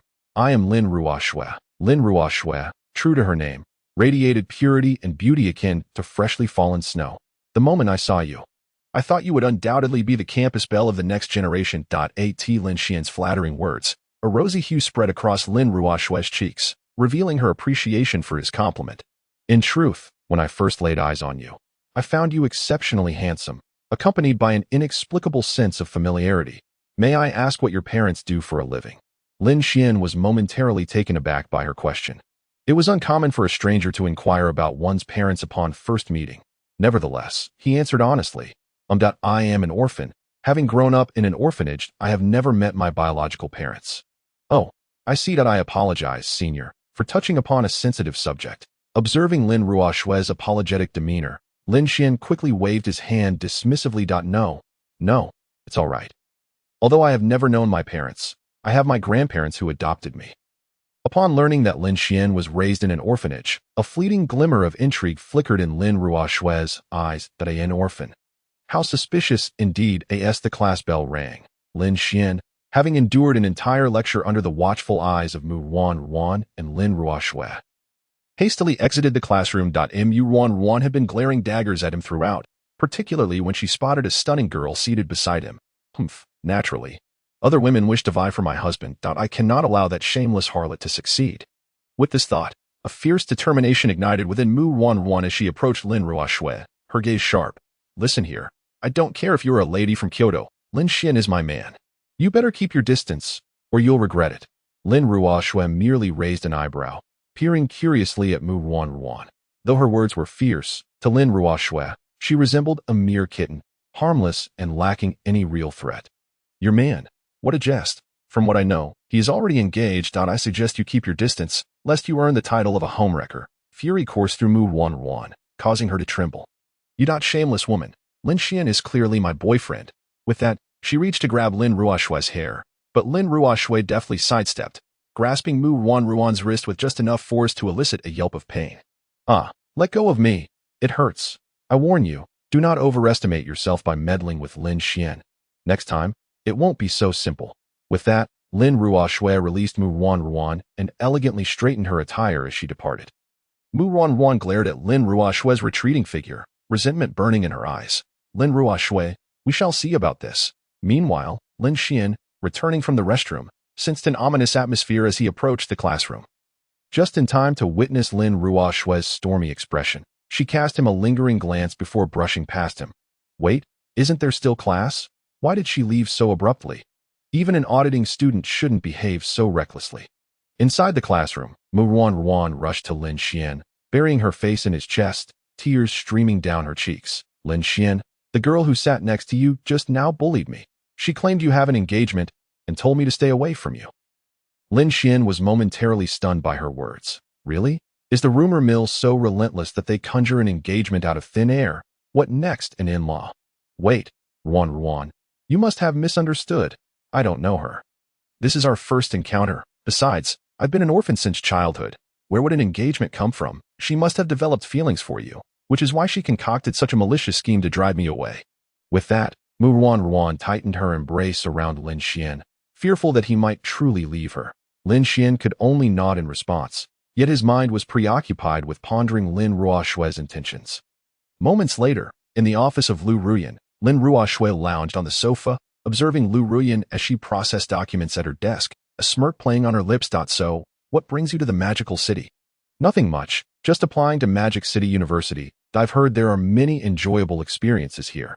I shall rely on Sister Yin heavily in the next 4 years. Lu Ruyan turned her head slightly to regard the Lin family heiress lounging on the sofa. A hint of exasperation flickering in her eyes. I am well aware of your character. However, I still believe that you would be better suited abroad. There is little of merit in this place.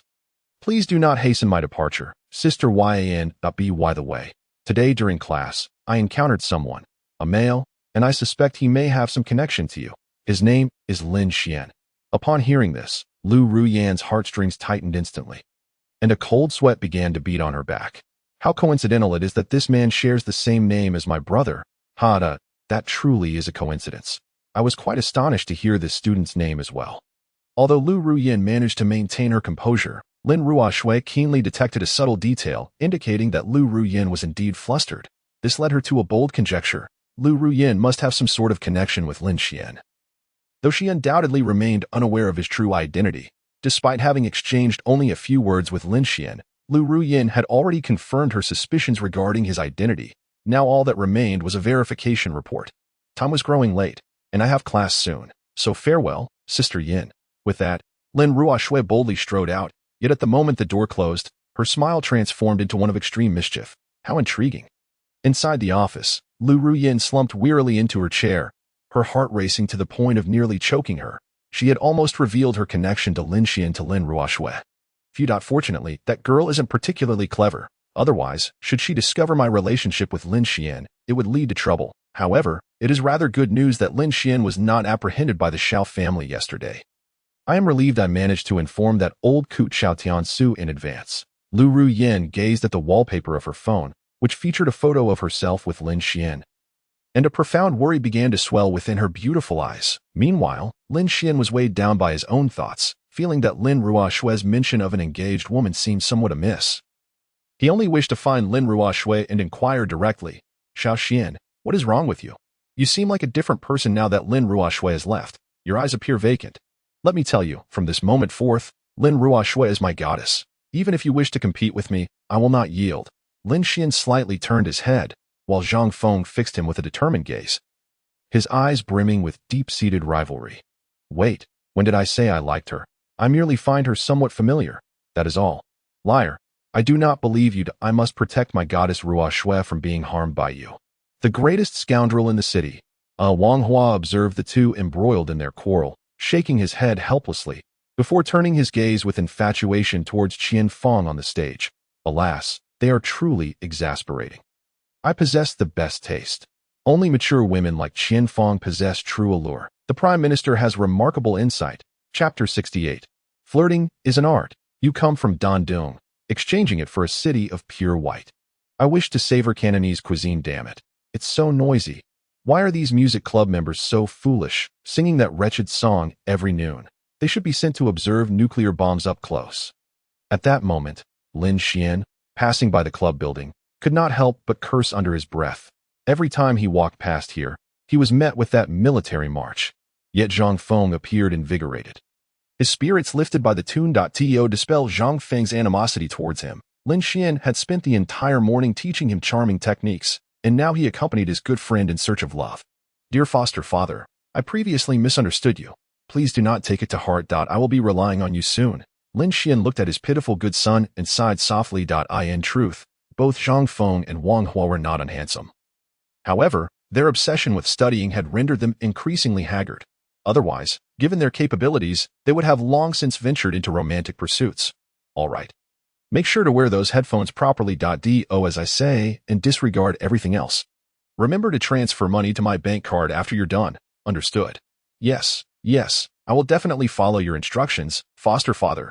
Lin Xian nodded slightly, and based on others' reports, they quickly zeroed in on Lin Ruoshue's whereabouts.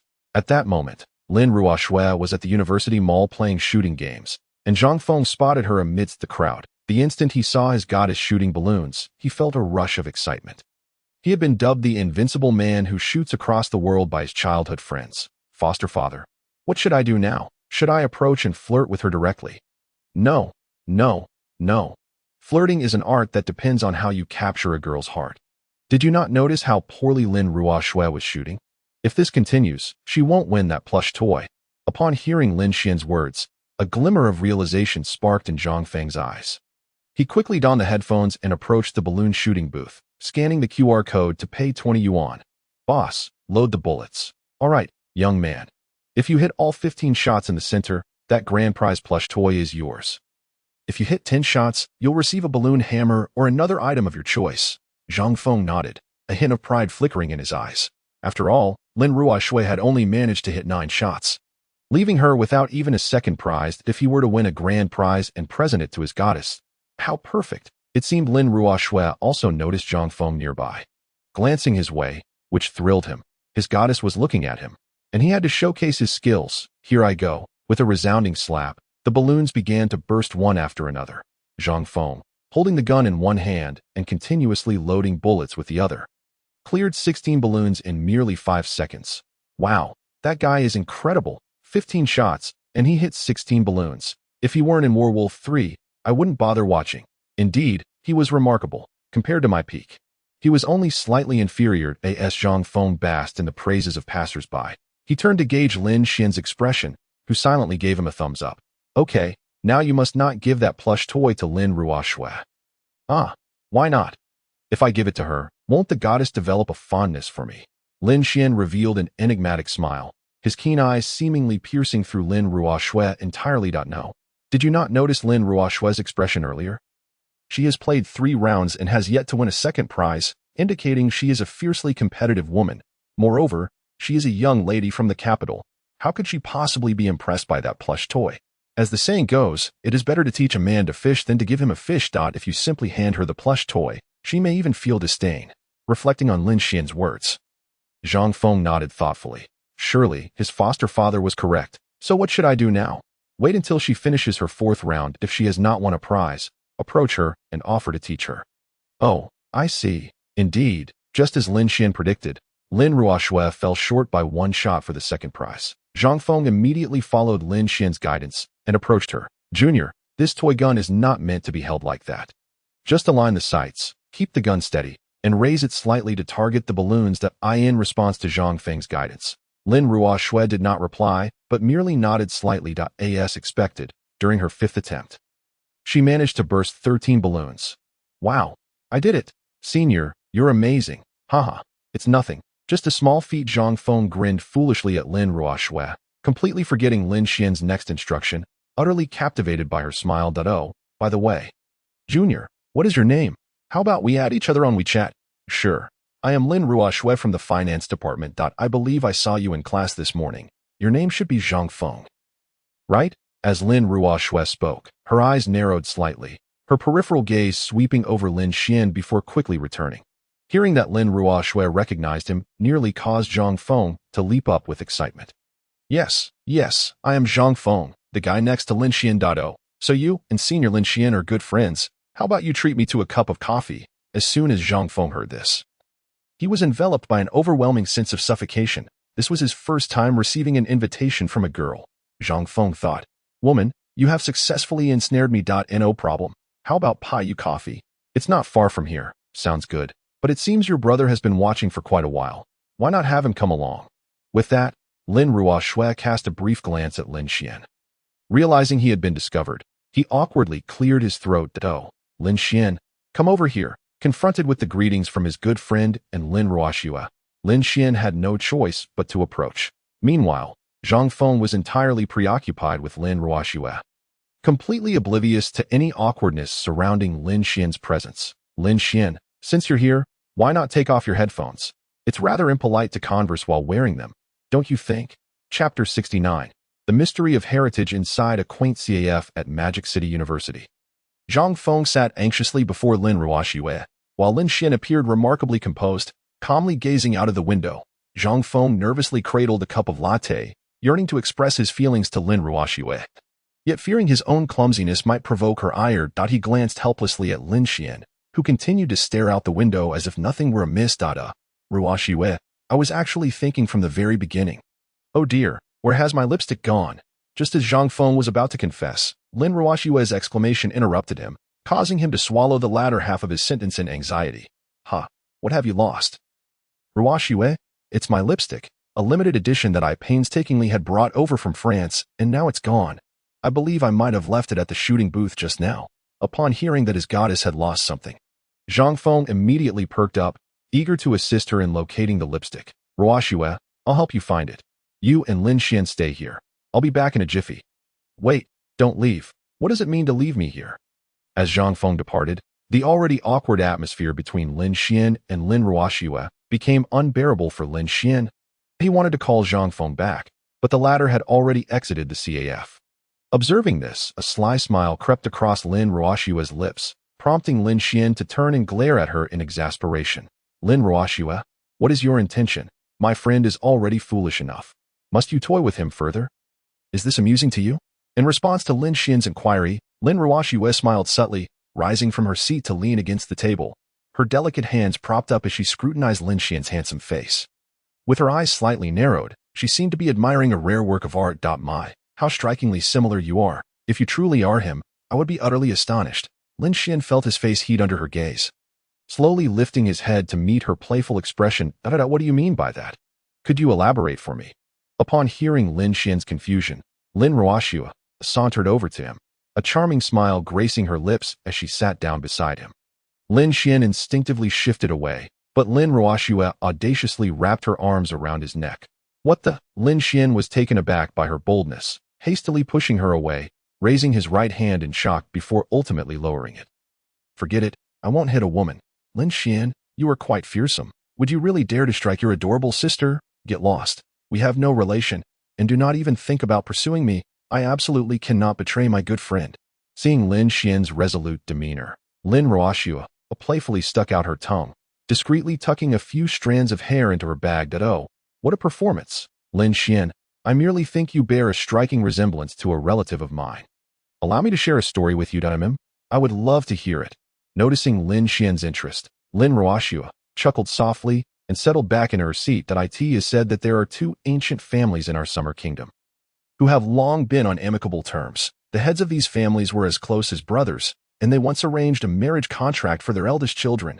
Before long, the eldest children of both families were born. But a sudden misfortune struck. An internal conflict erupted within one family. The newborn heir was kidnapped during this turmoil by thieves, who sought to leverage his capture against the family head. However, the thieves were swiftly suppressed by their own family. Yet the heir was quietly whisked away by a mysterious figure, and his whereabouts remain unknown to this day. In order to maintain stability within the family and quell external speculation, the family head was compelled to declare that the heir was frail and unfit to appear in public. And thus, this charade continued for over 20 years. The tale concluded. Lin Xian nodded thoughtfully, feeling an unsettling familiarity with the narrative. He even began to suspect that Lin Ruoxue might have lifted it from some popular platform. Finding it rather amusing. That all. What about the rest of the story? Surely that heir did not simply fade away into oblivion. Of course not. It seems that the heir has been found. But I am unaware of what transpired thereafter. Lin Xian regarded Lin Ruoxue with a hint of regret, acknowledging the lack of finesse in the tale's delivery. What a pity. If he were to pen such a story, he would undoubtedly produce at least 10 chapters in a single day.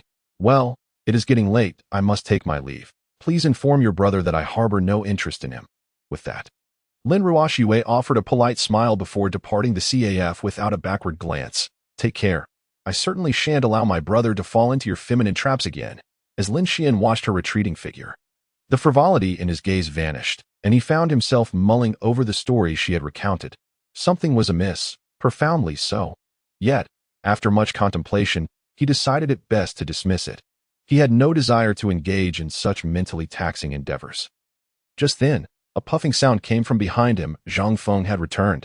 Ruoxue, I'm back. Hey, where did she go? Did she go to the restroom? Lin Xian sighed at Zhang Feng's obliviousness.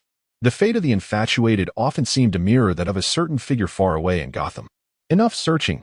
Did you find her lipstick? Upon hearing lipstick, Zhang Feng's expression shifted to one of despair as he slowly retrieved a new lipstick from his pocket. I didn't find it, but I thought it would be inappropriate to return empty-handed. So, I had a stroke of genius. I spent several thousand yuan at the nearby luxury store to buy a new one. Clever, right? Zhang Feng looked at Lin Xian expectantly, eager for praise from the love expert. Haha, you truly are a genius. I must say, I have a newfound respect for you. Seeing Lin Xian give him a thumbs up, Zhang Feng beamed with pride. If even Lin Xian acknowledged him, perhaps he would soon bid farewell to his five-fingered companion. Yes. By the way, where is Ruoxue? It shouldn't take this long for a restroom break. Ahem, I must share some unfortunate news. She left quite some time ago. You might as well keep that lipstick for yourself. Sighing, Lin Xian patted Zhang Feng's shoulder, offering him a sympathetic glance. Thunk, the lipstick fell to the ground, rolling a few times before settling at Lin Xian's feet. At that moment, Zhang Feng trembled slightly and ultimately collapsed helplessly to the ground. No. Chapter 70. Lin Xian, you scoundrel. Why? I've shown such sincerity, yet why can I not win a woman's heart? Lin Xian regarded his good friend with a sympathetic gaze, offering a comforting pat on Zhang Feng's shoulder. Alas, the fault does not lie with you. The world has simply changed. Ugh, little Xian, I can no longer believe in love. It is too painful. Seeing his friend in distress, Lin Xian felt a pang of sorrow. It seemed Zhang Feng was destined to return to his five-fingered companion. What a tragedy. Meanwhile, in a corner of the CAF, a woman had witnessed the intimate exchange between Lin Xian and Lin Ruoxue. This woman was Zhao Ranran, a close friend of Chu Lingxi. Fuming at the snapshot she had captured, she resolved to inform Lingxi of Lin Xian's betrayal. How dare you sneak off to pursue women behind Lingxi's back? Lin Xian, I shall see how you manage now. With a huff, Zhao Ranran settled her bill and exited the CAF, while Lin Xian remained oblivious to the lurking threat, continuing to console Zhang Feng. Enough, enough! What sort of nonsense is this? A grown man crying and moaning. What a disgrace. It's not as if you've broken up.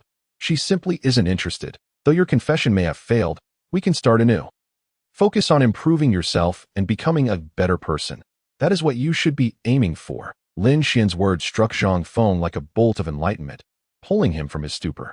He suddenly lifted his head, clearly embracing Lin Xian's advice. Little Xian, you are right. I should not wallow in despair. I must change myself and make my father, Lin Ruoxue, and all those who look down on me see me in a new light.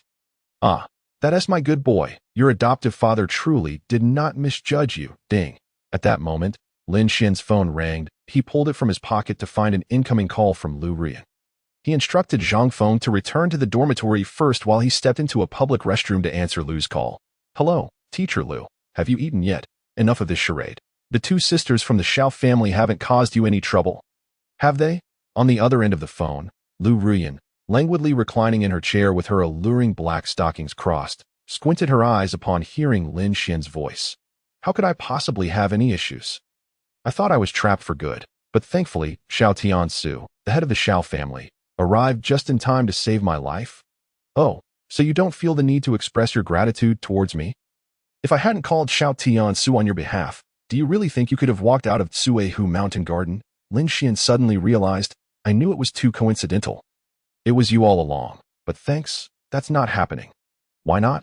I saved your life. On the other end, Lu Rian's voice grew noticeably urgent, tinged with a hint of grievance. However, Lin Xian remained indifferent, swiftly sending Lu Rian the video that Xiao Yuqing had shown him.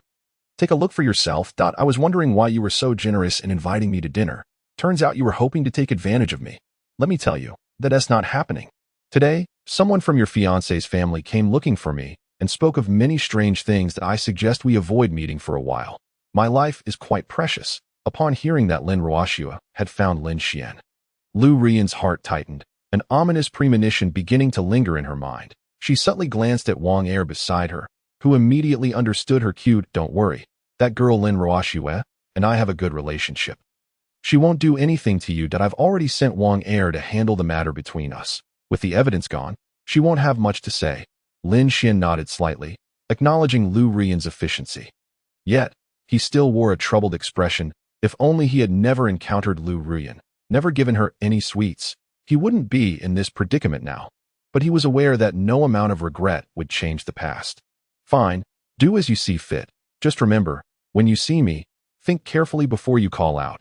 Don't casually use terms like hubby or baby. If you're not afraid of death, I certainly am. After hanging up, Lin Xian finally stepped out of the restroom, feeling a sense of relief. However, just as he exited the mall, An angry voice suddenly pierced through the air behind him. Lin Xian, stop right there. He turned in confusion, only to see the usually gentle and kind-hearted student council president.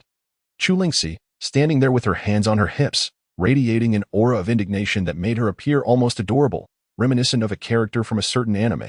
Lingxi, what are you doing here? Weren't you supposed to be preparing for the English Level 6 exam?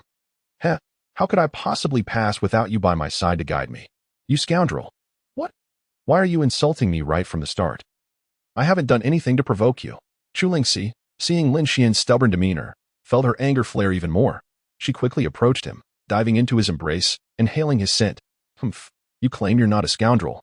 Yet you agreed to be my boyfriend, and now you're secretly meeting with other women behind my back. What? Which of your eyes saw me on a date with another woman? I pride myself on my integrity. I would never pursue other women.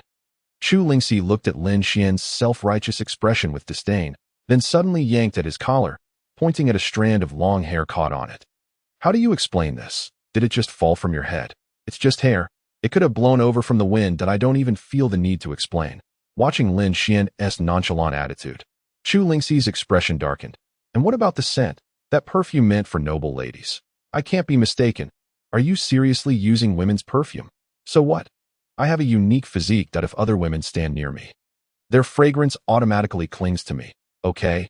After saying this, Lin Xian shot her an annoyed glare and casually pushed her away from his embrace. Seeing Lin Xian growing more obstinate, Chu Lingxi trembled with anger, her heaving chest betraying her agitation. Fine. You're forcing my hand.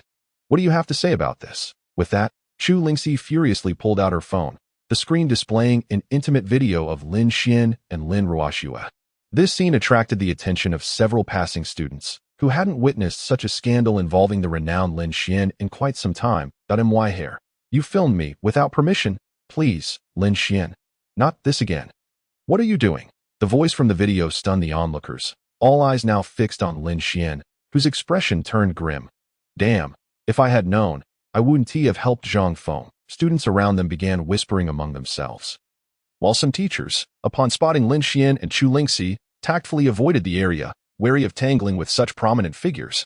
Wow, Lin Xian is just too outrageous, with Mu Wanwan, the mysterious rich lady, Chu Lingxi, and now an unknown little lover. He's living quite the life. Well, who can blame him for being handsome? No matter how much of a playboy he is, women will still flock to him. Sigh, if only I could be like Lin Xian. With your current state, you might as well give up. Unless you have some hypnotic software on your phone, you'll likely remain alone for life. Lin Xian gloomily observed the surrounding whispers, knowing full well how unjustly he was being treated. Lingxi, delete the video. I'll explain everything to you later. At this point, what is there to explain? It's only been a few days since we last met, and you've completely forgotten about me. Lin Xian rolled his eyes in exasperation. Indeed, reasoning with a furious girl was futile. Thus, he decided to take action. Chu Lingxi, hand me your phone. With a loud shout, he startled Chu Lingxi, and before she could react, he snatched her phone and turned off the video. You think you can challenge me? Do you even stand a chance? Lin Xian, I've liked you for 2 years. Why should Lin Ruoxue be able to take you away from me just like that? Chu Lingxi's voice grew increasingly frantic, tears shimmering in her eyes, her expression a picture of distress that could break the hearts of countless male students. Wait, let me explain that I don't want to hear it. I won't allow that shameless girl to get close to you. You belong to me, Chu Lingxi, and no one can take you away. Lin Xian sighed in resignation. All right, I promise I won't get close to her again. Now, let us find a quiet place to talk. With a reluctant sigh, he reached for Chu Lingxi's wrist, but she stubbornly resisted. Lin Xian feigned a fierce expression, firmly gripping her wrist, leaving her no room for refusal. Let go of me. You just touched Lin Ruoxue with that hand. Stop making a scene. Do you think my reputation in this school isn't already tarnished enough? I must have owed you in my past life. With a fierce glare, Lin Xian intimidated her into submission, leading her away as the crowd of onlookers began to disperse. Stop staring. They've left. What are you still looking at? Sighing, one bystander lamented. How do these girls fall for such a scoundrel? Meanwhile, I, a pure-hearted guy, can't even get a glance from a single girl. Well, every man is different. Everyone has their troubles. If you were in Lin Xian's shoes, would you still want to deal with this kind of problems? True, perhaps we should all be more open-minded. Soon, Lin Xian led Chu Lingxi to an empty lecture hall. Lingxi, are you calm now? Can you listen to my explanation? Humph, no matter how you explain. It won't change the fact that you were meeting with another girl at a CAF when you promised to be my boyfriend. Chu Lingxi pouted, her entire demeanor radiating resentment. Wait, your friend recorded only half of the video. My buddy Zhang Feng was involved in that too. You should verify the facts first.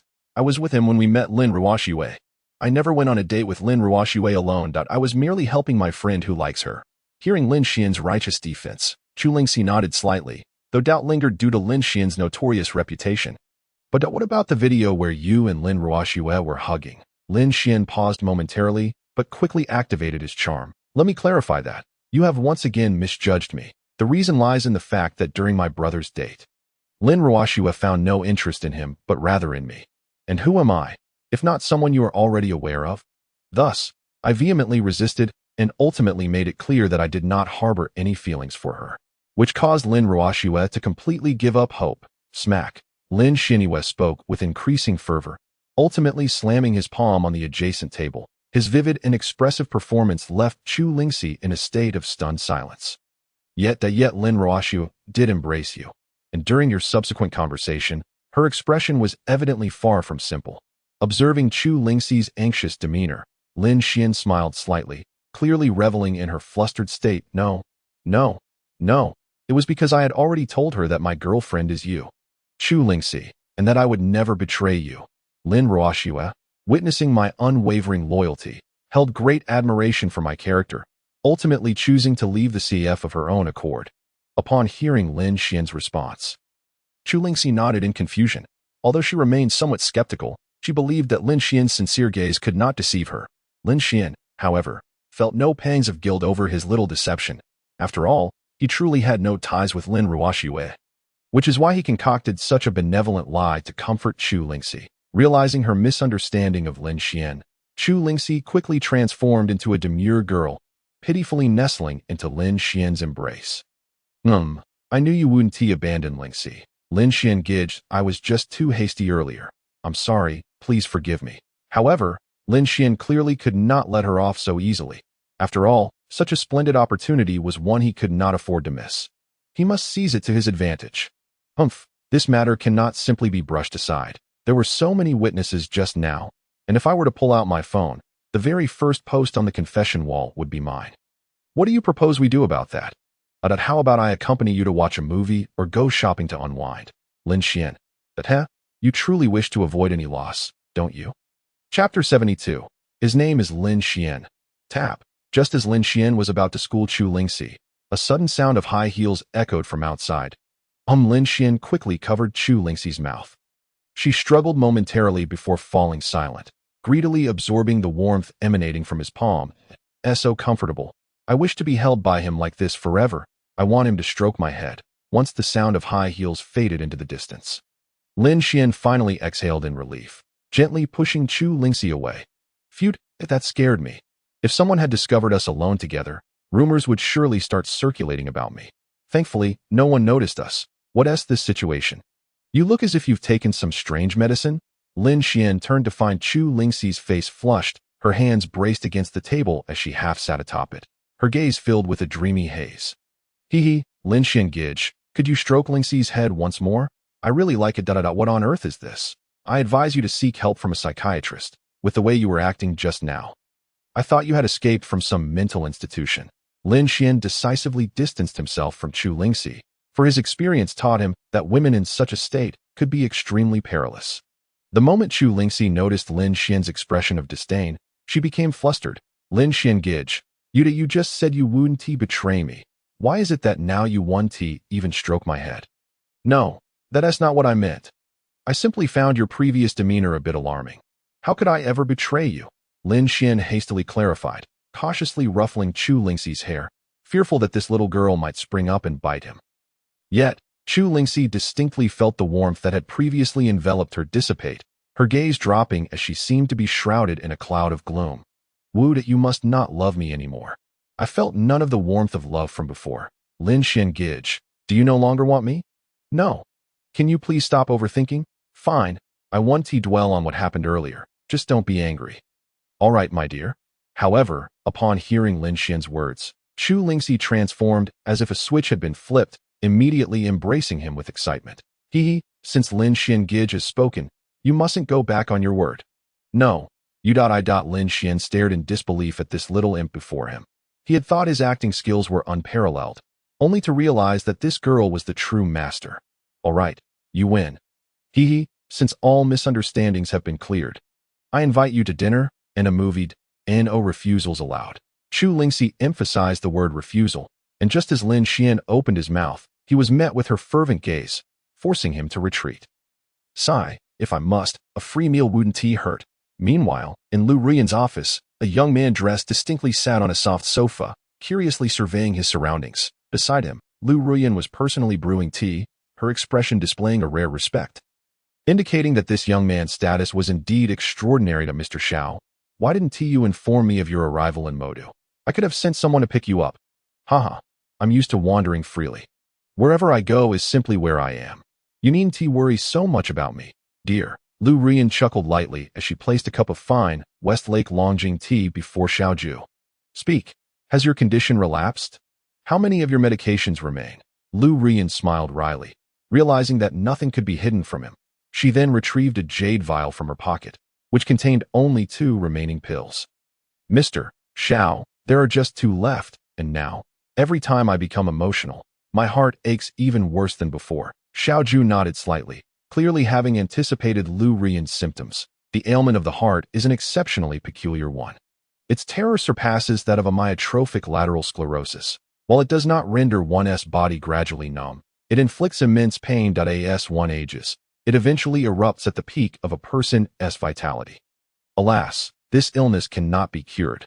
The medication I provide differs from ordinary sedatives, but it will only offer temporary relief. I'll give you another bottle, yet I cannot predict when your symptoms will fully manifest. Thus, I advise you to seek a secluded place in the mountains. Upon hearing Xiaoju's counsel, Lu Ruyan stubbornly shook her head, clutching the new vial tightly in her hand, her eyes filled with painful reluctance. Mr. Xiao, thank you, but I will not leave Modu. I have fallen for someone, and I shall remain by his side until I depart from this world. Though, have you forgotten you have a fiancé? Xiaoju inquired cautiously. Yet Lu Ruyan resolutely shook her head. Their gazes locked, and Xiaoju understood Lu Ruyan's sentiments, sighing deeply. You can only accompany him for a time. You cannot stay with him for a lifetime. After you depart, he will be left alone in this world.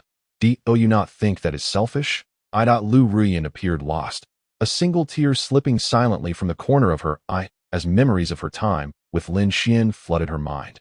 To ask her to abandon Lin Xian and forsake all those cherished moments was simply impossible. Mr. Xiao, he may have never truly loved me, yet I still like him, even if I can only quietly stay by his side. It brings me immense joy. Moreover, I can feel an indescribable warmth from him that alleviates even the pangs of my heart.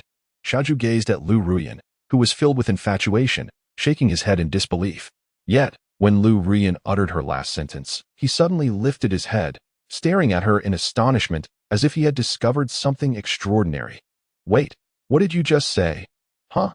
Caught off guard by Xiaoju's abrupt interruption, Lu Ruyan hesitated before cautiously responding. I particularly like him. Not that. What did you say last? He possesses a warmth that makes me feel particularly comforted. And the next one, even the pain in my heart has eased a little. Upon hearing this, Xiaoju was instantly taken aback, resembling a panda with a look of sheer astonishment. Holy moly, after all these years in this field, this is the first time I've heard that the heart ailment can be alleviated by human presence. What is your boyfriend's name? Tell me quickly. Observing Xiaoju's exuberance, Lu Ruyan was somewhat at a loss.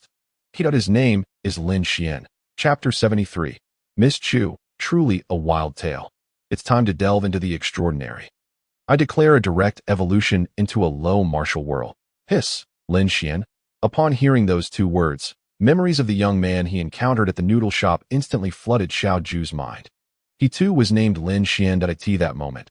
He harbored doubts about whether Lin Xian was indeed the young master lost by the Lin family all those years ago, especially considering the intricate fate he shared with several young ladies. Lu girl, does your boyfriend look like this? Xiaoju hastily retrieved a plain sheet of white paper from his pocket, revealing Lin Xian's likeness with uncanny accuracy. Lu Ruyan focused intently, exclaiming, "Good heavens! It's not just flawless, it's practically identical." How did you manage that? Do you know her? What a coincidence. I just met him a few days ago while having noodles. His fate is truly remarkable. I was astounded when I first saw it. Satisfied, Xiaoju tucked the paper away. Initially, he had been concerned about Lu Ruyan's condition, but now he felt completely at ease. Do you know why Lin Xian brings you a sense of peace? I know. It's because I like him. Being with your loved one always brings a sense of security. Wrong.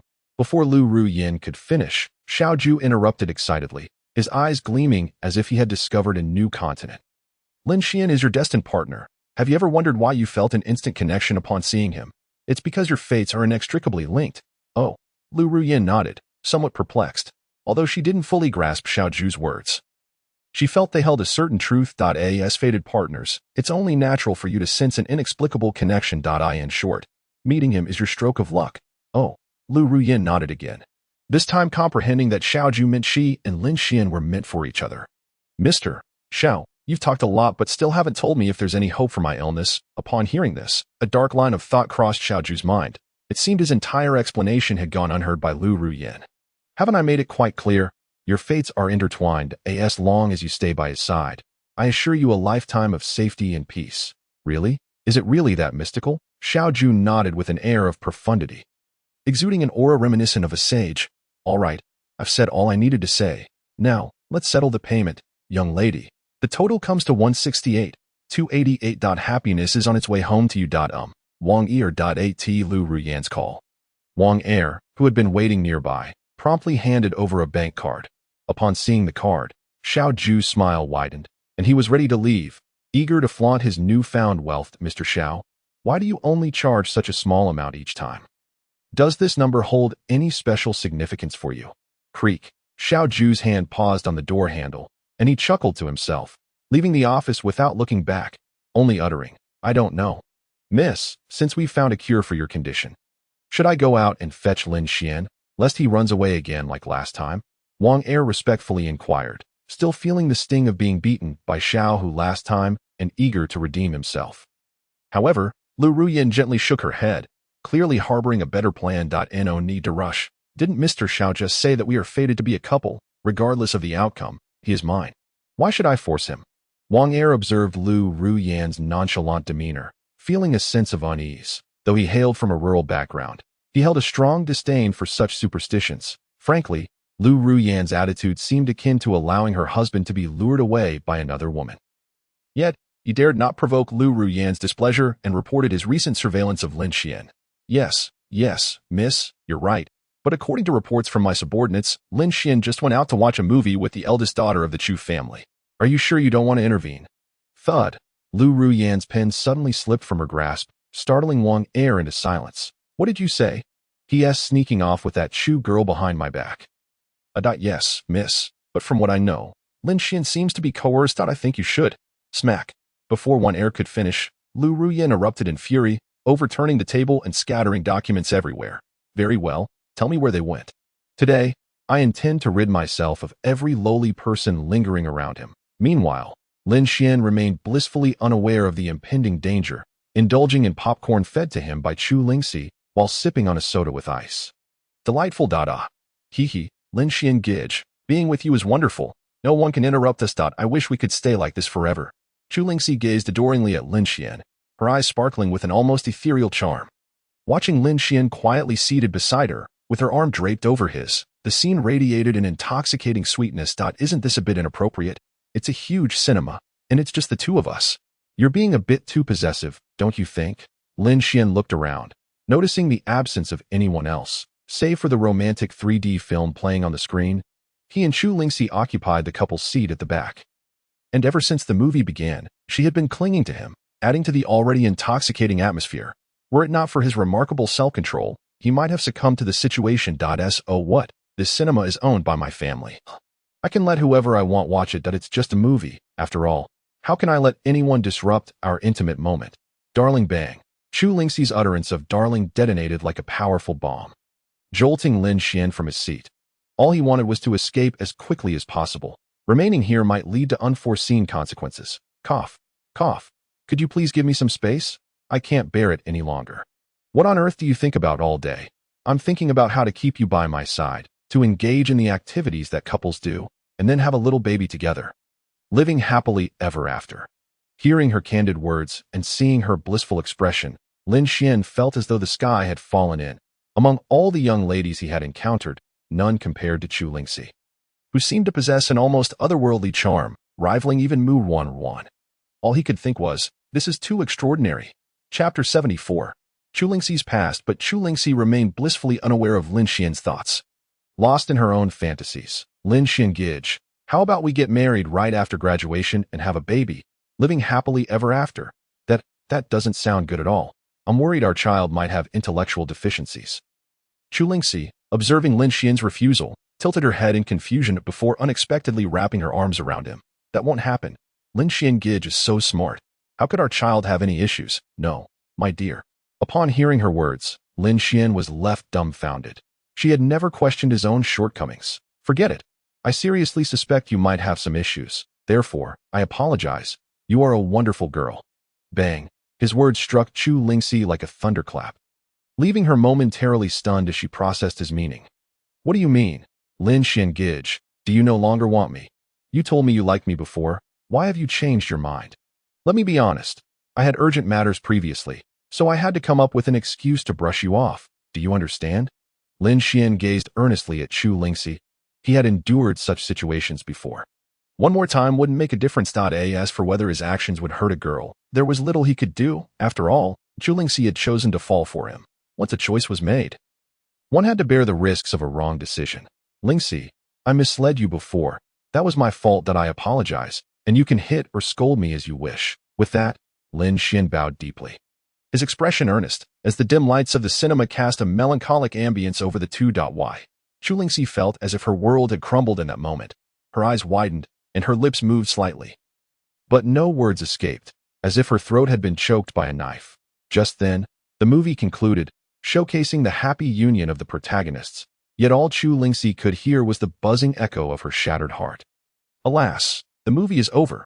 I'm leaving. I wish you all the best in your future endeavors. With that, Lin Xian picked up his jacket and prepared to depart. However, just as he took a step, he found himself halted by an unseen force. Turning around, he saw Chu Lingxi clinging to him tightly, her eyes brimming with tears. Lin Xian Gige, I don't blame you, but could you please not leave? I have nothing left to lose except for you. Lin Xian furrowed his brow slightly. He tugged at Chu Lingxi's hand with considerable force, only to discover that she possessed an unexpected strength. Sigh, could you please loosen your grip? Your insistence on keeping me here is quite off-putting. But if I let go, you'll just run away. I can't possibly knock you out, as that would be too harsh. Lin Xian replied, No, but what exactly do you want? I've already laid my feelings bare, and now you refuse to let me leave. I am profoundly disappointed in you. Upon hearing this, Chu Lingxi slowly lowered her head, tears silently streaming down her cheeks, dampening the movie ticket stubs in her pocket. Witnessing the transformation of those enchanting eyes into a distant and cold gaze pierced Lin Xian's heart, as if it were being twisted by 1,000 knives, rendering him nearly breathless. Lin Xian Gige, I truly cannot afford to lose you. Please, don't leave me. I will agree to anything you desire, just don't go. All right, sigh. Lin Xian helplessly pinched the bridge of his nose, acknowledging that Chu Lingxi was the most troublesome woman he had ever encountered, torn between the desire to avoid hurting her and the reluctance to let her go. They remained entangled in this exhausting stalemate until she would relent. For heaven's sake, Miss Chu, could you not let me be? Is there any amusement in dragging this on? I merely assisted you outside the school. There was no need for such an extravagant pledge of devotion. Do you think this is a film? Yet, regardless of how Lin Xian expressed himself, Chu Lingxi remained unfazed, clinging tightly to him, her face streaked with tears. Very well, if you wish to play the silent game, I shall accompany you in this endurance test, and see who succumbs first, as long as you do not break up with me. I implore you, do not leave my side. Lin Xian was at a loss for words, while Chu Lingxi persisted like a clingy kitten, firmly attached to him. Despite being a girl, her strength was surprisingly formidable. Lin Xian found it nearly impossible to extricate himself from her grasp, as he certainly could not simply carry her away. Chu Lingxi, why do you cling to me so, as a young lady of means? You lack for nothing. What is it that compels you to attach yourself to me? Ugh. I have no desire to be a lady of privilege. I simply wish to be with you. At last, Chu Lingxi's emotions spiraled out of control as she collapsed against Lin Xian, weeping uncontrollably. Soon, her tears soaked through Lin Xian's clothing, and even he, despite his usual stoicism, found it difficult to bear her pitiable appearance. Are you not curious about my family background? Chu Lingxi's question left Lin Xian momentarily stunned, igniting a fierce curiosity within him. Since he could not escape, he might as well hear the tales of the feuds and intrigues that accompanied the wealthy elite. Chu Lingxi had previously mentioned that she had nothing left to lose, indicating she must have endured many extraordinary experiences to shape her current disposition. She slowly raised her head, her eyes shimmering through a veil of tears, memories flooding back to her mind. You should be aware of the Chu family's influence. We have numerous affiliates in the political realm of the entire city, openly recognized as the foremost family in Magic City. At this juncture, Lin Xian couldn't help but nod slightly. Chu Lingxi was indeed not misleading him. The Chu family's influence practically dictated the governance of the Magic City, creating a veritable autocracy. Yet, he found it perplexing that despite such power, she seemed discontent. Just as you surmised, the reason our family wields such might, yet I remain unsatisfied, is that this detestable power has cost me my dearest loved ones that am my mother. The moment she uttered the word mother, Chu Lingxi's emotions spiraled into chaos, her entire being appearing on the verge of collapse. Thankfully, Lin Xian managed to support her. What happened to your mother? Does she despise you? Chu Lingxi shook her head, suppressing her anguish as she spoke. When I was 6 years old, my father, Chu Yunfei, informally took over the family. What should have been a joyous occasion turned everything upside down. To solidify his position in Magic City, he remarried into the Murong family, forging a familial alliance. That year, my mother left me forever. Chapter 75, The Tragic Background of a Wealthy Heiress. Inside the cinema, Lin Xian gazed at the tearful figure in his embrace, feeling a pang in his own heart as Chu Lingxi recounted her mother's passing. Having grown up as an orphan himself, devoid of maternal love, he empathized deeply with her plight. What happened afterward? Did your aunt fall ill? No, it was all because of that scoundrel. Chu Lingxi shook her head, a flicker of fierce determination passing through her eyes, only to dim once more, before he became the head of the family. My father was merely an unpowerful second son, while my uncle was cruel and merciless, perpetually plotting to eliminate him. During that tumultuous period, if it hadn't been for my mother, Du Yuehua, using the Du family's influence to protect that scoundrel, he would have met his end long ago. Lin Xian was momentarily taken aback. It was indeed the Du family that had suffered due to the death of Du Wei, yet he dared not mention this to Chu Lingxi. In the protection of my mother's family, that scoundrel remained submissive, even fooling my uncle into believing he was a worthless waste. Consequently, my uncle lowered his guard, thinking him harmless. However, during a banquet for my grandfather, he finally shed his disguise. With ruthless tactics, he annihilated my uncle's family and forced my grandfather to his death, thus seizing the position of family head. From that moment on, the entire Chu family fell under the dominion of Chu Yunfei. Upon hearing this, Lin Xian was rendered speechless. It was as if the tale mirrored the historical intrigues of feudal lords. The cutthroat battles between affluent families were astoundingly exaggerated, and Chu Yunfei's remarkable comeback in such dire circumstances was undeniably impressive. And then, your father became the head of the family, thanks to your mother's protection. Why would he still harm her? As Lin Xian posed his question, Chu Lingxi's eyes flickered with memories of the past. Bloodied and vivid, she had been merely 6 years old, helplessly standing amidst the carnage. Suddenly, her body began to tremble, her hands helplessly clutching her head, her forehead resting against her knees, curling into herself. Witnessing this scene, Lin Xian's heart tightened, and he instinctively embraced her. Lingxi, I apologize for touching upon your painful memories. Perhaps it would be best to refrain from speaking further. Yua, Lin Xian Gich. I just witnessed the moment my mother collapsed in a pool of blood. Observing the wounded creature in his arms, Lin Xian felt utterly powerless. He could not bear to see a woman cry before him. Is it not the case that your mother passed away due to your father's neglect and sadness? Could it be that your father? Yes, after marrying the Murong family's eldest daughter, Chu Yunfei, with their support, solidified his position in Magic City. Once he had the Murong Shangyun by his side, he gradually lost all affection for my mother. Ultimately, that vile woman from the Murong family orchestrated an assassination attempt against my mother to ascend to the position of matriarch. The outcome. What I never expected was that the scoundrel merely buried my mother. And the Du family, fearing Chu Yunfei's tactics, chose to compromise. He knowingly pretended to be indifferent to the true mastermind behind the scenes.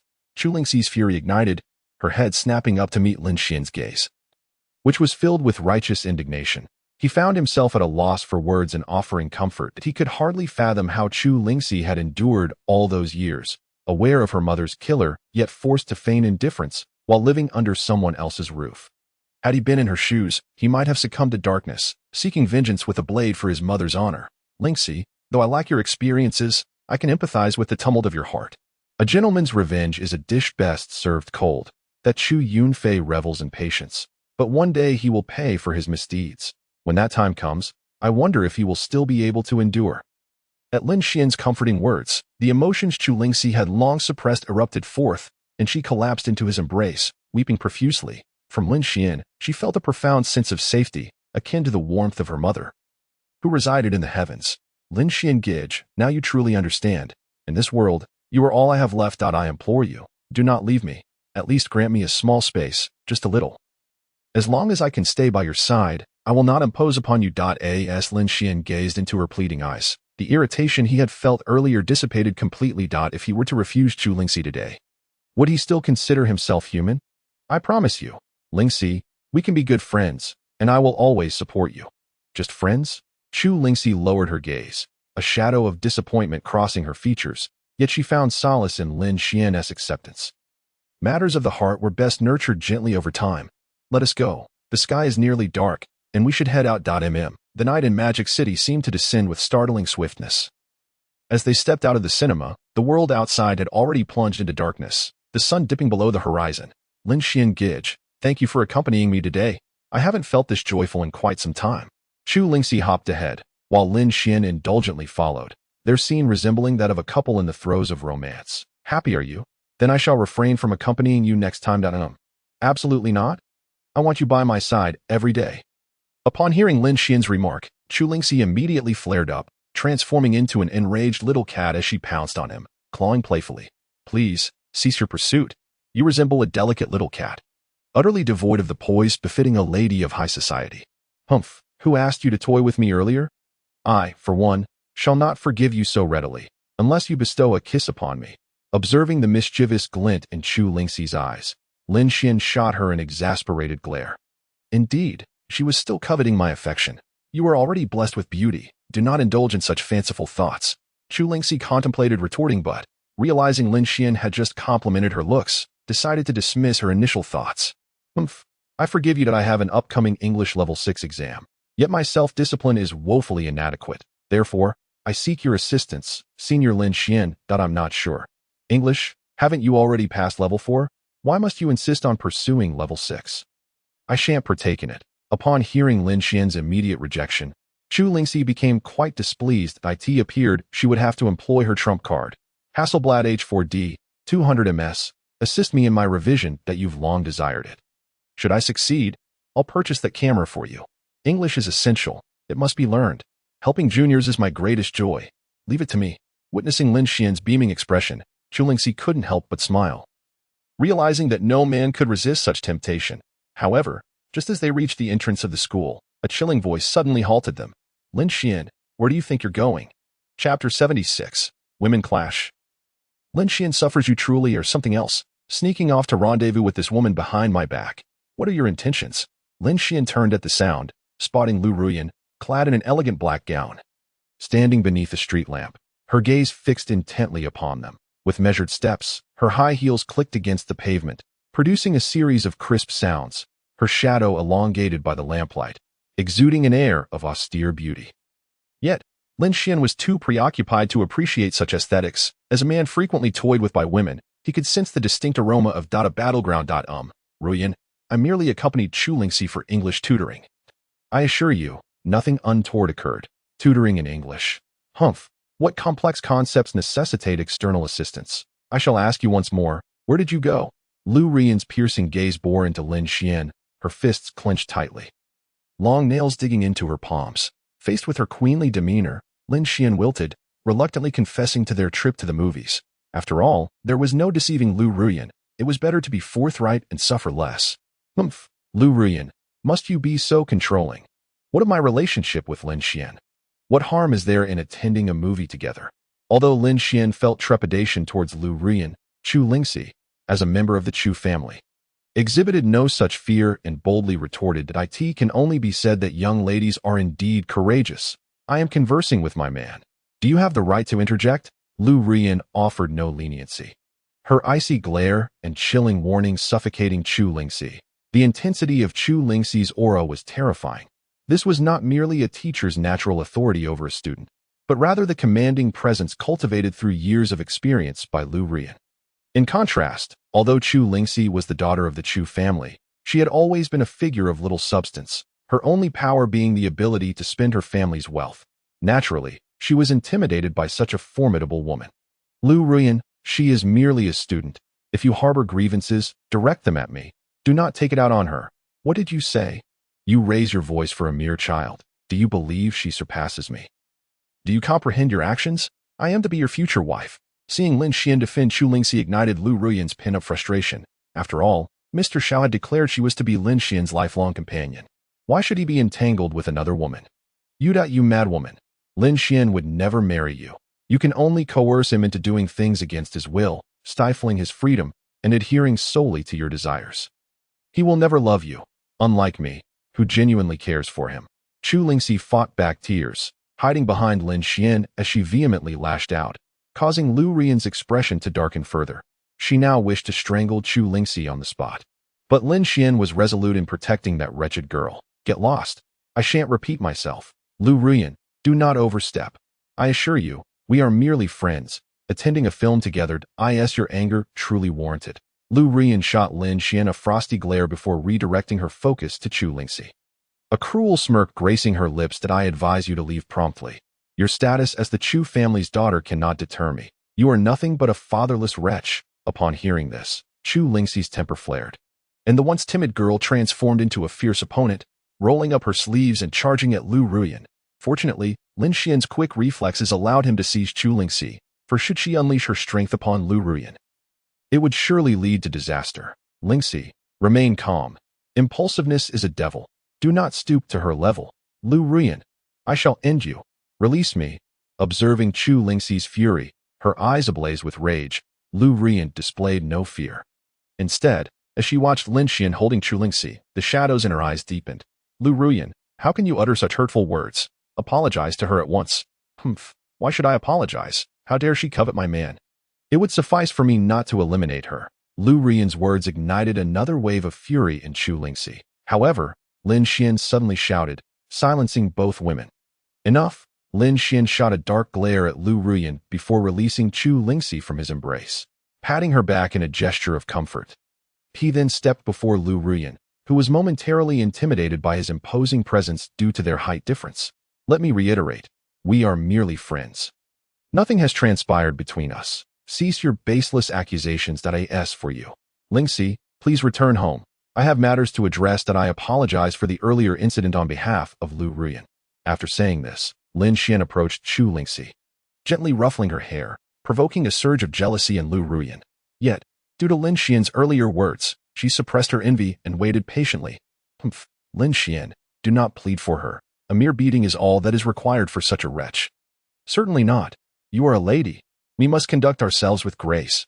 Please, grant me this favor and let it go, will you? Chu Lingxi glared at Lu Rian, then cast a tender glance at Lin Xian. Ultimately sighing, Humph, I shall let her off this time. But Lin Xian, you owe me a favor. It must be repaid next time. All right, whatever you say. Now, please head back. Otherwise, your friend who monitors me daily will become anxious.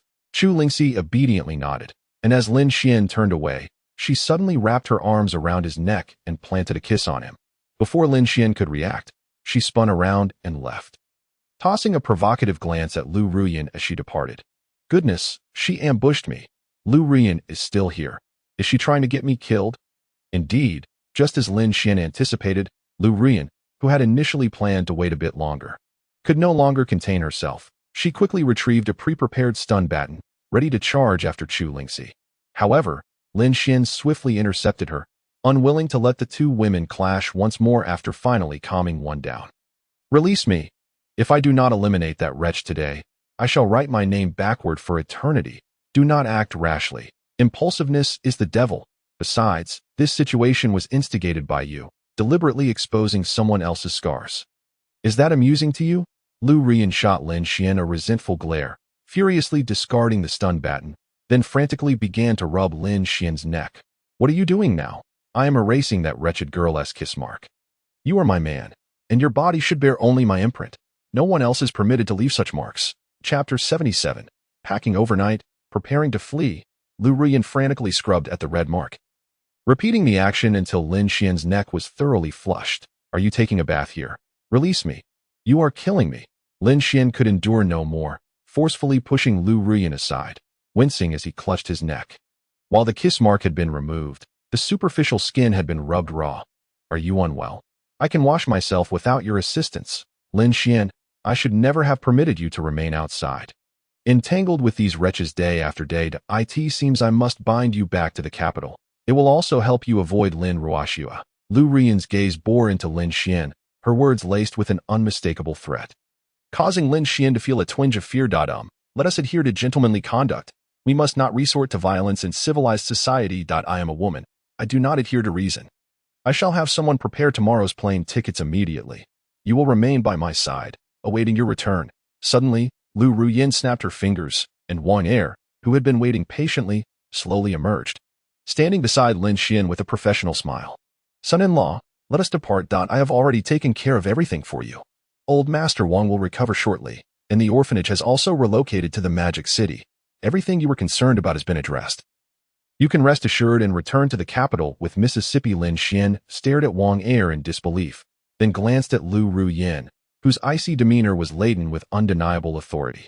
I won't go. The Magic City is my home. I would rather die than go to the capital. Lin Xian's gaze was fierce as he approached Lu Ruyan, gripping her shoulder firmly. If you wish to turn me into a caged canary, I would choose death without hesitation. Freedom is the essence of humanity, yet you seek to snatch it from me. Let me make this clear. It is impossible. Lu Ruyan was momentarily taken aback by Lin Xian's intense gaze, but quickly regained her composure, gently brushing his hand away. Do you think this can intimidate me? Someone once told me that our fates are intertwined, and that in the end, you will be with me. At this, Lin Xian scoffed. That is mere superstition. Even if it were true, it cannot possibly happen now. Just then, a phone ringing shattered the tense atmosphere. Lu Ruyan glanced at her phone, her expression shifting slightly. The name Lin Ruoxua appeared on the screen. She cast a deep look at Lin Xian and said, "It seems we cannot leave just yet, but you will always belong to me." With that, she hurriedly departed with Wang Er. Lin Xian breathed a sigh of relief. Although he did not know who had called, he had at least temporarily averted a crisis. Oh dear, I'm fortunate to have remained calm just now. However, being constantly pursued by her isn't ideal. It seems I must hide for a few days. With this thought, Lin Xian hurried back to his dormitory to pack his belongings for a swift escape. Upon entering the dormitory, Wang Hua eagerly pulled him onto the bed, where his phone still displayed a notification for their gaming session. Xiao Xian, you're back. Just in time. We're short a marksman for our 5-man team. Quickly log in and unleash your Hou Yi's mighty arrows. Get lost. I have no time to babysit you. You flaunt your pathetic skills every day, but in reality, you are utterly inept. Lin Xian shot him an exasperated glance and hastily began to stuff his clothes and personal items into a large duffel bag. Wang Hua and Zhang Feng, witnessing this, panicked and rushed to him. Wait, what's going on? Although our lives may be reckless, we've managed all these years, haven't we? Yes, if you leave, our academic credits will be in jeopardy. If we've wronged you in any way, just tell us, and we will amend our ways. Lin Xian regarded the two of them silently, continuing to pack. Their anxiety escalated, and they approached him, clinging to his arms. Let go of me. I cannot stay at this school any longer. I need to escape for a while. Do not hinder me. Wang Hua and Zhang Feng exchanged glances, both harboring suspicions. Xiao Xian, you haven't gotten involved with some lady, have you? Are you being hunted down? Sort of. In any case, I can't remain here. I'll be moving out for a while, and be coming back to school. This left Wang Hua and Zhang Feng in stunned silence until Zhang Feng slowly retrieved a keycard from the cabinet. All right, I have a spacious apartment in Baiguo Yuan. A gift from my father when I came of age. It's currently vacant. Why not go there to hide? Upon hearing this, Lin Xian felt a surge of gratitude, tears of emotion welling up in his eyes. Indeed, Liu Bei was not mistaken. Brothers are like limbs. In critical moments, one can always rely on them. Good brother, I'll take my leave now. Remember, if anyone asks, you know nothing of my whereabouts. We never met before my departure. Wang Hua nodded slightly, helping Lin Xian pack his belongings and even slipping him a box of condoms. I have nothing else to offer. But take this. Use it when you think of me. At the sight of that item, Lin Xian felt a wave of nausea and playfully tossed it back at Wang Hua. Forget it. I have no need for such things. Well, I'm off, at long last. Lin Xian successfully secured a free place to stay, courtesy of his good friend. Meanwhile, Lu Ruyin hurried her way to a CF, where Lin Ruoxue had been waiting for some time. Sister Yin, you've arrived after all. The prospect of one's future daughter-in-law eloping with another man is a particularly disgraceful affair for a family of their stature. Thus, it is only natural that Lu Ruyin is currently humbling herself before Lin Ruoxue. While her own feelings are of little consequence, the thought of anything happening to Lin Xian would haunt her forever. Lin Ruoxue, please spare Lin Xian this time. I beg you. I can owe you a favor. How does that sound? Lu Ruyan's gaze was filled with hope as she looked at Lin Ruoxue, yet the latter merely smiled and shook her head. Oh dear, Sister Yin, why are you so fearful? We have no grievances between us. I simply have a small request to make of you. A glimmer of mischief flickered in Lin Ruoxue's eyes as she slowly drained her coffee, savoring the taste with a languid lick of her lips. What is it? As long as it is within my power, feel free to ask.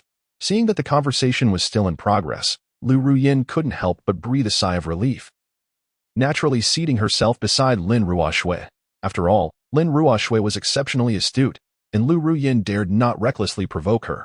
The individuals behind the assassination attempt on me, aside from Lin Shixian, included another, a second son of the Chu family from Imodu, the current head of the Chu clan.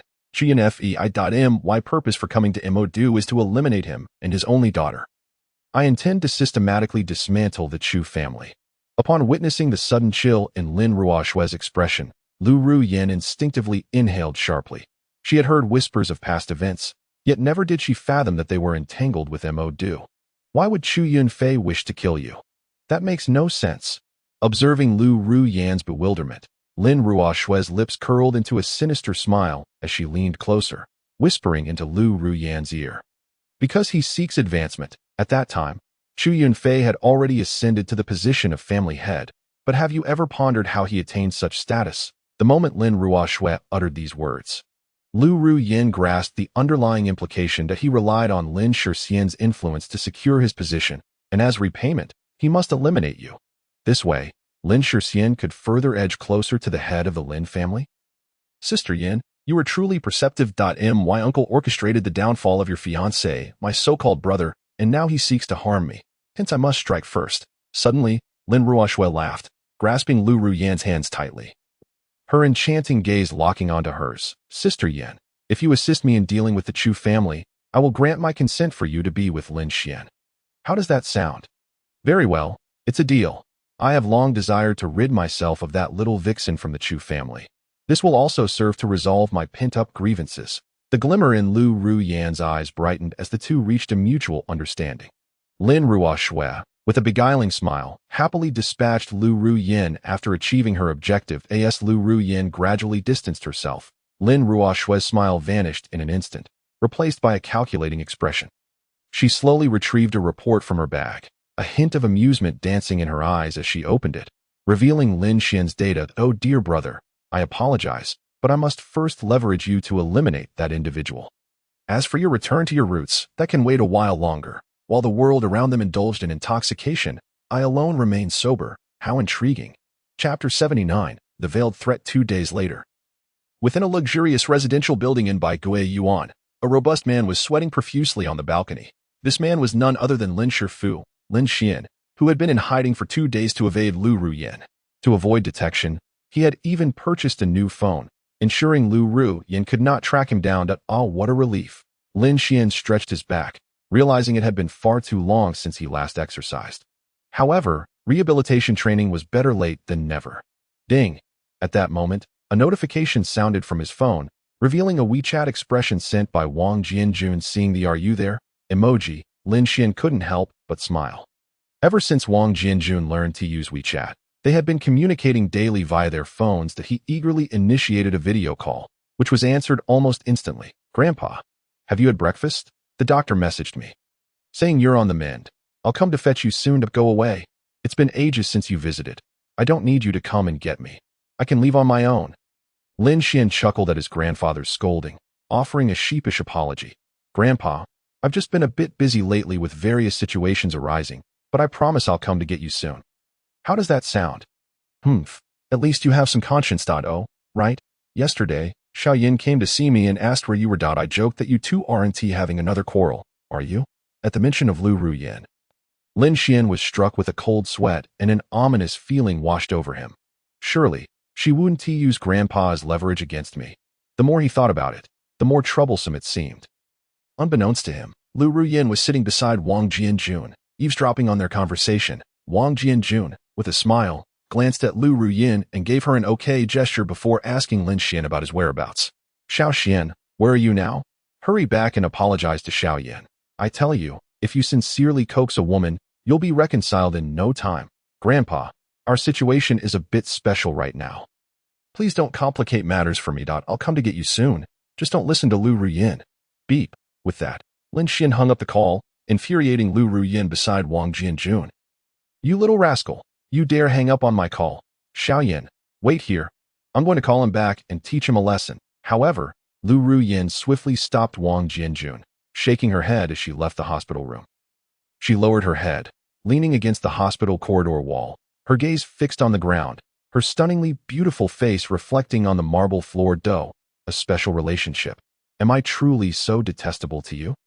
I once yearned for freedom, but I know that is impossible. Your presence has given me the courage to pursue it. In her reverie, Lu Ruyin glimpsed a shadow from her memories, the young Lin Xian. The familiar streets, the sweet candies. I despise a fate dictated by others. You have granted me a taste of freedom. For you, I am willing to break free from my shackles, but I truly cannot live without you. As Lu Ruyin gazed at the boy from her memories, she slowly slid down the wall, crouching on the floor. Miss, we have located the young master. He is currently in Bai Gui Yuan. We must proceed to capture him. Just as Lu Ruyin was lost in her memories, Wang Er suddenly rushed in from the elevator. Upon seeing her crouched on the floor like a helpless little girl, he asked, Miss, what troubles you? Huh? It's nothing. Now that we know Lin Xian's location, have someone keep watch over him. Once I finish that task for Lin Ruoxue, we shall bring him back to the capital. Meanwhile, in the grand hall of the Xiao family, an ominous-looking elder was demanding an explanation from Xiao Tiansu. Fuming with anger, speak up. My son witnessed with his own eyes that Xiao Yuro was being intimate with that Lin Xian. What do you mean by this? You say the engagement can be broken just like that. Where does that leave the Murong family's dignity? This fierce old man was none other than Murong Mingtian, the current head of the Murong family and the maternal uncle of the Chu family matriarch, holding significant power in Mo. Faced with him, Xiao Tiansu could only attempt to placate him. While he did not fear the Murong family, it was best to avoid unnecessary trouble. Alas, Mingtian, I truly had no knowledge of the affair between Lin Xian and my daughter. I have reprimanded her and confined her at home. And as for that Lin Xian, I have already sent him away. Humph, if that is the case, I shall refrain from further comment, but that scoundrel's life will be forfeit. You best not interfere. Upon hearing Murong Mingtian's threat, Xiao Tiansu hastily complied, for he could not afford to offend the Murong family over someone like Lin Xian. Feel free to act as you wish, Mingtian. I shall not concern myself with Lin Xian's affairs. Very well, I shall take my leave. With that, Murong Mingtian departed in a huff, followed by Murong Su, who urgently spoke as soon as they exited the Xiao family estate. Dad, that Lin Xian not only stole my brother's fiancée, but also humiliated me multiple times at school. We cannot let him off so easily. Humph, you worthless brat. You can't even deal with an ordinary person and expect me to step in. How embarrassing. Hearing his father's scolding, Murong Su lowered his head in shame. But his resentment toward Lin Xian only intensified. Lin Xian, let us see how you will escape this time. Meanwhile, inside the Xiao family estate, Xiao Yuro had been locked away in a villa for several days, accompanied only by a formidable maid. Aunt Han, could you please speak to my father? I truly realize my mistakes now. Let me out. Sigh. Miss, once that young man is dead, the head of the family will naturally release you. For now, you should remain obediently here. Bang, the maid's words struck Xiao Yuro like a heavy hammer to her heart. Lin Xian, killed. And Han, what does my father intend to do? Did I not say not to harm Lin Xian? What are you planning? Miss, it is not the head of the family who intends to kill that young man. Rather, it is the head of the Murong family who has learned of your relationship with him. Coupled with Murong's deep-seated hatred for Lin Xian, they are determined to eliminate him. Upon hearing these words, Xiao Yuro was instantly taken aback, tears silently cascading down her cheeks, and her delicate form crumpled to the ground in despair. No, no, no, please, beg my father to save him. I cannot bear to see him die. We are not yet married. I cannot lose him. Xiao Yuro, in her anguish, prostrated herself on the ground, even kneeling before the maid in desperation. Witnessing this, Aunt Han immediately rushed to her side and helped her up. Miss, why must you subject yourself to such torment? You are aware of the head of the family's temperament. That young man is beyond saving. No, I refuse to accept this. If anything were to happen to Lin Xian, I would follow him to the grave. Within the room, Xiao Yuro wept uncontrollably, and no amount of persuasion from Aunt Han proved effective. Outside, Xiao Hu leaned quietly against the wall. Ultimately, he sighed and departed from the old residence. Chapter 80. The Assassination Operation. Ha. And, you must avenge me and my brother this time. The following day, in a small garden of the Chu family, Mu Rongsu, with a tear-streaked face, was lamenting to a beautiful woman before him, his words laced with venomous hatred for Lin Xian. The woman, with her hair elegantly styled and strikingly beautiful, bore no resemblance to a woman in her 40s. At that moment, she held a teacup and listened intently to Mu Rongsu's grievances. So, according to your account, that young man not only stole Boer's fiancée, but has also humiliated you multiple times at school? Yes, and I have come to implore you to employ the Chu family as assassins to eliminate Lin Xian. Mu Rongsu's eyes shimmered with malice as he made a slicing gesture across his throat. Yet Mu Rong Shangyun appeared somewhat hesitant. Little Su, we cannot deploy the assassins lightly. If Yunfei were to find out, I would be unable to bear the consequences. Aunt, Lin Xian is exceedingly cunning.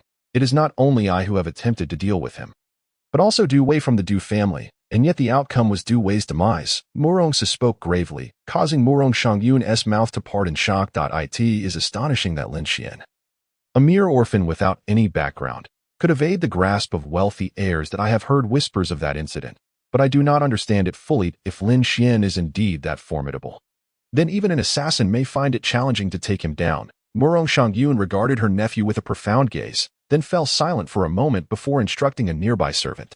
Little Su, I will provide you with 3 assassins, but they must operate in a secluded area. This is your uncle's secret, and it must remain undisclosed. Splendid. Aunt, I knew you would not turn a blind eye to this.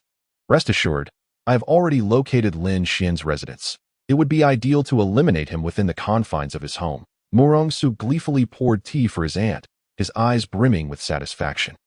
The mere thought of Lin Xian, who constantly opposed him, meeting his end filled him with exhilaration. Meanwhile, Lin Xian, far away in Bai Gui Yuan, remained blissfully unaware of the impending danger, contentedly engrossed in an anime. Reclining on the sofa, munching on chips while watching anime. Such a delightful affair. Lin Xian lay on his side, crumbs of chips scattered about, occasionally expressing gratitude to Lu Ruyan for the indulgence he enjoyed. Were it not for her insistence, he would never have savored such a pleasurable existence. Life, indeed, seemed to hold ever more promise. Ding dong. At that moment, the doorbell rang abruptly, prompting Lin Xian to leap from the sofa. Hastily rushing to the peephole, anxiety etched across his face. It cannot be Lu Ruyan. Please, no. Yet, as fate would have it, Lin Xian's apprehensions were unfounded. It was not Lu Ruyan, but rather Zhang Feng who had arrived. Oh, you nearly scared me to death. I thought it was that woman. Lin Xian opened the door, wiping the cold sweat from his brow, and quickly ushered Zhang Feng inside. Look at you. Failing to handle a mere woman and still claiming to be the #1 playboy in Modu. This is too amusing. Facing his best friend's mockery, Lin Xian could only offer an awkward smile. Zhang Feng, seemingly noticing Lin Xian's discomfort, immediately donned a lewd expression, grinning mischievously at him. So, how do you find living here? I must say, there's a single mature lady living next door, and she is quite alluring. Be honest with me. In these past few days, how many times have you? When I first stayed here, I was at it 10 times a day. Lin Xian rolled his eyes at him, realizing that some things never change. Despite professing a desire to improve, reality remained the same. Get lost. Speak plainly. You cannot have come here merely to see me. Can you? As expected, nothing escapes my adoptive father's keen perception. Recently, I have developed feelings for a girl and was hoping. Lin Xian, observing Zhang Feng's bashful demeanor, immediately grasped the situation. His friend had fallen for someone again. Oh, what sort of girl has captured the attention of the illustrious Zhang Feng? Upon hearing Lin Xian's question, Zhang Feng's face flushed red, clearly nervous in front of his best friend. It's Zhao Ranran, the close friend of Chu Lingxi. That schoolgirl is particularly adorable, and after getting to know her these past few days, I discovered she is vivacious and cheerful. And guess what? She likes me too. Lin Xian was instantly taken aback by this revelation. He knew Zhao Ranran's temperament well and found it hard to believe she would like Zhang Feng without reason. Are you certain she likes you? Of course. After we met, she even showed me a photo she had secretly taken of me. And it was from the day I confessed to Lin Ruoxue as Zhang Feng spoke. He excitedly opened an album, revealing a photo of Lin Xian being questioned by Chu Lingxi. Lin Xian. How ironic is it that just after being rejected by Lin Ruoxue, I suddenly attract the attention of a beautiful girl? Who used to say I was a mere donkey? Now where are those words? I indeed have no rebuttal. You are far superior, even beyond comparison. Lin Xian helplessly supported his forehead, while Zhang Feng misinterpreted this as admiration. Growing even more smug. Ha ha. Today I have arranged to have lunch with her. I hope you can help me by guiding me through the date from a distance. Sigh. Fine. I had planned to stay in for the next few days. But since you ask, I must reluctantly step out. Lin Xian chuckled. After all, he was living in someone else's house without paying rent. If he did not assist Zhang Feng, he would feel guilty. Shortly thereafter, Zhang Feng led Lin Xian towards Tianshang Renjian, indeed the most expensive restaurant in Modu. Lin Xian couldn't help but admire his friend's willingness to splurge for a date. However, just as the two departed, in an instant, a swarm of shadows began to stir in the darkness. Enjoying life well, even driving a general's Maybach, Lin Xian reclined comfortably in the back seat, filled with envy for Zhang Feng. Although he had ridden in luxury vehicles before, the experience with a woman's car was entirely different compared to that of his close friend. Zhang Feng, as Lin Xian's driver, wore a proud expression, finally able to hold his head high before Lin Xian. Naturally, although this was a gift from my father, I believe that in the future, I will earn my own luxury car and live in a mansion, enjoying life with my Ranran. Stop right there. No fantasizing in the car. Lin Xian quickly interrupted Zhang Feng, fearing that someone might end up in trouble if the conversation continued. Yet, a sense of foreboding lingered in his heart, having left without consulting the calendar. He was unsure if today bore ill omens. What is going on? It feels as though someone is following me. Chapter 81. Why do they want to kill me? Lin Xian, perplexed, opened the car window. But everything appeared as usual. Apart from the passing vehicles and pedestrians, there were no suspicious individuals. What is wrong with you? Ever since I saw you just now, you've been on edge. What exactly are you afraid of? Zhang Feng, glancing through the rearview mirror, regarded Lin Xian with curiosity. He had heard whispers about Lin Xian's wealthy benefactor, yet even if their relationship had soured, it was unlikely anyone would dare to harm him. Sigh, perhaps I am just a bit worn out lately. Could you please drive a bit faster? I feel increasingly uneasy lingering outside. Just as Lin Xian suspected, 3 or 4 vehicles were trailing behind them. Subtly, with several shadows lurking in the background, greedy wolf, keep close to the target. Their destination is likely Tianshang Renjian. There are numerous bodyguards around, including some elite personnel. An assassination at the restaurant would be most prudent.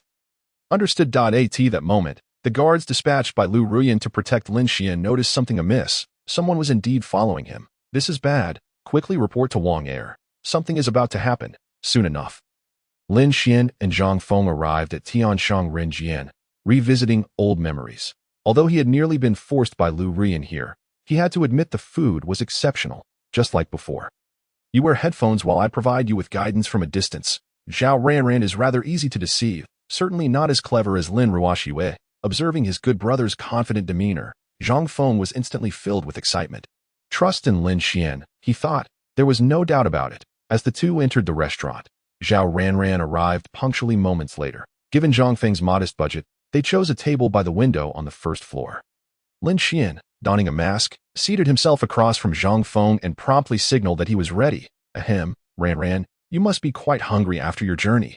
Feel free to order whatever you fancy. Upon hearing Lin Xian's suggestion, Zhang Feng immediately adopted a gentlemanly demeanor and handed the menu to Zhao Ranran. How generous of you. Aren't you afraid I might order everything on the menu? She teased. Haha, if you truly intend to order the entire menu, I shall have no choice but to drink a few more glasses with you. Just remember to take me home afterward. Zhang Feng responded with a gentle smile. In that moment, he removed his trench coat, revealing a charming figure adorned with gold-framed glasses, reminiscent of a charismatic straight out of a novel. Truth be told, Zhang Feng had a solid foundation. With just a little grooming, he transformed into the archetypal domineering president, his alluring peach blossom eyes enhancing his charm immensely. However, Zhao Ranran, being a close friend of Chu Lingxi and herself a little affluent, merely blushed slightly at such a top-tier temptation. Humph, I have no intention of taking you home. You're just like that Lin Xian from your dorm, smooth-talking and always deceiving innocent girls. Upon hearing Zhao Ranran's slight insult, Lin Xian, seated in the corner, was utterly bewildered. What? How did this turn into a criticism of me? If being smooth-tongued is your preference, then I shall stop pretending. I thought you liked the domineering CEO type. Had I known earlier, I wouldn't have dressed so deliberately. With that, Zhang Feng playfully winked at Zhao Ranran. Following Lin Xian's lead, leaving her momentarily at a loss for words when did I ever say I liked smooth-talking men? Oh, didn't you mention Lin Xian was rather unprincipled, since even Chu Lingxi likes him? Shouldn't you, as her good friend, share a similar taste? After all, those with common interests tend to get along well. Listening to Zhang Feng's reply, Zhao Ranran's cheeks flushed even deeper, although she harbored disdain for Lin Xian. She couldn't deny his striking looks. That's not the point. My thoughts are entirely different from Lingxi's. I absolutely detest people like Lin Xian. You better keep him away from Lingxi. Understood? Got it, my future wife. Whatever you say goes. Upon hearing Zhang Feng's compliance, Zhao Ranran nodded in satisfaction. But as soon as Zhang Feng continued, she quickly reacted. Wait, who said you could call me your future wife? Keep talking like that, and I'll get angry. Observing Zhao Ranran's furious expression, Zhang Feng found her increasingly adorable. She was undoubtedly a charming prize for an introverted boy. Yet, Lin Xian didn't allow him to soothe Zhao Ranran. Instead, he continued to provoke her. Although Zhang Feng was puzzled, he complied. Lin Xian, he is not wrong. Feel free to be angry. When you get hungry later, you can share some of that with me to avoid wasting food. Humph, I won't waste anything. Prepare to go bankrupt today. As Zhao Ranran began to take the bait, a smirk of disdain emerged on Lin Xian's lips. Just as he had anticipated, Zhao Ranran was an exceedingly proud girl. Only by continually targeting her weaknesses could Zhang Feng win her over to deal with different girls. One must first understand their personalities to find the right approach and ultimately succeed. Lin Xian, although Zhang Feng was still somewhat clueless. He followed Lin Xian's guidance and ordered 2 bottles of red wine. TSK, red wine has a slow kick. You'll need to chat with her a lot. When she becomes tipsy, that's when you should make your move. At that moment, she is likely to acquiesce. If that fails, just keep making her laugh. Once Zhao Ranran subconsciously develops an interest in you, seize the moment, and success will surely follow. Listening intently to the instructions in his ear, Zhang Feng quickly grasped the plan and began to exert all his efforts to endear himself to Zhao Ranran. The two engaged in increasingly animated conversation, transitioning from shared interests to the topic of Zhao Ranran's family's demands for betrothal gifts. By the end, both were tipsy, even discussing their favorite teachers and learning experiences. Lin Xian couldn't help but exclaim his admiration before slipping away to the restroom. At this rate, it's surely a done deal. Zhang Feng is finally going to find love, and all my efforts will not have been in vain. After finishing up, Lin Xian was merely washing his hands when a man clad in black entered the restroom. Completely enveloped in dark attire, Lin Xian cast a fleeting glance in his direction, puzzled, and shook the water off his hands, preparing to leave. Suddenly, as they brushed past one another, a flash of white light flickered from the black-clad man's sleeve. Swiftly lunging toward Lin Xian, swoosh, the assailant struck with incredible speed, a dagger aimed directly at Lin Xian's heart. However, in a miraculous moment, Lin Xian evaded the attack. The two men faced off. Lin Xian's expression grave as he scrutinized his opponent. From the very beginning, he sensed something was amiss. Who would go to such lengths to conceal their identity and maintain a fixed gaze upon him upon entering? Therefore, he knew this person was trouble. Who are you, and why do you wish to kill me? Chapter 82. Ambush in the alley. At this moment, Zhang Feng and Zhao Ranran were growing more intoxicated, oblivious to Lin Xian's absence. Meanwhile, in the restroom, Lin Xian was nearing despair, for just as he posed his question, another man in black entered, firmly closing the restroom door behind him. Hold on, gentlemen, are you planning to turn me into a meat sandwich? If I've offended someone, please give me a heads up. You talk too much. The young master wants to capture you alive. So come with us. One of the men in black advanced toward Lin Xian. Producing something that resembled a bracelet. Be sensible and put this on. Lin Xian gazed at the device, resembling a pair of handcuffs, filled with resistance. Yet, given the current circumstances, he had no choice but to comply. A knife was blatantly poised at his throat, All right, all right, I'll wear it. Please, gentlemen, don't let your hands shake. Before long, Lin Xian was escorted by the two men through the back of the establishment. Entering a dimly lit alley, the darkness enveloped them, and the streetlights had long been sabotaged by the assassins. Suddenly, Lin Xian's eyes glinted with determination as he elbowed one of the assailants in the wrist, causing the knife to slip from his grip, which Lin Xian deftly caught. Without waiting for the other to react, he lunged at him with the dagger. Da-da, what a cunning child. Although the assailant had lost his weapon, he remained unfazed, sneering as he swiftly disarmed Lin Xian. That you've got guts, kid, but you're too inexperienced. Even a squad from the Snow Leopard Commando couldn't capture me, let alone you. Damn, what a freak. Faced with the mocking expression of the assassin lurking in the darkness, Lin Xian's face darkened. Initially, he contemplated resisting, but ha. I truly anticipate the forthcoming spectacle of Mambi's performances, Lin Xian. To ensure you do not end up as mere bones. As Murong Su erupted into a maniacal laughter. The alley below was already suffused with a gruesome haze. The two assassins dispatched all of Lu Ruyan's subordinates in a mere 5 seconds, leaving even the trembling Lin Xian in the corner utterly bewildered. How did these two accomplish such a feat? Surely, they must not be human. Tian Lang, there is no need to dispose of the bodies. The young master will send someone over shortly. Let us hasten our departure. TSK, such a waste of blood. Having indulged for so long, I find myself rather parched. The assassin known as Tian Lang licked his lips, his gaze brimming with avarice as he surveyed the heap of corpses. The grotesque scene nearly caused Lin Xian to lose control, a testament to the depravity on display. Indeed, television dramas had proven to be far too conservative in their portrayals. Just as the two were about to leave, a man with a stubbled face suddenly charged forth, wielding a Nepalese knife, prepared to face off against two. Soon after, several others emerged, rushing to Lin Xian's side to shatter the bracelet binding him. Quickly, take Lin Xian and flee. I shall hold these two at bay. What, Xiaohu? What brings you here? Did Xiao Yuro send you? Upon hearing Xiaohu's voice, Lin Xian recognized him instantly. He had not anticipated the presence of so many allies nearby, rendering his retreat to Bai Gui Yuan utterly futile. Young master, the young lady has been confined by the clan leader because of you. Those two are assassins sent by the Murong family, and brother Xiaohu has taken it upon himself to rescue you.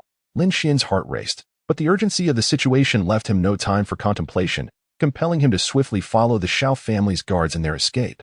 Tian Lang, kill him at once. I will pursue them. There is no way that brat can escape.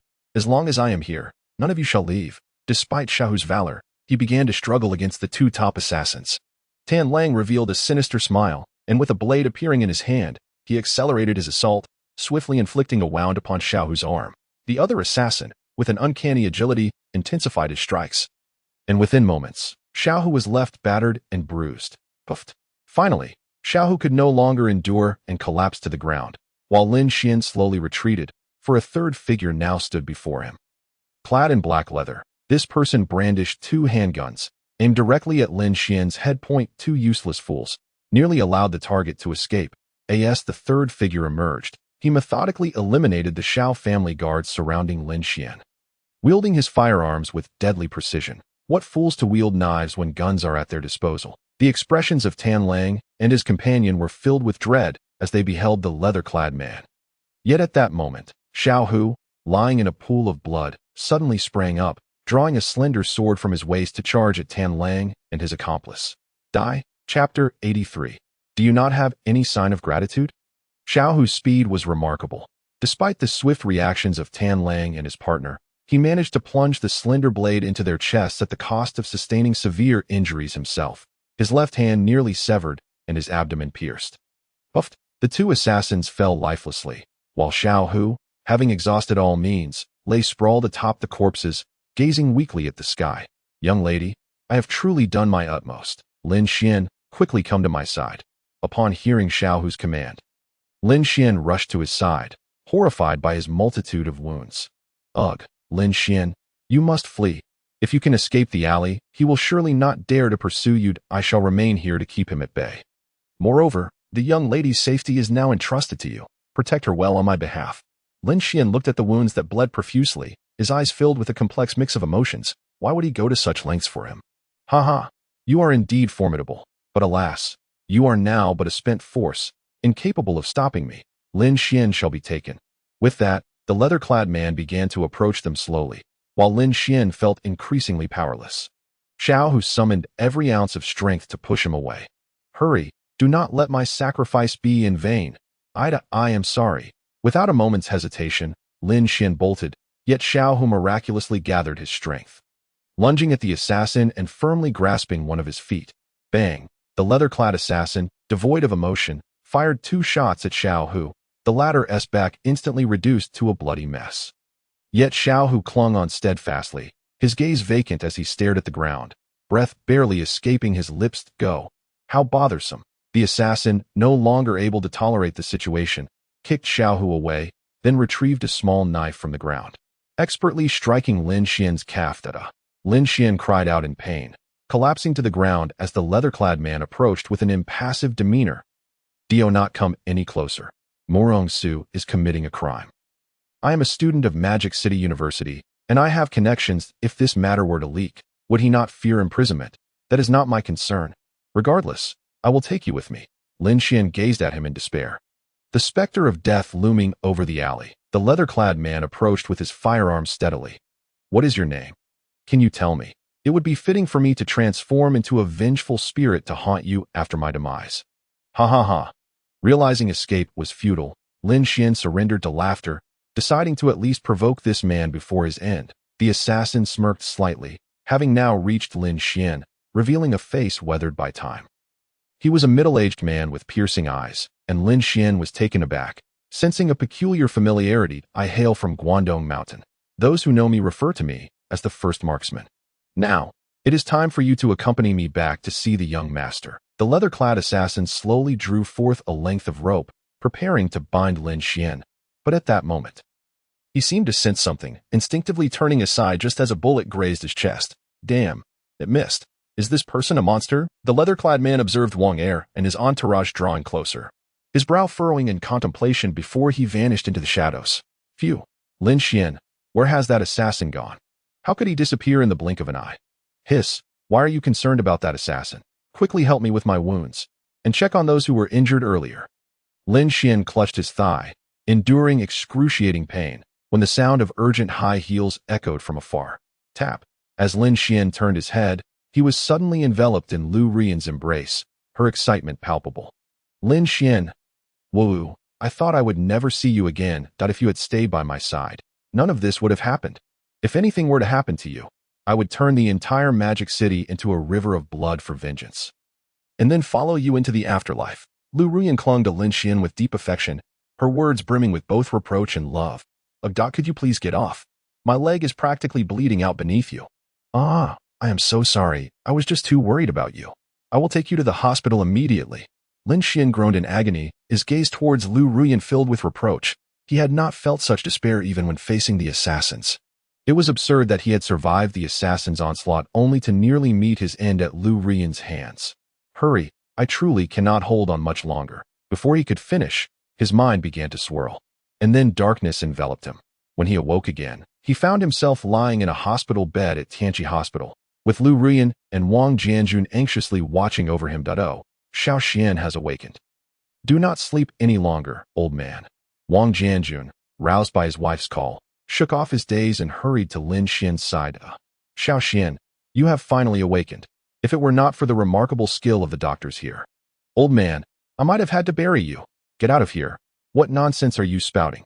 Xiao Xian is destined for greatness. What nonsense about burying him? Xin Chunhua shoved her husband's head aside, shooting him an annoyed glare.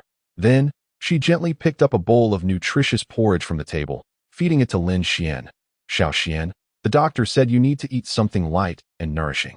This bowl of porridge was specially made for you by Xiao Yan. You should eat it while it's hot. Lin Xian gazed at the porridge before his attention shifted to Lu Rian, whose face flushed a deep crimson. Grandma, you two should step outside for a moment. I wish to speak to her privately. Oh, all right. We will step outside now. You two have your conversation. Xiao Yan, the porridge is in your hands. Shen Chunhua immediately reacted, joyfully handing the nourishing porridge to Lu Ruyan, and then angrily smacking Wang Jianjun. Come with me. Can't you see that the young couple wants to talk? Oh, I'm going out now. Xiao Xian, make sure to apologize to Xiao Yan properly. You always know how to provoke her. Soon, The hospital room was left with only Lin Xian and Lu Ruoyan, and the atmosphere suddenly became quiet. Lu Ruoyan anxiously gazed at Lin Xian, feeling a bit shy now that the two elderly figures were no longer beside her. What's wrong? I'm the patient now. Don't you have any intentions? Chapter 84. I want you to be my husband. In the hospital room, as Lu Ruoyan noticed Lin Xian smiling at her, she momentarily froze, then quickly scooped up a spoonful of porridge and fed it to him. It's not tasty. The flavor is too bland. Could I possibly have some boneless chicken feet instead? Lin Xian frowned at Lu Ruoyan. For someone who relished meat, this porridge was indeed hard to swallow. Humph, you only know how to eat junk food. This is my first time cooking. Regardless, you must finish it. Lu Ruoyan playfully pouted, forcefully bringing the nourishing porridge to Lin Xian's lips. Under her insistence, Lin Xian had no choice but to eat it. How is it? I specifically learned this online. I heard from a traditional Chinese medicine practitioner that these ingredients are particularly beneficial for replenishing energy and blood. Well, it's acceptable, though a bit sweet. I didn't realize you had quite the talent for cooking. Upon hearing Lin Xian's compliment, Lu Ruoyan's cheeks flushed even more, and she began to envision a future where she and Lin Xian lived happily together. With her cooking for him daily. By the way, are those who protected me yesterday all right? Especially Xiao Hu, how is he? Seeing the concern in Lin Xian's eyes, Lu Ruoyan unconsciously lowered her gaze. Seemingly struggling to contain her emotions, Lin Xian quickly sensed something was amiss and abruptly sat up, grasping Lu Ruoyan's arm. What happened to them? They wouldn't all done. Lao Lang and the others died at the hands of those three assassins. And the guards from the Xiao family were all killed by that assassin in the leather jacket. Lu Ruoyan's eyes were already red-rimmed. After all, those who had been sent to protect Lin Xian were her lifelong guardians. In her lonely childhood, these individuals had become as dear as family to her, but now they were. Damn it. Murong Su, that bastard. I merely had a few words with him, yet he dared to kill in broad daylight. Lin Xian's fury erupted like a volcano. Having just awakened from a coma, the surge of anger overwhelmed him, leading to a fit of intense coughing. Lu Ruoyan hurriedly patted his back, realizing who was behind the assassins. Lin Xian, calm down. I've already sent Wang Air to investigate. Those assassins are likely from the Chu family's killing machine, one of the most elite assassin organizations in Xia country. Logically, the killing machine only takes orders from the head of the Chu family. How did Murong Su manage to mobilize them? Lin Xian took a few deep breaths and slowly replied. Chu Yunfei's wife is Murong Su's aunt. Lin Xian's revelation, a fierce glint ignited in Lu Ruoyan's eyes. And she recalled the promise she had made to Lin Ruoxua. What a Murong Su! What a Chu family! I, Lu Ruoyan, swear that I will not rest until this vendetta is avenged. Rest assured, if they dare to harm my man, I will ensure that these two families vanish from this world. Lu Ruoyan tenderly caressed Lin Xian's cheek, yet the murderous intent towards the two families deep within her eyes intensified. Ruoyan, don't act impulsively. This matter only concerns Murong Su and his aunt. The others are innocent. Upon hearing Lin Xian's advice, Lu Ruoyan's gaze turned ominously dark. What are you trying to say? Do you still wish to shield your lover?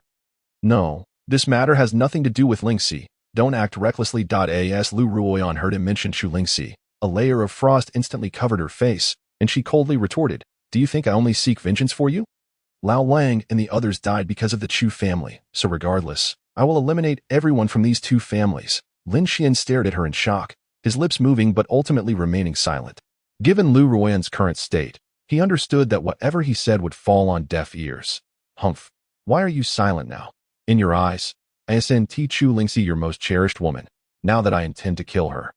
Why the sudden silence? Lu Ruoyan set down the nourishing porridge and leaned closer to Lin Xian, her eyes blazing as she challenged him. If you despise me, then say it to my face. Why must you hide? If you had stayed by my side, how could Lao Lang and the others have died? Speak up. Lin Xian averted her questioning gaze, his own eyes heavy with defeat. Indeed, as she said. If it weren't for those guardians sacrificing themselves to protect him, he might have perished at Murong Su's hands long ago. Gazing at the woman he loved, Lu Ruoyan felt a profound ache in her heart. She had sacrificed so much for him. Even her own guardians had perished in the process. Now, as she sought vengeance, he was still occupied with thoughts of another woman, even wishing for her to relent. The more she pondered, the more sorrowful she became. Her amber-hued eyes glistened with tears that eventually spilled over, cascading down her cheeks and onto the pristine hospital bed.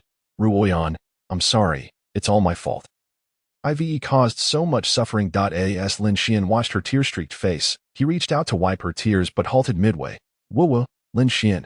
Lu Ruoyan could no longer suppress her emotions, bursting into tears as she threw herself into his embrace. Tightly clutching the man she longed for day and night, her tears flowed uncontrollably, releasing years of pent-up grievances and pain. You scoundrel! I have liked you so much. I have given so much for you. All the support you've received over the years has come from me, and all the difficulties you've faced. Lu Ruoyan lifted her delicate face, gazing adoringly at Lin Xian's cheek. After all this time, I finally stepped into your life, yet you wished to cast me aside, even wanting to be with another woman. Am I truly so unworthy? Please, just hold me. I beg you, embrace me. Inhaling the captivating scent that enveloped Lin Xian, Lu Ruoyan raised her face, her tear-filled eyes shimmering with a blend of sorrow and vulnerability. Ruoyan, sensing the trembling figure in his embrace, Lin Xian gradually set aside his grievances, regardless of how Lu Ruoyan had treated him in the past. All he desired now was to hold her tightly and comfort her. Ruoyan, I'm sorry. It's all my fault. I will make it up to you. Upon hearing Lin Xian's words, Lu Ruoyan's heart fluttered, and she instinctively closed her eyes, greedily nestling into Lin Xian's arms. After a long while, she finally emerged from his embrace, her eyes still red, yet the gaze she directed at Lin Xian lacked the previous turmoil. All right, then I want you to be my husband. Chapter 85. Lovers finally united. Lin Xian stared blankly at Lu Ruoyan, unable to recall how many times she had expressed this desire to him. However, when he learned that the person who had secretly supported him all these years was Lu Ruoyan, his heart tightened painfully. Lin Xian, you said you would agree to any compensation. I want you to be my future husband now. Is that not permissible? Faced with Lu Ruoyan's fervent advance, Lin Xian instinctively averted his gaze, but Lu Ruoyan quickly grasped his chin, compelling him to meet her eyes. But don't you still have an engagement? That doesn't matter. I will personally go to the Lin family to end the engagement. The only person I love in this life is you. Lin Xian met Lu Ruoyan's gaze, filled with hesitation. For some reason, he always felt a significant disparity when interacting with these young ladies. Thus, he had never truly liked Lu Ruoyan, nor had he disliked her. However, at this moment, he genuinely wished to love such a wonderful girl. I think your proposal is something we can consider. Bang! Lin Xian's response detonated like a nuclear bomb, stirring a tempest within Lu Ruoyan's heart. She gazed at Lin Xian in excitement. She had prepared herself for rejection. Yet now it seemed she had succeeded. Wu, you finally agreed. Do you know how long I have waited for this phrase? You have never looked at me with genuine concern.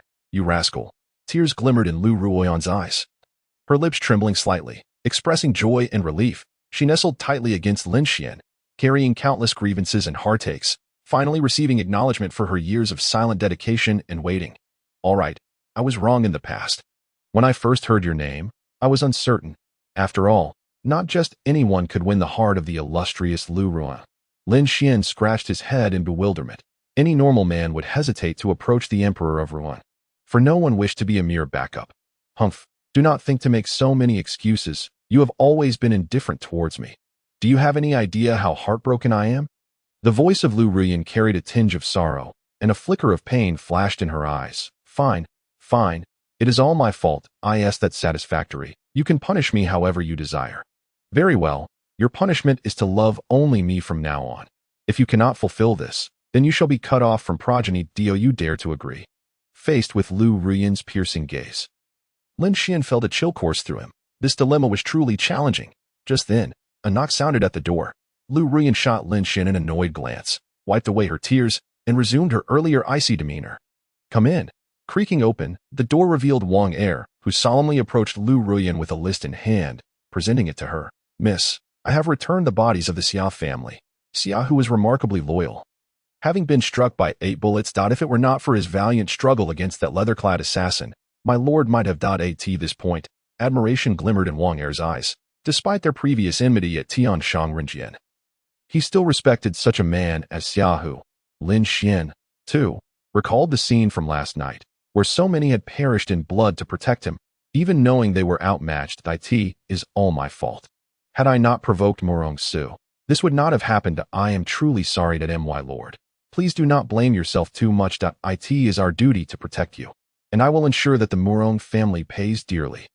A flicker of unnameable fury crossed Wang Er's eyes, not only for Lin Xian, but also for his comrades. Meanwhile, Lu Rian had finished reading the list of fallen guards, which included Xiaohu among them. A wave of grief washed over her. These were individuals who had watched her grow up, and now, Lin Xian, had it not been for the Xia family's intervention, you might have already been taken away by Murongsu. Therefore, I owe Xia Yuru a debt of gratitude. However, I will not relinquish you to her. Do you understand? What are you thinking? Since we are already a couple, I would never betray you. Nonetheless, I must genuinely thank Xia Yuru this time. Meanwhile, within the Xia family, silence enveloped as they gazed upon Xiaohu's lifeless form. Soon, a mournful voice broke through. Xia Yuru stumbled into the hall and immediately spotted Xiaohu, wrapped in white cloth. Xiaohu, how could this happen? She staggered to his side, gazing at the man who had followed her since childhood, and finally, her tears flowed uncontrollably. Xia Tian looked at his daughter with disappointment. He had long declared that no one from the Xia family was to interfere in this matter, yet it had come to this.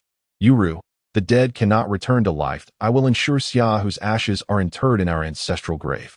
Please mourn appropriately. Father, why do you refuse to allow me to be with Lin Xian? If he were here, Xiaohu would never have died. Speak up. Xia Yuru glared at her father, hurling all her grievances at him.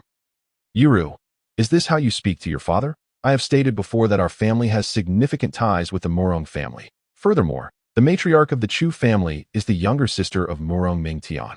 So I implore you to understand that I cannot risk offending Murong Mingtian for the sake of one Lin Xian. Xia Tian regarded her helplessly, although Xia Yuru was his most beloved daughter. He remained clear-headed regarding family matters. Indeed, father speaks wisely. A sister must not allow personal feelings to jeopardize our powerful alliance. Sitting nearby, Xia Yuqing smiled alluringly, her blood-red eyes gleaming with malevolence before turning to her father. I have already communicated with the Murong family. The incident regarding Xiaohu was merely an accident. The deaths from last night bear no connection to my family. As for the Murong family, they have said nothing further. Let us consider this matter resolved. Upon hearing her sister's words, Xia Yuru was instantly bewildered, staring at Xia Yuqing in disbelief. What do you mean? Xiaohu is not one of us. It was those assassins who killed them. Yet you forsake them for the sake of profit. Are those present even human? Chapter 86. Being handsome is also a burden. Xia Tian looked at his daughter with shame. He knew that his actions were indeed disgraceful, but as the head of the Xia family, he could not afford to lose face in front of others. Alas, Yuru has exhausted herself these past few days. Take her home to rest. With his command, an elderly steward who had been waiting nearby immediately intervened, forcibly escorting Xia Yuru out of the hall. Let go of me. On what grounds do you do this? Meanwhile, Murongsu was also fixated on the bodies of the two greedy wolves. Lost in thought, the leather-clad assassin, however, leisurely sipped tea at a nearby table, displaying no sorrow for his fallen comrades. How could this be? A killing machine, once unleashed, is never meant to fail. Death, what were you doing last night? Murongsu demanded, his eyes aflame with anger. Yet, the assassin remained unfazed by the inquiry, his demeanor devoid of subservience. There were too many people last night, and the alley was narrow. Those two fools were particularly careless. Even a 2-on-1 could be turned against them. What was I to do? Humph. Even if they failed. What of you? Are you not the so-called half-human, half-ghost, master marksman? Back in the capital, not even the Lin family could stop you. How is it that you faltered today? Murongsu sprang to his feet, pointing angrily at the assassin, oblivious to the chilling atmosphere that had settled in the room. The assassin chuckled lightly. That I recall it was you who insisted on capturing alive. Now you wish to kill the target. Do you not find this contradictory? I did say that. But could you not think for yourself? If capturing alive is impossible, why not kill him? Apologies, but a killing machine can only carry out the commands given prior to the mission. If you wish to place blame, blame your own foolishness. The assassin regarded Murongsu with an expression akin to that of an imbecile, nearly causing Murongsu to spit blood in fury. You damned fool. How dare you strike me? Slap? What? You dare hit me? Slap. I am your employer. What is wrong with scolding you? Slap. Whoa, please stop. It was entirely my fault for not stating things clearly. Murongsu clutched his face, which had once been handsome, now transformed into a swollen mess. The assassin remained impassive, elegantly retrieving a handkerchief from his pocket, wiping his hands, and disdainfully discarding it. This scene struck Murongsu as eerily familiar, triggering a resurgence of painful memories. Why? Ultimately, overwhelmed with rage, Murongsu spewed another mouthful of blood. collapsing helplessly to the ground. Yet the assassin regarded him with indifference, finally musing to the servants outside. What a fool, to be so enraged as to spit blood. Truly no one compares. Soon, 3 days had elapsed since the assassination in the alley, during which Lin Xian lay in the hospital. Lu Ruyan did not rush to retaliate against the Murong family, but instead devoted herself to caring for Lin Xian. Conversely, Lin Ruoxue, upon learning of the incident, made a special trip to the hospital to visit him, which surprised Lin Xian, as they had little rapport. Senior Lin Xian, please rest in bed for a few days. Remember to drink plenty of hot water. It cures all ailments. Lin Ruoxue, sweetly sitting by Lin Xian's bedside, smiled as she offered him a cup of freshly boiled hot water. Lu Ruyan glared at her fiercely, fearing the woman might attempt something in her presence. Ruoxue, thank you for visiting. Here, have an apple. Caught awkwardly between the two women, Lin Xian could only offer an apple to each, hoping to mask his discomfort. Sigh, why is this woman here again? Could it be that she has feelings for me? With Yin Yin still by my side, this could turn into a battlefield if not handled delicately. Lin Xian gazed at Lin Ruoxue, whose lovely face was adorned with a smile, further solidifying his suspicions. I must send Lin Ruoxue away before Lu Ruyan becomes angry. Otherwise, should a battlefield erupt, given my current situation, escape would be impossible. Haha, it's getting late, and I'm feeling rather sleepy. Let me, the patient, take a nap, all right? No way.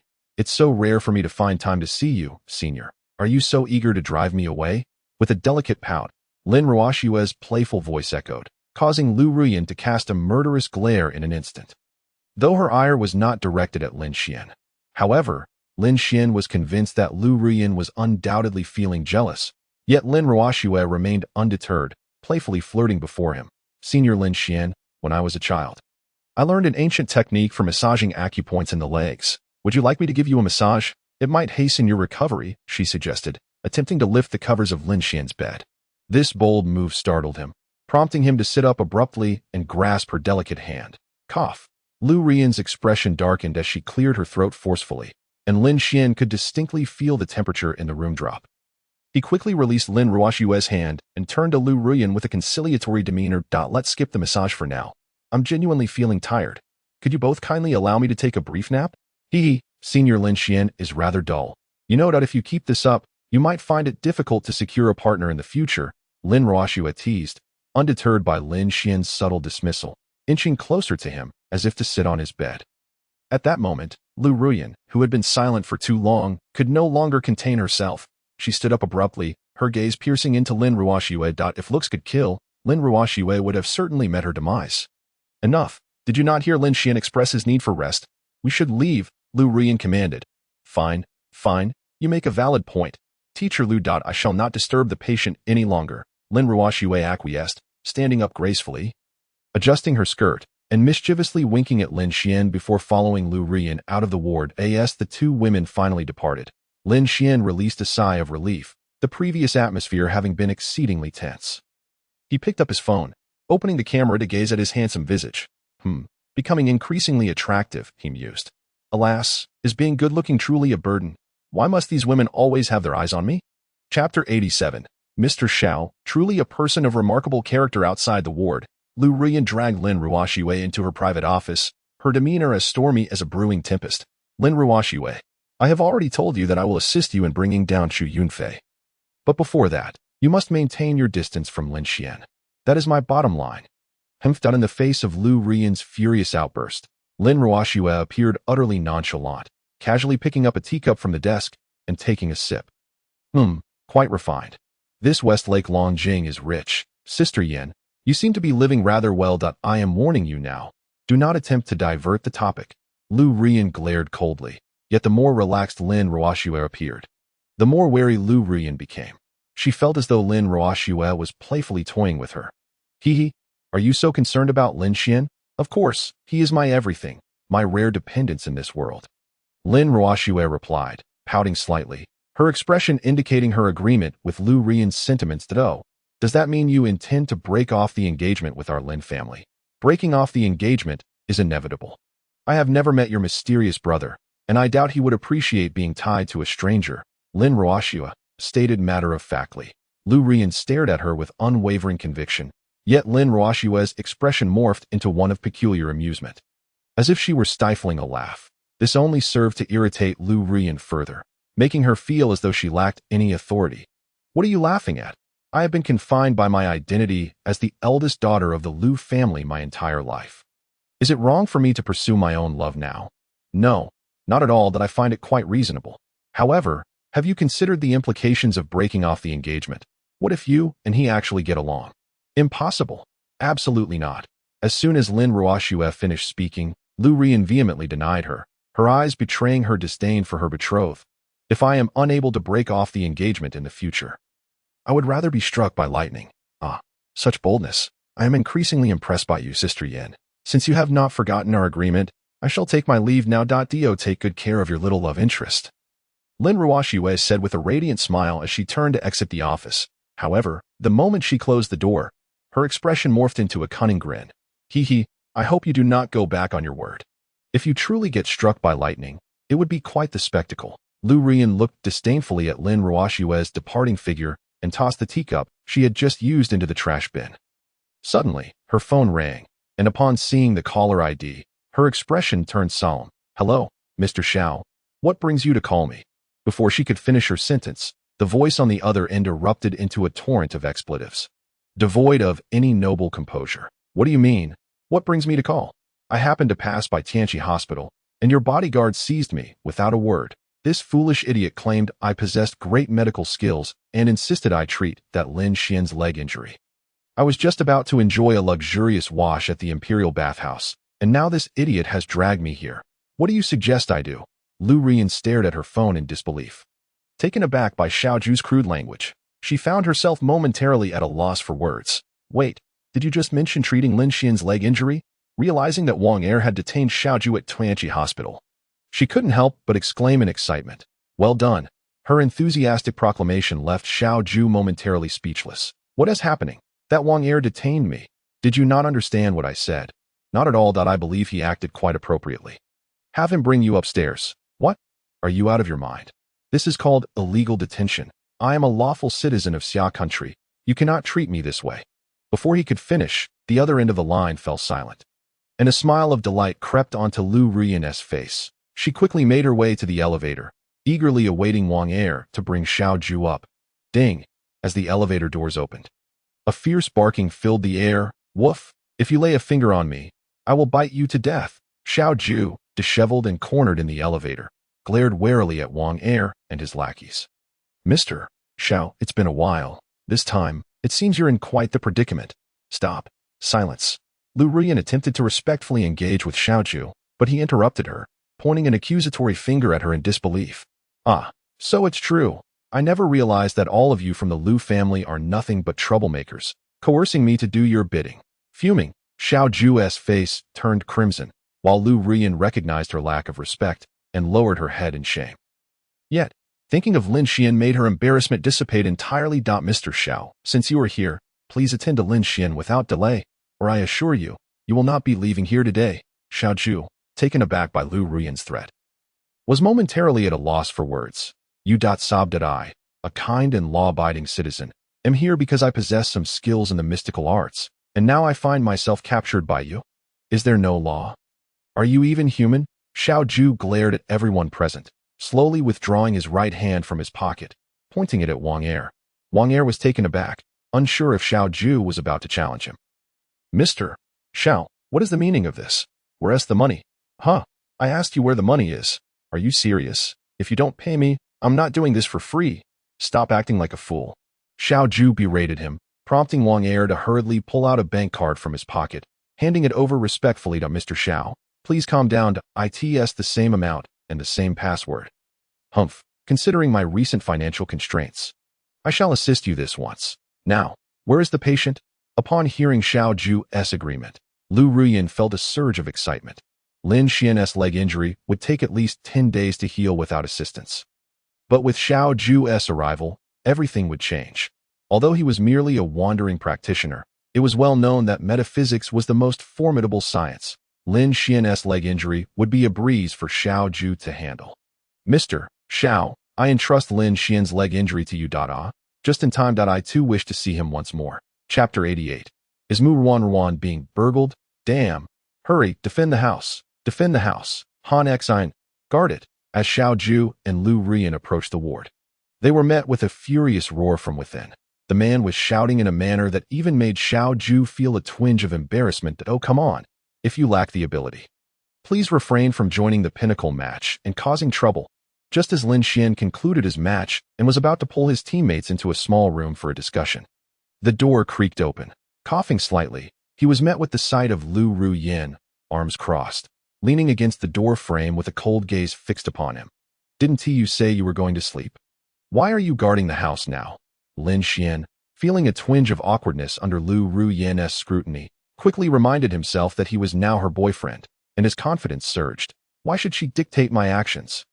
In a relationship, both partners are equal. I calculated my luck before sleeping, and surely today I shall achieve a string of victories. What harm is there in playing one more game?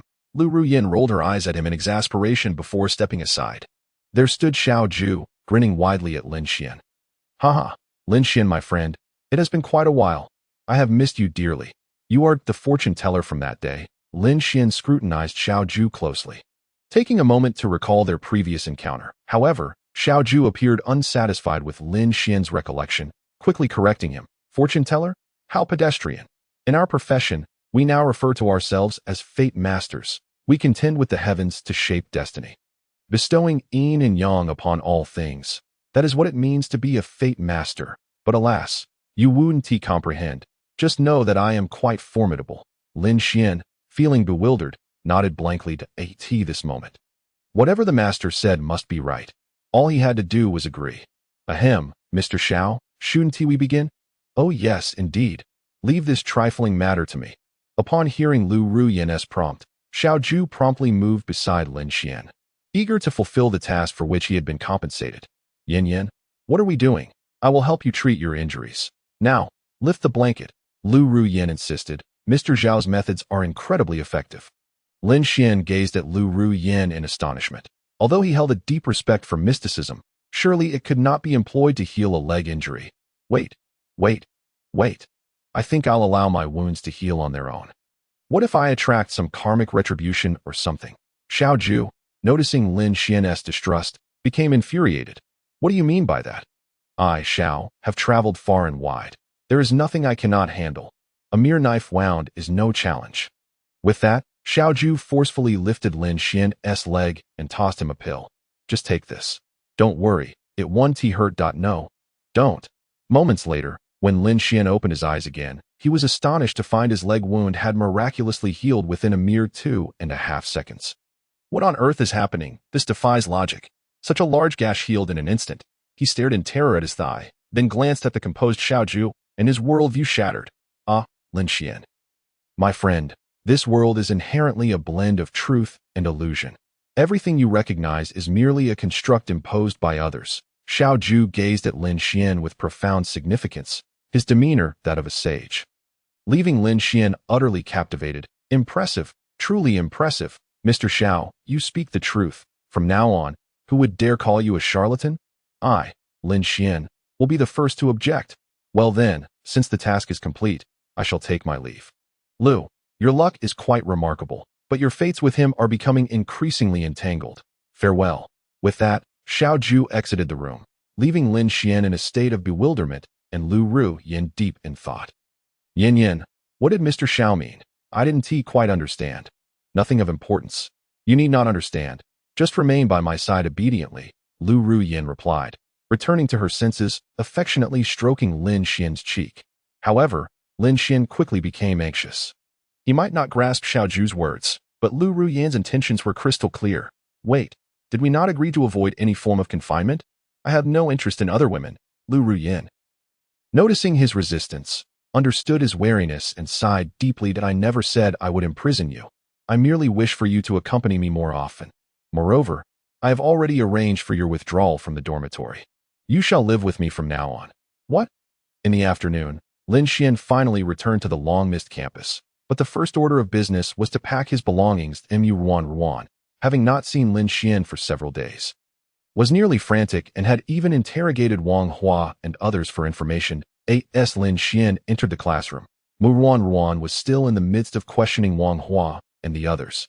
What on earth are you doing? The voice was unmistakable. Lin Xian, is that you?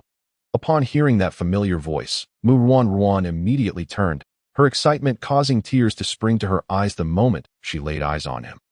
Lin Xian, she exclaimed, rushing into his embrace. Lin Xian was slightly taken aback by her sudden affection, swaying slightly as she nuzzled against him. Feeling a bit embarrassed, he glanced around at their classmates, who all stared in astonishment. Especially the teacher at the podium, who seemed too stunned to speak. Gently pushing Mu Ruan away, he whispered, Ruan, everyone is watching.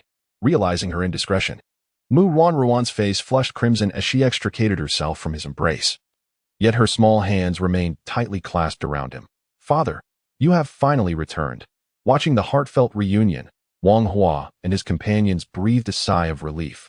If Lin Xian had not returned soon, they would have been in dire straits. Lin Xian, where have you been these past few days? Mu Ruan began to question, but just then, a cough interrupted her from the classroom door. Lu Ruyin appeared. Her icy gaze fixed on Mu Ruan's hands clinging to Lin Xian. Sensing the tension, Mu Ruan turned to face the door, their eyes locking with an intensity that left Lin Xian feeling like a sandwich caught in the middle, truly a predicament. Yin, you're here. Lin Xian awkwardly smiled as he disentangled himself from Mu Ruan and hurried to Lu Ruyin's side, leaving Mu Ruan in stunned silence. Lu Ruyin looked triumphantly at Mu Ruan, clearly satisfied with Lin Xian's actions. After all, it was Mu Ruan who had stolen Lin Xian from her in the past. Now, the tables had turned, and she stood proudly as Lin Xian's partner. You are far too inexperienced to compete with me. Chapter 89. Lu Ruyin's victory. Lu Ruyin regarded Mu Ruan with delight, stepping closer to Lin Xian, her eyes flashing with challenge. Mu Ruan, what sort of decorum is it to embrace male classmates in the teaching area, and do not think your privileged background grants you the right to bully others? Lin Xian looked innocently at Mu Ruan.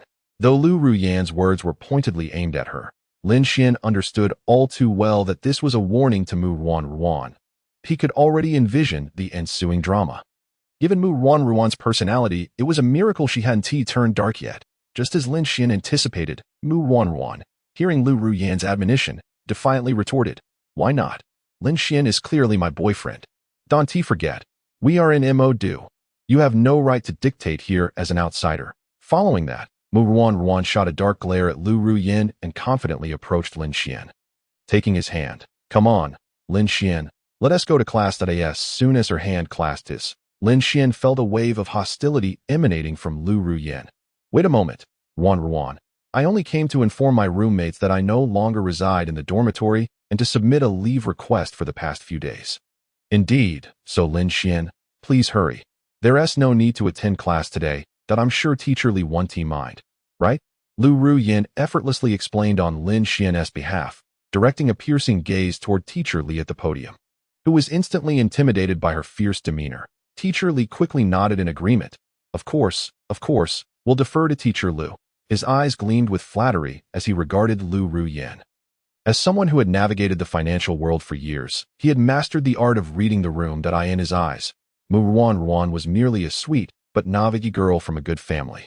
But Lu Ruyin was an entirely different matter. The aura she exuded, coupled with her unpredictable temperament, made it clear she was not to be trifled with, prompting Teacher Li to readily align himself with her. Once Teacher Li acquiesced to Lu Ruyin, the atmosphere in the classroom shifted palpably. All eyes turned to Lin Xian, Mu Ruan, and Lu Ruyin, their gazes darting among the three that the students were filled with shock and curiosity. And whispers began to circulate. Goodness, even the fearsome Lu personally requests a leave for Lin Xian, and with such ease too.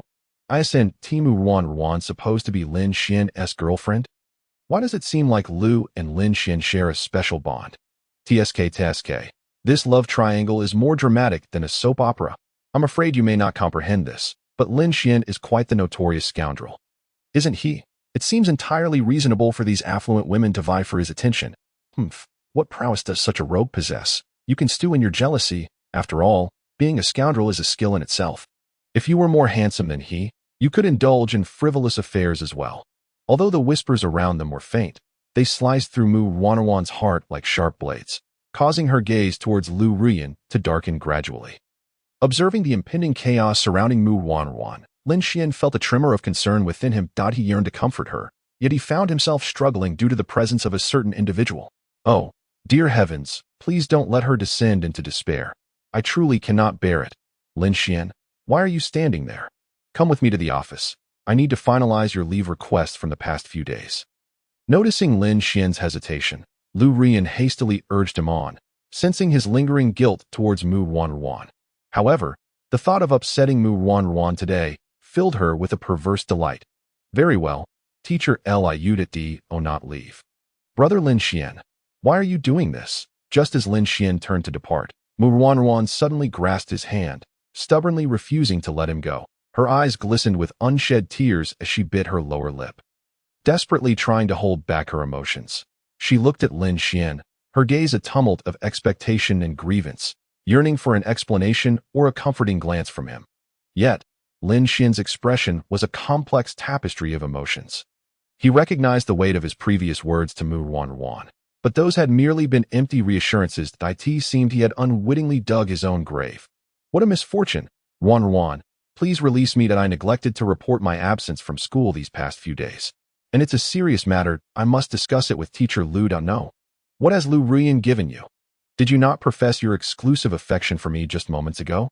If she is coercing you, speak up. I will stand by you. Lin Xian cast a conflicted glance at Mu Wanruan. Her innocent, pleading eyes made it difficult for him to be harsh. After all, which man could bear to hurt such a charming girl in front of him? Yet, Lu Rian was far from hesitant. With a lack of patience, she dashed to Lin Xian's side, seizing his other hand and forcibly pulling him closer to her. Mu Wanruan, please be mindful of the appropriate distance between boys and girls. After all, Lin Xian is not your boyfriend. Am I right, Lin Xian? Lu Rian turned to Lin Xian with a smile that was more menacing than welcoming. It's true that we are not in a romantic relationship. Wanruan, we must maintain some distance. Faced with Lu Rian's pressure, Lin Xian could only respond obediently. After all, one must prioritize their own safety. See, Lin Xian himself has stated it, so Mu Wanruan, kindly behave yourself and refrain from spreading rumors about us. After all, Lin Xian has another girlfriend. Lu Rian regarded Lin Xian with satisfaction before turning back to mock Mu Wanruan. Wow, this is quite astonishing. It's my first time witnessing the illustrious Mu Wanruan at a disadvantage. Indeed, Lu Rian lived up to her fearsome reputation, as no one could stand against her, regardless of their stature. The battles between women. I'm but a humble observer, and I find it utterly fascinating. Listening to the whispers of her classmates, Mu Wanruan felt her heart shatter into pieces. She gazed at Lin Xian in disbelief, but his eyes flickered with avoidance and helplessness. She instinctively tightened her grip, hoping to keep him by her side. Why? Brother Lin Xian, have I erred? I acknowledge my previous stubbornness, but I have realized my mistakes. Please, do not sulk any longer, will you? That's not. Before Lin Xian could finish, Lu Rian forcefully pried Mu Wanruan's hand away and yanked Lin Xian out of the classroom. Watching Lin Xian's retreating figure, Mu Wanruan could no longer contain her tears, which cascaded down her cheeks and fell to the floor. What had she done wrong? Chapter 90. I want to live with you. Ahem. All right. Lin Xian has left with teacher Lu. What are you all still gawking at? Quickly return to your seats for class. As the two formidable figures exited, Li Hua promptly adopted a serious demeanor, prompting the surrounding students to disperse hastily. However, Mu Wanruan remained in a state of daze, and no one dared to approach her. Observing this, Li Hua steeled himself and cautiously approached her. Mu Wanruan, are you all right? Would you like to take a break? Slap. A resounding slap echoed as Mu Wanruan struck Li Hua's face, knocking him to the ground before he could finish his sentence. When did Lu Rian become so powerful in Magic City? You dare to curry favor with her, Mu Wanruan. What are you doing? The school rules are quite clear. Students cannot defy authority. Slap. Before Li Hua could complete his protest, another slap met his face, leaving him with perfectly symmetrical handprints. Let me tell you, at Magic University, the Mu family reigns supreme. I have no qualms about altering the school regulations right now. Yes, Mu Miss. You are absolutely correct. I promise I will never dare to do so again. Li Hua was thoroughly intimidated. Caught between two women, he found himself in a precarious position, lamenting the poorly arranged class schedule. The students who had settled into their seats gasped at the display of Mu Wanruan's tyrannical behavior, especially Wang Hua and Zhang Feng, who had never witnessed Li Hua so thoroughly humiliated, finally understood the fear they had felt when Mu Wanruan threatened them. No wonder Lin Xian always looked so troubled. Although being pursued by so many beautiful women is delightful, it can be truly exhausting. Meanwhile, Lin Xian obediently followed Lu Rian into the office. Before he could even settle into a chair, Lu Rian lunged at him like a fierce tiger, pinning him against the sofa and thoroughly smothering him. "Ugh, you're too heavy. Let me breathe, what did you say?" Lu Rian exclaimed, sitting up in indignation. Lin Xian's face flushed crimson as he gasped for fresh air, finally regaining his composure. But Lu Rian was far from pleased. She delivered a playful punch to his arm, her eyes filled with reproach. "Why did you hit me? What do you think? Who would admit their girlfriend is heavy? I've gone easy on you." Lu Rian pouted, her lips pressed together, though she continued to tease him. Seeing Lin Xian's discomfort tugged at her heartstrings, "Is it really that painful? Let me help you." Yet, just as Lu Rian leaned down to assist him, a mischievous smile crept onto Lin Xian's face. He swiftly wrapped his arms around her slender waist and, with a sudden surge of strength, flipped her onto the other side of the sofa, turning the tables in an instant. "So you enjoy taking the dominant position? Little temptress Humph. I knew you were merely pretending earlier. You naughty boy, how can a student treat their teacher this way?" Lin Xian couldn't help but chuckle at Lu Rian's playful scolding. How had he never realized how amusing she could be? I recall someone shamelessly flirting with me first. Why are you turning the tables now?" I don't care. I'm right, and it's all your fault." "Is that so? Are you certain you want to rephrase that? What's this? With that posture, are you planning to bite me?" Lu Rian gazed at Lin Xian with feigned pride, though her eyes sparkled with a hint of anticipation. "Careful, woman, you're playing with fire. Could you perhaps rephrase that? You truly have no connection to those domineering CEOs. If you're not embarrassed, I feel embarrassed for you." Unable to contain himself any longer at Lu Rian's disdainful look, Lin Xian leaned in and pressed his lips against hers. The battle was fierce and not suitable for description. Long moments passed before they finally parted. Lin Xian settled himself comfortably on the sofa, adjusting his disheveled collar and casting a triumphant glance at Lu Rian, who was now utterly languid and showed no sign of resistance. You cannot match wits with me." "Humph. That's only because this isn't my territory. It's not conducive for me to showcase my skills. Just wait until you accompany me back to the villa tonight. Let us see how cocky you remain." Lu Rian shot him a fierce glare, but to Lin Xian, it lacked any real threat. "Sigh, some people in this world always question my capabilities. It truly vexes me." "Humph, is your prowess merely in enticing women like Mu Wanruan?"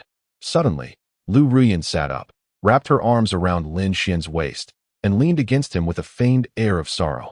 Lin Xian felt the softness against his back and furrowed his brow. "Oh, so that was your intention all along. What would happen if I pushed you away?" "Nothing much. I would personally ensure your demise if I cannot have it. Then neither shall anyone else." As soon as the words left her lips, Lin Xian instinctively covered his groin. Had this statement been uttered by Mu Wanruan, he might have dismissed it. However, Lu Rian was an entirely different matter. She was someone who truly meant what she said.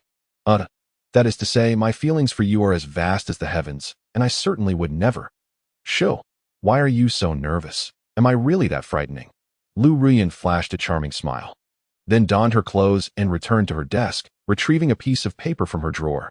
"Lin Xian, this semester is drawing to a close, and the teacher has decided that you need not attend classes for the next few days. I will ensure that your credits are duly awarded." With a beaming smile, Lu Rian placed the leave of absence form before him. Lin Xian stared blankly at the paper, his eyes reflecting a hint of astonishment. "Are you joking? There's still a month left in the semester. You can't just decide I won't attend." "Indeed, I've already arranged for your belongings to be moved to my home. From now on, you will be staying at my place every night." Lin Xian was utterly flabbergasted. This was quite the unexpected turn of events. "Wait, didn't you explicitly promise me that you wouldn't imprison me?" "True, I never said I would imprison you. I simply wish to provide you with a blissful and perfect home." "Can you not understand my intentions?" Lu Rian feigned deep emotion as she approached Lin Xian, her cunning nature unmistakable. I must truly be confused. I never imagined you could exhibit a fearful side as well." "I was merely joking. I simply want us to cohabit. That's so terrifying." Upon hearing Lu Rian's teasing, Lin Xian finally relaxed. If she were to confine him in a room for eternity, death would seem preferable. Chapter 91. The gradual madness of the campus belle. Lin Xian shot Lu Ruyan an exasperated glance, relieved that she was only jesting. There was no need for him to engage in a fierce battle with her. Humph, I have no intention of living with you. I'd rather return to the orphanage than reside in some grand villa. Lin Xian cast a disdainful glance her way, but she immediately retaliated, her long-suppressed Yandere tendencies beginning to surface. What did you just say? I don't want to live with you. I'd feel safer in the orphanage. They asked for your leave of absence form. I suppose I will reluctantly accept it. After collecting his clothes, Lin Xian rose to take the leave form. However, the moment his fingers brushed against it, Lu Ruyan firmly grasped his hand, their eyes locking. Lu Ruyan's intense gaze sent shivers down his spine. Truly, who could understand the goosebumps that coursed through him? What are you up to? Let go of me. Quickly. Cohabit with me, or I will take action immediately. Choose one. Lu Ruyan's eyes blazed as she fixed her gaze upon him, and Lin Xian could even hear the crackling energy beneath the table. Ha ha ha. I'm someone who only responds to force. Had you said this sooner, it would have sufficed. Why must you resort to such theatrics? Lin Xian let out a bitter laugh and, resigned, took hold of Lu Ruyan's delicate hand, ultimately choosing to yield. Indeed, the moment he uttered those words, the electric tension began to dissipate. At least you understand. You must hold me while we sleep tonight. Did you hear? What? That request? Izzy, before Lin Xian could finish his sentence. The familiar electric crackle erupted once more, prompting him to hastily change his tune. Let's plan this out. Very well. Remember that in school, you must call me Teacher Lu, and when we step outside, you must refer to me as wife. Do you understand? I remember. Lin Xian nodded obediently, unaware that their every action was being observed by Mu Wanruan from another classroom. Presently, her face was shrouded in shadows as she scrutinized the tablet in Zhang Ling's hands, even witnessing the intimate moments between Lin Xian and Lu Ruyan on the sofa. What is this? He has never treated me like that. Huh? Zhang Ling, do I seem amusing to you? Mu Wanruan, seemingly stimulated by something, began to laugh maniacally, startling Zhang Ling beside her. Ever since earlier, she had felt uneasy. Now, with her mistress in a frenzy, her fear only intensified. Miss, are you all right? Please don't scare me. Let's forget about that unfaithful man. Shall we? Ha ha, he's nothing but a scoundrel, toying with my feelings and discarding me without a second thought. Mu Wanruan gazed at Zhang Ling with a deranged expression, her wild laughter more unsettling than tears. Suddenly, she seized Zhang Ling's arm, causing her to lose her grip, and the tablet crashed to the floor, shattering the screen. Zhang Ling, am I truly inferior to Lu Ruyan? I am a complete failure, am I not? Miss, that's not true. Please calm down. Let's leave this place and see the school doctor. All right, answer my question. Why would he choose Lu Ruyan over even glancing at me? Thud. Zhang Ling fell to her knees, her legs giving way beneath her as tears welled in her eyes. Miss, I beg you, please stop thinking about that unfaithful man. I implore you to. Mu Wanruan stared blankly at Zhang Ling, tears streaming silently down her cheeks. Falling onto Zhang Ling's face, the two stood there, gazing at each other from their respective heights. Miss, have you calmed down? That's wonderful. Let us forget about that unfaithful Lin Xian and go see a doctor. Slap. Zhang Ling turned in disbelief, a crimson handprint emblazoned on her cheek, followed by a sharp sting. Only I can judge Lin Xian. Others are unworthy. Mu Wanruan's vacant gaze bore into her servant, an aura of chilling malice emanating from her. Mississippi, I apologize. I spoke too freely. Where does that wretched girl reside? I will give you 3 hours to uncover her whereabouts. Miss, what do you intend to do? Lu Ruyan is not an ordinary person. Silence. Do as I command. Mu Wanruan kicked Zhang Ling away, leaving her in stunned silence, nodding vigorously before hastily exiting the classroom. Alone in the classroom, Mu Wanruan stood, a sliver of the setting sun streaming through the window, casting a long shadow behind her. Slowly, she turned to glance toward the door, her delicate features obscured in shadow, rendering her expression unreadable. Lu Ruyan, I shall await you in hell. Before long, the sun dipped below the horizon, and the vibrant nightlife of the city was about to awaken. Yet Lin Xian was fated to miss out on this splendid nocturnal revelry. As he lay languidly on the sofa of a villa, basking in Lu Ruyan's tenderness. Could you be a bit more decent? I'm not asleep, and I feel embarrassed to confront your incessant thoughts. What are you being so stingy about? Sooner or later, you'll be mine. Lu Rian playfully tapped Lin Xian, her heart brimming with envy. But as she reconsidered, she quickly adopted a seductive demeanor, leaning in close to Lin Xian's ear. She whispered softly, Lin Xian, do you not wish to personally verify the validity of your teacher's credentials? Hearing Lu Rian's provocative words, Lin Xian coughed, spitting out the fruit he had just eaten.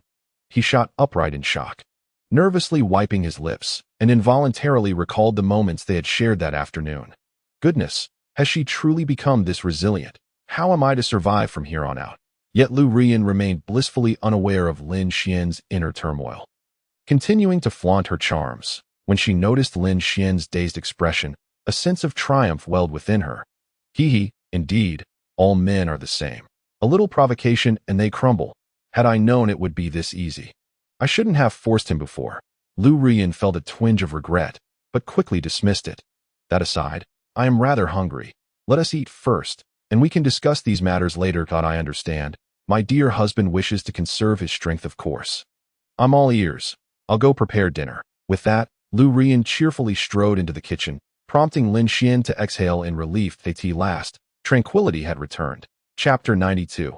Husband, come and taste my culinary skills. In the kitchen, Lu Rian hummed a cheerful tune, her mind filled with visions of the delightful evening ahead, completely neglecting the cooking chicken on the stove. Meanwhile, Lin Xian stood before a vase in the living room, scrutinizing it closely, increasingly convinced that it looked remarkably like the blue and white porcelain from the Changhua period displayed in the museum. Could this be a counterfeit? Or perhaps, Lin Xian examined the porcelain meticulously, recalling a vivid memory from middle school when he had accompanied his class on a spring outing. Out of curiosity, he had climbed over a railing and accidentally knocked it down, resulting in a loud crash as it shattered on the ground. At that moment, he was utterly terrified, but later, for some inexplicable reason, the museum chose not to hold him accountable. How peculiar, for this counterfeit appeared remarkably authentic. Suddenly, a sinister voice resonated from behind Lin Xian. In truth, the false may not necessarily be devoid of truth. What on earth? As soon as the voice emerged, Lin Xian's adrenaline surged to its peak, causing him to leap back in shock, yet his hand inadvertently brushed against the Changhua porcelain, shattering it into countless pieces. Damn, you nearly scared me to death. Could you please tread a bit more quietly? If I end up fainting from fright, it will be you who suffers the consequences. Lin Xian glared at Lu Rian, who immediately lowered her head in a display of feigned innocence, allowing him to vent his frustration. You drive me to the brink of madness. Don't be angry, darling, that I merely wish to tease you. By the way, why are you so fixated on that porcelain?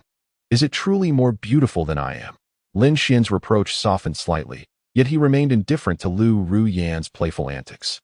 It's nothing, really. I was just a bit curious. The moment I laid eyes on this porcelain, it reminded me of a past incident, but it's unimportant. Upon noticing Lin Xian's hesitance, Lu Rian instantly grasped the underlying meaning. With a mischievous grin, she leaned closer to his ear and whispered, could it be that you once shattered an identical porcelain piece? How did you know? Is it really that difficult to guess? Besides, mine is genuine. Though I seem to have forgotten the exact price, it certainly wasn't cheap. Lin Xian's astonishment grew as he glanced at the shards scattered on the ground, then back at Lu Rian's expression. Suddenly realizing why the museum had refrained from demanding compensation during that spring outing, it turned out that it had been a counterfeit all along. They were simply wary of being exposed. Seeing the look of enlightenment on Lin Xian's face, Lu Rian couldn't help but smile. She then took his hand and led him to the villa's highest level, to an open-air balcony. Darling, isn't it beautiful here? Indeed, this is the first time I've encountered such an atmospheric dinner setting. Lin Xian gazed around in a daze. The delicate round table had been impeccably arranged, adorned with elegant silver cutlery and crystal-clear goblets. At the center of the table was a bouquet of assorted flowers, exuding a subtle fragrance, enhanced by the gentle flicker of candlelight, creating an enchanting ambience. What do you think? This is a candlelit dinner I meticulously prepared for you. Surely it surpasses the mundane. Lu Rian blinked her hopeful eyes, gazing adoringly at Lin Xian, eagerly awaiting his praise. However, Lin Xian had little inclination to indulge her. Since moving in, it was already 8 o'clock. Lu Rian had been cooking until now, and he felt he might starve before he could appreciate the decor, which, after all, was merely eye-catching. Looks great. But let us eat quickly. I'm genuinely starving. Lin Xian impatiently took a seat at the table, while Lu Ruyin felt a twinge of annoyance that her efforts had gone unappreciated.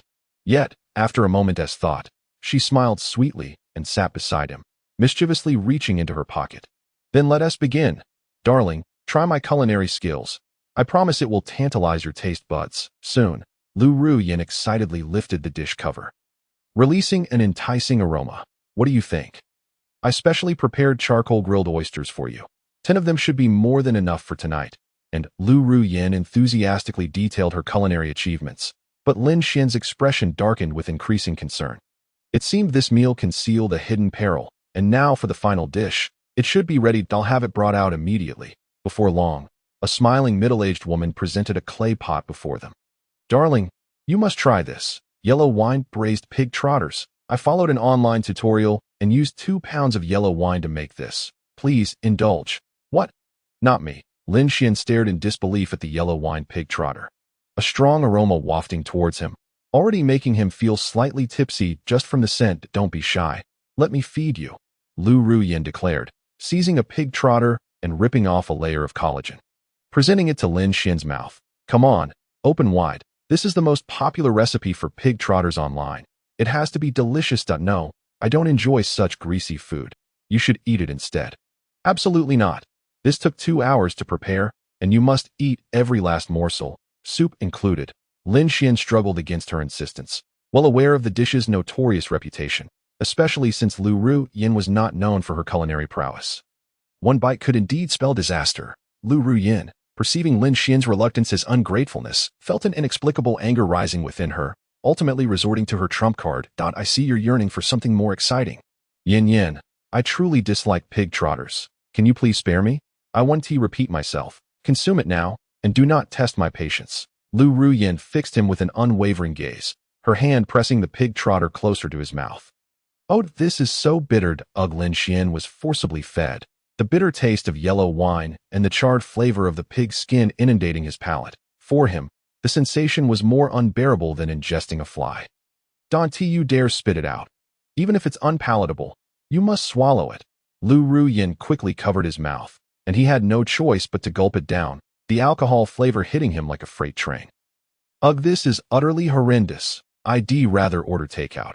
If I eat any more, I'll truly perish. Lin Xian looked helplessly at the clay pot, lamenting to himself.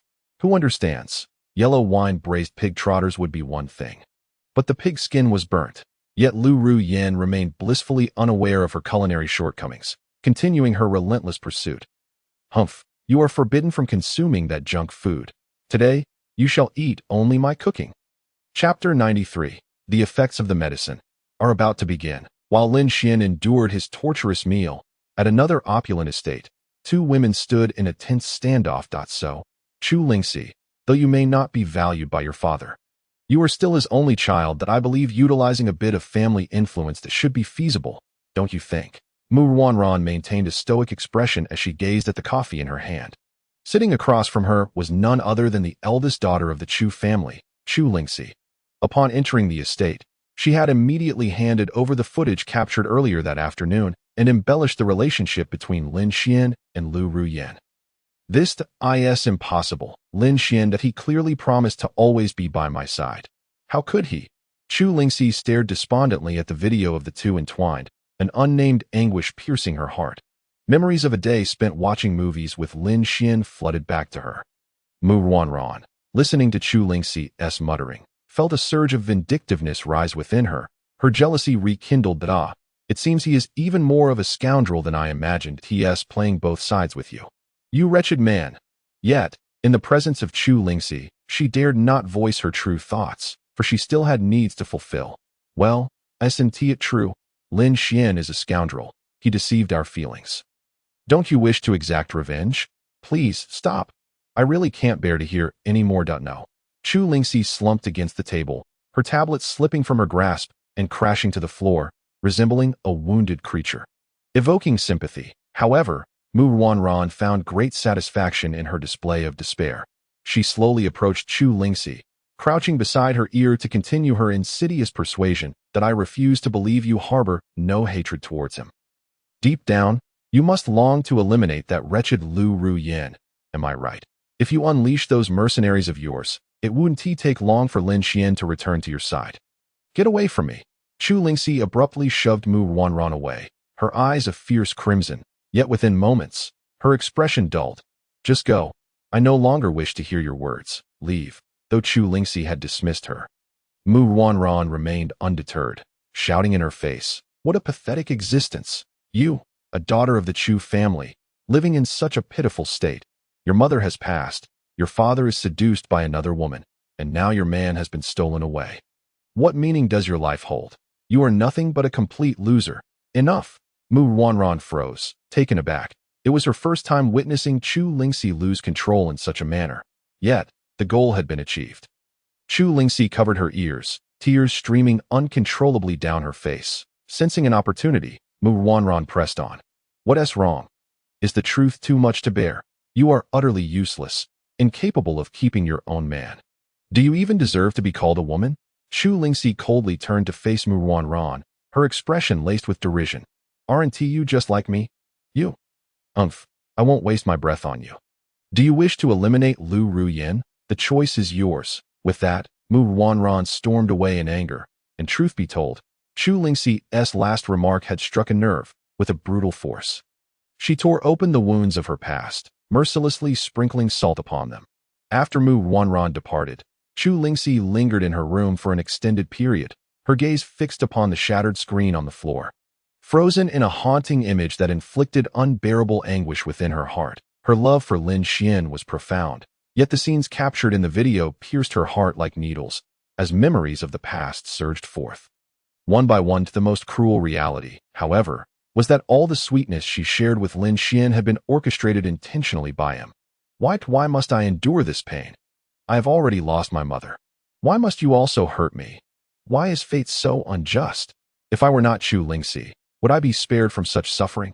She sat despondently on the cold floor, her arms tightly wrapped around her knees, burying her face in her chest as silent tears streamed down, unnoticed by anyone. Meanwhile, Lin Xian remained oblivious to the turmoil of the two women. He languished on the sofa, feeling discomfort as his stomach swelled, devoid of any desire to move. Lin Xian despaired as he stared at the ceiling. Just half an hour prior, he had been forced by Lu Ruyin to consume an entire pig's trotter, 10 oysters, and a variety of precious tonics. As a result, he now felt a burning heat coursing through him, accompanied by a faint sense of dizziness that in short, he felt quite feverish. Why do I feel so lightheaded? Could it be that I overindulged in the pig's trotter? That can't be. I didn't even touch the soup. As Lin Xian pondered his discomfort, Lu Ruyin emerged from the bathroom, clad only in a bathrobe. "Darling, I'm all done with my shower. Shouldn't we discuss the intricacies of human biology?" "I'm sorry, but I have no interest in biology.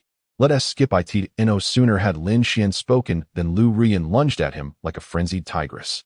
"Ouch! Don't tear my ear. That hurts." "Humph, so you do know pain. You seem to have forgotten the house rules. My wishes must never be defied. Do you understand?" "Understood, understood. Please spare me, Annie." Upon hearing Lin Xian's desperate pleas for mercy, Lu Ruyin finally relented and intended to pull him into the room. "Wait a moment. You've already showered, so I should wash up too. No worries. I don't mind you." "Absolutely not. We boys shower quickly.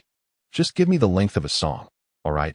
Lin Xian blinked his pitiful eyes, and Lu Ruyin, softening slightly, agreed to his request. "Fine. I'll wait for you in the bedroom. Once you're done, come over on your own accord. Don't make it difficult for me. Got it?" Lu Ruyin gave him a knowing look, her words steeped in danger. "Just remember, my dear, I am undeniably beautiful, and today I intend to leave you utterly defenseless. Don't blame me for not warning you. If you manage to make it to school tomorrow, I'll take your surname." Buffed. Lu Ruyin chuckled at Lin Xian's serious demeanor. Truth be told, there were times when he was quite adorable. "All right, I look forward to your performance." With a flirtatious smile, she gently tapped his chest with her finger before ascending the stairs. Yet, the moment Lin Xian entered the bathroom, Lu Ruyin paused, casting an enigmatic glance back at the bathroom door, a cunning smile slowly curling at the corners of her mouth. The effects of the concoction seemed to be taking hold. Chapter 94. Being a man is hard. The bathtub in this affluent household is simply divine. It even maintains a constant warm temperature and emits a delightful fragrance. Wow, there's even artificial intelligence. Lu Rian truly lives a splendid life. The disparity between individuals is staggering. Lin Xian reclined comfortably in the tub, calling out, and immediately, a diminutive artificial intelligence appeared, presenting him with a glass of orange juice. Delightful, but why do I feel increasingly dizzy?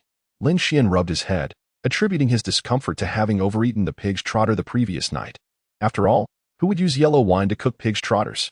Unbeknownst to him, a small crack had formed in the bathroom door, allowing a few drops of water to trickle in. This orange juice is exquisite, truly a fine variety from Southeast Asia. Hee, I'm glad you like it. But it seems you've forgotten something. Suddenly, Lu Rian's voice emerged from behind him, startling Lin Xian so much that he nearly leapt out of the tub. What the Wait a minute. I'm all alone here. There's no one else. He turned around but saw nothing except for his own reflection in the bathroom that moment. The artificial intelligence unexpectedly spoke, relaying Lu Rian's voice directly to Lin Xian's ears. What are you looking for, darling? Do you want to join me? Before her voice could fully transmit, it was abruptly interrupted by a slap. Wait, you can't possibly be able to see me, right? You heard my ramblings just now. Lin Xian glared warily at the artificial intelligence, which was cleverly submerged in water, denying Lu Rian any chance to overhear. How could I? I only peeked for a moment. Hurry up and finish washing. The time for a song has long passed. If you're deliberately stalling, don't blame me for being rude. Outside, Lu Rian anxiously explained, her cheeks flushed, as if she had just emerged from a fierce battle. Tightly shutting her eyes. However, Lin Xian sensed something was amiss. He hastily dried off, donned the milk dragon robe Lu Rian had prepared for him, and made his way to the door. Yet Lu Rian remained pressed against the wall, eyes closed, mumbling to herself. Darling, you wouldn't want me to deduct your credits, would you? Seemingly lost in thought, Lu Rian was oblivious to Lin Xian's departure from the tub. Creak, the bathroom door swung open, and Lin Xian's silhouette emerged, illuminated by the bright light within, his shadow stretching long across the floor as he awkwardly observed Lu Rian on the ground, a strange tension coursing through him. Did I come out at an inopportune moment? Suddenly, hearing his voice jolted Lu Rian from her reverie. She stared blankly at the man before her, finally. The author humbly apologizes for not being able to craft the most thrilling plot and unconditionally welcomes your critique the following morning. Lin Xian stirred from his slumber, still groggy. With only vague recollections of the previous night that he remembered seeing Lu Rian outside the bathroom door, and then everything spiraled out of control, leading to an abrupt ending. Frustrated, Lin Xian smacked his forehead, suddenly realizing something felt amiss. He had always risen each morning like a titan, yet today, what the heck? Why does my waist ache so much, and why are my legs so numb? Confused, Lin Xian surveyed the room, finding himself alone. Just then, the door swung open and a plain-looking middle-aged woman entered. Son-in-law, you're awake. Miss asked me to remind you to come down for breakfast. The woman respectfully bowed to Lin Xian, then gestured professionally, making it clear she was the steward of the estate. I see. Let her wait. I'll wash my face and brush my teeth first. Lin Xian tiredly stretched his back and walked into the bathroom.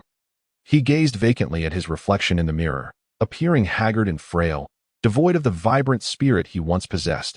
Alas, I never imagined I would look so worn out. It's all Lu Rian's fault.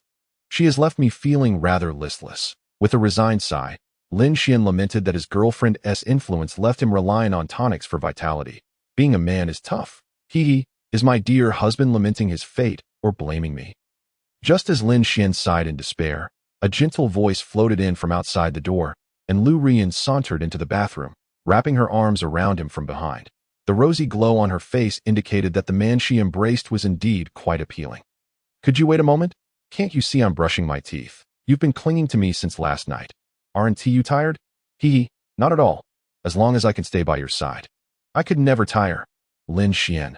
Lu Rian beamed with joy as she clung to him, leaving Lin Xian to brush his teeth and wash his face in resignation, while she playfully teased him from behind.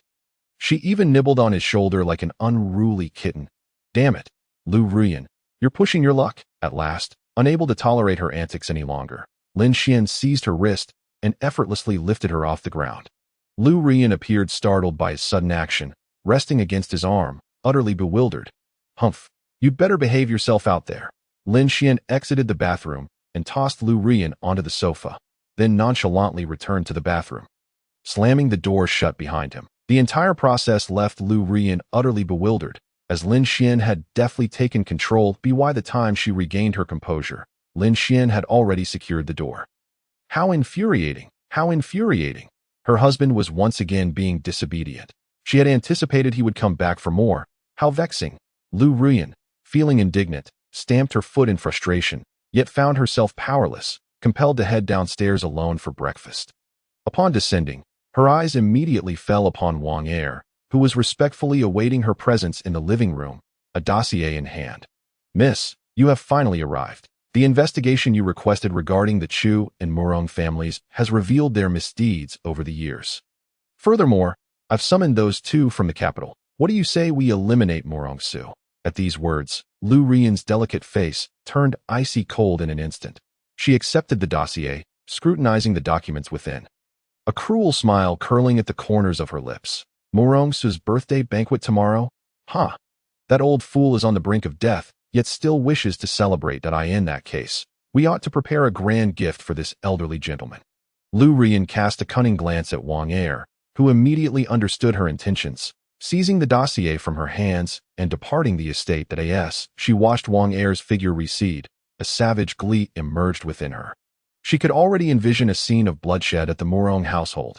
Old fool, does your son's head count as a grand gift? Chapter 95. The death of Murong Su. Not long after Lu Rian set her plan into motion, Lin Xian had finished washing up in the bathroom that he yawned wearily, clearly having expended a considerable amount of energy. However, his fatigue dissipated the moment he laid eyes on the sumptuous spread before him. How did you know that my favorite dish is these crystal shrimp dumplings? They are quite delectable. Lin Xian eagerly picked up a dumpling. The tang of aged vinegar combined with the smoothness of the shrimp was simply divine. What do you think? This is the red devil shrimp I specially airlifted from Spain that if you enjoy it, I can arrange for it to be flown in daily. Lu Rian gracefully approached Lin Xian, delicately placing a dumpling in his mouth with a tender smile. That won't be necessary. Even the most delicious dishes can become tiresome if consumed every day. Wouldn't you agree?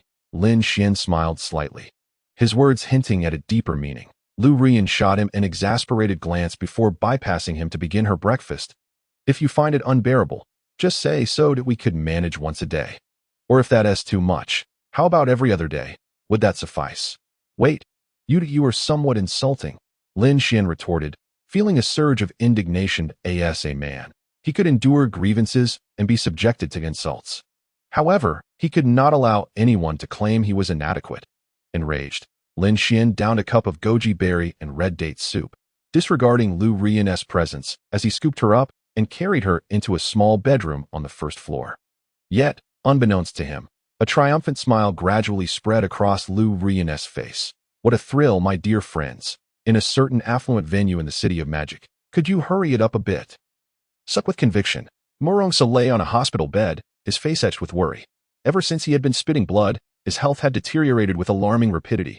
His Wang Er gazed in astonishment at the burlap sack, realizing that Murong Su had likely been dismembered by this malevolent force. How swiftly the task was accomplished. Where was Bai Wuchang? Weren't the two of them inseparable? The last time they undertook a mission, she perished at the hands of a reaper. Thus I dissolved her ashes in water and consumed them entirely, merging our essences into one. Hey, Wuchang maintained his slightly rigid smile, yet his eyes betrayed no hint of emotion.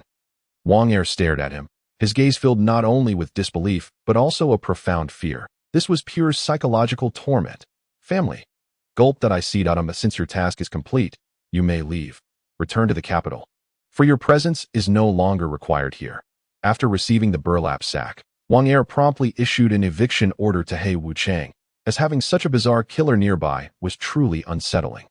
However, upon hearing Wang Er's command, He Wuchang remained rooted in place, slowly retrieving a map from his pocket, depicting a middle-aged man that I cannot depart just yet.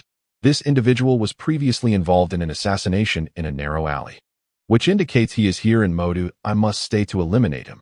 What on earth? Is he the one who murdered your sister? He Wuchang nodded stiffly, his smile becoming increasingly strained, yet his aura grew ever more sinister. Wang Er pondered for a moment, Although he desired He Wuchang to eliminate the assassin who targeted Lin Xian, he could not allow such a perilous figure to roam freely. Someone like He Wuchang, once unleashed into society, could very well result in the demise of many innocents. Sigh, he is the Chu family's killing machine. All I know is this much. You must deal with him and return to the capital immediately after. Understood. In response to his employer's command, He Wuchang offered no reply, merely allowing his smile to appear slightly more natural before departing without a word. Wang Er watched He Wuchang's retreating figure with a somber expression. Shaking his head in resignation before unfastening the burlap sack, an overwhelming stench of blood instantly permeated the entire room. Holy cow! At noon, after assisting Lu Rian with yoga for the morning, Lin Xian now languished weakly on the sofa, feeling as though his back might snap at any moment. I know everyone is disinterested in the morning's events, so I've taken the liberty of omitting them. Hissed, I'm utterly exhausted. Why does life seem to grow more arid by the day? At this moment, Lu Rian had regained her vitality, leaning against the doorframe with a rosy complexion, her gaze towards Lin Xian betraying a hint of evasion. It seemed that she was afraid. Darling, would you accompany me to the company this afternoon to handle a few matters? Does that mean you want to be here this afternoon? Upon hearing Lu Rian's playful tone, Lin Xian instinctively sprang from the sofa. Wonderful. When are you leaving? If so, I want to go. Observing Lin Xian's excitement, Lu Rian's smile abruptly faltered. Moments later, Lin Xian, feeling wronged, covered his neck, which bore the marks of Lu Rian's bites. Ive already said I would accompany you. Yet you still bit me. How ungracious. Hee. In this household, who dares say I am not gracious? Aunt Wang, do you think I am gracious or not? Lu Rian directly seized the cleaning housekeeper, Wang, and asked in front of Lin Xian. The young lady is undoubtedly a gracious woman. The young master should cease provoking her. No, this is bullying, taking advantage of us vulnerable members of society. Lin Xian looked at the two of them. Equally infuriated and helpless, Lu Rian, with a proud demeanor, leaped into Lin Xian's embrace, wrapping her arms around his neck once more. Aunt Wang, please prepare the car. I shall be leaving with Lin Xian shortly. Very well, young lady. After Aunt Wang departed, Lu Rian forcibly pulled Lin Xian into the bedroom to change her clothes. Before long, they were seated in the sports car Lu Rian had previously gifted Lin Xian. Revving down the bustling streets with a roar. Yin Yin, aren't you a teacher at our school? Why are you running a company outside? Lin Xian queried Lu Rian, perplexed. It seemed rather odd for someone who owned a company to also teach. Lu Rian merely smiled softly, extending a black silk ribbon towards Lin Xian's bow tie. This isn't a personal venture. It's the Lu family's assets in Modu, and I just occasionally check in. What's this? Little husband, are you interested in our family? Lin Xian, suppressing his impulses, seized the mischievous ribbon with one hand, keeping the other on the steering wheel. What are you doing? Can't you see I'm driving? If the cameras ahead catch this, where will I hide my face? Lu Rian, however, seemed entirely unfazed, growing even bolder. Darling, I've seen people say on Douyin that if couples lack a bit of playful intrigue, their feelings will naturally fade, so I must constantly maintain our relationship.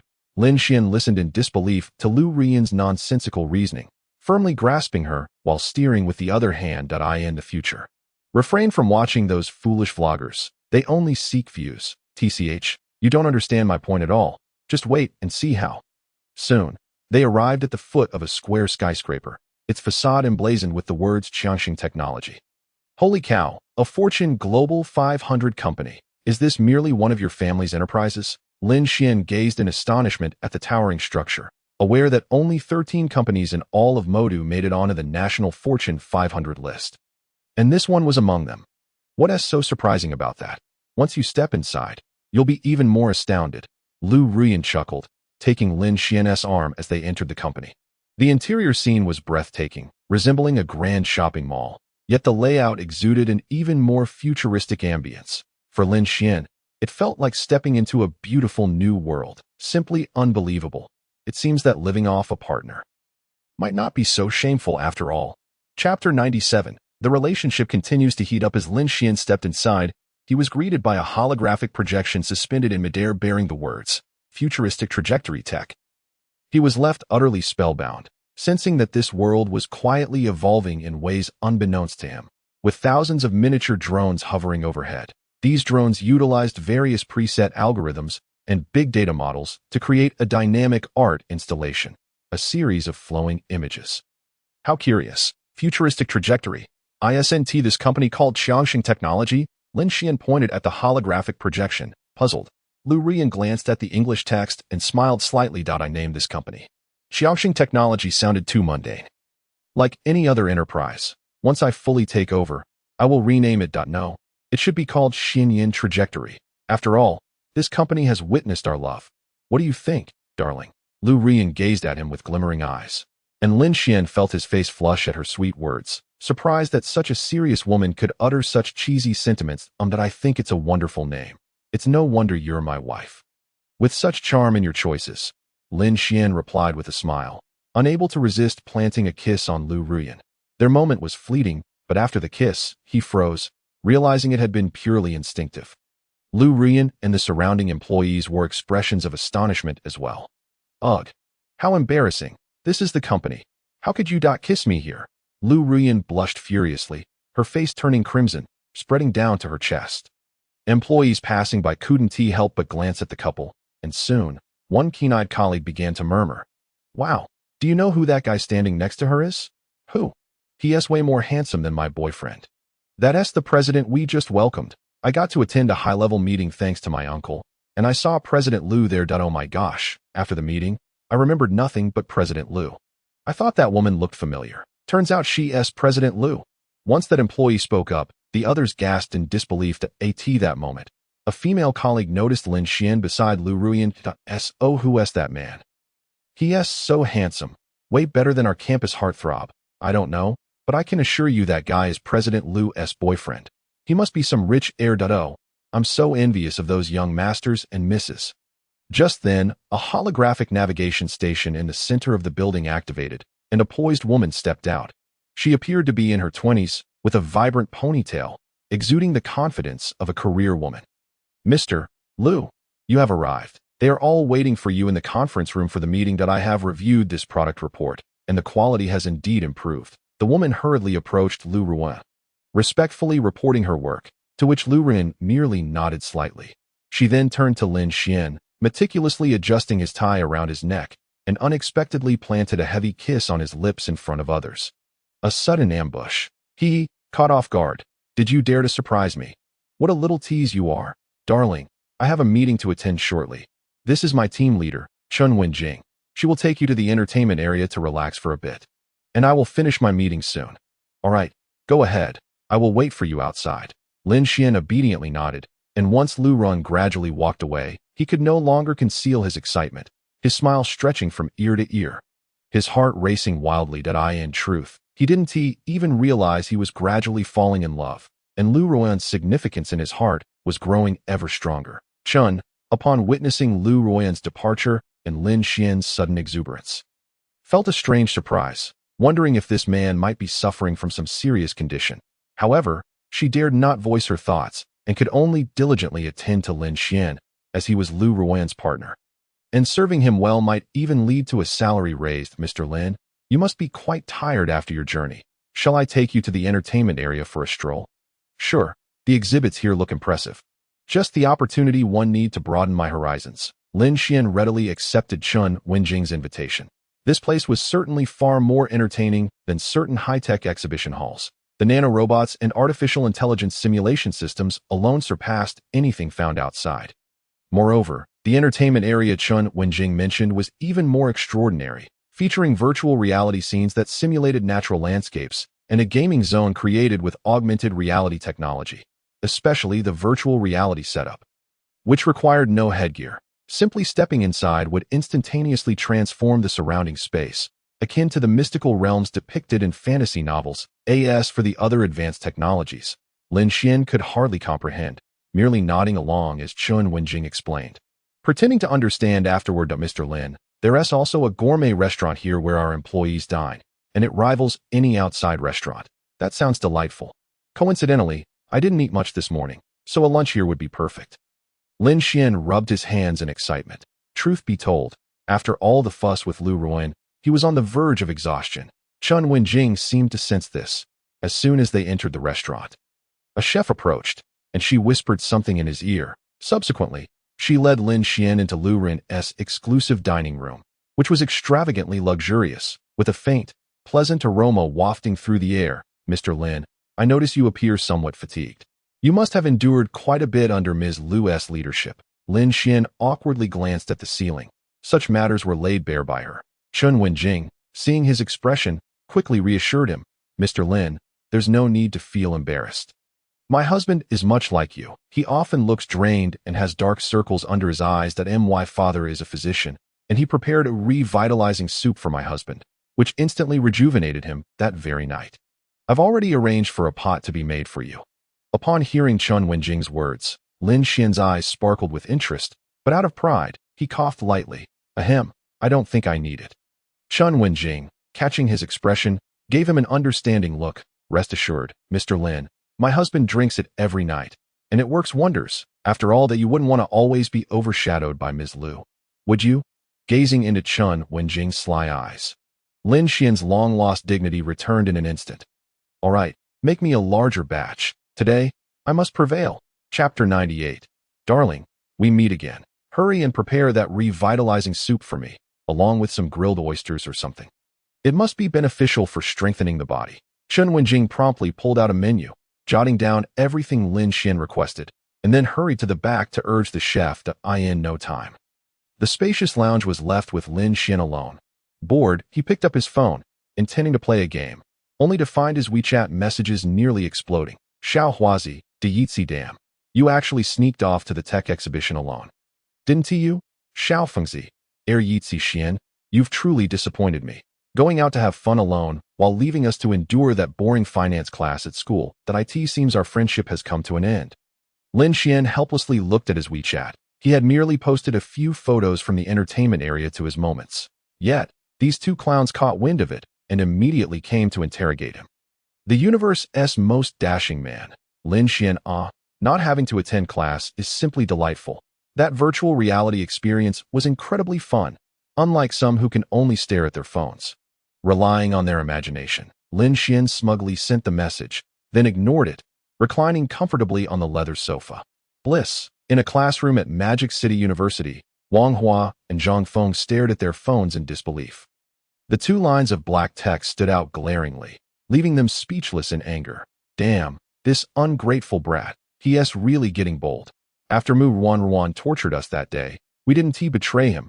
Yet this ungrateful child not only failed to thank us, but also snuck off to have fun behind our backs. Right? Such ingratitude, such a despicable character. He doesn't even deserve to be called my son. Wang Feng and Zhang Hua cursed indignantly, and if it weren't for the fact that they were in class, they would have rushed out to confront Lin Xian. However, they were completely unaware that Mu Ruan was watching them intently from a corner by the window. It seems these two fools have already reached out to him. That makes things easier. On the other side, in the opulent lounge, Lin Xian satisfiedly belched, having completely devoured his lunch. Chen Wenjing stood respectfully beside him, observing Lin Xian's gradually reddening face, internally exclaiming, "Steady now." Burp Chen. You are a tremendous contributor. I will definitely speak highly of you to Yan Yan later. Oh, Mr. Lin, you flatter me. This is merely my duty. Hearing Lin Xian's praise, Chen Wenjing grinned widely, her expression increasingly obsequious. Ahem, when is Yan Yan's meeting going to end? It's almost 1, and she hasn't eaten yet. Lin Xian pointed at the clock on the wall, unknowingly starting to show concern for Lu Ruan. Seeing Lin Xian inquire about her, Chen Wenjing promptly explained, Mr. Lin, you may not be aware, but Ms. Lu is notoriously strict. Typically, she spends an hour just scolding people during meetings. It's akin to an ancient emperor holding court. Without at least 2 hours, the meeting cannot conclude. Perhaps you should explore a bit more. I believe the meeting will end shortly. Upon hearing Chen Wenjing's explanation, Lin Xian understood. No wonder Lu Ruan, despite being a teacher, emanated such a powerful aura every time he saw her. It was now clear to him that with her weekly meetings with the company executives, such a commanding presence was inevitable. Oh, very well. Work takes precedence. I understand. What else is there to see? Lead me to broaden my horizons. Certainly, Mr. Lin. Right this way. Following that, Chen Wenjing guided Lin Xian to the company's internal exhibition hall, which housed everything from artificial intelligence to virtual reality and beyond. Wow, is that Thanos? This is incredibly lifelike. Chen Wenjing smiled mysteriously, picked up a remote control, and in an instant, their surroundings transformed into a battlefield, with Thanos glaring menacingly at them. Mr. Lin, this is a virtual game currently in testing. If successful, it will undoubtedly set a precedent in the gaming industry. Would you like to give it a try? Absolutely. I never imagined I would get to be a superhero in my lifetime. This is simply awesome. However, just then, Chen Wenjing's phone rang. Upon answering, she immediately turned off the virtual game. I'm sorry, Mr. Lin. An important client has arrived today, and she is currently in the exhibition hall. I must go attend to her. Lin Xian, seeing the apologetic look in Chen Wenjing's eyes, quickly expressed his understanding, though he felt a tinge of disappointment. No worries, team leader Chen. Since you have matters to attend to, please go ahead. I'll find another staff member to guide me. All right, Luo Shikai, hurry over here and take good care of Mr. Lin. Chen Wenjing called out loudly, and soon a plump man rushed over, panting as he looked at the group leader. I'm here, Luo Shikai. This is our president's husband, Mr. Lin. Today, you will stay by Mr. Lin's side and ensure he has a fantastic experience with our company's products. Upon hearing the words husband of the president, the stout man's small eyes widened in astonishment, resembling two copper bells, and his demeanor instantly shifted to one of seriousness. Though, rest assured, team leader Chen, I will take excellent care of President Lin.